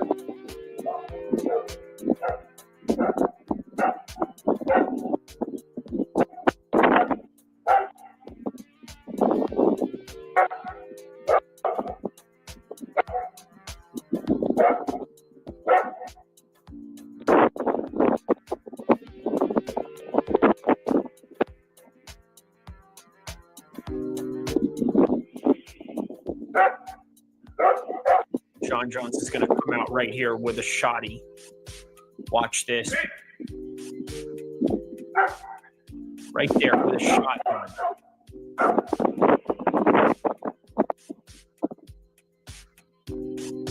It's a dangerous dude that you are dealing with in John Bones Jones. Nothing to play with whatsoever. But on any regard, remember that The spoils that come with being the world champion. And there are a lot of things that come with being the world champion. It's a matter of what you choose to partake in. When John and I fought the first time, he was partaking in some stuff. So said partaking in stuff. I mean, absolutely, right? John worked hard, but then he also played hard as well. Well, I tell you what, man, is this the last time that we're ever going to see John Jones? I personally don't think so. I'm going to let you get to the rest of this video to find out exactly what I think about where this trajectory is going for John Jones and if he's ever really going to come back. I think he is. Check this out. Gave different concepts, different reasons. On top of that, different information on that particular matter, on the variations of where that was going to go and how it was going to play out for the UFC on the business side and the competitive architecture of the UFC's heavyweight division.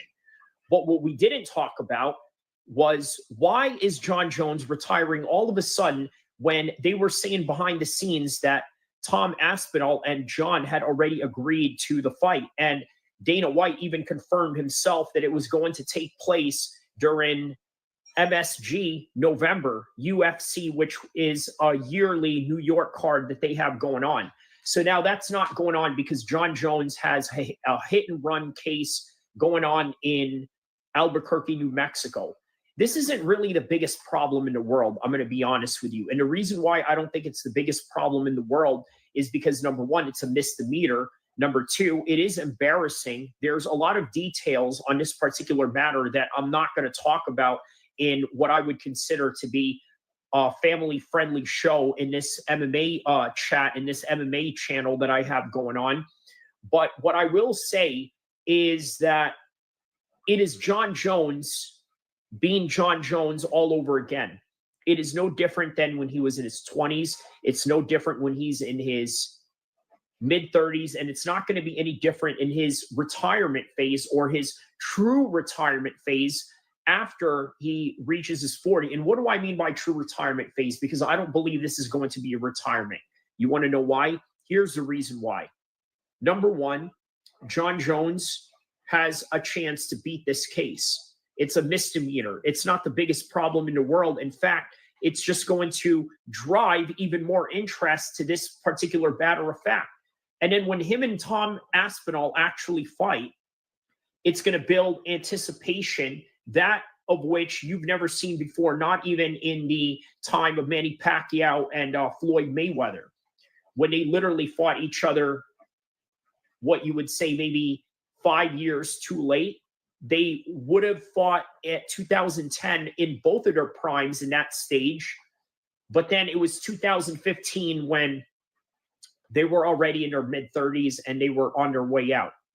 Not Manny Pacquiao, though. Obviously, he's got one fight coming up at 46, but that's neither here or there. So with John Jones, does he have the potential to come back? Yes, he does. You know who else has the potential to come back? Francis Ngannou. Did you know that Francis Ngannou can't be paid his $8 million from PFL? Because where is PFL going to get it? And more importantly, what opponent does the PFL have for Francis Ngannou in a very thin weight class that they have going on, let alone a very thin roster to begin with? They have one and a few kickboxing stars that they turn into MMA fighters from Europe. They got a couple of guys that are former UFC guys, disgruntled UFC guys contractually, other guys from regional settings, guys from Bellator, whatever. The bottom line is they can't pay him and they can't match him up. So what do? You bring him to the UFC. Is that possible?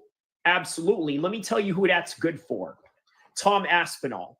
Tom Aspinall has now a chance, if everything goes well, has a chance to fight Francis Ngannou. Could potentially beat him Because I'll tell you right now, there is a good potential that he can beat him. No doubt about it. He could absolutely beat Francis Ngannou. He has the skill. He has the, how do I say this, striking. I would say he's got better striking than Francis Ngannou. He even has knockout power like Francis Ngannou, where he can put your lights out within the first minute. There's a little bit of some differences, though. Maybe Francis Ngannou, his power is just natural and generated from whenever he wants to show that propensity of power, right? He can draw it out whenever he wants. Whereas with Tom Aspinall, I believe he has to counter shot you, lure you in order to get that knockout shot, that perfect knockout shot. That's a little bit of the difference. But bottom line, if he beats him, there's a great chance that he goes down as the true lineal champion, because John Jones was never the lineal champion to begin with. And I go into details about that on the live stream where I reacted to John Jones retiring on the day of, which, by the way, I also made a Baku reaction. I urge you guys to check that live stream out for further information on what I'm elaborating on right now. But what I'm telling you right now, this is not the last of John Jones, and he will come back. But also, he's going to come back for Tom Aspinall, even after the fact that Tom Aspinall, let's say, beats Francis Ngannou, which I'm projecting him to do so. Why is that? Because if he beats Francis Ngannou, John Jones will be enticed even more, because this fight was already happening. Why isn't it happening? Obviously, there's this court case going on. I know that the world is making a big fuss out of it. I know that a lot of people are very upset because they've been waiting for a long time, and then they have to wait even longer. On top of the fact that John Jones has to clear his name in this court case for maybe perhaps catch probation or community service. Again, it's a misdemeanor infraction, not really the biggest crime of the century. Definitely not a Big U situation or a loose cannon situation or a John Gotti situation or under a RICO Act. None of that. John Jones has a misdemeanor, has to clear it. Tom Aspinall goes on and becomes the undisputed champion, defends it, makes that belt even more prestigious. And in the meantime, just like what you saw in UFC Baku, you're going to have UFC heavyweights start building their name up, on top of the other names that are already building themselves outside of the UFC with the likes of Phil DeFries. That guy has an insane win streak going on outside of the UFC right now. And that guy has already fought in the UFC and made an even bigger success in MMA heavyweight outside of the UFC. And by the way, did you know he's also a training partner of Tom Aspinall? But on any regard, this is all that I have for this particular subject right now. Do not forget to like and subscribe. I will see you in the next topic, in the next subject, in the next live stream, and in the next video, in the next chats, wherever I will see you, inshallah.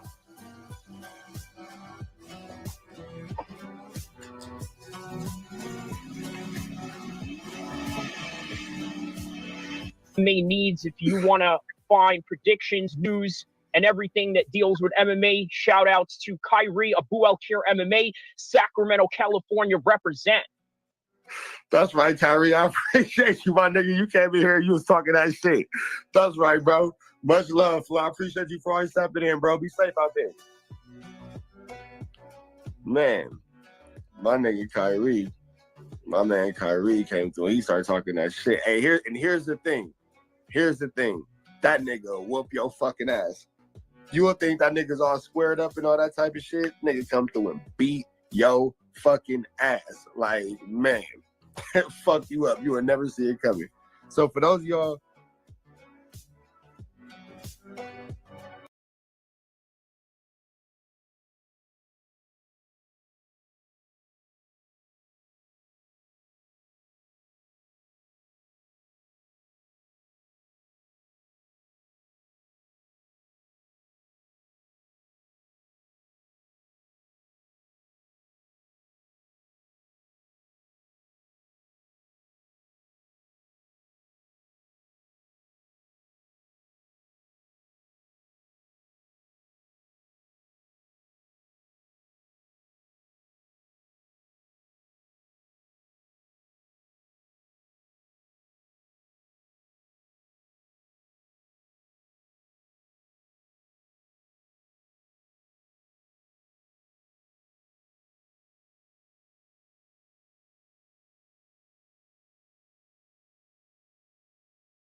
All right, guys, I'm back. Sorry about that. I'm back, guys. All right. What is this? What is this? What do you call it? The spamming going on right here. Got to get rid of this spamming. All right, there we go. So we got Robocop and Hermanson coming up next right now. Oops, I forgot my water. Excuse me. Hold on a second. Let me get my water real quick.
All right. We got Robocop Rodriguez coming up right now. And on the boxing side, it seems that that kid, what is that? Rodriguez won that fight. That was an upset. Yeah, so they got a few upsets going on tonight. All right, so now we got Jack Hermanson coming up right now.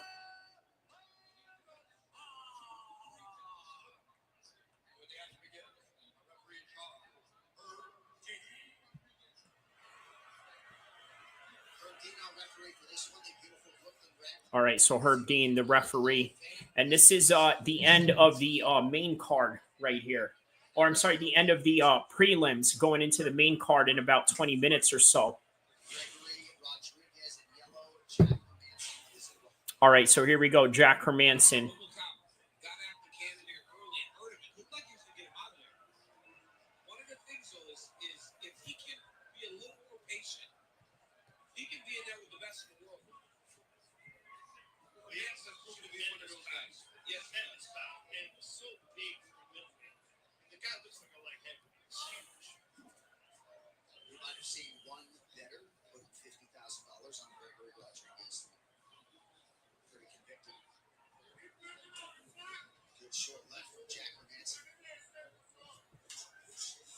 Oh,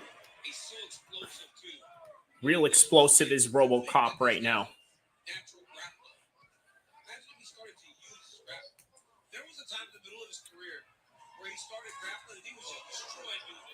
Oh, wow. Okay. Yeah, he's going forward at Robocop's going forward at him right now.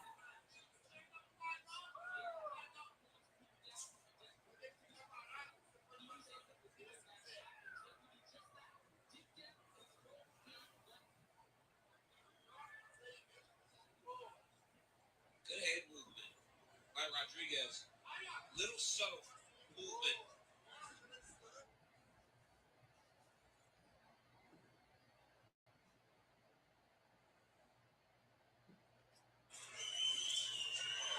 Flurry by Rodriguez from Hermanson, covered up well. Nice stick and move by Jack.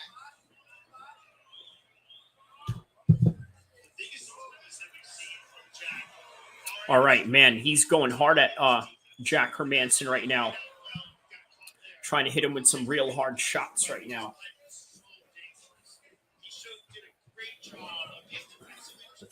higher up this chair. There we go. Nice leg kick a moment ago by Manson. This coach's cam is brought to you by Cuervo.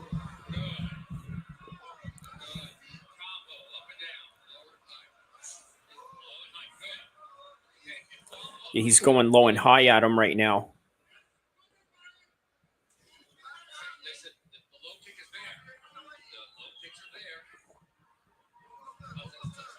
Oh, there's a nice low kick right there by Jack Hermanson.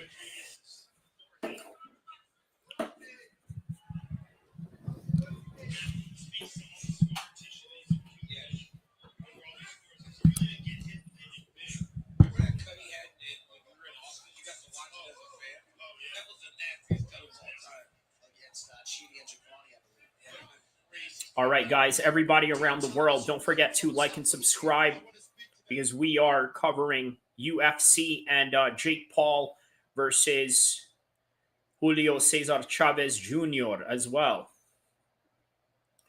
As a matter of fact, let me get the let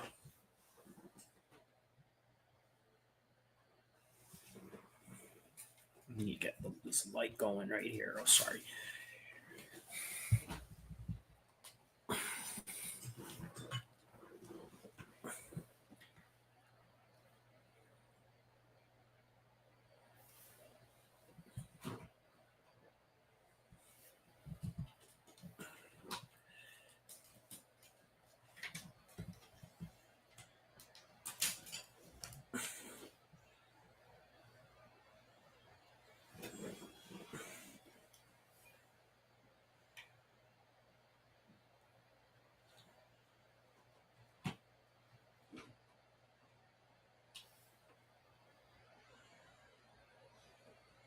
Trying to get this thing going real quick. Hold on.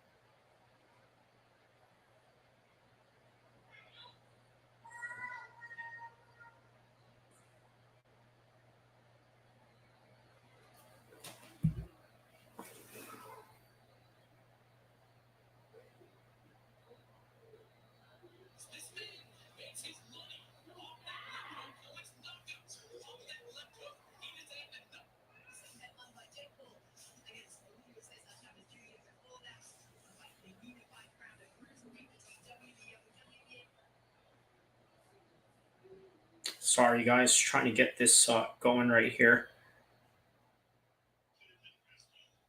Oh, my God. I can't believe it. Jack Hermanson got knocked out cold, man.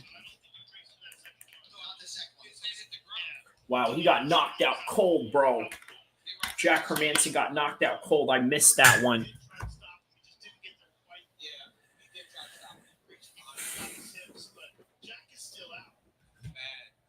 Wow, man. Jack Hermanson is out, man.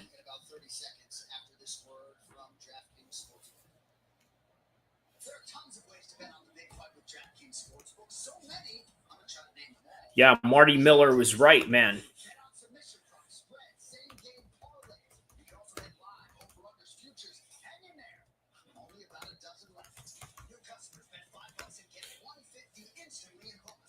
Yeah, he knocked him out cold, man. That was a cold shot right there.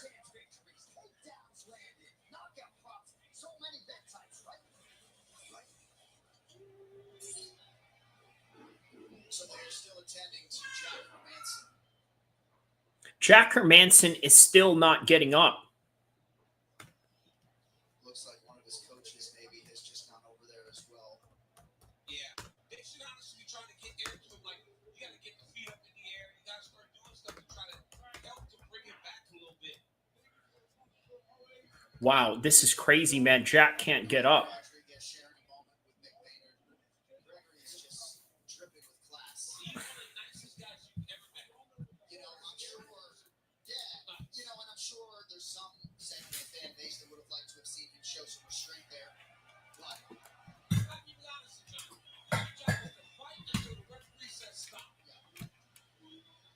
Yeah, that's what it is, right? You know, you got to fight until the referee tells you to stop. All right, well, at least Jack Hermanson is in. Almost game time. Hey, Marty Miller, you beat me to that prediction, man.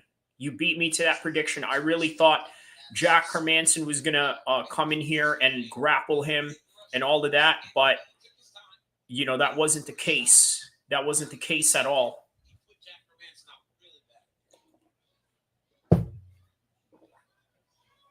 He put him out bad, bro. You know, but yeah, congrats on that. Referees are too old and slow, and they need to be replaced. Yeah, man, that was not a bad. That was a very bad stoppage.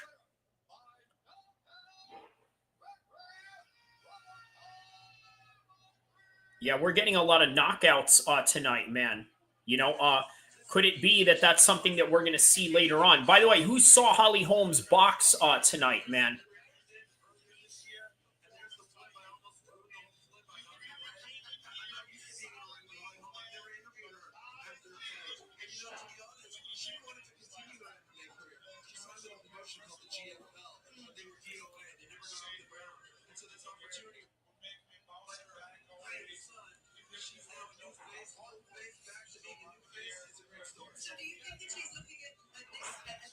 Man, that was a very horrible stoppage on the referee.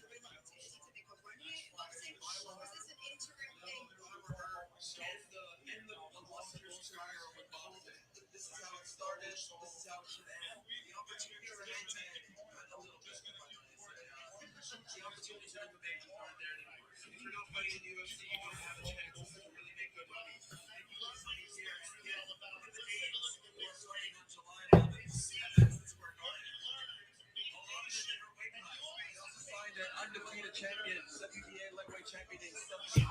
There might be some talk of them linking up down the line. So the opportunities are just a lot more interesting right now. Yeah, and then there's those extra shots right there. Okay, ref. Yeah, Herb got there in time. He allowed him one shot, and then after that, Herb stopped him. So it wasn't a bad stoppage on Herb Dean, though.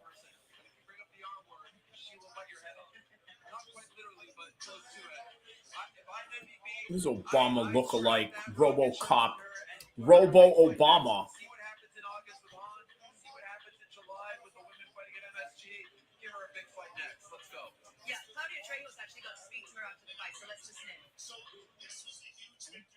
Holly Holm, by unanimous decision, took a massive win after 12 years. How did it feel to be back? Oh, it's fun, you know.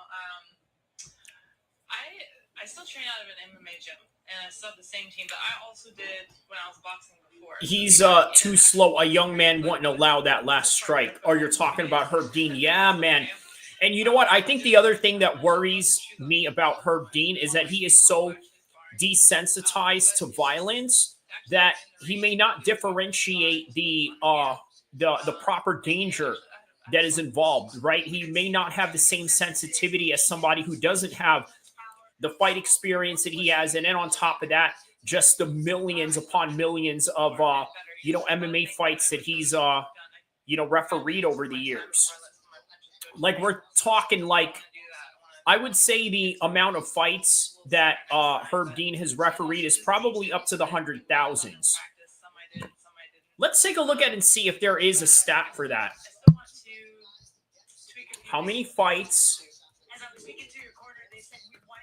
has Herb Dean ref? Okay, so that is a question that people actually are curious about. So let's have at it, right? Herb Dean has officiated 57 fights in 2023, placing him among UFC referees of the year. According to MMA Junkie, he has officiated 90 UFC fights in 2022. Overall, he's officiated thousands of MMA fights all throughout his career. Okay, Tapology, ref by Herb Dean. So they don't have a specific number, do they? No, they don't. There's not a specific number. But okay, that's a crazy stat, right? Rayback says, "Are you streaming the fight?" I'm reacting to the fights right now, my man.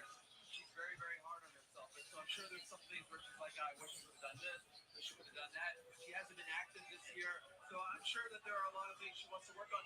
She also said like she couldn't even find some of her old boxing gear because it was stashed away. She wasn't planning on ending her career. Wow, how about that? Holly Holm said that she didn't even find any of her old boxing gear because it was stashed away. You're gonna stream it though, right? I'm streaming it right now, my man. I'm streaming right now.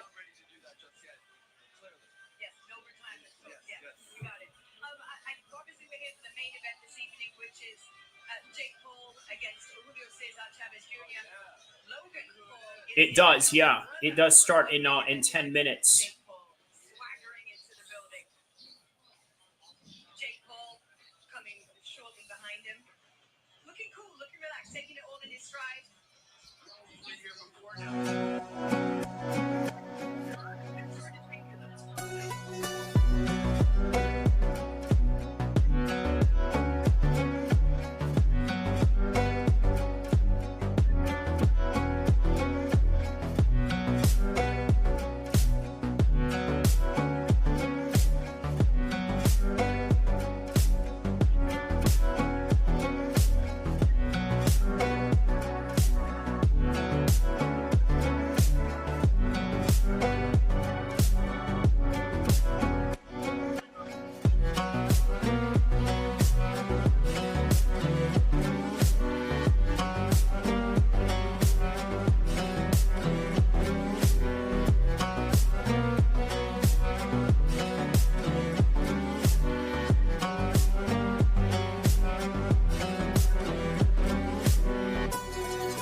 Man, listen, that was a really devastating knockout by Jack Hermanson. He had his hands like this, okay? Usually, if you want to, you got to keep it up right here or keep your shoulders down. He didn't have that. He was just like right out here, like just like this, but it was like right there and it was easy to hit. So, yeah, is he eating pizza, Snickers again? What is with your obsession of me eating like Snickers and pizza or whatever? Like, you realize, like, I mean, look, I indulge once in a while here and there, but man, you know, for the most part, I'm a pretty healthy eater, right? You seen the little snack that I had going on earlier, right? It was like, you know, brown wheat bread with Irish butter and cashew nuts. And what else did I have? A little bit of ginger ale. Yeah. We know you ask for Snicker toppings. Where? Where do I ask Snicker toppings? In what? Oh, in pizza? Oh, bro, man. That sounds so blasphemous saying that, right? Like, that just sounds like the most horrible idea. Like putting pizza and sweets together. It's a little weird. Well, anyway, at Domino's, do they really have that at Domino's? I wouldn't know, right? I just, you know what I mean? The most that I'll order at a Domino's is like stuffed crust pizza or something like that, you know? Yeah. But what about you? What are you snacking on a fight night, man? Let everybody in the chat, let me know what you guys are snacking on in the you know, in fight night. What is it that you guys got going on? I'd like to know. I'm curious. So,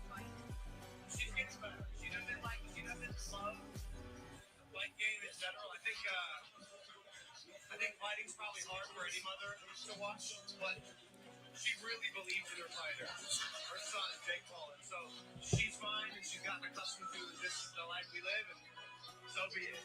Since we're checking up on the draft, your newborn going to be here as well. My newborn's not going to be here, Ariella. I wish she was. all right. So yeah, Logan Paul is being interviewed on the DAZN side right now. He's saying that Jake needs a little bit more fights before he fights in the upper echelons of like championship levels, he says.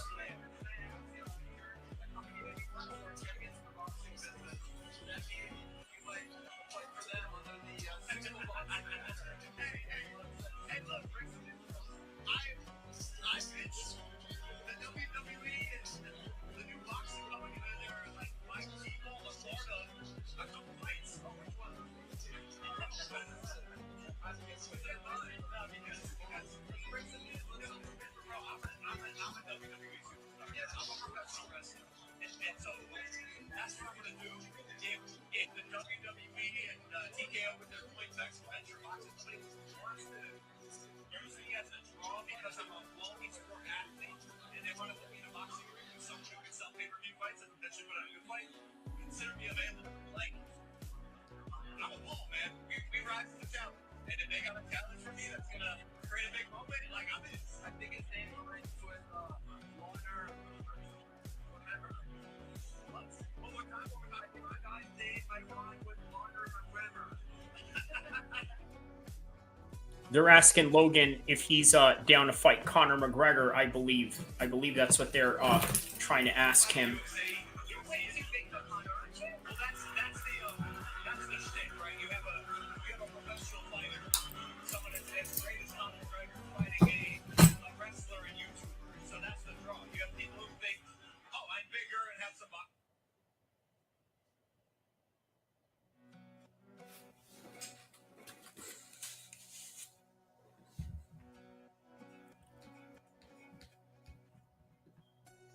All right. Oh, what is this?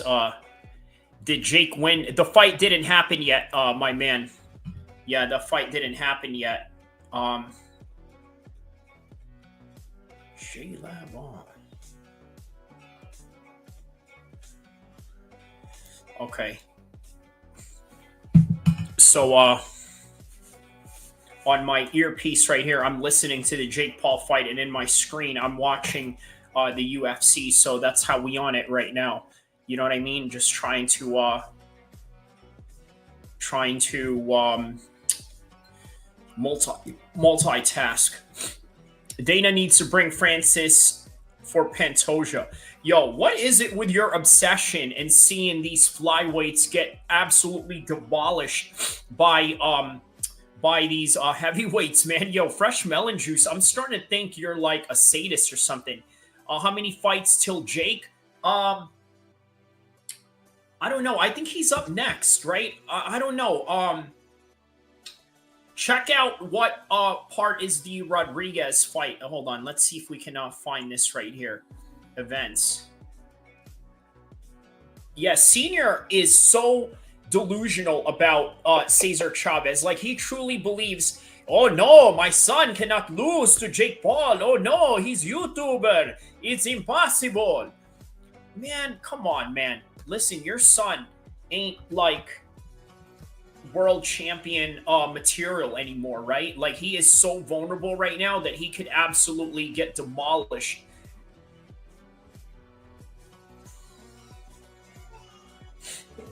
All right, so now we're waiting for the cold open. Julio Familia.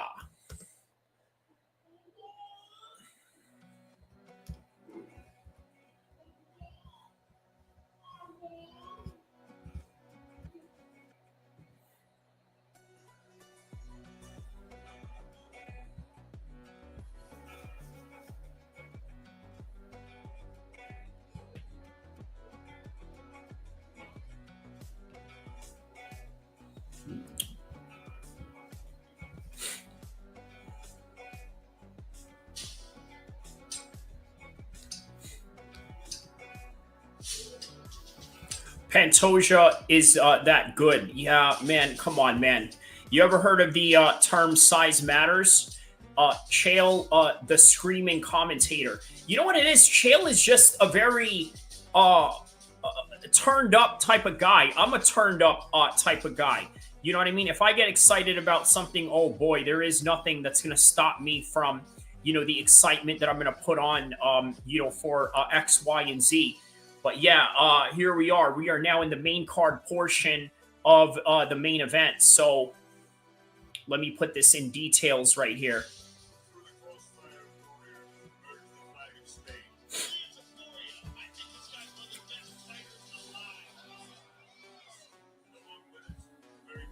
Spam. Yeah, it's all good. I got rid of the spam.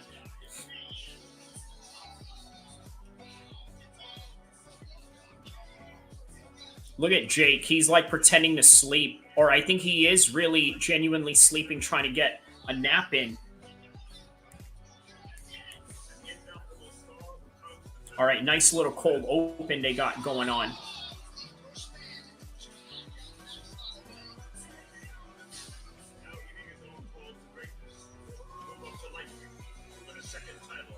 Logan made a good point there in this interview. He says that, you know, everybody always says that, well, I'm a real fighter. Well, what exactly does that mean? And, you know, he's saying that you guys are just nothing but a copy and paste from the next guy. So,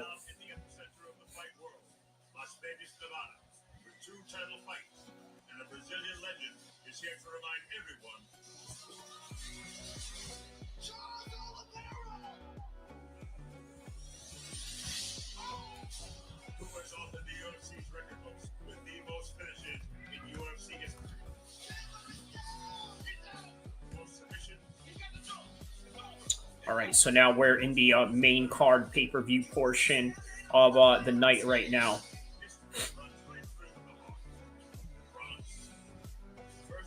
Wow, Logan is saying that he thinks that Julio Cesar Chavez is going to quit just right on the spot, so...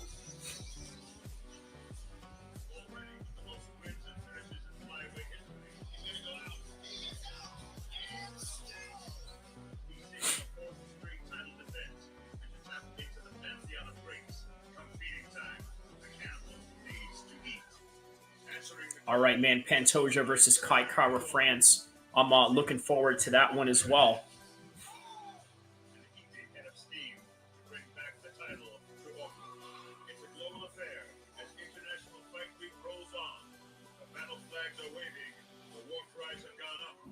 Undisputed gold is on the sublime submission artist of all time against an undefeated superstar who has one of the longest win streaks in the UFC, turning the world's eyes towards Spain as he makes his leap towards history. All right. Nice little highlights by Ilia Topuria right now. It's UFC 317, Topuria versus Oliveira, and it starts. Okay, so they still have the Jake Paul undercards going on right now.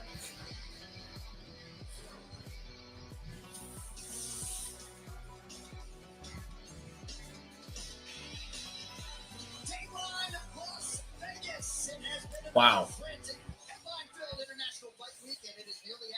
Wow, man. Thank you to everybody that subscribed to the channel, man. I really appreciate the love, the support, and everybody out there right now.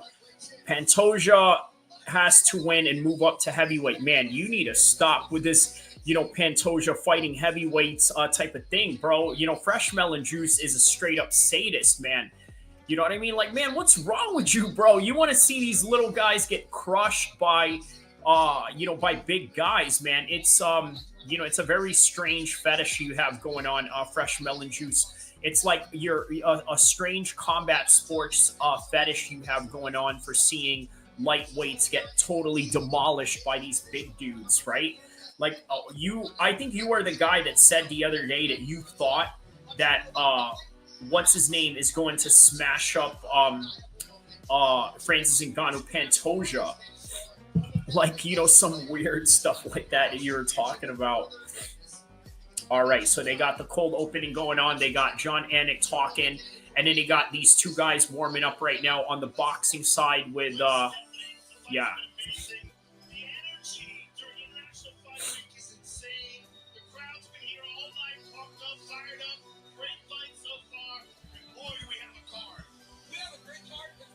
WBA, yo, check this out right here. Little breaking news right here, okay? Let me show you guys something right now. Breaking news, okay? Jake Paul. WBA President Gilberto Mendoza has said that if Jake Paul wins tonight, he will be elevated into the WBA rankings, making him eligible for a title shot against Zuro Ramirez or Yanel Doricos. Wow. Wow. Wow. Jake is getting a title shot.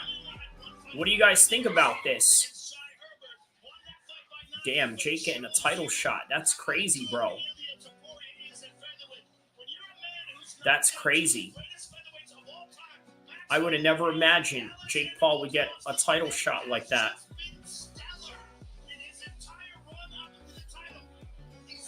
Wow.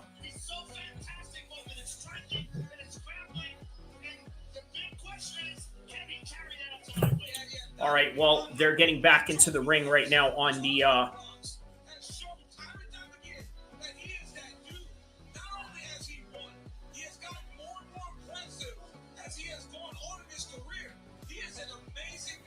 All right, so this is your justification to all this, right?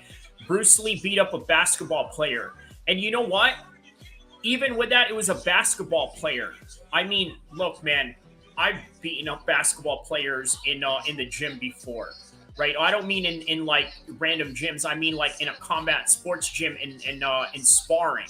You know what I mean? It was on TV, man. Sure. So it was on TV, then it's believable, right? I'd love to see him fight some competitive boxers, for sure. Bruce Lee beat Khabib Jamal, the basketball player. Bruce Lee did not beat Khabib. I don't think that he would beat Khabib. Marty Miller says, because ultimately, until this point, who is the most legit competitor? Tommy Fury? How did that go? Chavez for now, right? Look, who would win between Chavez and Tommy Fury? You know what I think? I honestly think Chavez has a good chance of winning that. No, I'm dead serious, man. There's a chance Chavez could beat. Yeah, I think he could beat him. I honestly think he could beat him, Chavez.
All right, so now we just we're awaiting the first fight of the main card right now. UFC 317, Topuria versus Oliveira is brought to you by LIMA, the official beer sponsor of UFC. Woman, I don't understand what you mean by that. Oh, it's the women's fight, is what you mean. Okay.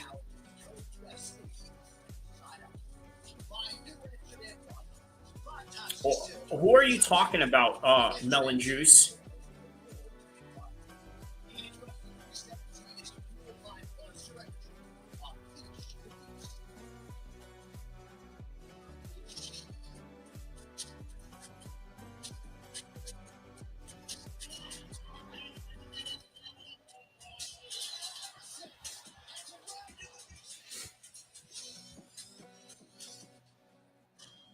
A special look at Marvel Studios' The Fantastic Four. All right, they got a little Fantastic Four commercial going on right now.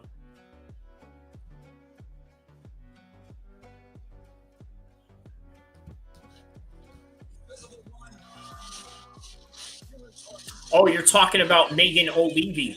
Yeah, you know what?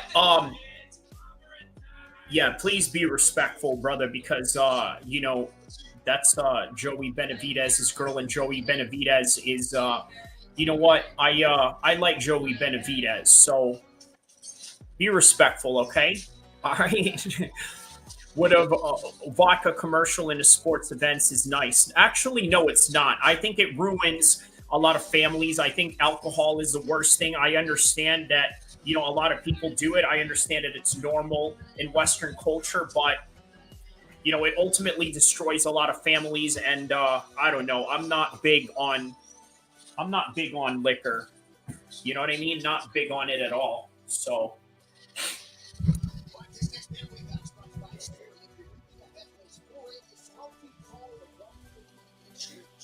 He says, but he's small. It's fine. Another thing we agree on, bro. I think alcohol is evil. Yeah, for real. It is, man. It is. You know, and I get that it's part of American culture. It's part of Western culture. You know, it's even part of gangster culture, but it's, you know, it's just poison overall. You know, and speaking of poison, look at Chuck Liddell right there, right? You know what I mean? The man just looks like, you know, he just reeks of poison. I'll bet you he constantly drinks and all that. All right, well, how about this? We're now into Talbott versus LIMA. Very interesting. A Brazilian that fights out of Stockholm, Sweden.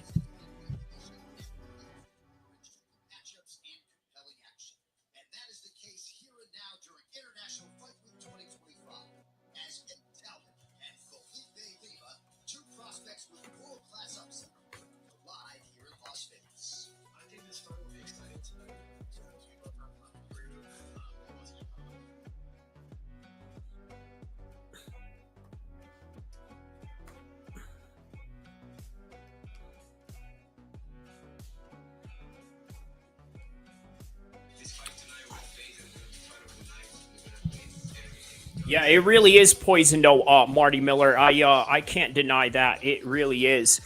You know, not favor of it at all, but, you know, it is what it is. You know, I know a lot of homies that have, you know, serious struggles with it. A lot of vets that have serious struggle with it. You know, the list goes on. You know, just normal people every day. I know a lot of Brits that I'm friends with online and in person that, you know, just have serious problems with alcohol. So, you know, it's a way of life, unfortunately, you know, so it is what it is. And I wish that it wasn't. So Talbott versus LIMA, I put in all caps because this is one fight that I think a lot of people are looking forward to right now. You know what I mean? So, yeah, Talbott, very interesting character, right? I heard someone say in the press conference as he was, you know, talking, he said something to the effect of, oh, you know, stripper pole or this and that. Because, you know, I think he did something very zesty and all that. So I wasn't even feeling presidential, but I did. feel like some root beer. Oh, wow. Look at this.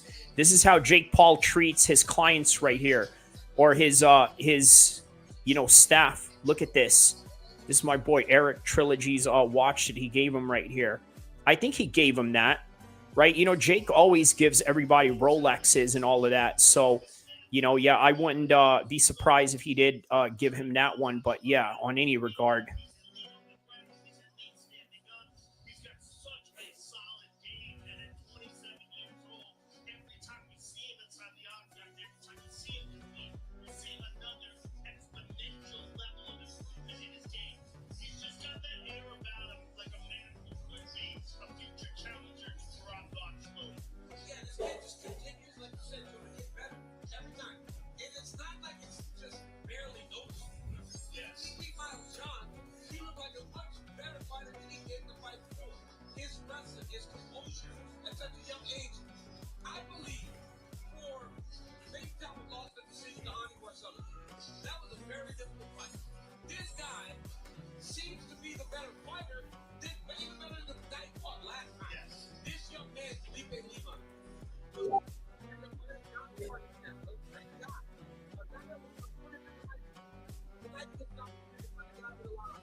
My man. Okay.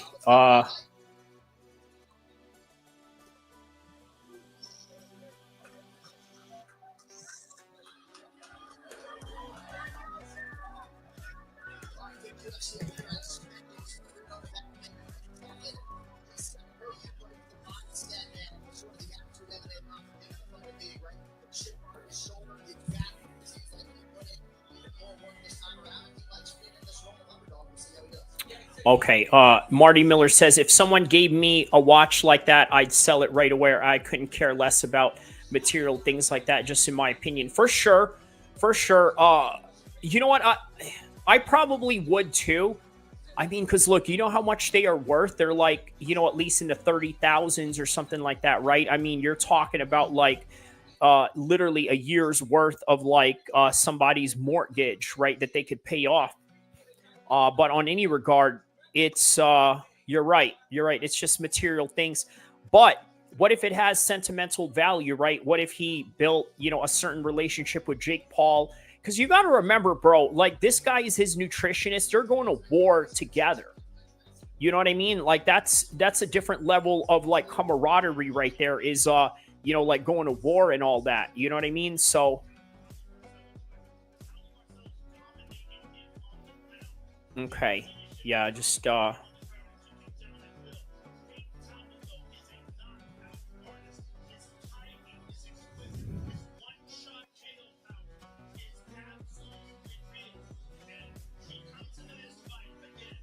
right, what do we got here? Yeah, I get the aspect of that. Is UFC's shirts polyester? What's your question with polyester today? Did alcohol help explorers stay alive in the olden days?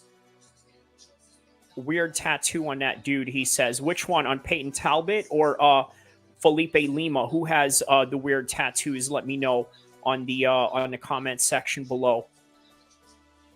All right, so here we go. Peyton Talbott versus Felipe Lima.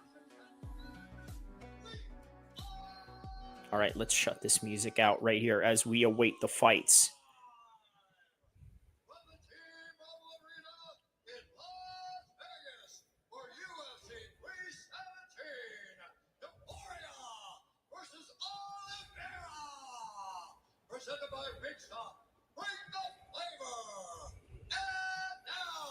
The one round on the curly hair. Okay, so you got Talbot for first round finish on this one. All right.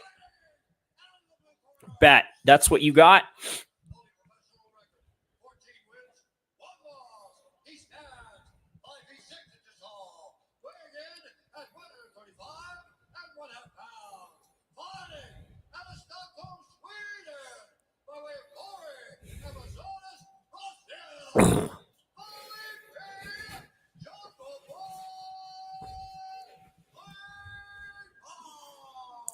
No, the round tattoo. Oh, okay. Got it.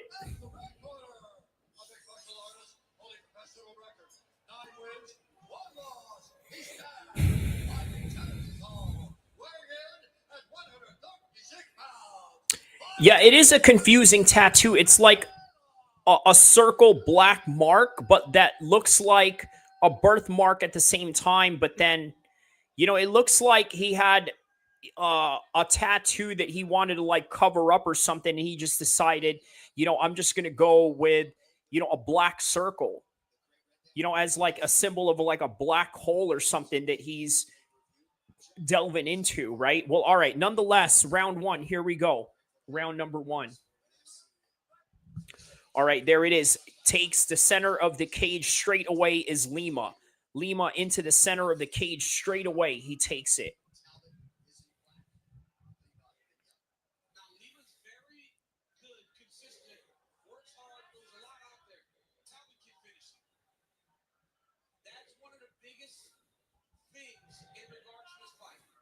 All right, there's a low kick right there by LIMA.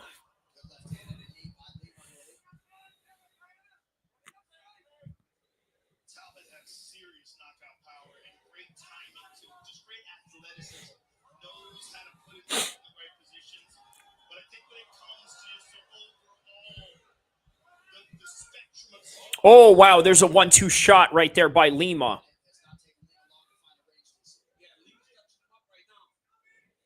Yeah, it's obvious the Swedish Brazilian has the better boxing than that of Talbott. Yeah, and then he has that same identical tattoo on his back as well, that black circle. Okay, there's a low kick right there by Talbott.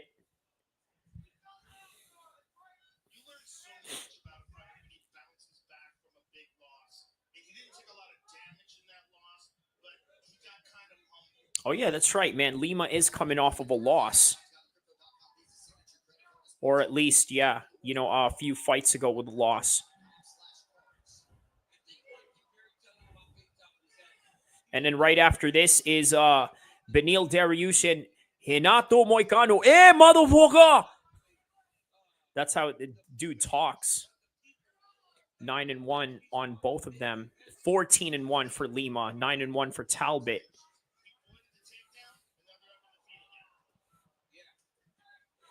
Oh, wow. There it is. A takedown. Nice double leg by LIMA. Very beautiful double leg shot by LIMA.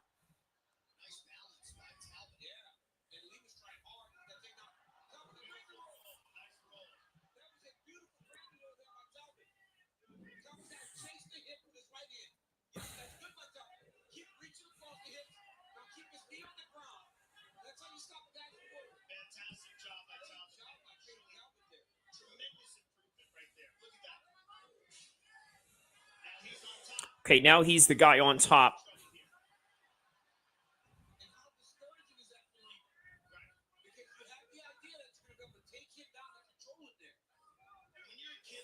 All right, so now Talbott is controlling LIMA on the ground right now. A little bit of turn of events.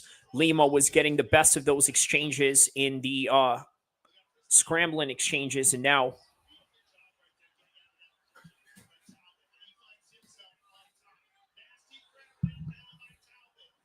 All right, so yeah, he's going for some ground and pound shots right now.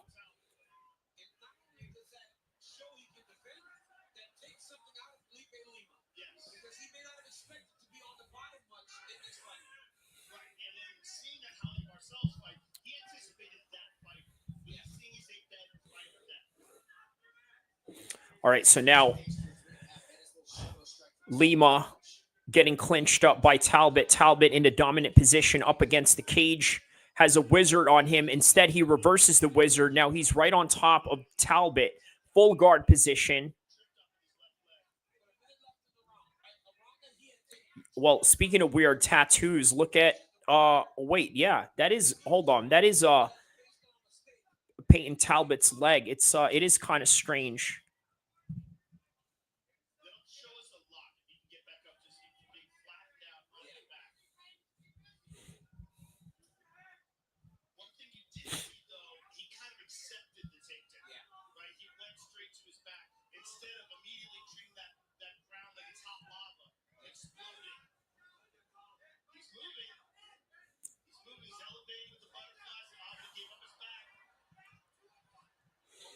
All right, now he's giving up his back. Peyton Talbott is giving up his back right now. He's right up again. Now, clinched up. Lima in a dominant position. Talbot reverses. Now he's in the dominant position, in the clinch fighting position right now.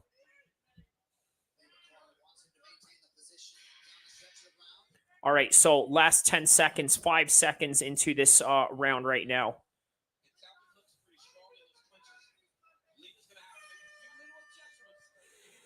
All right, that's the end of the round right there.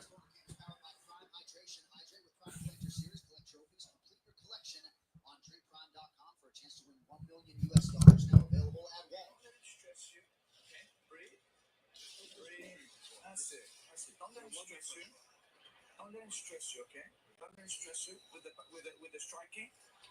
He's looking only for the big shots, so you gotta be first all the time. All right? Yeah. Come on, breathe. Breathe. Be smart. Win the rounds. Be smart. Win the rounds. Be strong.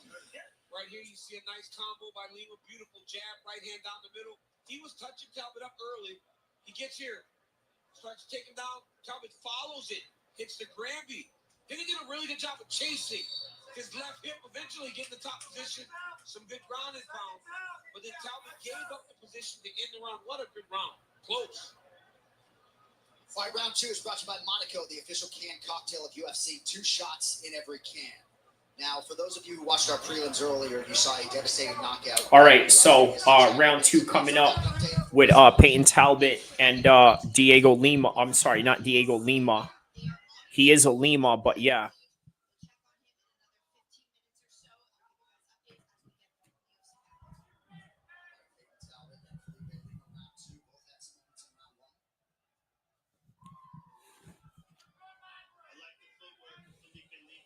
Yeah, Felipe Lima's displaying very good footwork right now. You know, I love a good footwork.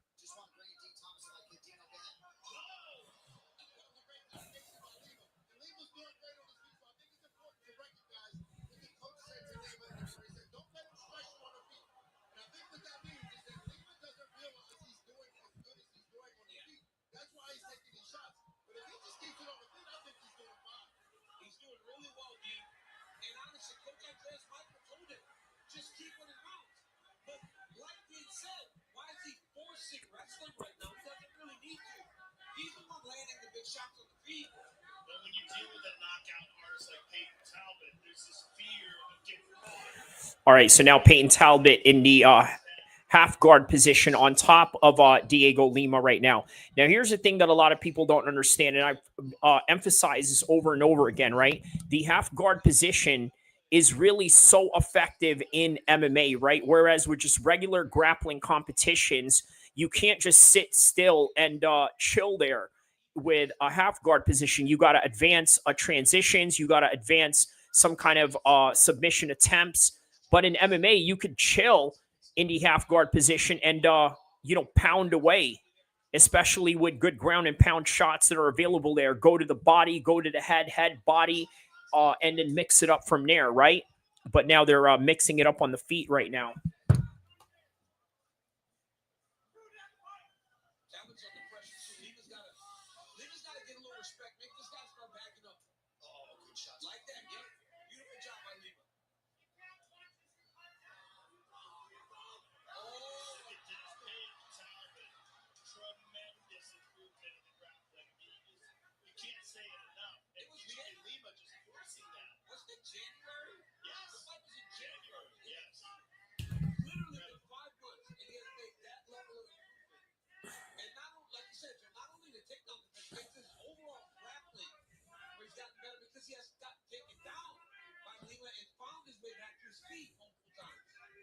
Well, Barcelo's fight has already stacked another win, so Howdy has really had a nice UFC career, but Talbot has just, in front of this one, had a totally different training camp. Nice elbow from Peyton. All right, so yeah, Peyton Talbot is maintaining this ground and pound position right now.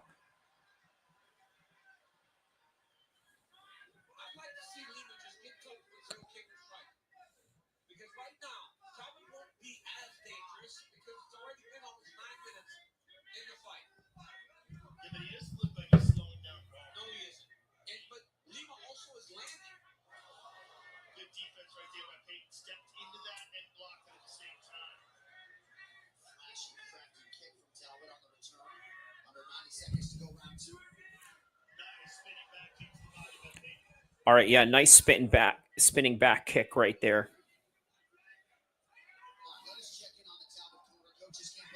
All right, let's hear what Talbot's corner is telling him to do right now.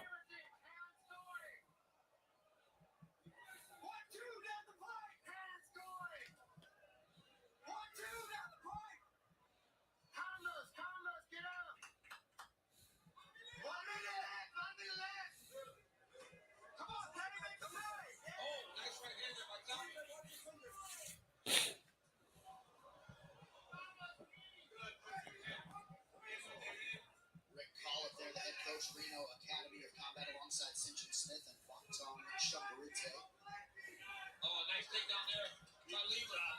Yep, chase that back. He did a great job of getting that left low in play, avoiding that second hook, shooting that first hook. Oh, he's going to shake him off the top. He got too high. Yeah, he made a mistake in not having any hooks and attacking. Oh, nicely done by Payton. That is very frustrating for a wrestler, an offensive grappler, who starts getting the takedowns defended. The guy just isn't playing the game that you expected him to play. Well, he made the mistake in continuing to try to hunt the back while he didn't have the he mounted him. Oh, beautiful. All right, so now he's got a mount position on him right now, just right at the end of that round.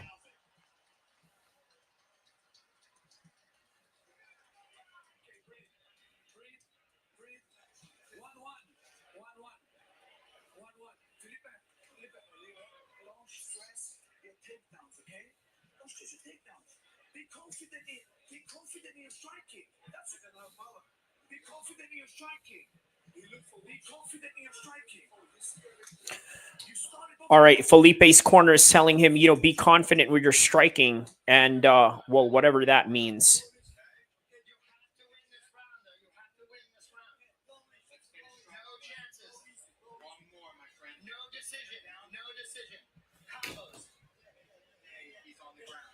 Payton Talbot's corner is begging him to not have a decision in this fight. Marty Miller here says 100%. I prefer top half any other position in MMA. Honestly, yeah, it really is an effective position in MMA, right? Very effective position to be in, especially when you're on top and you want to maintain top control for a long time.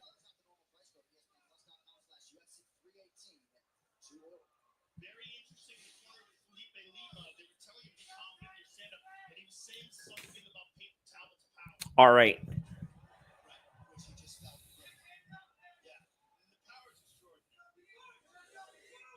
Yeah, Payton Talbot does have his own power at 135 for sure. 61% of the betting handle at DraftKings Sportsbook came in on the underdog Payton Talbot. He closed plus 140. And now the corner of Talbot wants him to go try to finish him. They think they won the first round. Yeah, so the corner of Talbot is concerned that they may be down on the scorecards and they're looking to get a finish or urging him to get a finish. So, oh, wow. Yeah, he caught that one in the chin. Okay, there's a body kick attempt right there by Payton Talbot in the third round right now for all the marbles.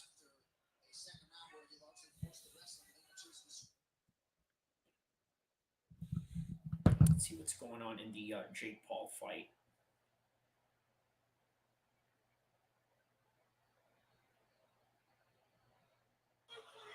Payton's vision is so good. He sees things coming so well. It's a great point. It's him walking down Felipe also. And he's gaining confidence. Watching his eyes. Tonight's social media posts are brought to you by Threads for conversations happening inside and outside the octagon. Take them to Threads.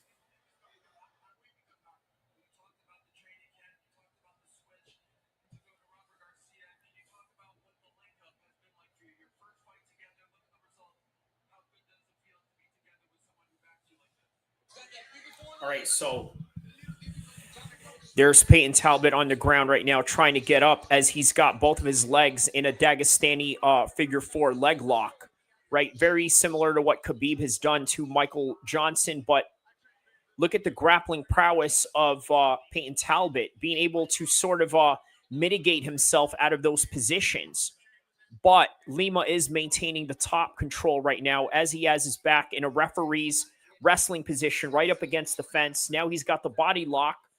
He's looking for a trip, trying to isolate that leg with the trip.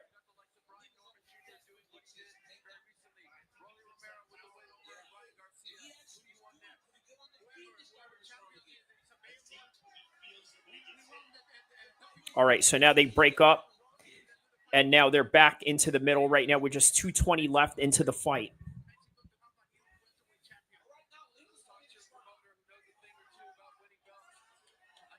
Have you ever hear MMA Guru make fun of Joe Rogan's commentary? Marty Miller says, yeah, I often hear that a lot, right? I think the majority of his criticism towards Rogan is predicated on the lack of research that Rogan does for, let's say, the prelim guys, or maybe even some of the main event guys, right? Just the lack of commitment that Joe Rogan has in terms of scouting. It is pretty hilarious, right? But you know, that's MMA Guru's thing. You know what I mean? Is satire and making fun of. So,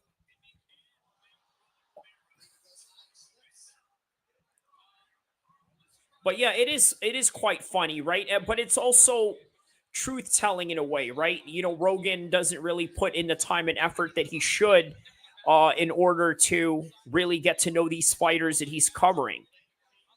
Meanwhile, here's Payton once again, maintaining the top half guard position, which, by the way, he normally would not do if he was in a regular grappling competition. But here he is. He's advancing right on the mount position right now.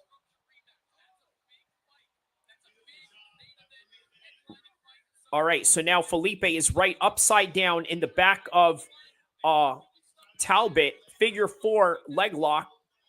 He's trying to isolate the leg of Talbott. Talbott reverses. Now they are in a north-south position with...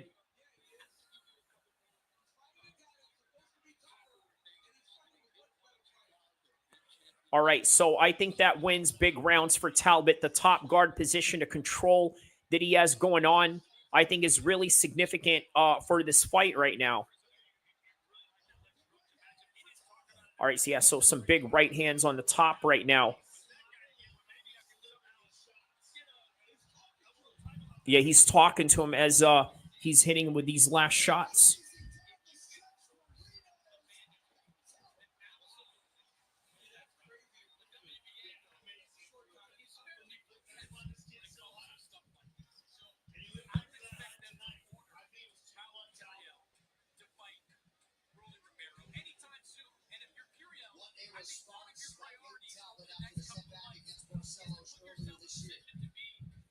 Tonight's fight replays are brought to you by Moicano, the official canned cocktail of the UFC.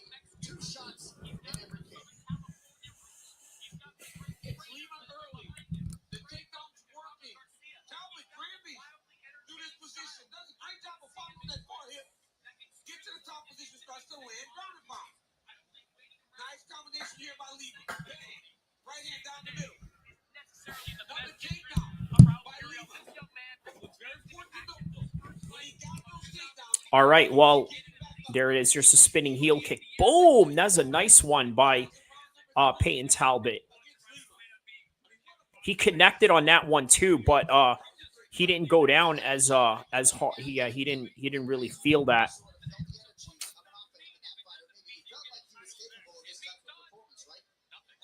All right, so the UFC card moves on. Along with the boxing card, they're moving on. They're progressing into the main event.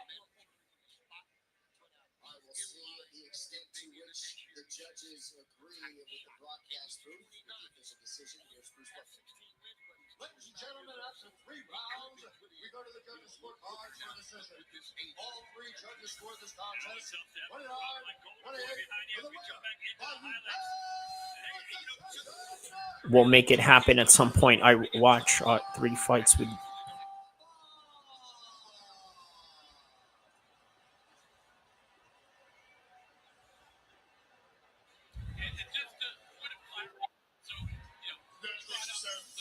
I'm here with the winner, Payton Talbott. Welcome back to the winners column. All right, so yeah, he said, welcome back to the winners column. Massive improvement in the one department where you were lacking in your last fight in the grappling exchanges. Feels much better. I don't know if I consider myself as much of a fighter, but now that I've come back from a loss, I feel like I've got the full scope of things. So I've just been working it. I'm happy that I got the W. All right, he's just happy he got the W.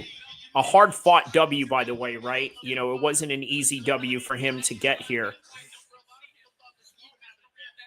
that's the thing. I mean, I learned while I'm fighting. I had my first fight at 19. I'm 26, so I'm still learning every time I get in the cage. It's only going to keep improving. Well, you lived up to the hype, and you looked like you were having a good time. In the end, you were laughing and smiling. That's what it's about, man. Even last time I had a good time. It's all about having fun in here. Well, you're one of the most hyped up and one of the most exciting fighters in this division. You showed live tonight. Congratulations. I really enjoyed that performance. Appreciate you guys. Much love, everyone. This sets you up, though, in an excellent position. Who would you like to fight next? Do you have any idea? All right, so they're asking Peyton Talbott who he wants to fight next. Once you're not hurt or whatever's going on, let's run it. That would be a great one. Congratulations, sir. Enjoy this victory. Peyton Talbott, ladies and gentlemen. All right, well, there it is, man. Peyton Talbott with another win on the win column now. You know, back on the win column for Peyton Talbott. Oh, there's Rick Collup right there. I fought for that guy in the Reno Combat Fighting Championships. So he owns Reno Combat Academy and Reno Combat Fighting Championships. Who's that? Jamar Gibbs, Max Crosby. Okay, of course, the Las Vegas Raider. There's Kyler Murray. All these football guys. There's Mark Coleman right there. And then there's Mark Kerr, the guy that is being played by The Rock. So everybody around the world, guys, don't forget to hit the like and subscribe button if you can. And check out all of my videos from the past to get reacquainted with me of all my content. Don't forget to like and subscribe, yeah?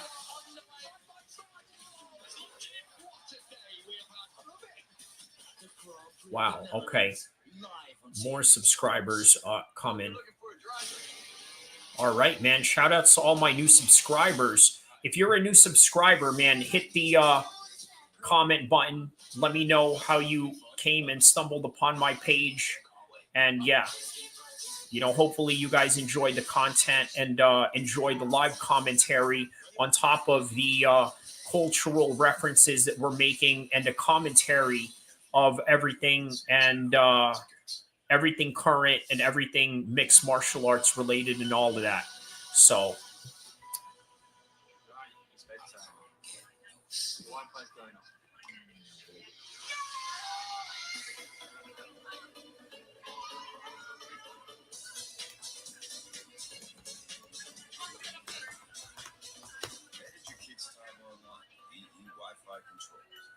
helping them to switch off and drift off. Search EE Broadband. Right into the back of him. The man's down was fine, but there we were on the A406. all right, so yeah, Peyton Talbott wins that one by a decision. Wasn't a very easy fight to score. I'm going to be honest with you, right? Between those two, it wasn't a very easy fight to score. Peyton Talbott barely got any takedowns. Felipe was getting the takedowns. And once again, one of those situations where takedowns don't always win fights, right? The stats even says it right there. You know, 2 takedowns. 8 of those was stuffed by Peyton Talbott. My man shot in for 10 takedown attempts, got 2 of them. The striking percentage was on the side of Peyton Talbott, although not much. Very close fight. It could have gone either way, but it went to the side of Peyton Talbott, and you know, yeah, that's what I gathered out of that. Okay, so next fight that we got going on, it is now Moicano versus Benil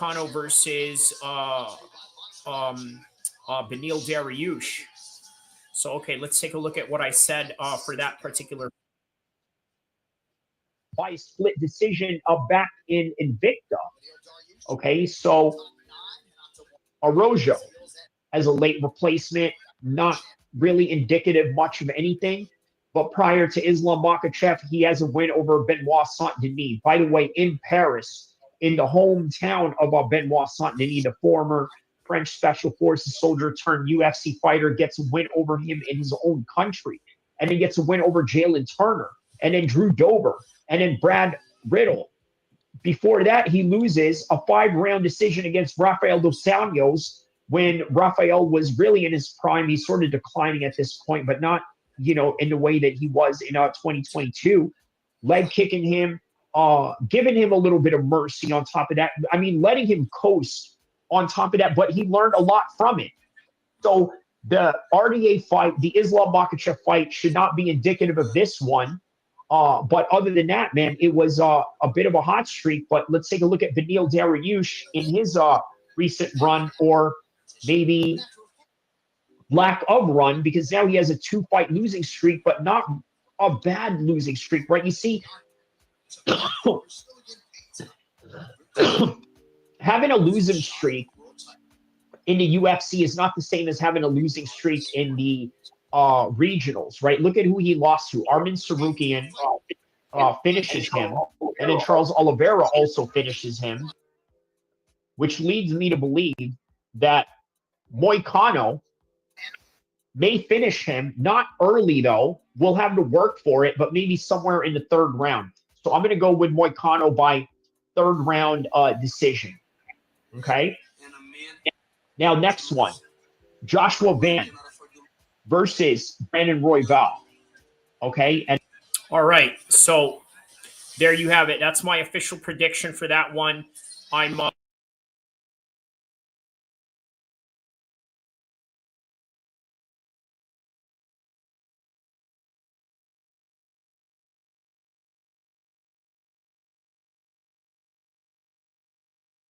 Money Moicano. Yeah, that's who I'm going with on this one. Savachi Financial says Yi. Talbot's power won him the fight. I think so. The aggression, all of that. 155, the coaster. Yakety yak. Okay. So a little bit of some wordplay in the chats going on right now. So, all right. Yeah, man. Shout out to Savachi Financial.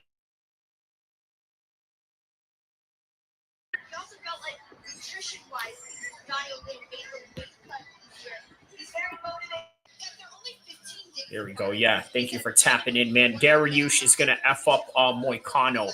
You know what this matchup is like, Savachi Financial? The Saudi versus the Brazilian. Although he's Iranian, so it's the Iranian versus the Brazilian. But you know what I mean when I say the Saudi versus the Brazilian. Only you would know what I'm talking about. Pick up the papers and the trash. Pick up the papers and the trash. I don't understand what you mean by that. Yakety yak, donate, come back. Yakety yak, donate, come back. Oh yeah, by the way, that Irish guy, Yuri, that was on the chat earlier, he said if what's his name wins tonight, he's gonna send me a cash app of $100 or whatever. But I don't know. We'll see. You know what I mean? Brazil. Savachi Financial says Brazil. And then there's Oscar De La Hoya right now talking on the DAZN thing. Is Jake up yet? No, he's not. Oscar De La Hoya is just talking on the screen right now. Let me see what Oscar De La Hoya is talking about. Ariel Hawani is interviewing Oscar De La Hoya right now.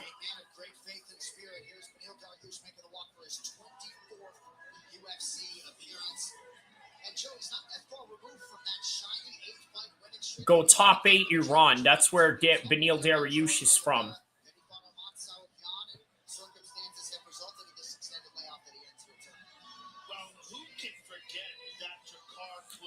Oh yeah, they're Oscar De La Hoya is talking about lining up Zordo versus Apataya.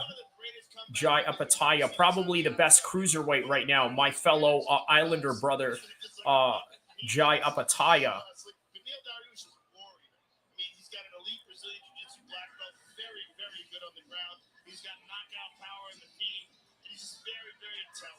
De La Hoya, a crackhead, Sabachi Financial said. He definitely is. He definitely is. Whack 100 had all of his tapes going on, and he was going to extort him for it. Man, shout out to everybody around the world that's tapped in right now. We got 19 people in the room right now. Don't forget to like and subscribe. Man, I literally just got 20 subscribers all in one sitting. Like literally in less than an hour, I got 20 subscribers, man. Shout out to everybody. I'm really thankful for the support, and I'm really glad that you guys are here tapping in with me. This is projecting to be the biggest video that the biggest live stream that I've done as of yet. It'll probably be, you know what my biggest live stream was Usman versus Paul Hughes, and that was a Bellator fight. Fresh Melon Juice says, if it wasn't for Trump's strike on Iran, Dariush wouldn't be able to have his hair out. What are you talking? Man, okay, that's a bit of a weird comment by Fresh Melon Juice. Canelo registered his hands with the Saudis. He registered his hands with the Saudis. That's interesting. Yeah. All right, so here's Beneil Dariush. Now entering in the red corner, and Moicano in the blue corner. I'm surprised that Moicano is in the... Well, okay, you know what? He was a late replacement for a title fight. So, okay, that's coincided with the reality of why he's in the blue corner. I just saw the headline saying Trump is threatening to attack them again. Oh, boy. What is going on with that? That's interesting. That didn't last too long. All right, so let's not hear Oscar De La Hoya in this ear right now, and then just watch the UFC right now and see how this fight goes right here. Shout out to everybody around the world. Don't forget to like and subscribe. And obviously my prediction on this one, go check it out. It's on the description below. It's Mighty Moicano. Money Moicano. Hey, listen to me, motherfucker. Listen to me. I'm about to beat this Dariush guy. Motherfucker, I'm about to beat this Dariush guy, okay? No, he answered some dumb lefty question if Trump would finish the job if it wasn't finished. Oh, okay. He said yes. Okay, so he's talking out of blanket statements and hypothetical scenarios if Exhibit A versus Exhibit B happens. I think that's what you mean. Okay. Why don't Brazilians speak their own native language? Well, what native language is that to begin with? I mean, obviously, a lot of them are of Portuguese descent, but only some of them are of Portuguese descent and some of them are native descent. So I wonder what their particular native language was, if they even preserved it at all. The only time the tongue, only the tongue of their colonizer. Yeah. That's definitely true. That's definitely true. You know. All right. Well, here we go. Round number one. Between the Portuguese colonizer and the IRCG, Iranian Special Forces Dariush turned American citizen. They are colonized by Portugal. Correct. Yes. And Moicano, if you look at him, yeah, he absolutely has Portuguese European features. 100%. Yeah, he's definitely of that particular origin. So. All right, there's a low kick by Dariush.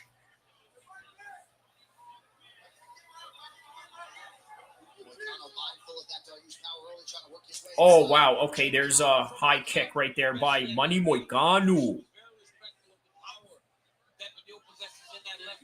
All right, so on the boxing side, you got Zordo Ramirez in what I believe is a cruiserweight fight. Yeah, I believe that's a cruiserweight fight. He's got a win over Chris Billum Smith. That's interesting. Both these ninjas is colonized. Yeah, that's true. That's true. That's true. That can't be denied. Oh, wow. There's a straight shot right there by Moicano. Yeah, by the way, this boxing match that's going on right now, also on the other side with Dorcas and Zordo, Jake Paul is going to fight the winner of that for a cruiserweight title. You imagine Jake Paul fighting for a cruiserweight title? Could he win? Man, you never know, man. He could possibly win that one. I mean, who are these guys, though? But, you know, they are skilled, not very known to the wide boxing audience, but we'll see. We'll see. We'll get some more boxing guys in here later and talk about it. So,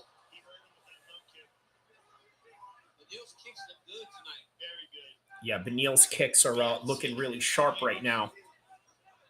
He probably needed that break there. Yes. Right? Like when you go through what he went through with Armand and then the Charles Oliveira fight, sometimes you need to step away a little bit if you have time. Yes. It's good. It's good to recover. Sarukian took him out in the first round. It was bad. Yeah, it was bad. Some swelling around the left eye of Dariush, although he has been largely the more effective striker here early.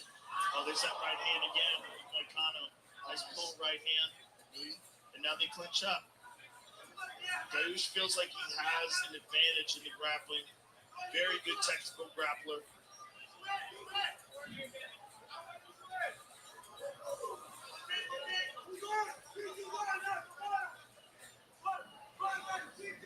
Just over 2 minutes to go in round one of a possible three. Brazilians always box like they got a chip on their shoulder. What do you mean? I know what you mean. Yeah. I know what you mean. Weirdly enough, I know what you mean by that.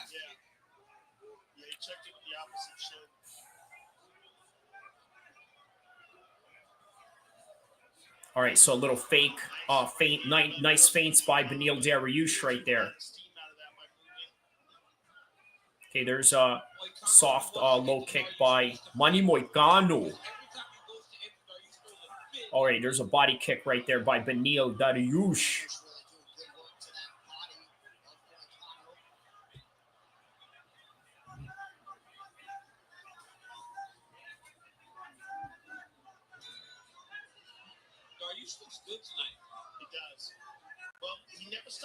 All right, Dorcas is walking out right now as we are concentrating on the fight with Moicano and Beneil Dariush. Oh my goodness! He just rocked him. He just rocked him right there. Huge knockdown. And Moicano is looking to finish him right there. I told you guys, man, Beneil Dariush is susceptible to getting hit. And it showed right there. I told you guys in a prediction show.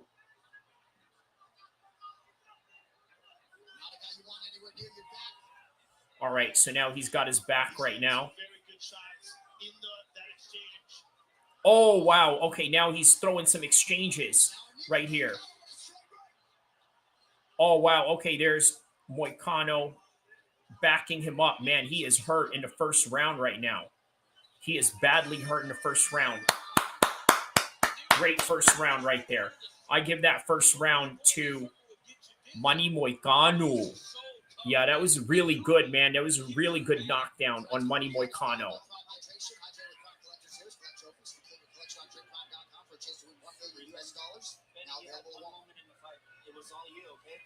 got to move your feet up all the way until the end. Don't stay in one. Don't get complacent here. Okay? Your kicks all day. The angle to the right. Benny's working for you too. And we got the co-main event coming up next, which is crazy, cray. Here's the knockdown. All right, there's Zordo Ramirez, meanwhile, walking out to some Mexican mariachi music.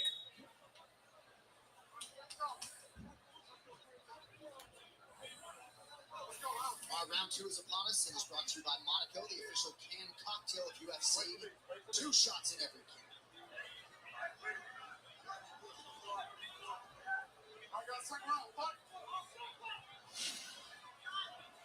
absolutely critical fight for these two men. All right, here we go, man. Career trajectory and lightweight. Oh, big left hook by Beneil.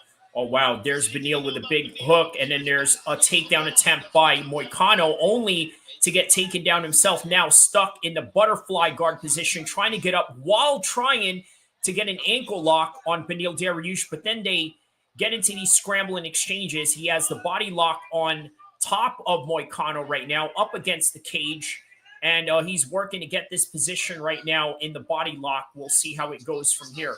Everybody around the world, don't forget to like and subscribe as I am giving you a play-by-play of what's going on in these fights right now. Round number 2, 4:15, 4:13, 4:12, 4:11 of the second round. And then here we go. Beneil Dariush, he's got a body lock right on Moicano.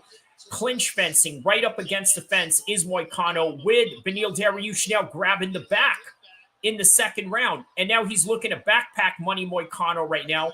You have to be very careful of the jiu-jitsu of Beneil Dariush now continuing the clinch fighting positions going on.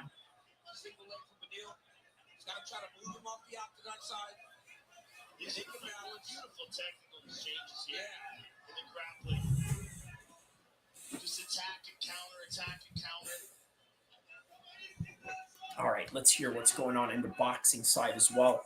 While I'm This kind of high-speed exchange is very cooling too. all right, so that is a co-main event between what's the guy's name? Dorcas and Zordo Ramirez. Marty Miller is saying, let's go Dariush. Yeah, Dariush is doing a very good job right now, man. But you know what? Money Moicano did a very good job of rocking him. Now, he continues on this trajectory, Marty Miller. I'm going to say that it's going to be Dariush second round, first round, Money Moicano right now. Dariush is scoring all the points in the first round. So let's see how that goes. Mr. Migano says, who won? We're trying to figure that out right now, Mr. Migano. Very interesting name you have there. Is that Italian by any chance? Shout out to Mr. Migano. First time I've seen you in the chat. Everybody around the world, don't forget to like and subscribe as I give you a play-by-play of what's going on right now. All right, so Beneil Dariush in the half guard position. Half guard position, trying to transition into a side control, with Money Moicano doing a very good job of keeping the head down of Beneil Dariush, but Beneil Dariush is trying to posture up in this half guard position. And yeah, Joe Rogan is right. He's probably fatiguing in the middle of these exchanges right now. So, But we have a little bit less than 2 to go. He's got to do something to get back up to his feet and win this round back. You talk about a good bounce back round for Vinny D, right? Yes. This dude was hurt bad to end round 1, walked back to his corner in a round that, for the most part, he was fighting pretty well with all the kicks. Ends the round hurt. no, I can't show that. I'm going to put it right here. 90 seconds go round 2, the number 9 and 11th ranked lightweights in the world. Mckinney here, not long before Ilia Topuria will challenge Charles Oliveira for the big. Yeah, not too long from now. There's Ilia Topuria in the background right now getting his tape wrapped. Little bit of a live shot they got going on there. And Beneil Dariush is doing a very good job right now maintaining this top guard position. Try not to take no damage. Yep. And then try to turn it on in the third round. So it's 1-1. He's going to accept the fact that it's 1-1. Here's the problem.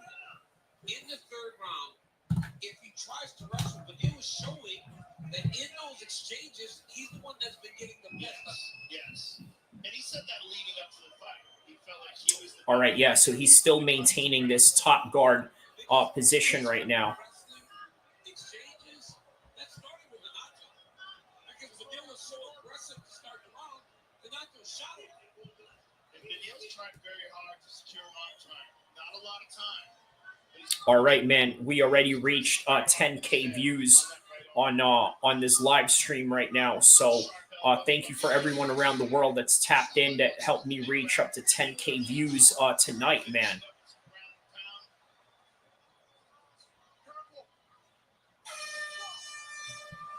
That's how you bounce back. All right, so now Zordo and Ramirez are on the first round right now for the cruiserweight title.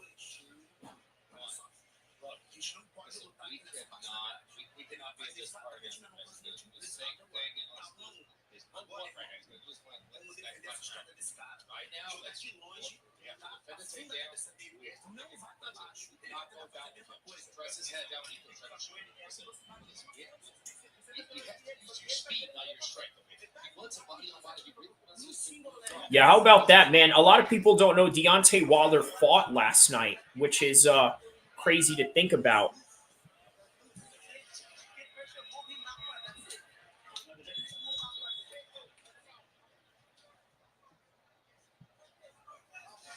Don't miss our MMA show, Midnight Madness Time with me and Chael Sonnen. You can catch us on YouTube, ESPN Plus, ESPN2. You can also listen wherever you get your podcast. That's Chael and I, every Monday and Thursday. Do not miss it. All right, seemingly anybody's fight with 5 minutes to go.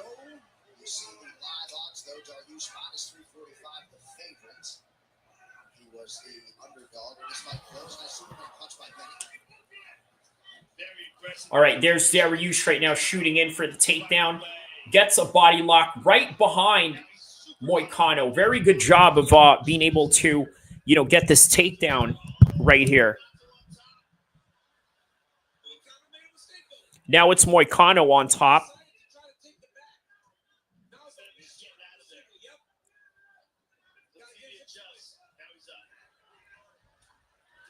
Nice kick right there by Beneil Dariush.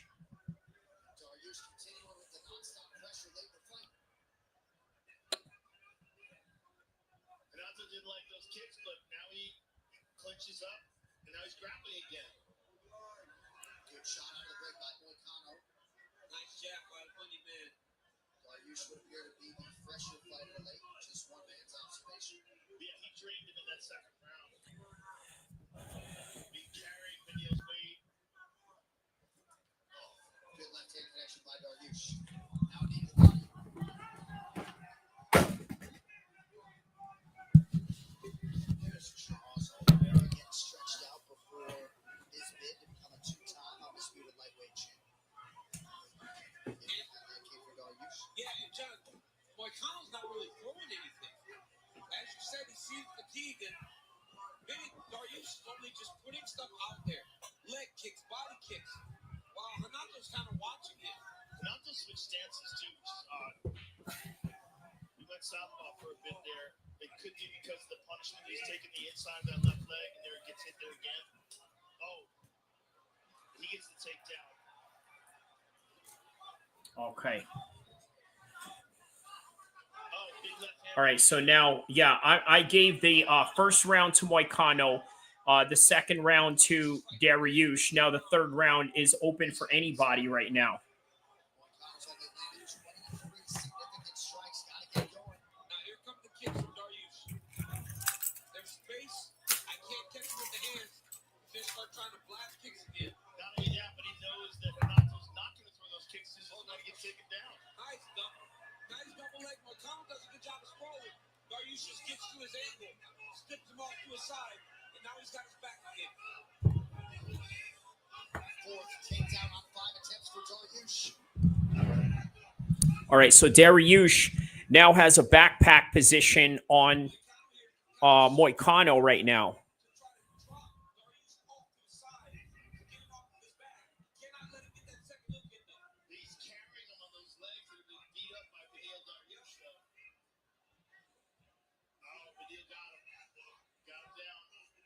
All right, so he got him down right now.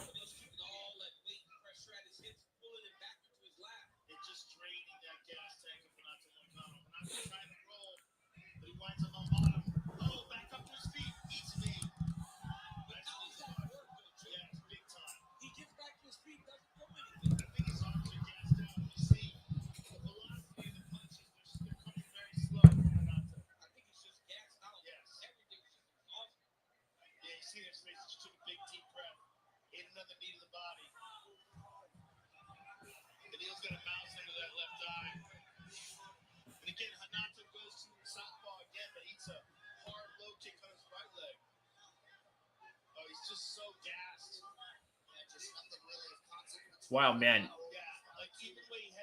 Dariush looks gassed right now. It is Moicano that looks like the fresher fighter out of the two. I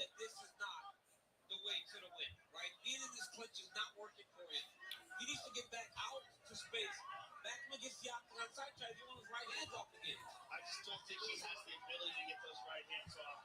When he's throwing those punches, his arms are just so jazzed from all the grappling. Yeah, if you're Moicano, you can't afford to just. He's hesitating in these exchanges. See, he's not pulling back.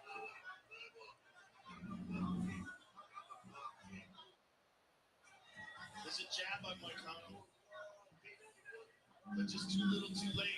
All right, there's Moicano right now shooting in for a double leg takedown. Yeah, just last couple of seconds right here.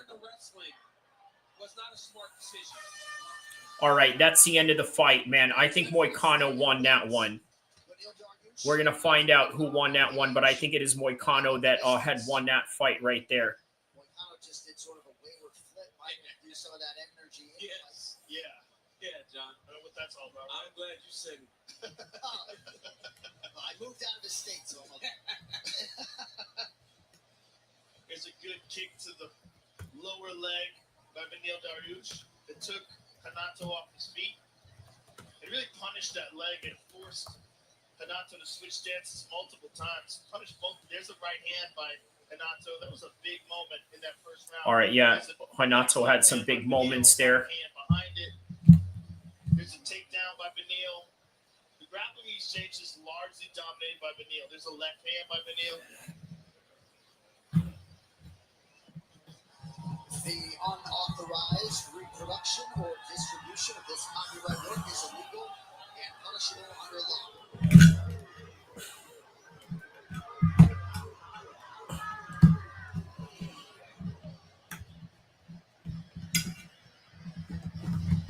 So Renato Moicano had won 4 successive fights.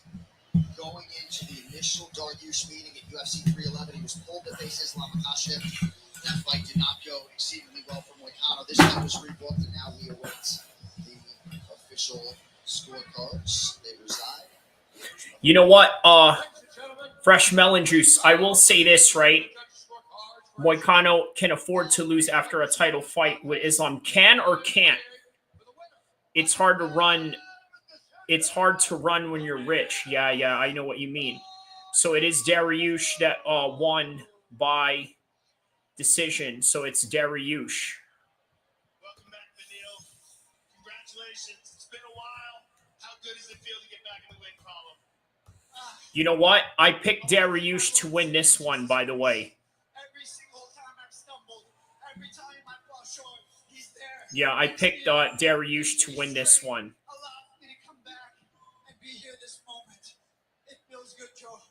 So yeah, good comeback moment for Beneil Dariush. Beneil, you had a difficult first round. You got dropped in that first round, but came back and really put on a show with your grappling exchanges in the second and the third.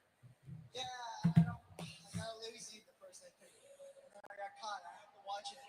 But I really felt like I was doing well in the first Oh, there's a body kick that connected right there by especially when you're a lazy Brazilian. Oh, wow, man. A little bit of a racial undertone there, fresh melon juice.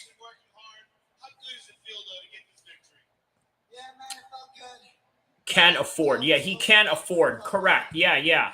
Because you know what? He can afford because he has managed to promote himself into, a lucrative fighter, right? With the help of MMA Guru, by the way, right? You can't deny that. MMA Guru has really helped the career of, definitely helped the career of Moicano.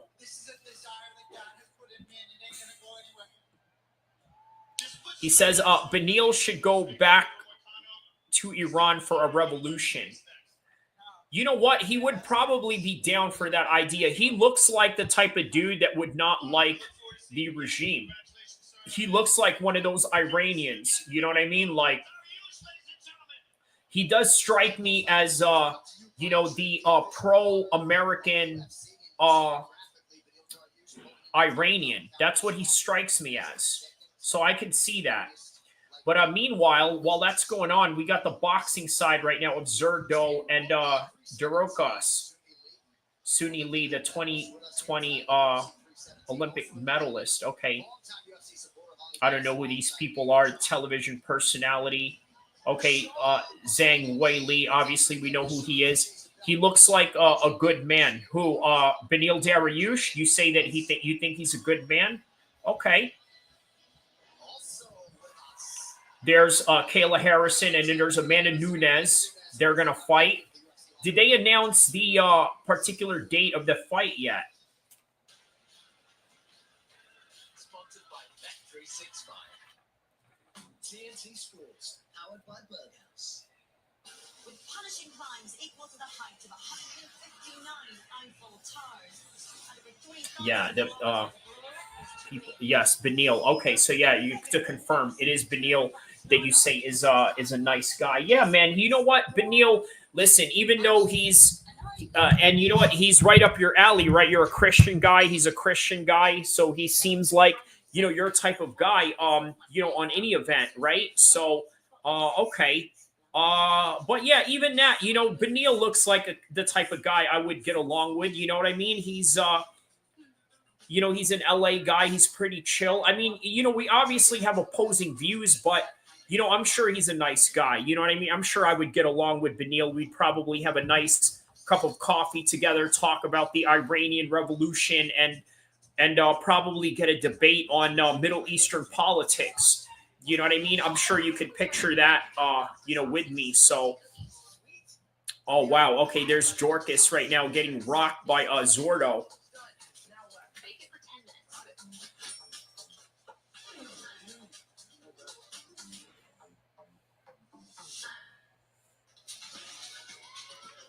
TNT Sports, powered by Berghaus. Sponsored by Bet365.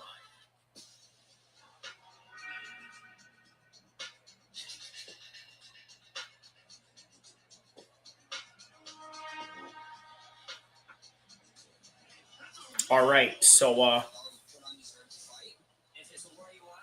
yeah, it's not that. He's always nice and respectful all the time and a very calm guy. He is. You're right about your observation on that gentleman. He is that for sure. He definitely has that going on his side. So. Well, the future for the Blessed Express, the BMF champion, is in the Hall of Fame. The present is to try to spoil the retirement party for Dustin Poirier next month. Top 5 in terms of wins in UFC history. One of the most decorated featherweights of all time. And now trying on July 18th to spoil things for Dustin Poirier. Tremendous fighter and trying to add to his legacy here in a few weeks. One of the all-time greats, and I really like him back at lightweight. I feel like that cut down. All right, well, there's Max Holloway going back to lightweight to fight Dustin Poirier, who already has a win over.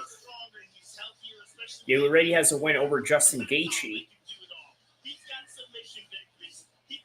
You should install foam behind you for better sound. A foam.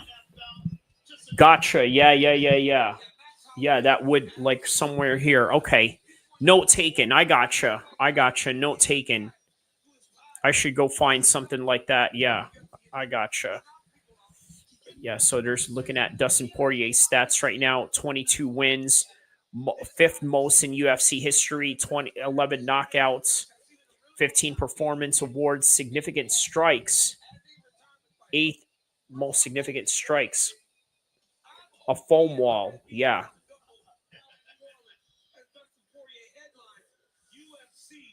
A foam wall. Yeah, I know what you mean.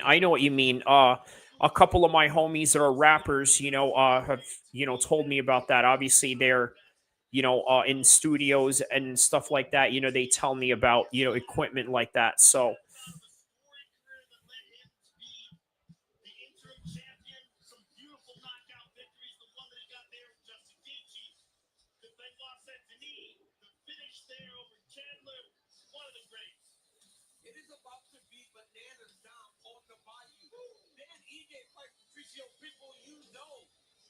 going to be bananas.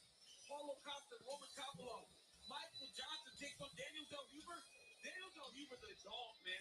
And Michael Johnson, always brings the fight. UFC 318 is going to be sick down on the body. We will see you all July 19th. All right, so it is Jake Paul and Chavez Jr. coming up next. So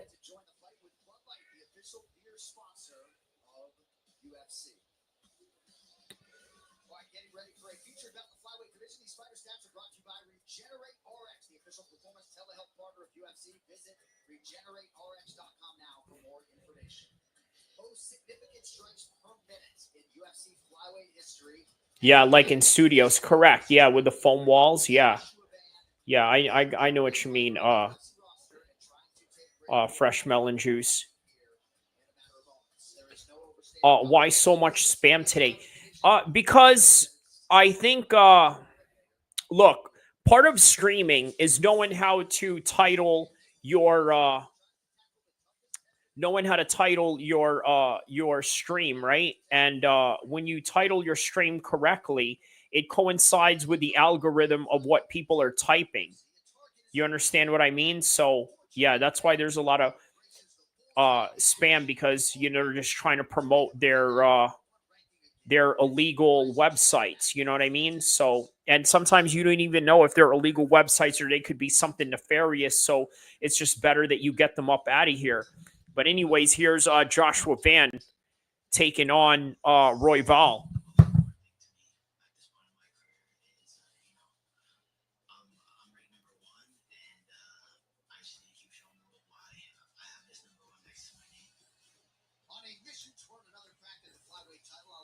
Pantoja defends here later tonight. Royval has earned back-to-back wins over and Topuria since his last fight with the So yeah, Joshua Van is one of these flyweights that's really exciting right now, right? Very exciting. And then on top of that, just has this high rate of work that he's been putting in as of late, right? Yeah, earlier this month, he already fought. So this is like twice in 1 month that he's fighting.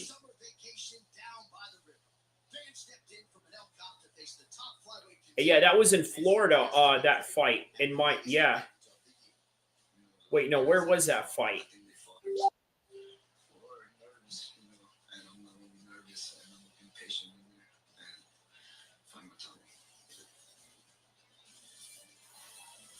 All right, let's take a look at what I said about Joshua Van, where this fight. And Mr. C says on the comment section, Riddle, not Riddle, rhymes with Liddell. Okay. Riddle. Okay. Riddell. Okay, got it. Okay, so next one is Brandon Royval versus Joshua Van. Now, Joshua Van has been very active, right? A very inspirational story that came out of this kid, right? He said that in 2017, he saw Conor McGregor box Floyd Mayweather, and weirdly enough, a boxing match involving a UFC fighter is what led him to MMA, but also, I guess, his infatuation with both Mayweather and McGregor and wanting to be part of the circus.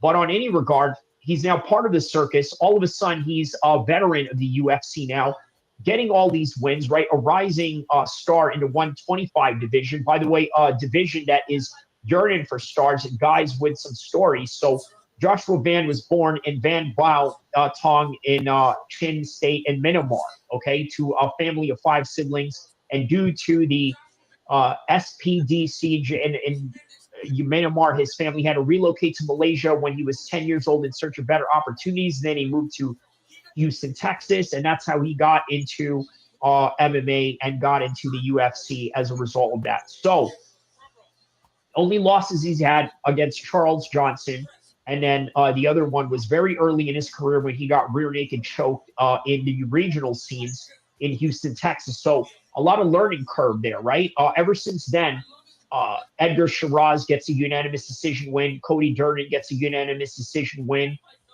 Ray Tesora gets a unanimous decision win. Shows a lot of striking prowess in these fights, right? Very crisp with his boxing, right? But also a Max Holloway with good footwork.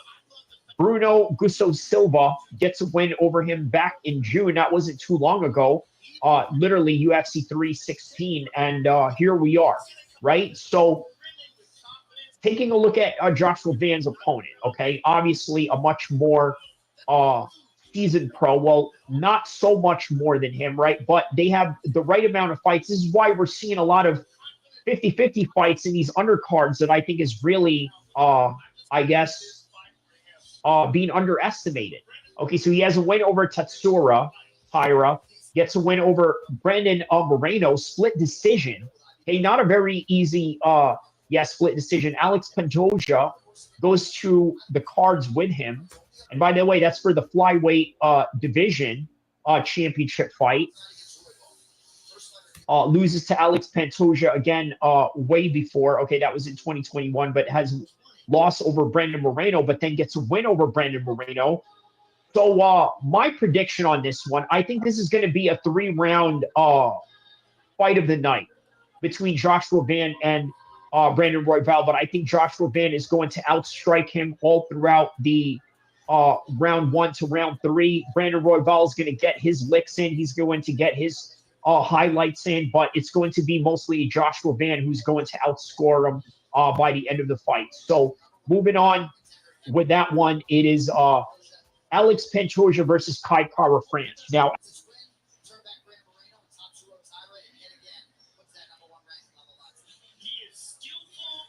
all right, so there you have it, right? Van and Royval. I told you guys I got Joshua Van on this one. I think that he's going to get an easy victory. Oh, there's Alex Hernandez right there in the corner of Brandon Royval.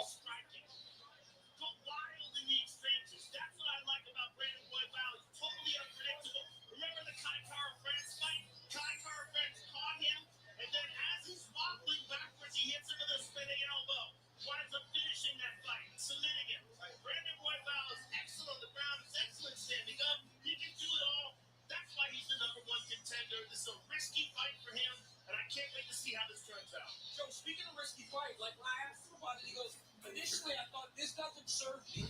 There's no reason to take this fight. But he said it was so important for him to stay aligned with the title fight that he was like, I'm doing it. He goes, I take this kid so serious. But if we know Brandon Royval, we have seen him take on these young competitors. I mean, Tatsuro Tyra was as hot as any fighter in this division. Yep. If Royval turned it back, he has beat Brandon Moreno. He's beaten and competed with the best in the world. And when he can start to pressure you, and you start to show. All right, there's Joshua Van right now in the cage. Brandon Royval is in the cage.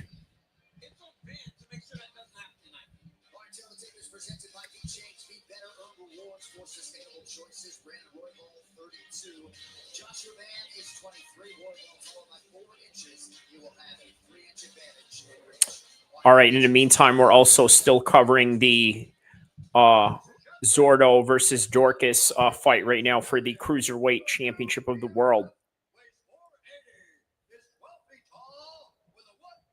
All right, so the supporting main card fight right here.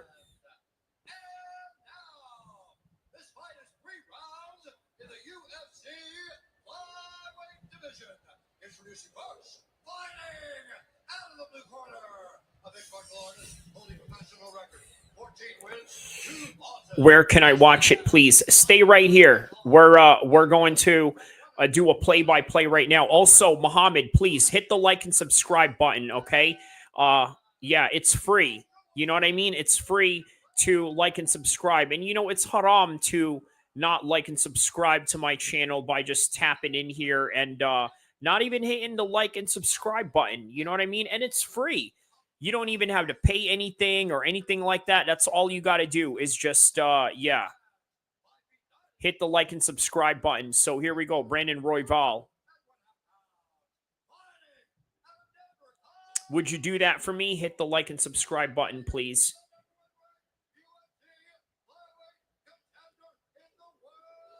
So Brandon Royval is being announced right now in the red corner. Joshua Van has already been announced. So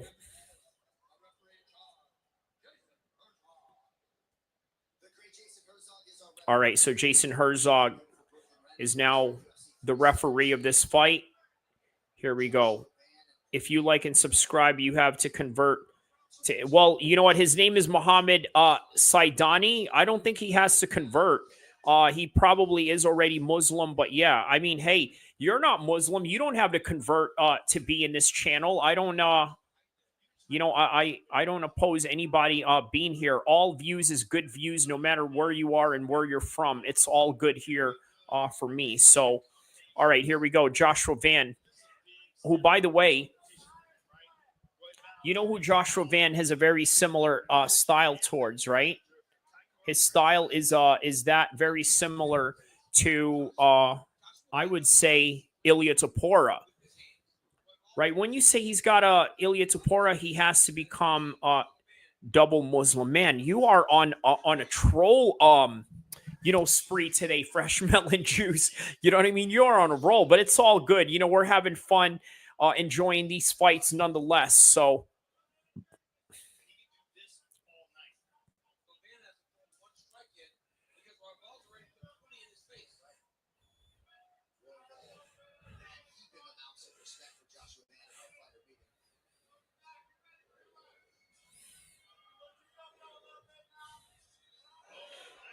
all right, there's a nice counter by Joshua Van right there. Oh, wow, he's pushing him back right now. There's another straight shot by Joshua Van.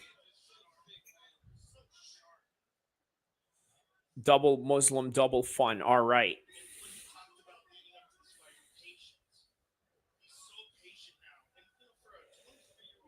Yeah, man, the patience of Joshua Van is really what's advancing him into the next level of competition right now.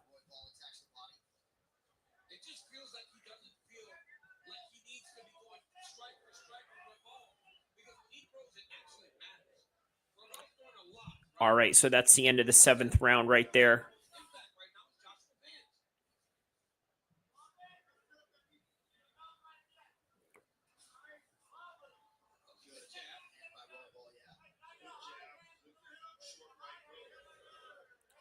Okay, the corner of Zordo is telling him to start low, finish high. Meanwhile, Joshua Van is doing exactly that. Right? He starts low and then gets high. If you notice the jabs that he's throwing and the crosses that he's got, it's just nothing but straight shots. He's very comfortable throwing these straight shots. Van should get Van's sponsors. You know what? That's a very good marketing idea, Fresh Melon Juice.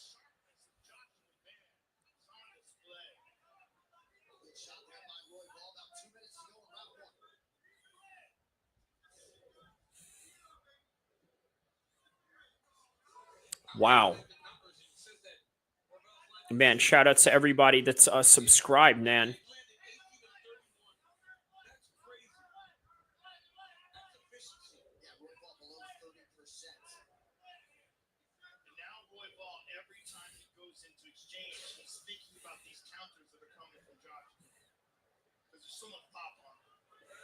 The referee is older, but he's still fast and alert. Yeah, Jason Herzog. Yeah, I don't think Jason Herzog, as experienced as he is, he's not as vastly experienced as that of Herb Dean.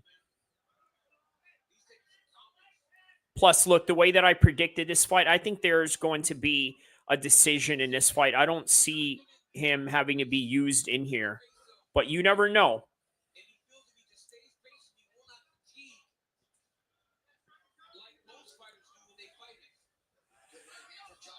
Oh, wow. There's a good one by Joshua Van right there.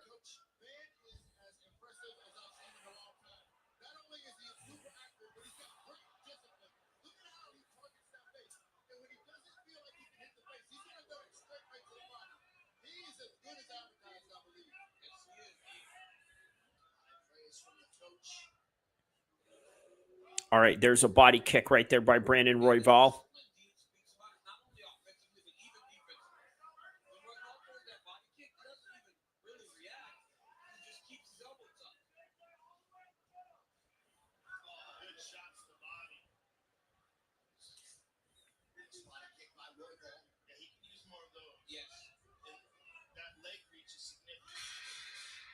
All right, 10 seconds left in the first round. The first round, man, hard to score, man. Very hard to score, but you could argue that Joshua Van got that one.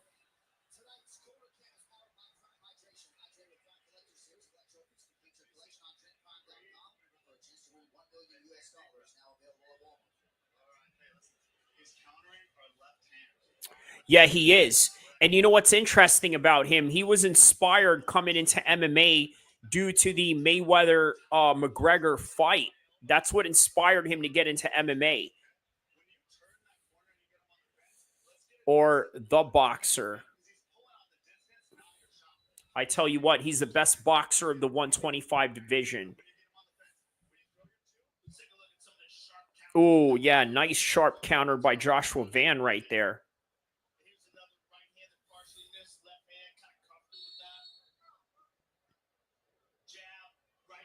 And then we got a title fight coming up next.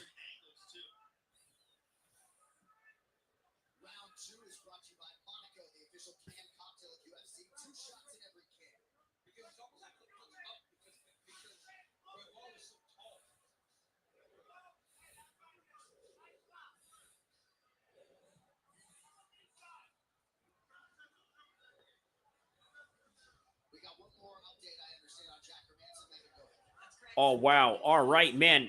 Wild exchanges right here with Brandon Royval trying to maintain a clinch.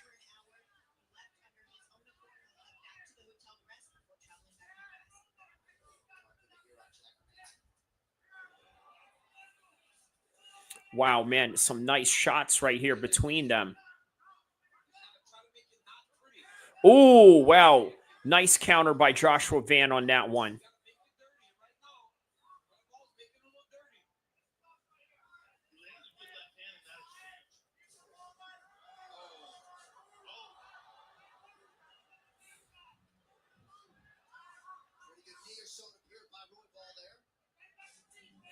Oh, those are good shots by Joshua Van right there.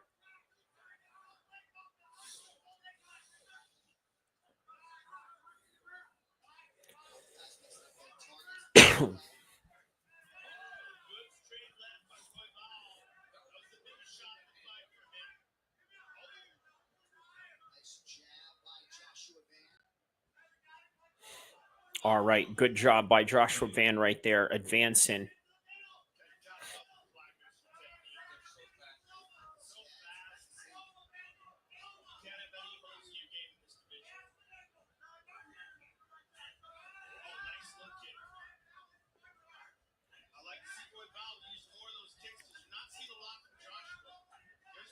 Oh, wow. Oh, wow. Joshua got hit. Joshua Van got hit a couple of times with those shots. Wow, man. Yeah. Brandon Royval is starting to land now.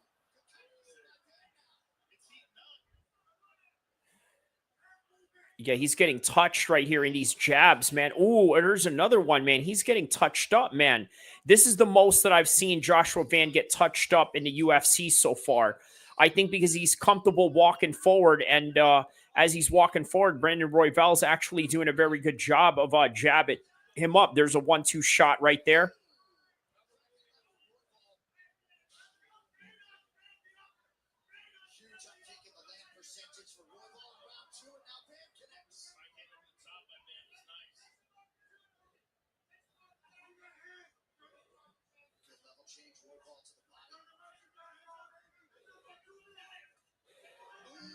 Oh, wow. Oh, that's a good shot by Joshua Van.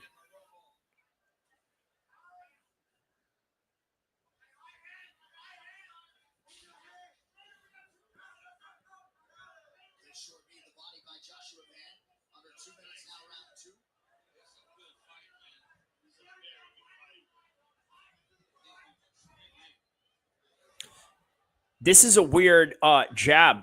Imagine this is a weird job. Imagine entering your office in the morning, the employees scream that you suck. Yeah, I see what you're saying. I mean, are they saying that in the crowd? Is that what's going on here?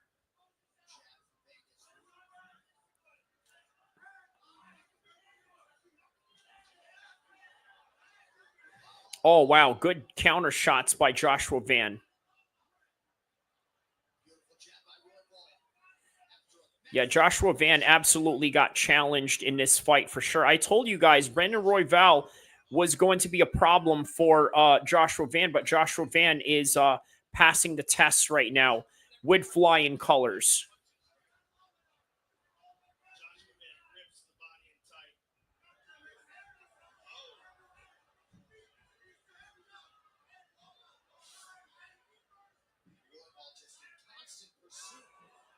Yeah, man, Royval is doing a very good job of maintaining that pursuit right there.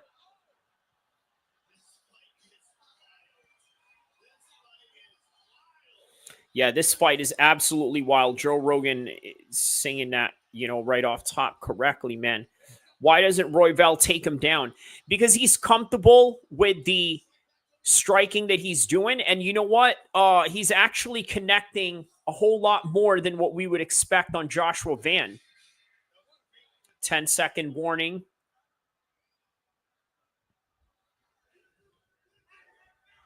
Yeah, he's comfortable just boxing with him.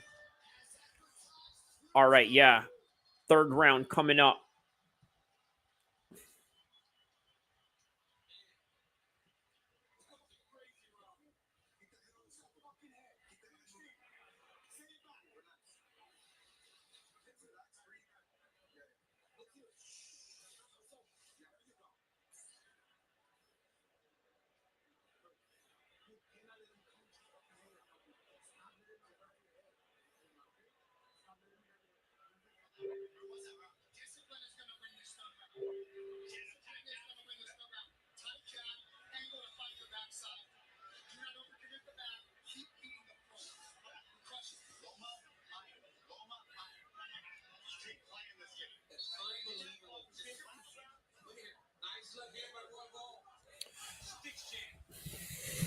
But yeah, I would like to see him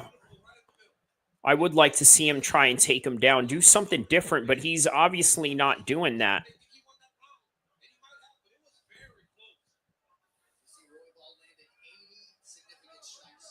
All right, third and final round. Now, you could put this 1 round apiece for either guy. There's one judge that probably has this 2-piece for one guy, right? But very close fight into the third round.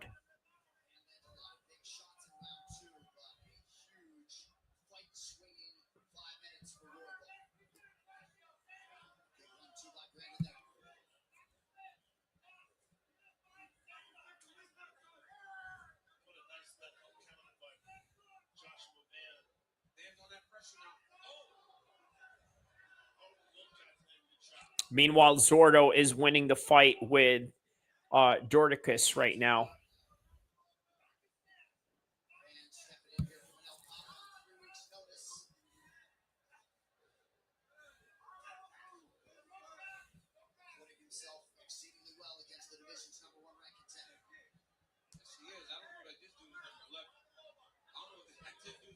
Wow, man. Yeah, really wild fight between these guys right now. Oh, wow. There's Joshua Van pushing him back. Just as advertised, I told you guys this will go to a third round. But who do you guys think is winning this right here? You think Joshua Van is winning this? Let me know who you guys think. I think Joshua is winning this. Most performance of 100-plus strikes in a UFC flyweight history. Joshua Van, okay. Most significant strikes.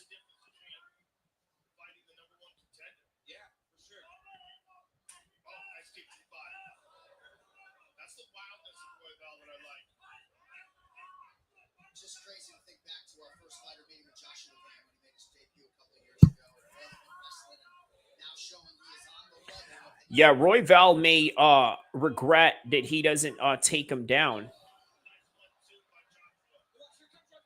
Yeah, Royval should try to take him down and steal the round. He's not doing that, right? Like, that would be the difference maker between this round right now, especially if these two guys are even.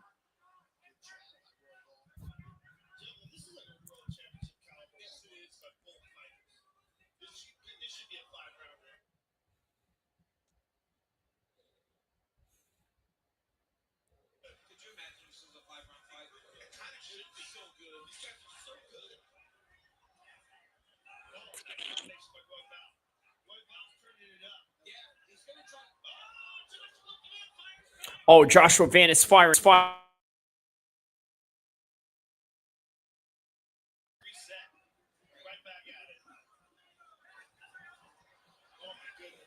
Yeah, he said he's a macho man.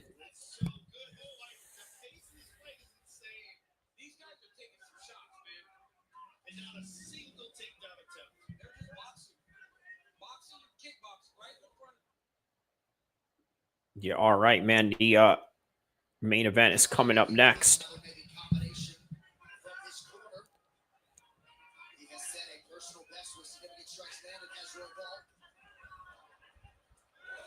Oh, wow.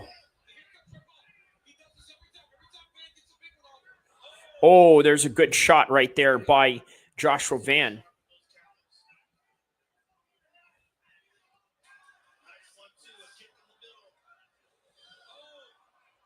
Man, what a war between these two.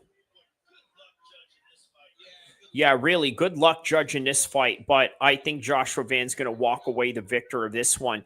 And even if Joshua Van doesn't walk out the victor of this one, he's earned a lot of people's respect, both men.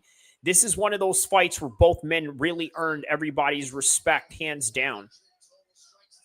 Oh, wow, and there's a good shot right there by Joshua Van.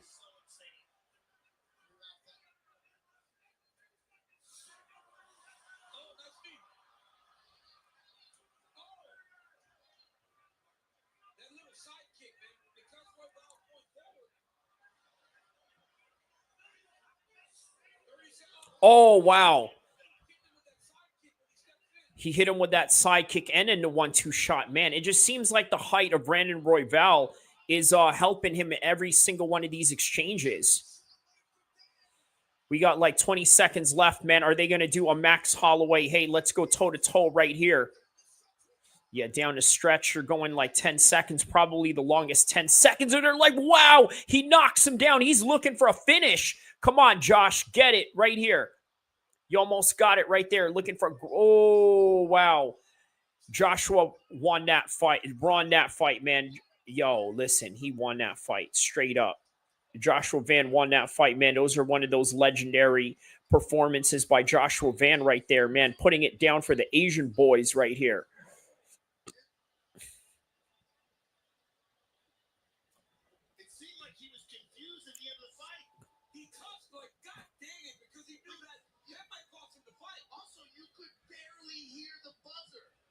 Wow, man.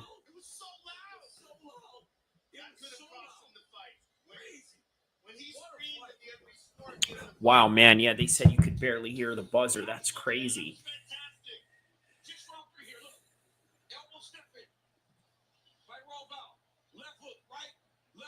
All right, we're going to get the decision coming up. And then we got the co-main event coming up next.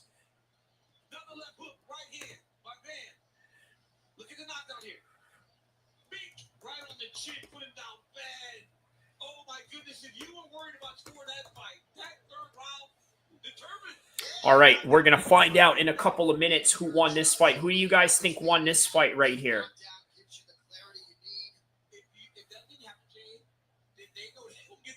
Low IQ. Huh? What do you mean in low IQ? Like the way that they were fighting was low IQ? Let me know.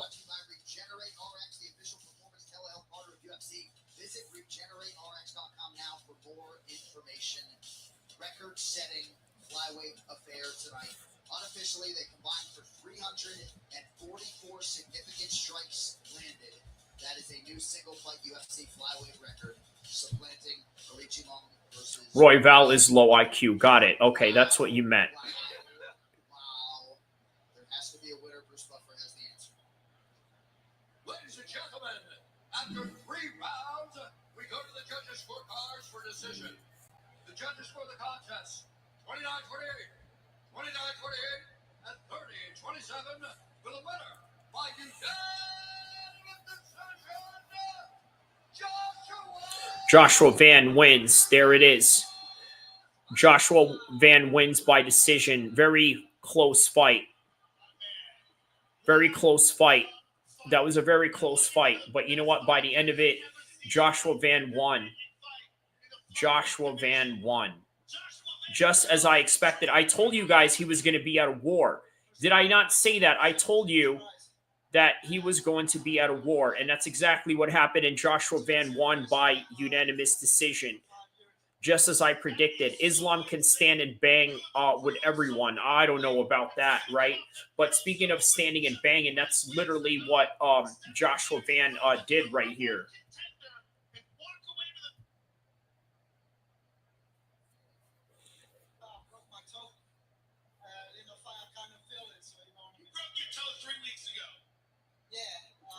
But he doesn't. Well, you know what? Not exactly the smartest way to fight, though, is it? Right? You know, you don't want to fight like that. You'll give yourself brain damage. Guys like Robbie Lawler, you'll see. Eventually, you're going to see a certain level of brain damage that's going to happen to them, and probably more pronounced as they get older.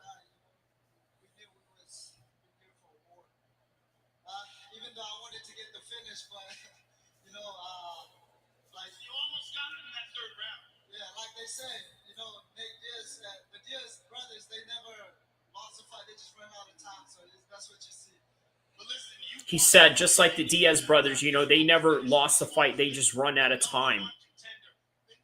Yeah, very interesting take. Lawler and the Diaz brothers, right. Just as soon as I had mentioned that.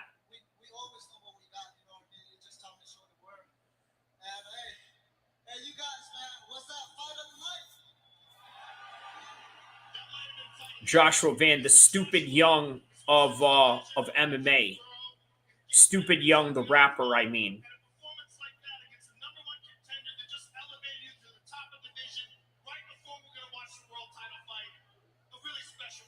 Oh, yeah, man. They're about to have the title fight. Man, I think he should take the winner.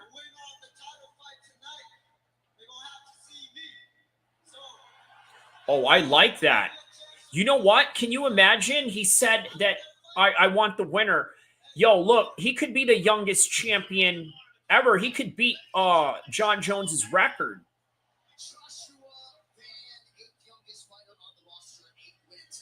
Meanwhile, Zordo and Dorcas ends their fight. We're going to get the results on that right now. Boom, boom, boom, boom. There's Justin Gaethje right there.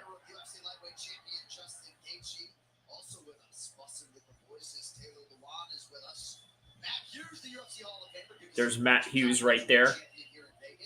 And there's Robbie Lawler, just as I had mentioned earlier.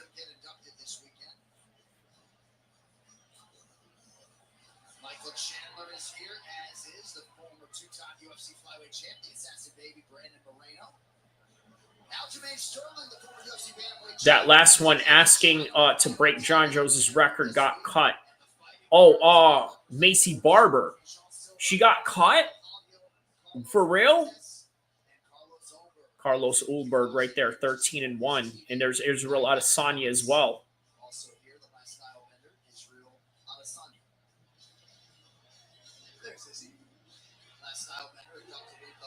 There it is. They're like, man, you're about to give my teammate shine. You better give me shine, Israel Adesanya said. All right, well, we got the co-main event coming up right now. No, the Muslim fighter from England. The Muslim fighter from England. Oh, Muhammad Mokaev, yeah. You know what, man? Muhammad Mokaev and Joshua Van would actually be a good fight at some point, man. You know, they got to build that up right there. That would be a good fight to build up at some point. You know what I mean? It would really put 125 on the map. Look, man, you know who should be fighting for this title tonight? It should be Pantoja and Mokaev, not Kai Kara France, man. Mokaev would destroy. He would destroy. Yeah, he would destroy him. He would destroy. He would destroy Pantoja, let alone Kai Kara France. I mean, yeah, he would have no chance against Kai Kara France whatsoever.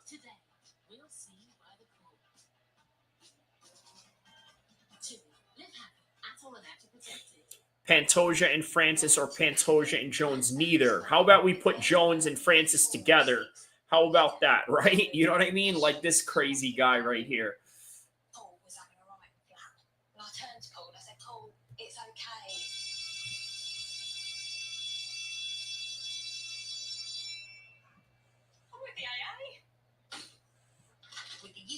Breakdown service and accident assist as standard.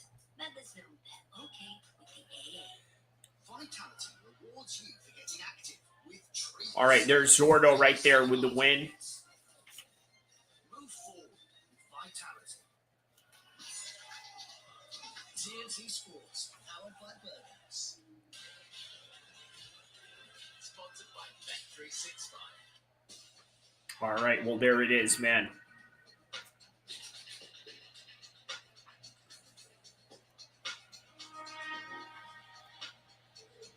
Come down the stretch of our 13th annual International Fight Week, and soon we will give way to 2 title fights, flyweight and lightweight. Pantoja and France are waiting in the wings right now to decide the flyweight. Pantoja and John and Francis at the same time. Easy work. Yeah, crazy matchups you're making right there. All right, man. Well, we're on to the co-main event coming up next. So let's hear what I said about the co-main event, okay? Has earned his crack at Undisputed Gold.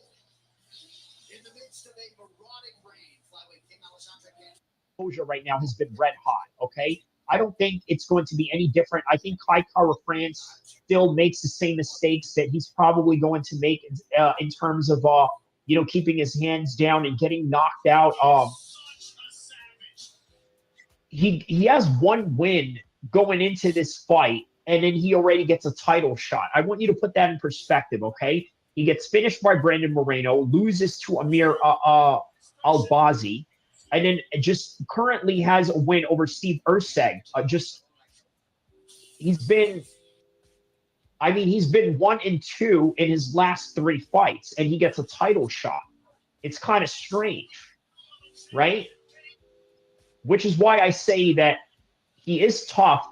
He's going to come in here prepared, and he's going to come in here a lot more careful in his previous fights, and he's going to appreciate this opportunity. And as a result of that, I think it's going to lead into a 5-round war, or at least a 5-round domination on the part of Alex Pantoja, controlling the fight from round 1 to round 5. So official prediction, Alex Pantoja with a 5-round decision. Okay, so now moving on to the main event. Okay, now let's time mark this. 64. Ooh.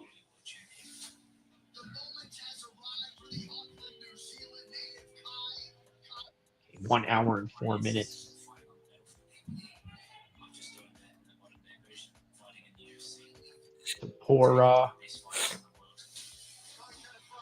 Topuria versus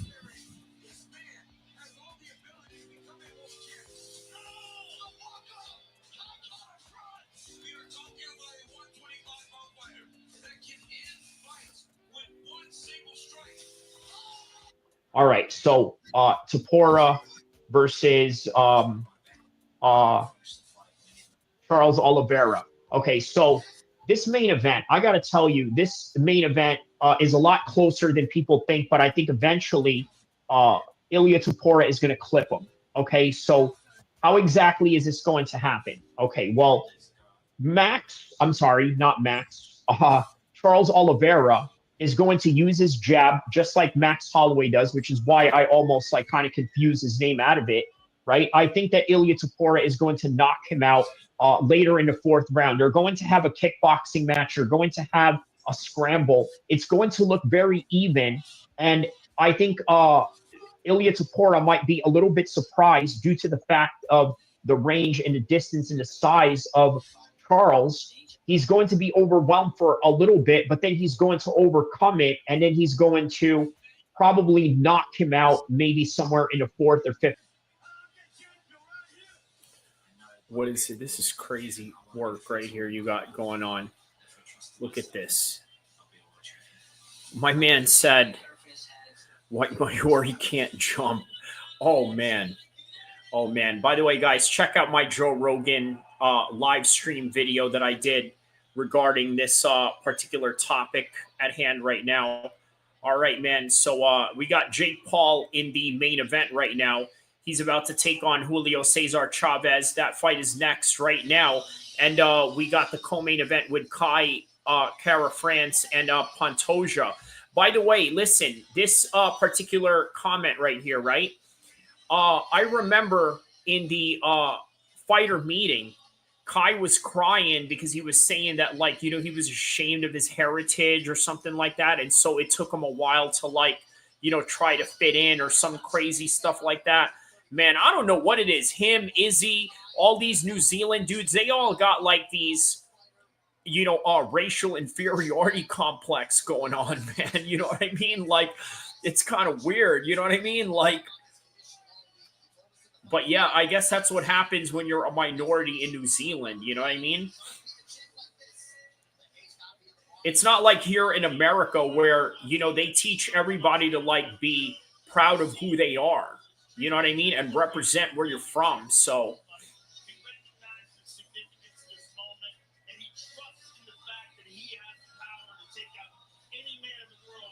all right, man.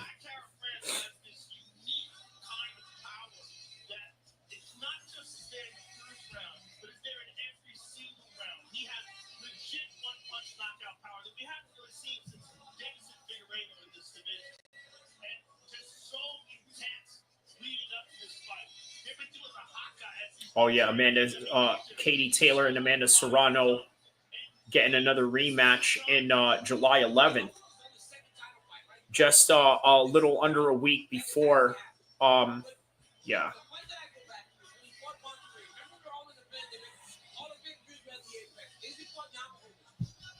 You're saying that I think they were bullied because they were weird? Yeah, I could see that, yeah.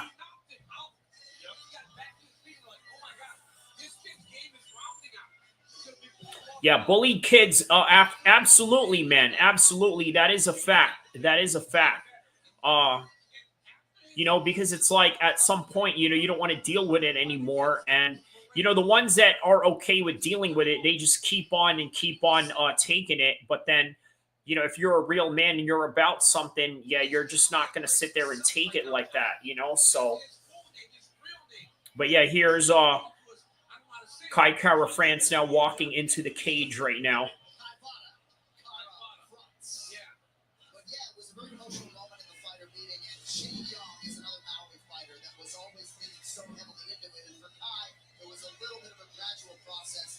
And Kai is small. He probably got some. Yeah.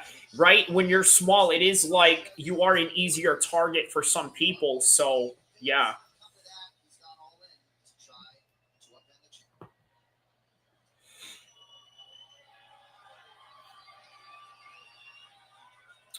All right, so we now await Pantoja walking out to 50 Cent, many men. All right. Appropriate song for a champion. Obviously, when you're the man and you're the champion, everybody's gunning at you. Everybody's going after you. Everybody is studying you in order to get the upper hand of you of one day possibly fighting you. So here's Pantoja right now.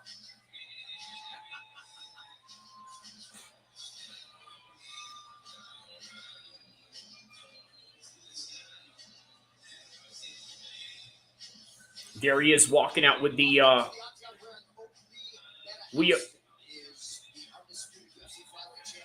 we await the heavyweight slayer and the one and only Pantoja. Well, you know what? Luckily for him tonight, he doesn't have to try and slay heavyweights, does he? So, yeah. He just needs to take out a guy his size. So a little bit of an easier assignment than, let's say, going out there and fighting heavyweights. So,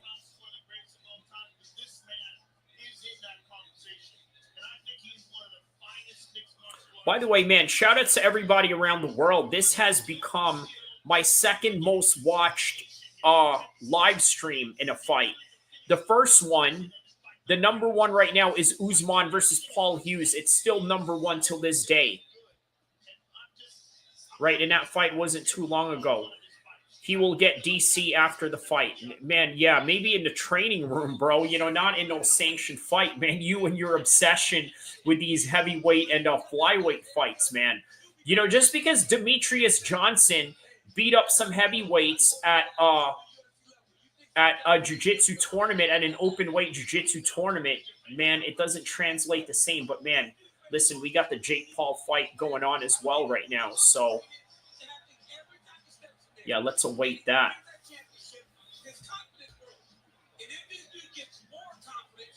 All right, there's Pantoja right there, skipping around in different sides to side.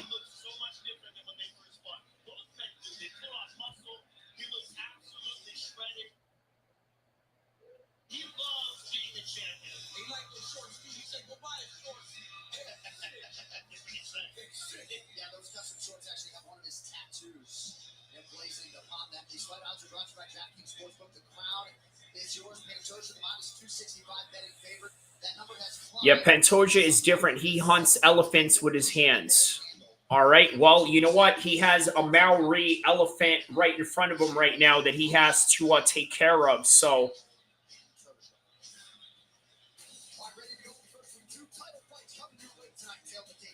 I think, man, listen, I'm going to be honest with you. I think it was very gay of Kai Kara France to cry in front of DC and Megan O'Leary like that at the fighter meeting. I thought that was, man, beyond GAY for Kai Kara France to do that. All right. Well, yeah, man, look, I'm being real, Marty Miller. I really did not like that, bro. You know, I really did not like that. Like, all right, look, I get racism is a problem. I get that that's an issue and this and that. But, you know, for crying out loud, man, you know, what did he cry about? He cried about the fact that he was a Maori and he tried to hide that ethnicity, right? He sort of tried to pass as a, you know, as a white Australian or a white New Zealander. And he felt like, just watch the Embedded. I believe it was episode number 4 or 5. Savachi Financial says this ninja is culturally appropriated your name. That's what I'm saying, bro. He's making the Kais look bad. You know what I mean? He's making the Kais look bad up in here. You know what I mean? Like, but if he wins, you know I'm going to claim him. He's still acting like a child. Who's that? Kai Kara France? Is that who you're talking about? Yeah, what's up with this thing that he does? Like, you know what I mean? Like, you know, like I'm holding a head and I'm beheaded. You know what I mean? Like, I think that's what it is. I think what they're trying to do is they're trying to say that they're scalping your head. I think that's what he's going for when he's doing that, right? That is what it is. It's scalping your head, or you're holding, you know, the head of your beheaded, you know, your beheaded enemy of some sort. So,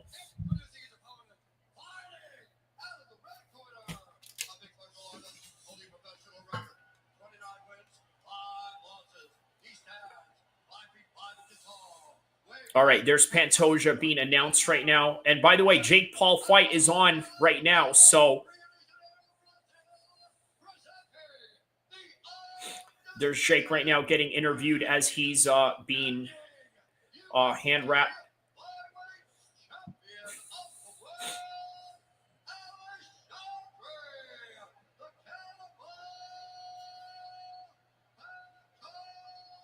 Yeah, Jake looks really confident right now going at Cesar Chavez, man. Cesar Chavez is going to have, you know, a serious problem in his hands. There's Kai Kara France. Look at him. He's looking all mean and rough, like, yeah. All right, there it is, man. Round 1 is about to commence battle right now.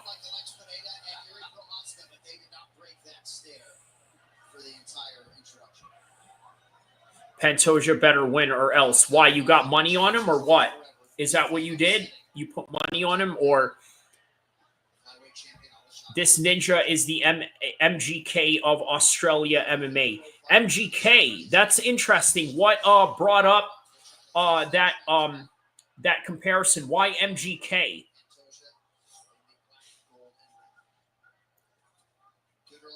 Yeah, Ariel Hawani said that Jake Paul looks like he's going to vibe at the club. Look at this, fighting wild, and of course he gets taken down. That's what happens when you're fighting wild. You open yourself up to mistakes, and Pantoja saw that. Now he's getting his back right now. He says, I guess when you're 125, you need all the help you can get. Yeah. This ninja woke up and does the haka. That's what I'm saying, right? Look, the haka, I don't know, man. I think it's one of those things that kind of evokes evil spirits or something like that, like jinn-like behavior. You know what I mean? Not to like, disrespect nobody or anything like that, but as Muslims, we have our own views and the way that we look at the world. And I don't know, to me, that just looks like a bunch of, voodoo, goo-goo jaja. You know what I mean? But nonetheless, Kai Kara France is here right now on the ground with Pantoja having his back, looking to get a figure 4 leg lock. He has a figure 4 leg lock locked around Kai Kara France. By the way, this position right here is designed to disrupt your breathing. And as he's doing that, look, he's hitting him in the body right now while Kai Kara is turning around, which is going to make him susceptible to getting his back. He says, never thought the haka like that, but you're right. Yeah, that's what I'm saying, right? Marty, you're a Christian, right? Like there's I'm not sure what religion you are or what you believe, but yeah, there is a certain derivatives of paganism within that act. But it is culturally a welcoming tradition for the people that come into their island. It's always like a way of intimidating them. Yes, Christian. Okay. So it's like a way of intimidating the outsiders that are coming into your territory, i.e. modern interpretation. It is like grilling, like what, people do in the hood, like who that? Who that? Like one of them type of things. What is paganism? Damien says paganism is the belief in more than one god. And right now, Kai is getting mounted right now. Very good grappling on the part of Pantoja. Pantoja is looking way sharper.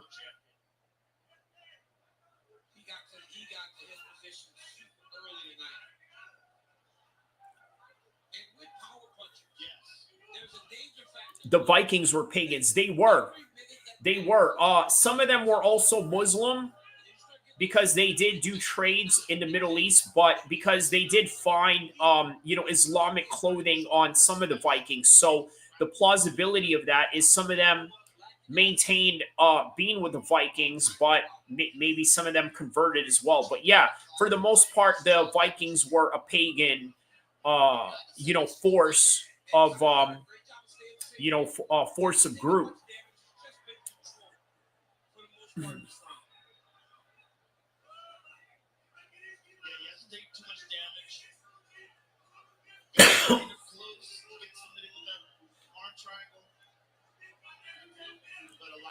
All right, so Jake Paul beat the record for most highest gate in a boxing event in the Honda Center. So now they got the national anthem right now, but yeah, let's not even worry about that. We'll just worry about the fight with Pantoja and Kai Kara France right now. But there's not much to worry about because Pantoja is maintaining this half guard position right now.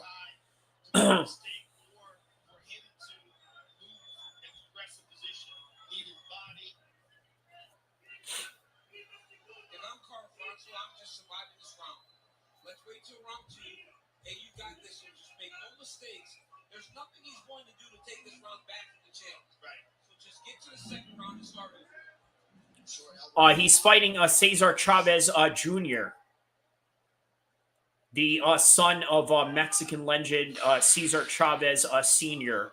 He's fought Canelo before. He lost to Anderson Silva, which was a very big win for MMA, right? He beat Anderson Silva beat a boxing guy who was a former world champion. It was almost like Anderson Silva winning a boxing belt, right? But, Anderson Silva has the type of MMA style that translates well to boxing. So,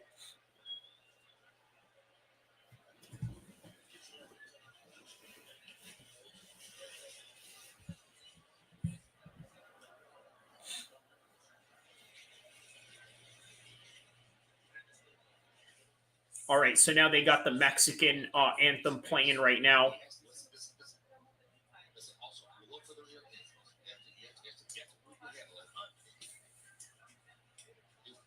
Yeah, man, shout outs to the Mexicans. Unlike Kai Kara France, they know who they are and they're proud of who they are. And you're not going to tell them otherwise. Meanwhile, Kai Kara France was having, a breakdown, in front of Megan O'Leary and in front of, DC. Oh, there's Joshua Van right there. He's sitting in the front row. That is awesome. That is awesome, man. They cleared him medically, and then they're like, hey, come sit in the front because we're going to have you confront the winner after that fight. That's awesome, bro. Notice how he has the gloves on still. What are they going to do? Have a bonus fight? Like, hey, let's have a tournament right now. You know what? You just won against Kai Kara France. All right, come in here and fight. Come in here and fight, Joshua Van, maybe. So now the American anthem is playing while round 2 is happening with Kai Kara France and Pantoja right now. Let me get this out of my ear for a second.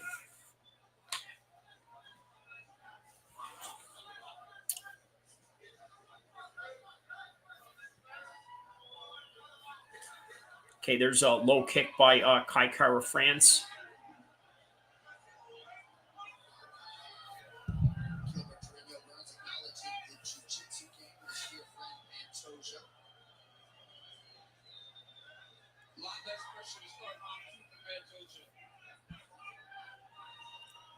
Laughing my ass. What the F is that? Which one? What are you referring to?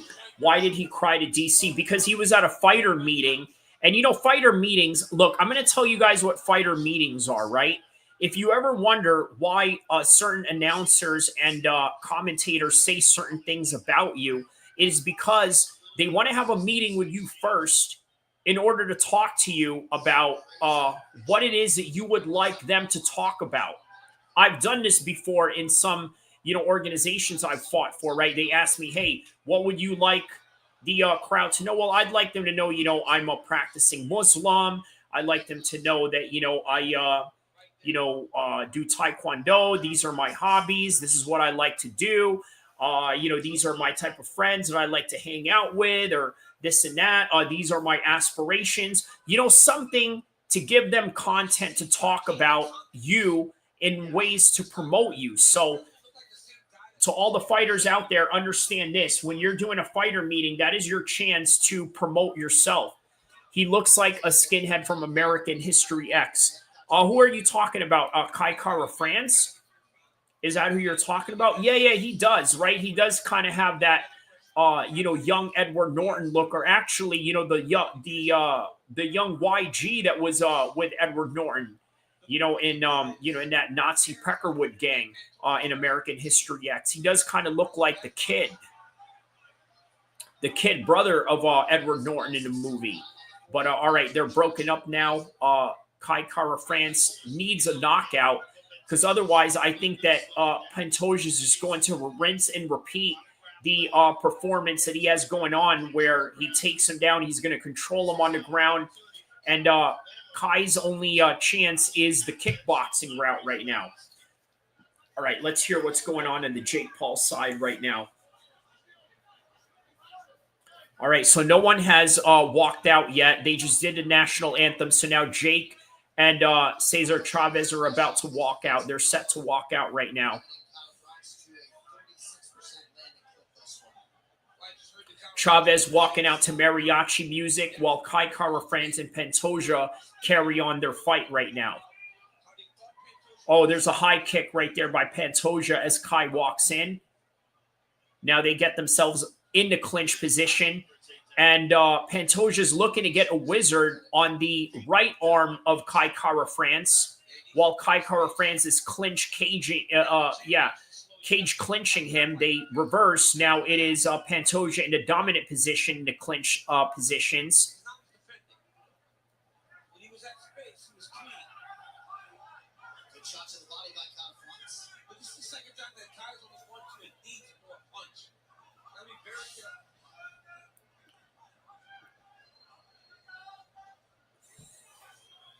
Wow, they said that Cesar Chavez got arrested for weapons possession, among other things like drug use and, getting caught with banned substance in boxing as well. But Jake Paul, he's also been investigated by the FBI for gun running, right? He's had his house raided by the FBI before, so...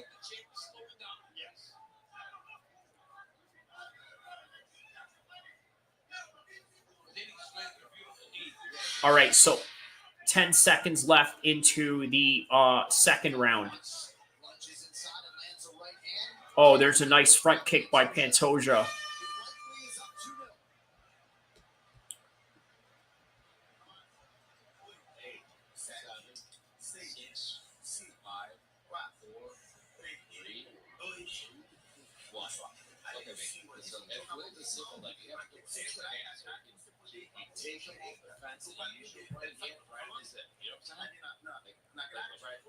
All right, so now Jake Paul is set to walk out right now.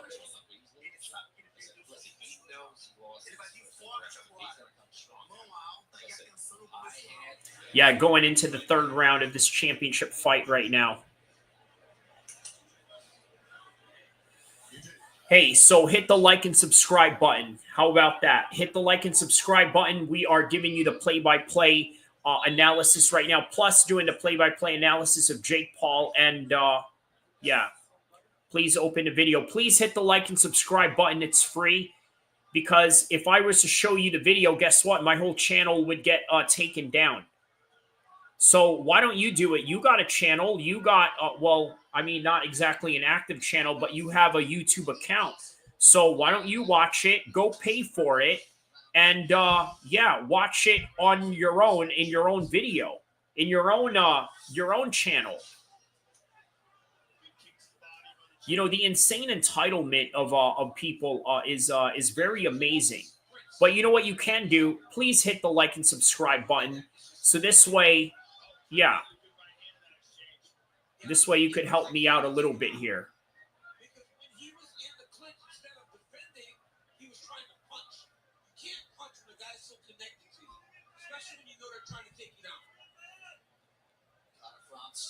Doing a nice job, staying balanced, fighting hands here, and getting the pressure back into Pantoja. Notice he's getting back into it. All right, so there's Pantoja taking Kai Kara France down again.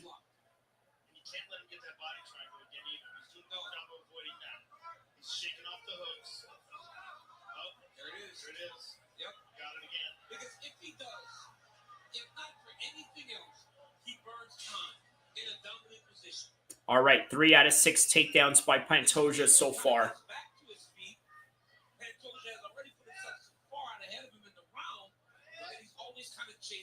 when you're already tired, this body training sucks. It does so bad. It sucks. I was glad that I was a heavier guy because nobody did that. Then when the couple that did it, I'm like, oh my God, what is this? The little guys are good, man. They're way better than the heavyweights. Just know that's good. All right, so hopefully this fight stays on the ground, so this way we can... oh, wow. Kai Kara France is about to get choked right now. He's going to get choked. He's got it. No, he's got it. He's going to get choked. Kai Kara France. Oh, he got it. He got it. Yeah, he just got tapped right now. Just like that. And still, he choked him out. Pantoja just choked him out. Great. So now we got time for the Jake Paul fight. Perfect. Perfect stuff, man.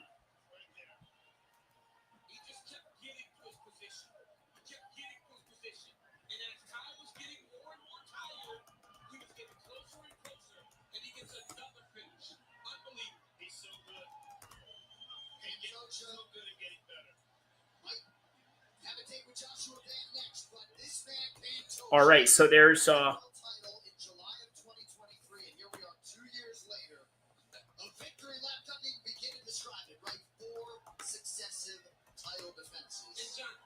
just makes like, I mean, he's got like 7 wins in the top 15. This is like 5 or 6 in the top 5. And he just disposed up properly a guy who was ubiquitously regarded as the biggest power threat in this. Yeah, Van walks in a cage for the next title fight. We're going to find out. Yeah, we're gonna find out if that is the next fight to be. So we got the main event coming up right now. But just as we expected for sure. Yup, just as we expected. So what do we got right now? 9:36. I'm gonna put Jake Paul.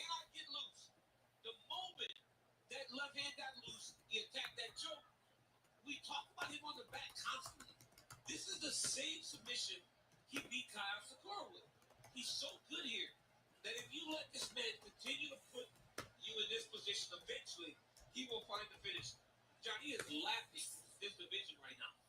9th career win by rear naked choke for Alexandre Pantoja. 12th career win by submission. And he fought a Kai Kara France who came in on the strength of the best training camp of his life and the best condition of his life. He had all the attention of the city kickboxing team. And Pantoja just way too good. Motivated, confident, like propelled forward by his culture, his team, and everything. And when you're that good, right? When you're the best All right. in the world, So here we go, man. Jake Paul is about to fight. his confidence, his ability, it's on full display every time he steps into the octagon. He's very impressive. All right, to make this one official, we go inside the octagon where we find Bruce Buffer. Ladies and gentlemen, All right. Diniz goes out in this contest at 1 minute 55 seconds of round number 3. Declaring the winner by submission due to a rear naked and still the undisputed UFC flyweight champion of the world, Alexandre the Cannibal.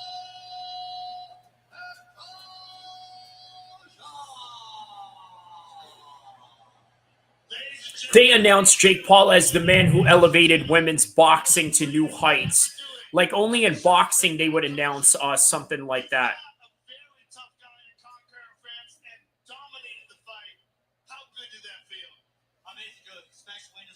All right, Jake Paul has been announced now. The obvious ace side of the fight. I love to make this show for everybody. This is a new Coliseo. When Pantoja is here, Gladiator is here. Are you entertained now? Unquestionably, sir, you're one of the best to ever do it. And let's take a look at that finish. Take a look at the big screen, please. You dominated him. You got him to the ground multiple times. You showed your jiu-jitsu, and you showed your striking. You showed every element of your game. But at the end, you got him with your specialty, the rear naked choke. All right, here we go, man. Jake Paul versus Chavez. This is going to be an interesting fight. Let's go.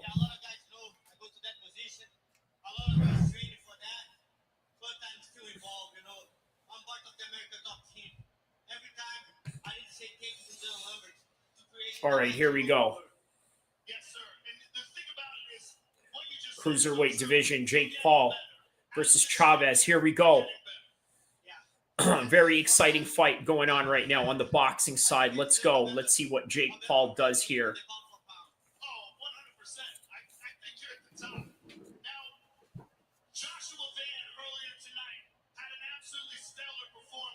All right, a high guard by Julio Cesar Chavez and Jake initiating the jabs right now. There's Joshua Van right now. Joshua Van is walking into the fight. Austin Hope, no. You go buy the fight. Go buy the fight. Don't go buy the fight with your own money and then put it on your channel, okay? Because you're not about to come in here and demand things from me just so I can go ruin my channel for your own entertainment. How about this? I react to the fights. You like and subscribe, and it's free. It doesn't cost you anything, and it's not going to destroy your channel. All right, so there's Joshua Van right now. He walks in there and confronts Pantoja. All right, so there's Joshua Van, man, really advancing really quickly into his career. All right, there's Jake Paul. Good body shot right there. Really showing dominance on the part of Chavez right now. Ooh, there's a good stiff jab. And as soon as he got hit with a jab, what does he do? He goes and tries to knuckle up like this as a way of defiance, saying, that didn't really hurt me. But it did. Yeah, man. Jake has devastating jabs, man.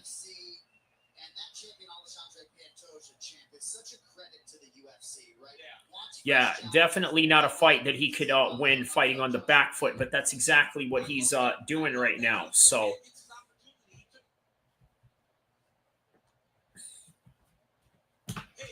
It's exciting, but sometimes you get a lot more than you bite off because this dude right here, you bite off more than you can chew, and that might be possible. yeah, that is true, right? He's showing him that he is shocked of the power that he displays right now. It's only a matter of time before Jake knocks him out right here. Yeah, I mean, that's what it is. Austin Hope, find a link, right? You know, these dudes be begging for links. For real. Has the fight started? Fresh Melon Juice, the Jake Paul fight? Yes, it started right now, yeah. And Jake Paul is doing a very good job of, you know, master classing him in the first round. There's Vitor Belfort right there. There's Patty the Batty.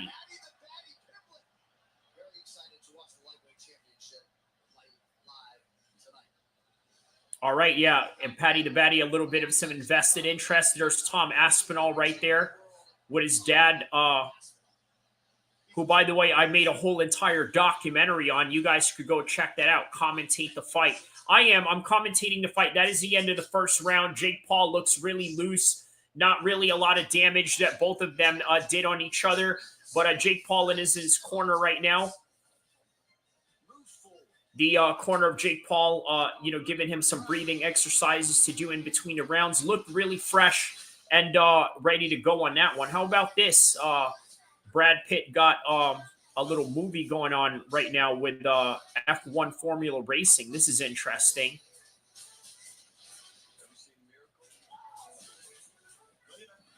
Is Jake much bigger? Significantly much bigger. How'd Chavez look in the first round?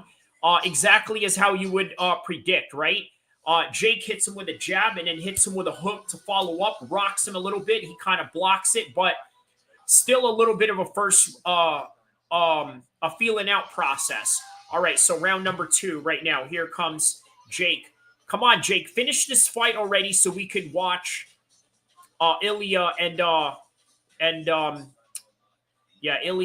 Oliveira without any distractions. So please, Jake, come on, finish this fight already. We know you're better than this guy.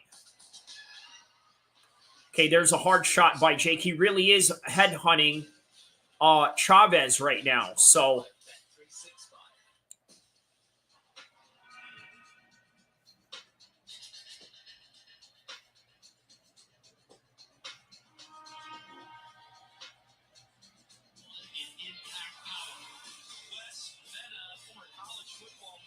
what is this? Oh, the referee's asking for time. What's going on?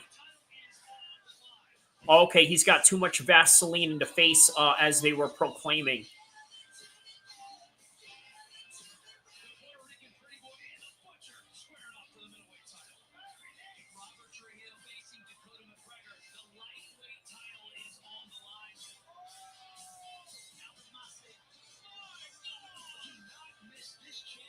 Yeah, man.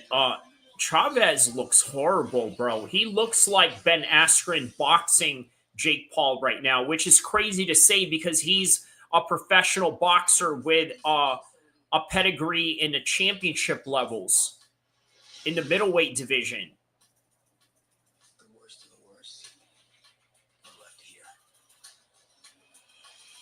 Yeah, Chavez is trying to land the perfect shot when he should just be concentrating on volume or landing any shot to really get anything going. And he's letting Jake Paul escape this fight right now, really. What a week, what a night it has been in Las Vegas, Nevada, on the site of UFC 317. Topuria versus Oliveira. Beautiful shot of the famous Bellagio fountains. Not far from us here on the world-famous Las Vegas Strip. And now live from T-Mobile Arena, it is time for the main event for UFC 317. Topuria versus Oliveira, brought to you by Wingstop. Bring the flavor. So Ilya Topuria made history when he toppled superstars Alexander Volkanovski and Max Holloway back-to-back at featherweight, and now El Matador seems to... Yeah, figures. He looked damn awful in the training footage I saw of him today. You're talking about Chavez? Yeah. Yeah, he looked really awful, and it's showing right now. Look, it's crazy all this trash talk that he was saying, right? You know, he's saying that like, hey, you know what, man? Look, Jake Paul is not going to beat my son or this and that. You know, there's no way he's losing this fight to Jake Paul. Jake Paul is a bum or this and that. Well, guess what, man? Jake Paul actually works hard. You know, and then on top of that, he has, you know, the craziest nutritionist in the world. You know, me and Savachi Financial know who that guy is. You know who I'm talking about.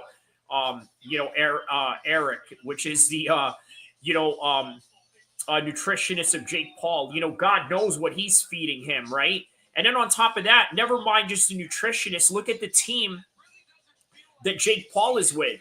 Right, he's with a team of Jalen Love, and Jalen Love is a legitimate boxer. You know, fought David Benavidez, signed to PBC. You know, they're really serious guys. So, you know, Drake just bet 200K on Oliveira. That's insane, man. That's insane. Like, you really think he's gonna win, bro? Like, I don't know, man. Yeah, man, come on, Jake. Finish this fight soon, man. Come on, I know you can finish this fight soon. Let's, you know, let's put him out, man, so we can get this lightweight fight going.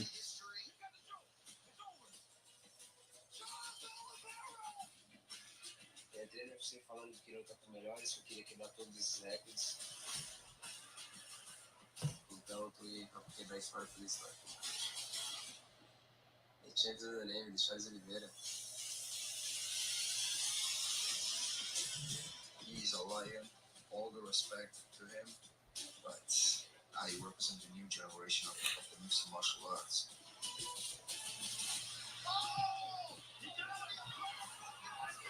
He's the superstar, man.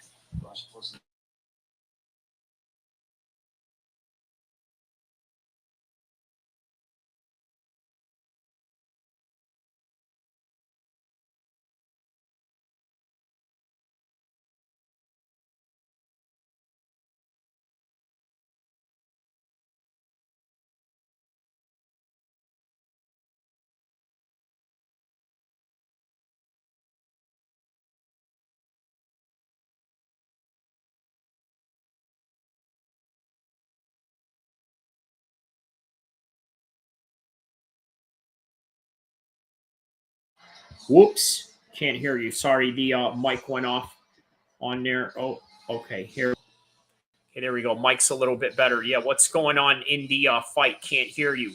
Oh, okay. Jake Paul was landing a barrages on him right now. And in the meantime, while he's landing the barrages on him, we are about to witness the entrance of Charles Oliveira into the cage right now. So Charles Oliveira is walking into the cage. And Jake Paul is working on the third round with Chavez Jr. right now.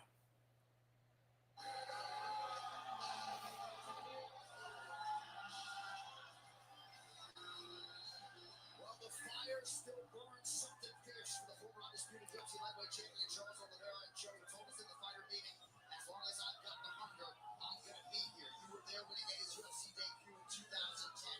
You were there when in his 28th UFC appearance. Yeah, there's Chavez Sr. right now looking really worried as Jake Paul is working him. Not really a lot of significant damage, but Jake is doing a very good job of controlling the fight, I would say.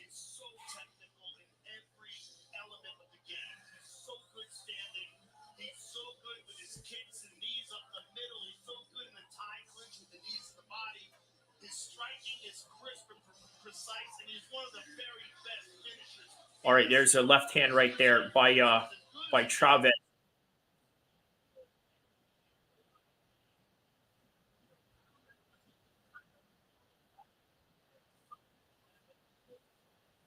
All right, so that's the end of the third round right now.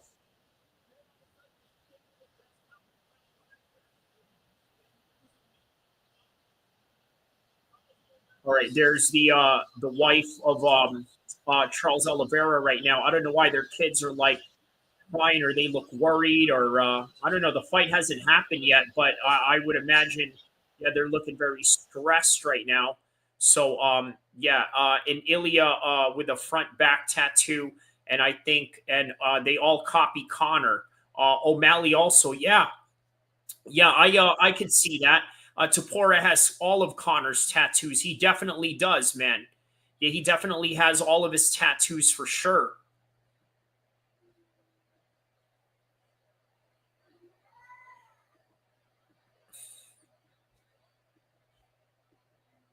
All right, man. So far, guys, this has been my second highest career high stream on YouTube.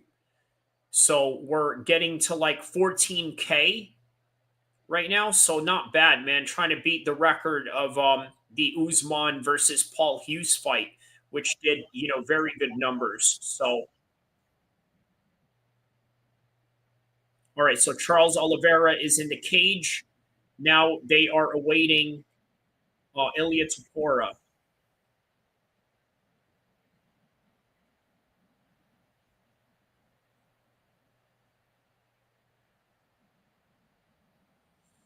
Yeah. You deserve it, bro. Thank you, my man. Thank you. Shout out to you. Brad Pitt said he missed his gate. What? What the heck? Oh, man. All right, man. That makes me not want to watch the F1 Formula movie now. You know what I mean? Like, man, Brad Pitt on some, on some zesty, business. Ain't down with that. Justin Hoffman says, nice. Thanks. Just keep going. Doing good commentary. I'll keep it going. Yeah, man. Shout out to you, Justin Hoffman. So right now, Jake Paul keeps jabbing. Julio Cesar Chavez not really hitting him, but good enough to like kind of back him up. Ooh, there's a connection right there by Jake Paul. There's a big right hand by Jake Paul. Now there's a little bit of some red markings on the part of Chavez right now. He's getting beat up. Come on, Paul. I would love for you to finish this fight right now. Fresh Melon Juice says you can't watch any movies then because they are all freaks. Yeah, I guess you're right? I guess you got to separate the art from the artist, I suppose, right? So there's Ilya Topuria right now. I believe Khamzat is in his corner. I know Khamzat trains with him, but I think Khamzat is back at home, training right now. There's Guram with him right now, the other Georgian fighter.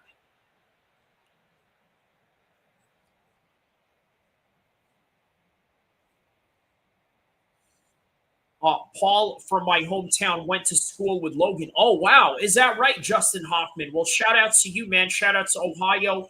We got some Ohio dudes in here. One of my moderators, Marty Miller, is from Ohio. So, shout outs to you and him. Ohio in the house. You know what they say, right? There's this page called Ohio Runs Boxing.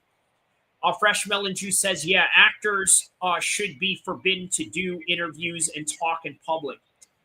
Well, but you know what? How are you going to promote their movies, I suppose, right? Meanwhile, speaking of, here's Jake Paul backing up a little bit while jabbing away as he's backing up. And Chavez just really has no answer and very much lack of volume right now. So, the Ohio native right now is destroying the son of the Mexican legend right now.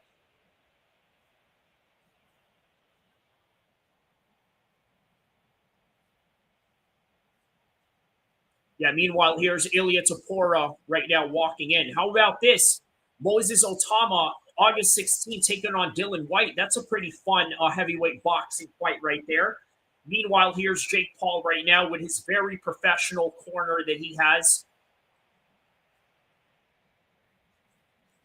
Oh, that's a nice body shot right there. So what he did was he went jab, and then he went to the body, and then went to the body again, Jake Paul. That's a very good combination right there, right? He goes for the 1-2, goes for the hook, and then goes for yeah, man, he's doing a very good job, man.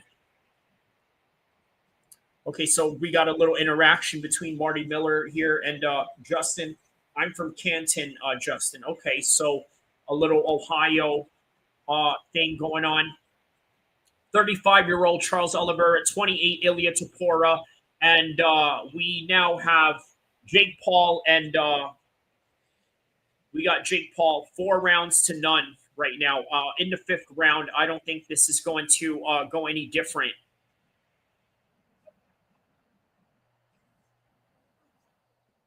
Oh wow. Okay, so Justin, are you in the car business, by the way? I have experience in the car business, by the way. So yeah, just wondering if that's what you're into. All right, so right now, 5th round, 215, 213, 211. You can be dominant and secure with yourself and act like Ilya or Pantoja. Pantoja is a great human being and a great example. Very true. Yes, sir. Chavez is just a fall guy for Jake Paul for a payday. True. And they're going to give him a title shot after this win, by the way. Jake Paul is finally going to get a world title shot after 12 to 13 fights. After this, Dana's going to sign him to fight Canelo. I can see that. Yeah. But Canelo has to get through Crawford first. And even if Crawford loses to Canelo, Canelo is such a big star that a win or a loss over Crawford would not determine whether he can fight Jake Paul. There's a 1-2 jab by Jake Paul. He goes to the body and right at the top. Yeah, I have a lock-in. Fresh melon juice. It's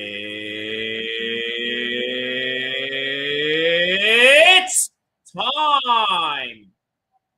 All right. Connor and Ilya are both Connor fanboys. Connor and Ilya are both Connor fanboy bitches. Okay, yeah. I know what you mean. All right, so Charles is being announced right now. Meanwhile, Jake is going to the body. Head and body jab combination he has going on. Very proficient. Jake looks like a real consummate professional, man. Okay, there it is. Going to the body again. Chavez just has no chance in heck right now, man.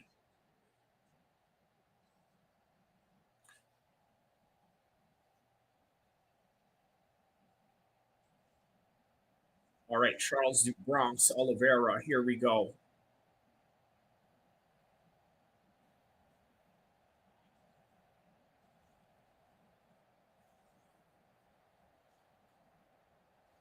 All right, here's Ilya Topuria getting announced right now.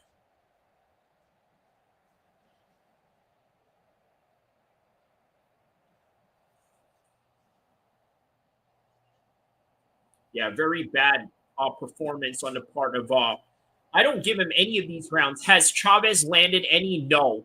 And that's very indicative of Jake's face right now. Jake's face is is still white as snow, right? There's not a single mark on him.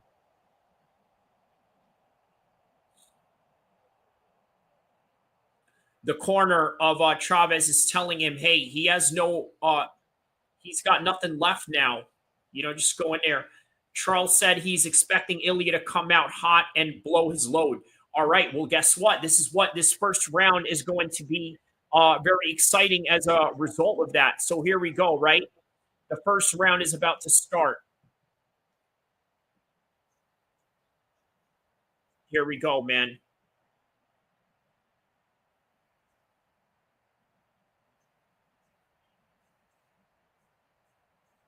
All right, man. Yeah, that's weird for them to say Jake Paul got nothing left. I thought they were talking about their fighter. But meanwhile, here we are in the 9-hour and 59-minute mark. We have the main event right now. There's Ilya Topuria, not really within the kicking range, really just trying to walk down towards Charles so that he can prevent Charles from being in a kicking range. And guess what? Just like this comment right here, Charles is expecting exactly correct, right? He's coming out guns blazing right now. There's Charles shooting in for a takedown. Now there's Ilya right now doing a good job preventing the takedown defense. Yeah, Oliveira got the Drake curse going on. Maybe, but let's see how he works in these clinch positions right now. Sorry if I'm not fully paying attention. Wow, okay, so now Charles tries to trip him down, and instead it is Ilya that is now right on top of Charles Oliveira.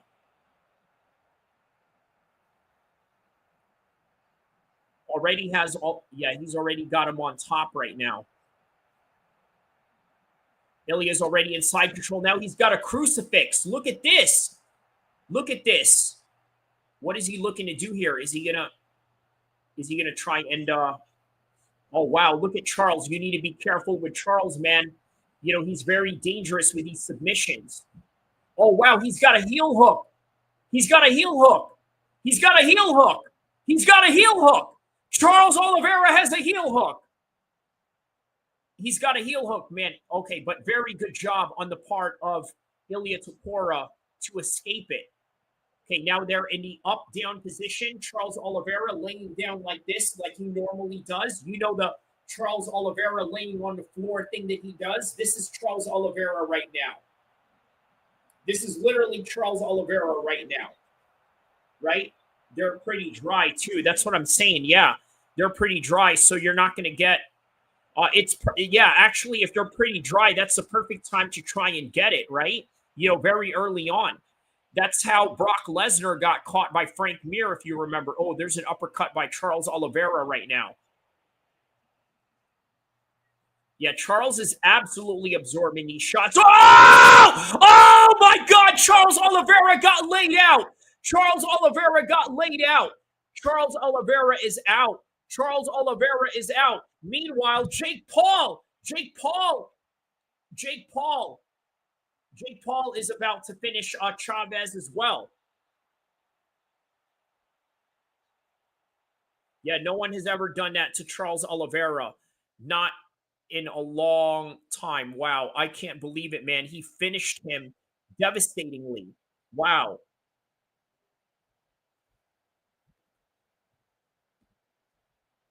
You know what? You know what's crazy about all this, right? He celebrated the night before, right? Now, how crazy is that? That is like a Spanish thing to do. He celebrated the day before he actually won and got a first-round knockout right here.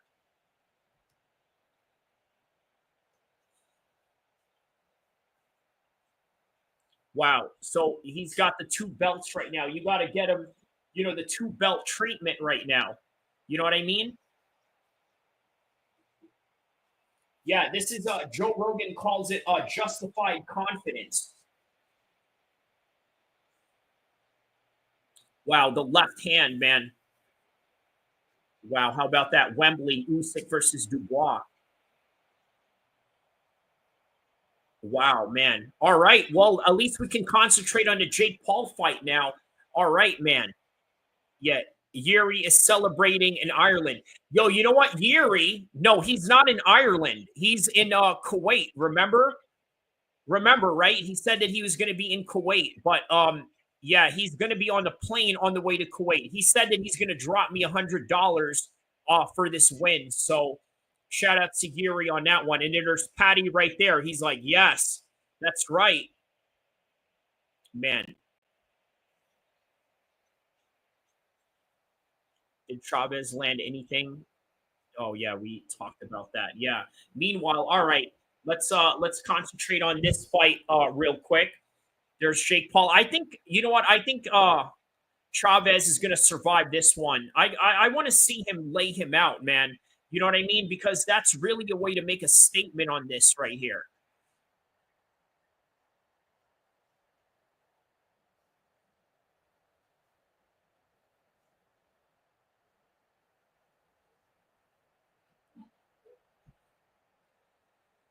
Yeah, man. Charles had no chance in heck whatsoever, man. You know, this was absolutely going to come towards Charles's way.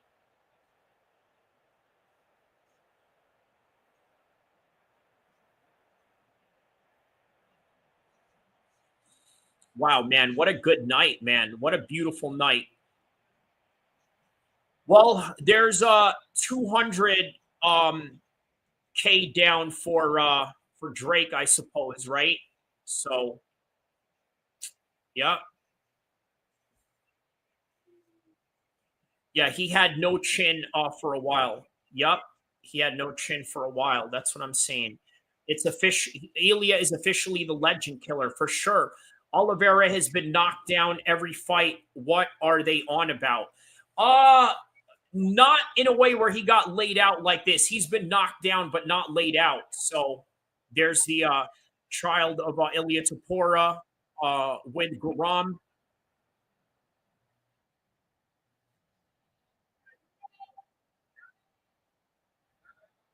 They are talking about Oliveira never gets knocked down. He does get knocked down, but not knocked out. There's a difference, but not KO'd. Correct. That's what it is.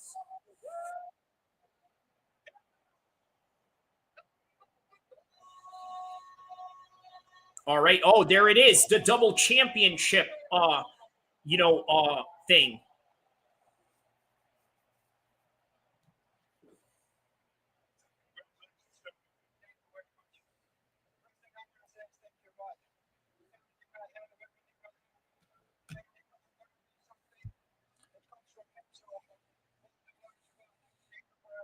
All right. He said all the glory to God and thank you for everything.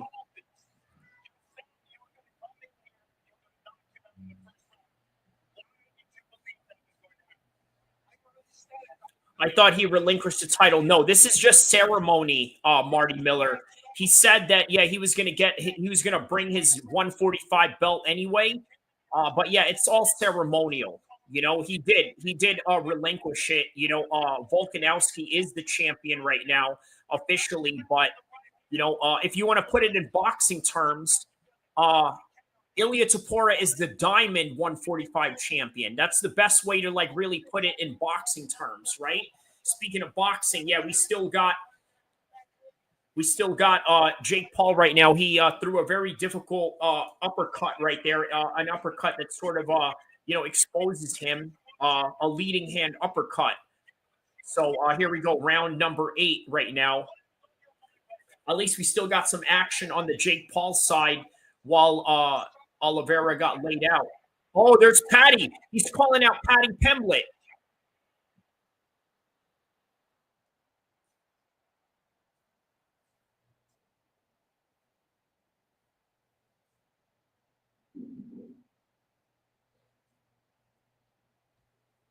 Wow, he called out Patty Pimblett.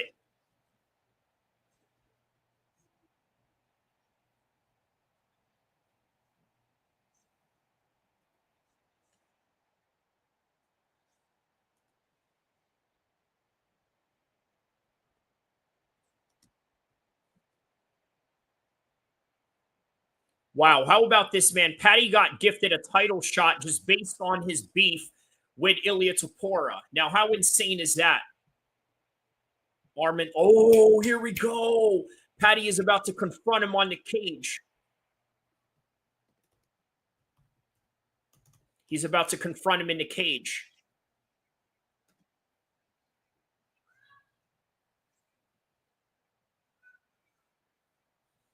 He says, but you will not knock me out.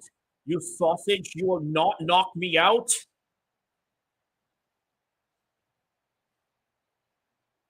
He says, you know, Scousers don't get knocked out. You little, he called him. Oh, there it is. He shoved him. He shoved him. He shoved him. They're about to pop off right now. International Fight Week, man. Listen, there's always drama in International Fight Week.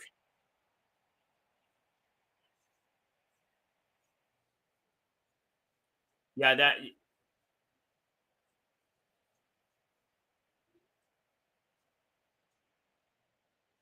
All right, yeah, Jake is not finishing Chavez at all, man. He's going to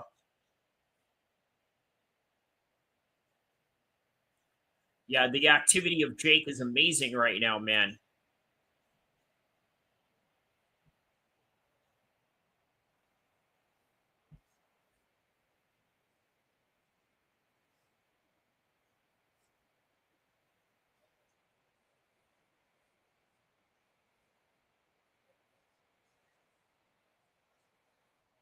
Yeah, that's a good point by DC.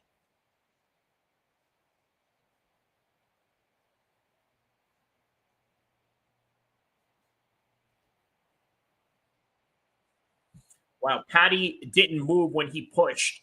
Yeah, what's up with that, man? What's up with that? You know, I think that he knows that Ilia is so bent out of shape about Patty that, oh, wow. He threw a rose on the floor, very like Vega-like. You know who Ilia Topuria reminds me of? He reminds me of Vega from Street Fighter.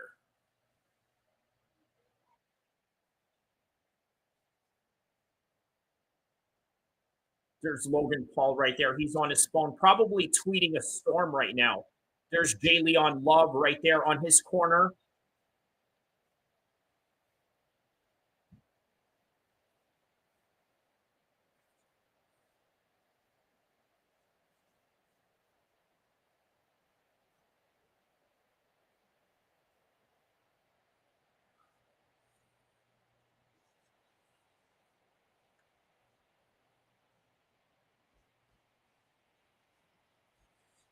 He reminds me of the smallest Dalton brother in Lucky Lake. Okay, because Drake bet on Oliveira. That's what I'm saying, right? Oh wow, yeah. Oh, they're showing the highlights of Max Holloway.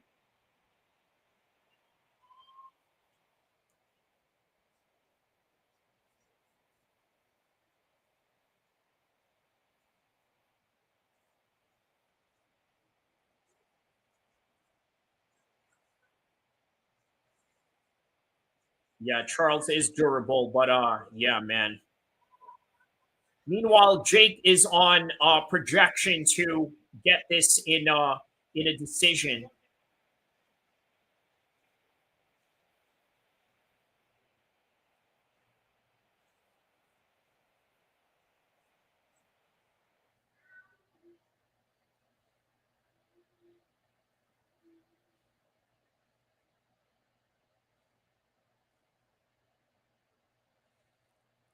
Yup, that's a good point. Julio Cesar Chavez is going to complain about low blows, throughout the whole entire press conference after the fight. Watch.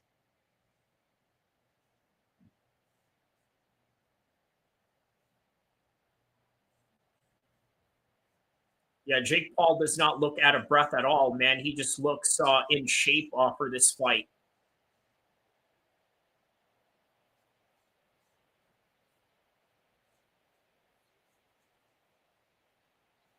Yeah, man, there is no comparison to the athletes of 2025, man. This is the greatest era of combat sports ever, right? And that also includes on the boxing side. Even on the boxing side, you look at when Tyson was ruling the heavyweight division, you look at the heavyweights today, they are complete monsters, and not only monsters, but guys that have speed and, everything in between that you need to be successful in terms of speed, power, agility, and also stamina, right? Something that also a lot of the lower weight class guys have.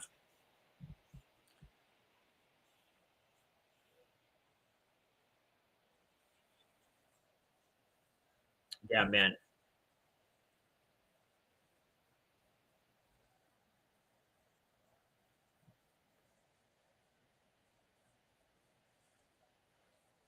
All right. Well,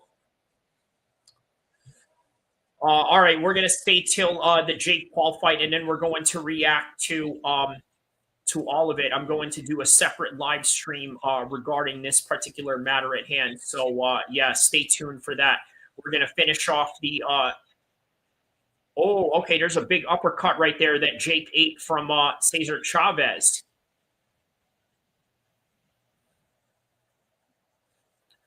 Yeah, man. Chavez is not having a bad ninth round right now. Look at this. All these UFC BJJ events they got. I tell you what, a lot better than slap fighting, in my opinion. Well, there's Chavez. He won one round, and he's celebrating like Nate Diaz fighting Leon Edwards.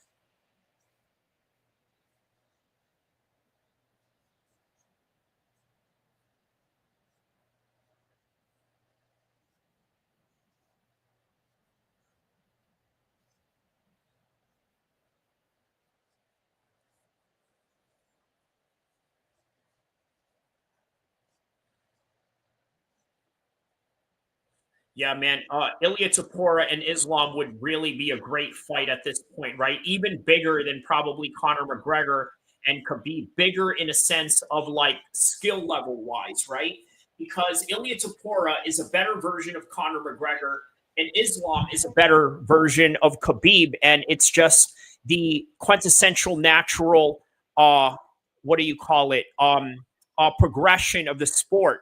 But all right, it's not how you start, it's how you finish. Here we go. Bottom of the 10th.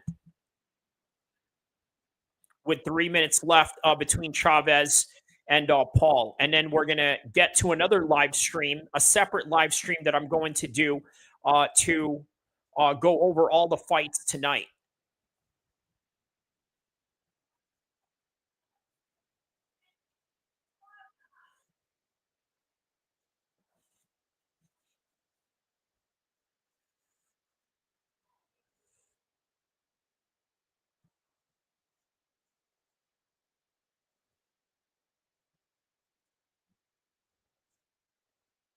All right, there's a double jab by Jake right now.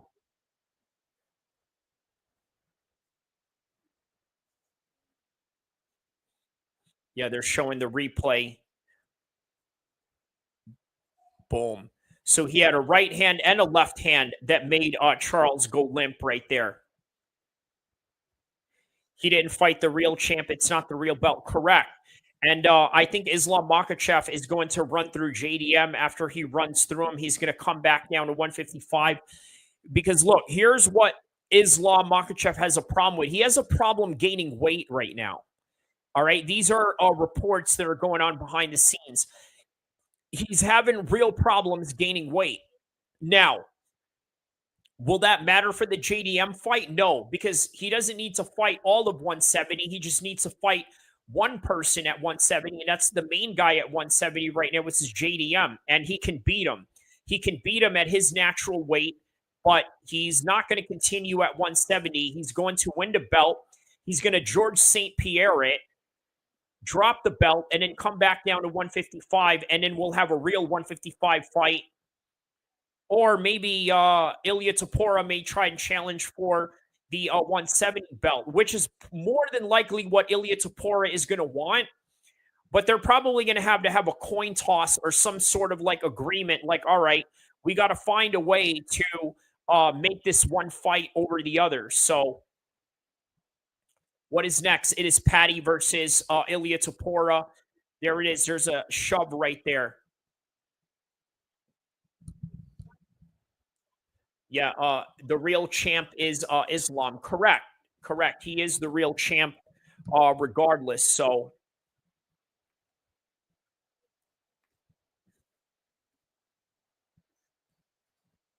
yeah, we got 10 seconds left into this round right now.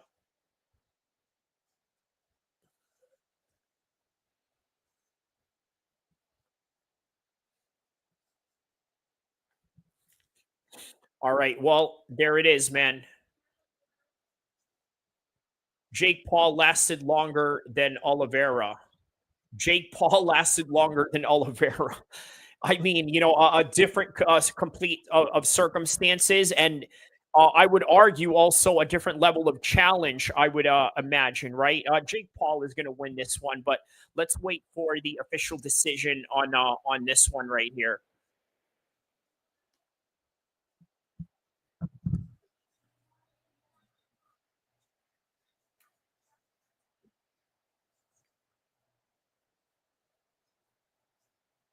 All right, we're going to timestamp this.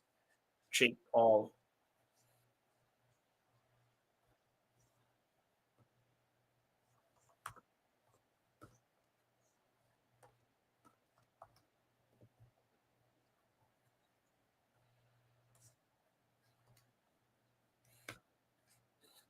I mean, by the end of the day, Chavez is still a world-class fighter, right? Not at the level that he was before, but yeah.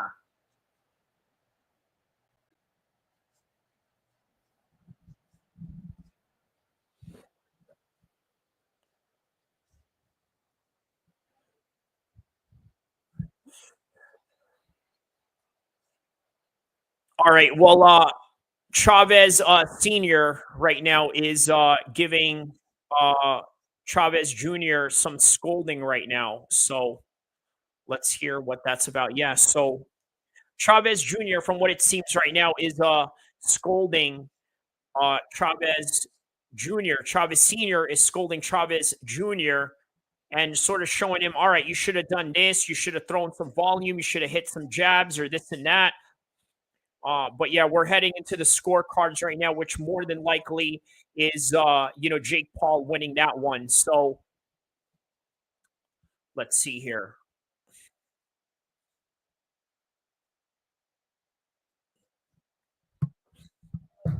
Yeah, once we get the decision, I'm going to start my live stream. I'm going to keep this live stream going while also going into my live stream in a new live stream. So I'm going to have 2 live streams going on at once right now.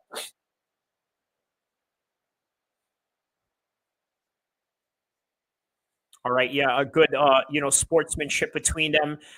Jake Paul and Cesar Chavez are having a bit of a conversation right now.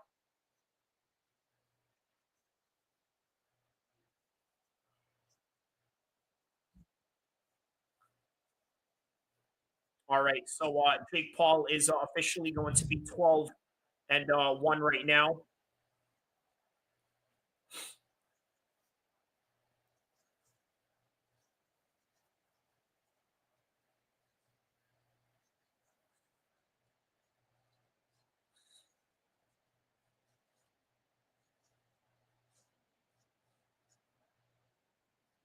All right, yeah. So the announcers are saying this is a B+ performance by Jake Paul. I tend to agree on that a little bit.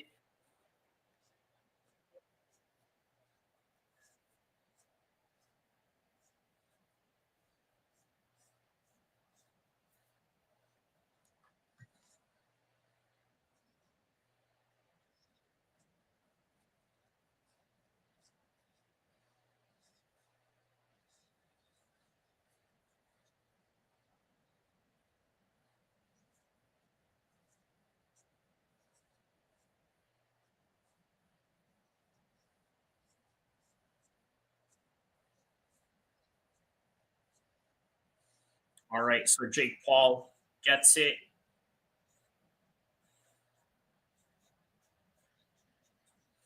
Yeah, no surprise.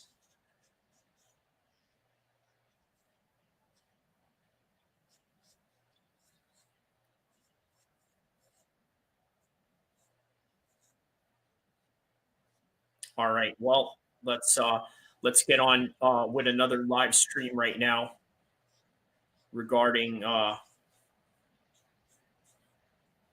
Topuria.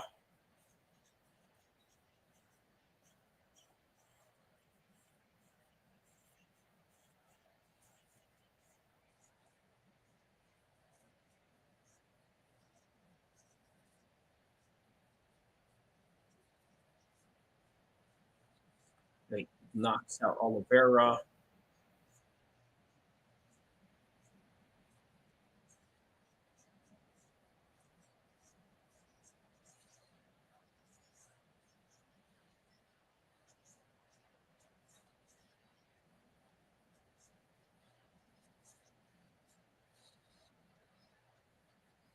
Okay, just setting up my next live stream right now.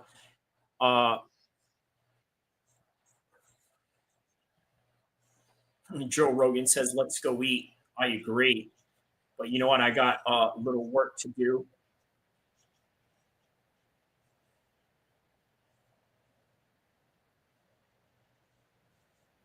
Chavez Jr.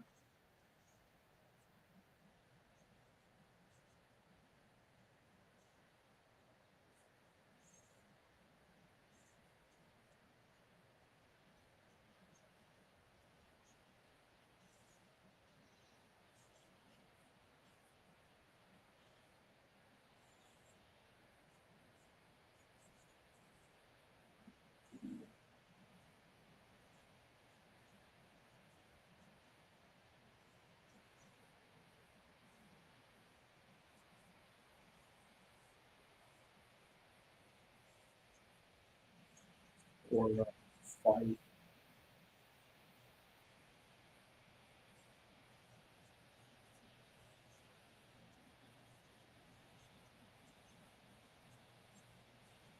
All right, so there we go. Okay, so we got that, and we're gonna go on a live stream right here.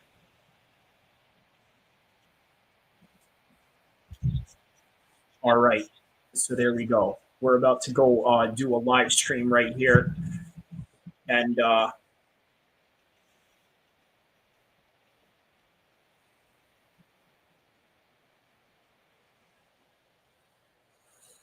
all right, so we're doing a simultaneous live stream right now for those that are tapped in, okay? So just letting you guys know. So I am live right now while I am still live, about to finish up on the live stream that we just did. So what did we just witness right now? We just witnessed Jake Paul beating Chavez Jr.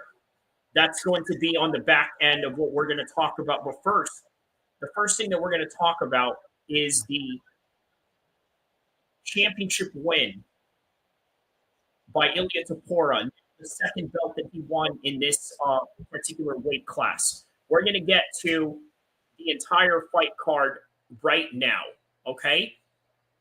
So everybody that is on the live stream that I have been on, tap over here on this side because yeah, we're going to transfer over on this side and get it cracking, okay? So everybody on that side of the fence, thank you for tapping in. Don't forget to like and subscribe. I will see you in the next one, inshallah. And everybody that's here, stay because, yeah, we're going to cover these fights right now. So I'll see you in the next stream right now that I'm already starting. So head on over to the next stream over right now because we're going to cover all of these fights from top to bottom. So here we go. MMA needs, if you want to find predictions, news, and everything that deals with MMA, shout outs to Kyrie Abu Al-Kir MMA, Sacramento, California, represent. That's right, Kyrie. I appreciate you, my nigga. You came in here, you was talking that shit. That's right, bro. Much love, Flo. I appreciate you for always stepping in, bro. Be safe out there. Man, my nigga Kyrie, my man Kyrie came through and he started talking that shit. Hey, here's the thing. Here's the thing.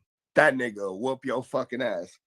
You will think that nigga's all squared up and all that type of shit. Nigga come through and beat your fucking ass. Like, man, fuck you up. You will never see it coming. So for those of y'all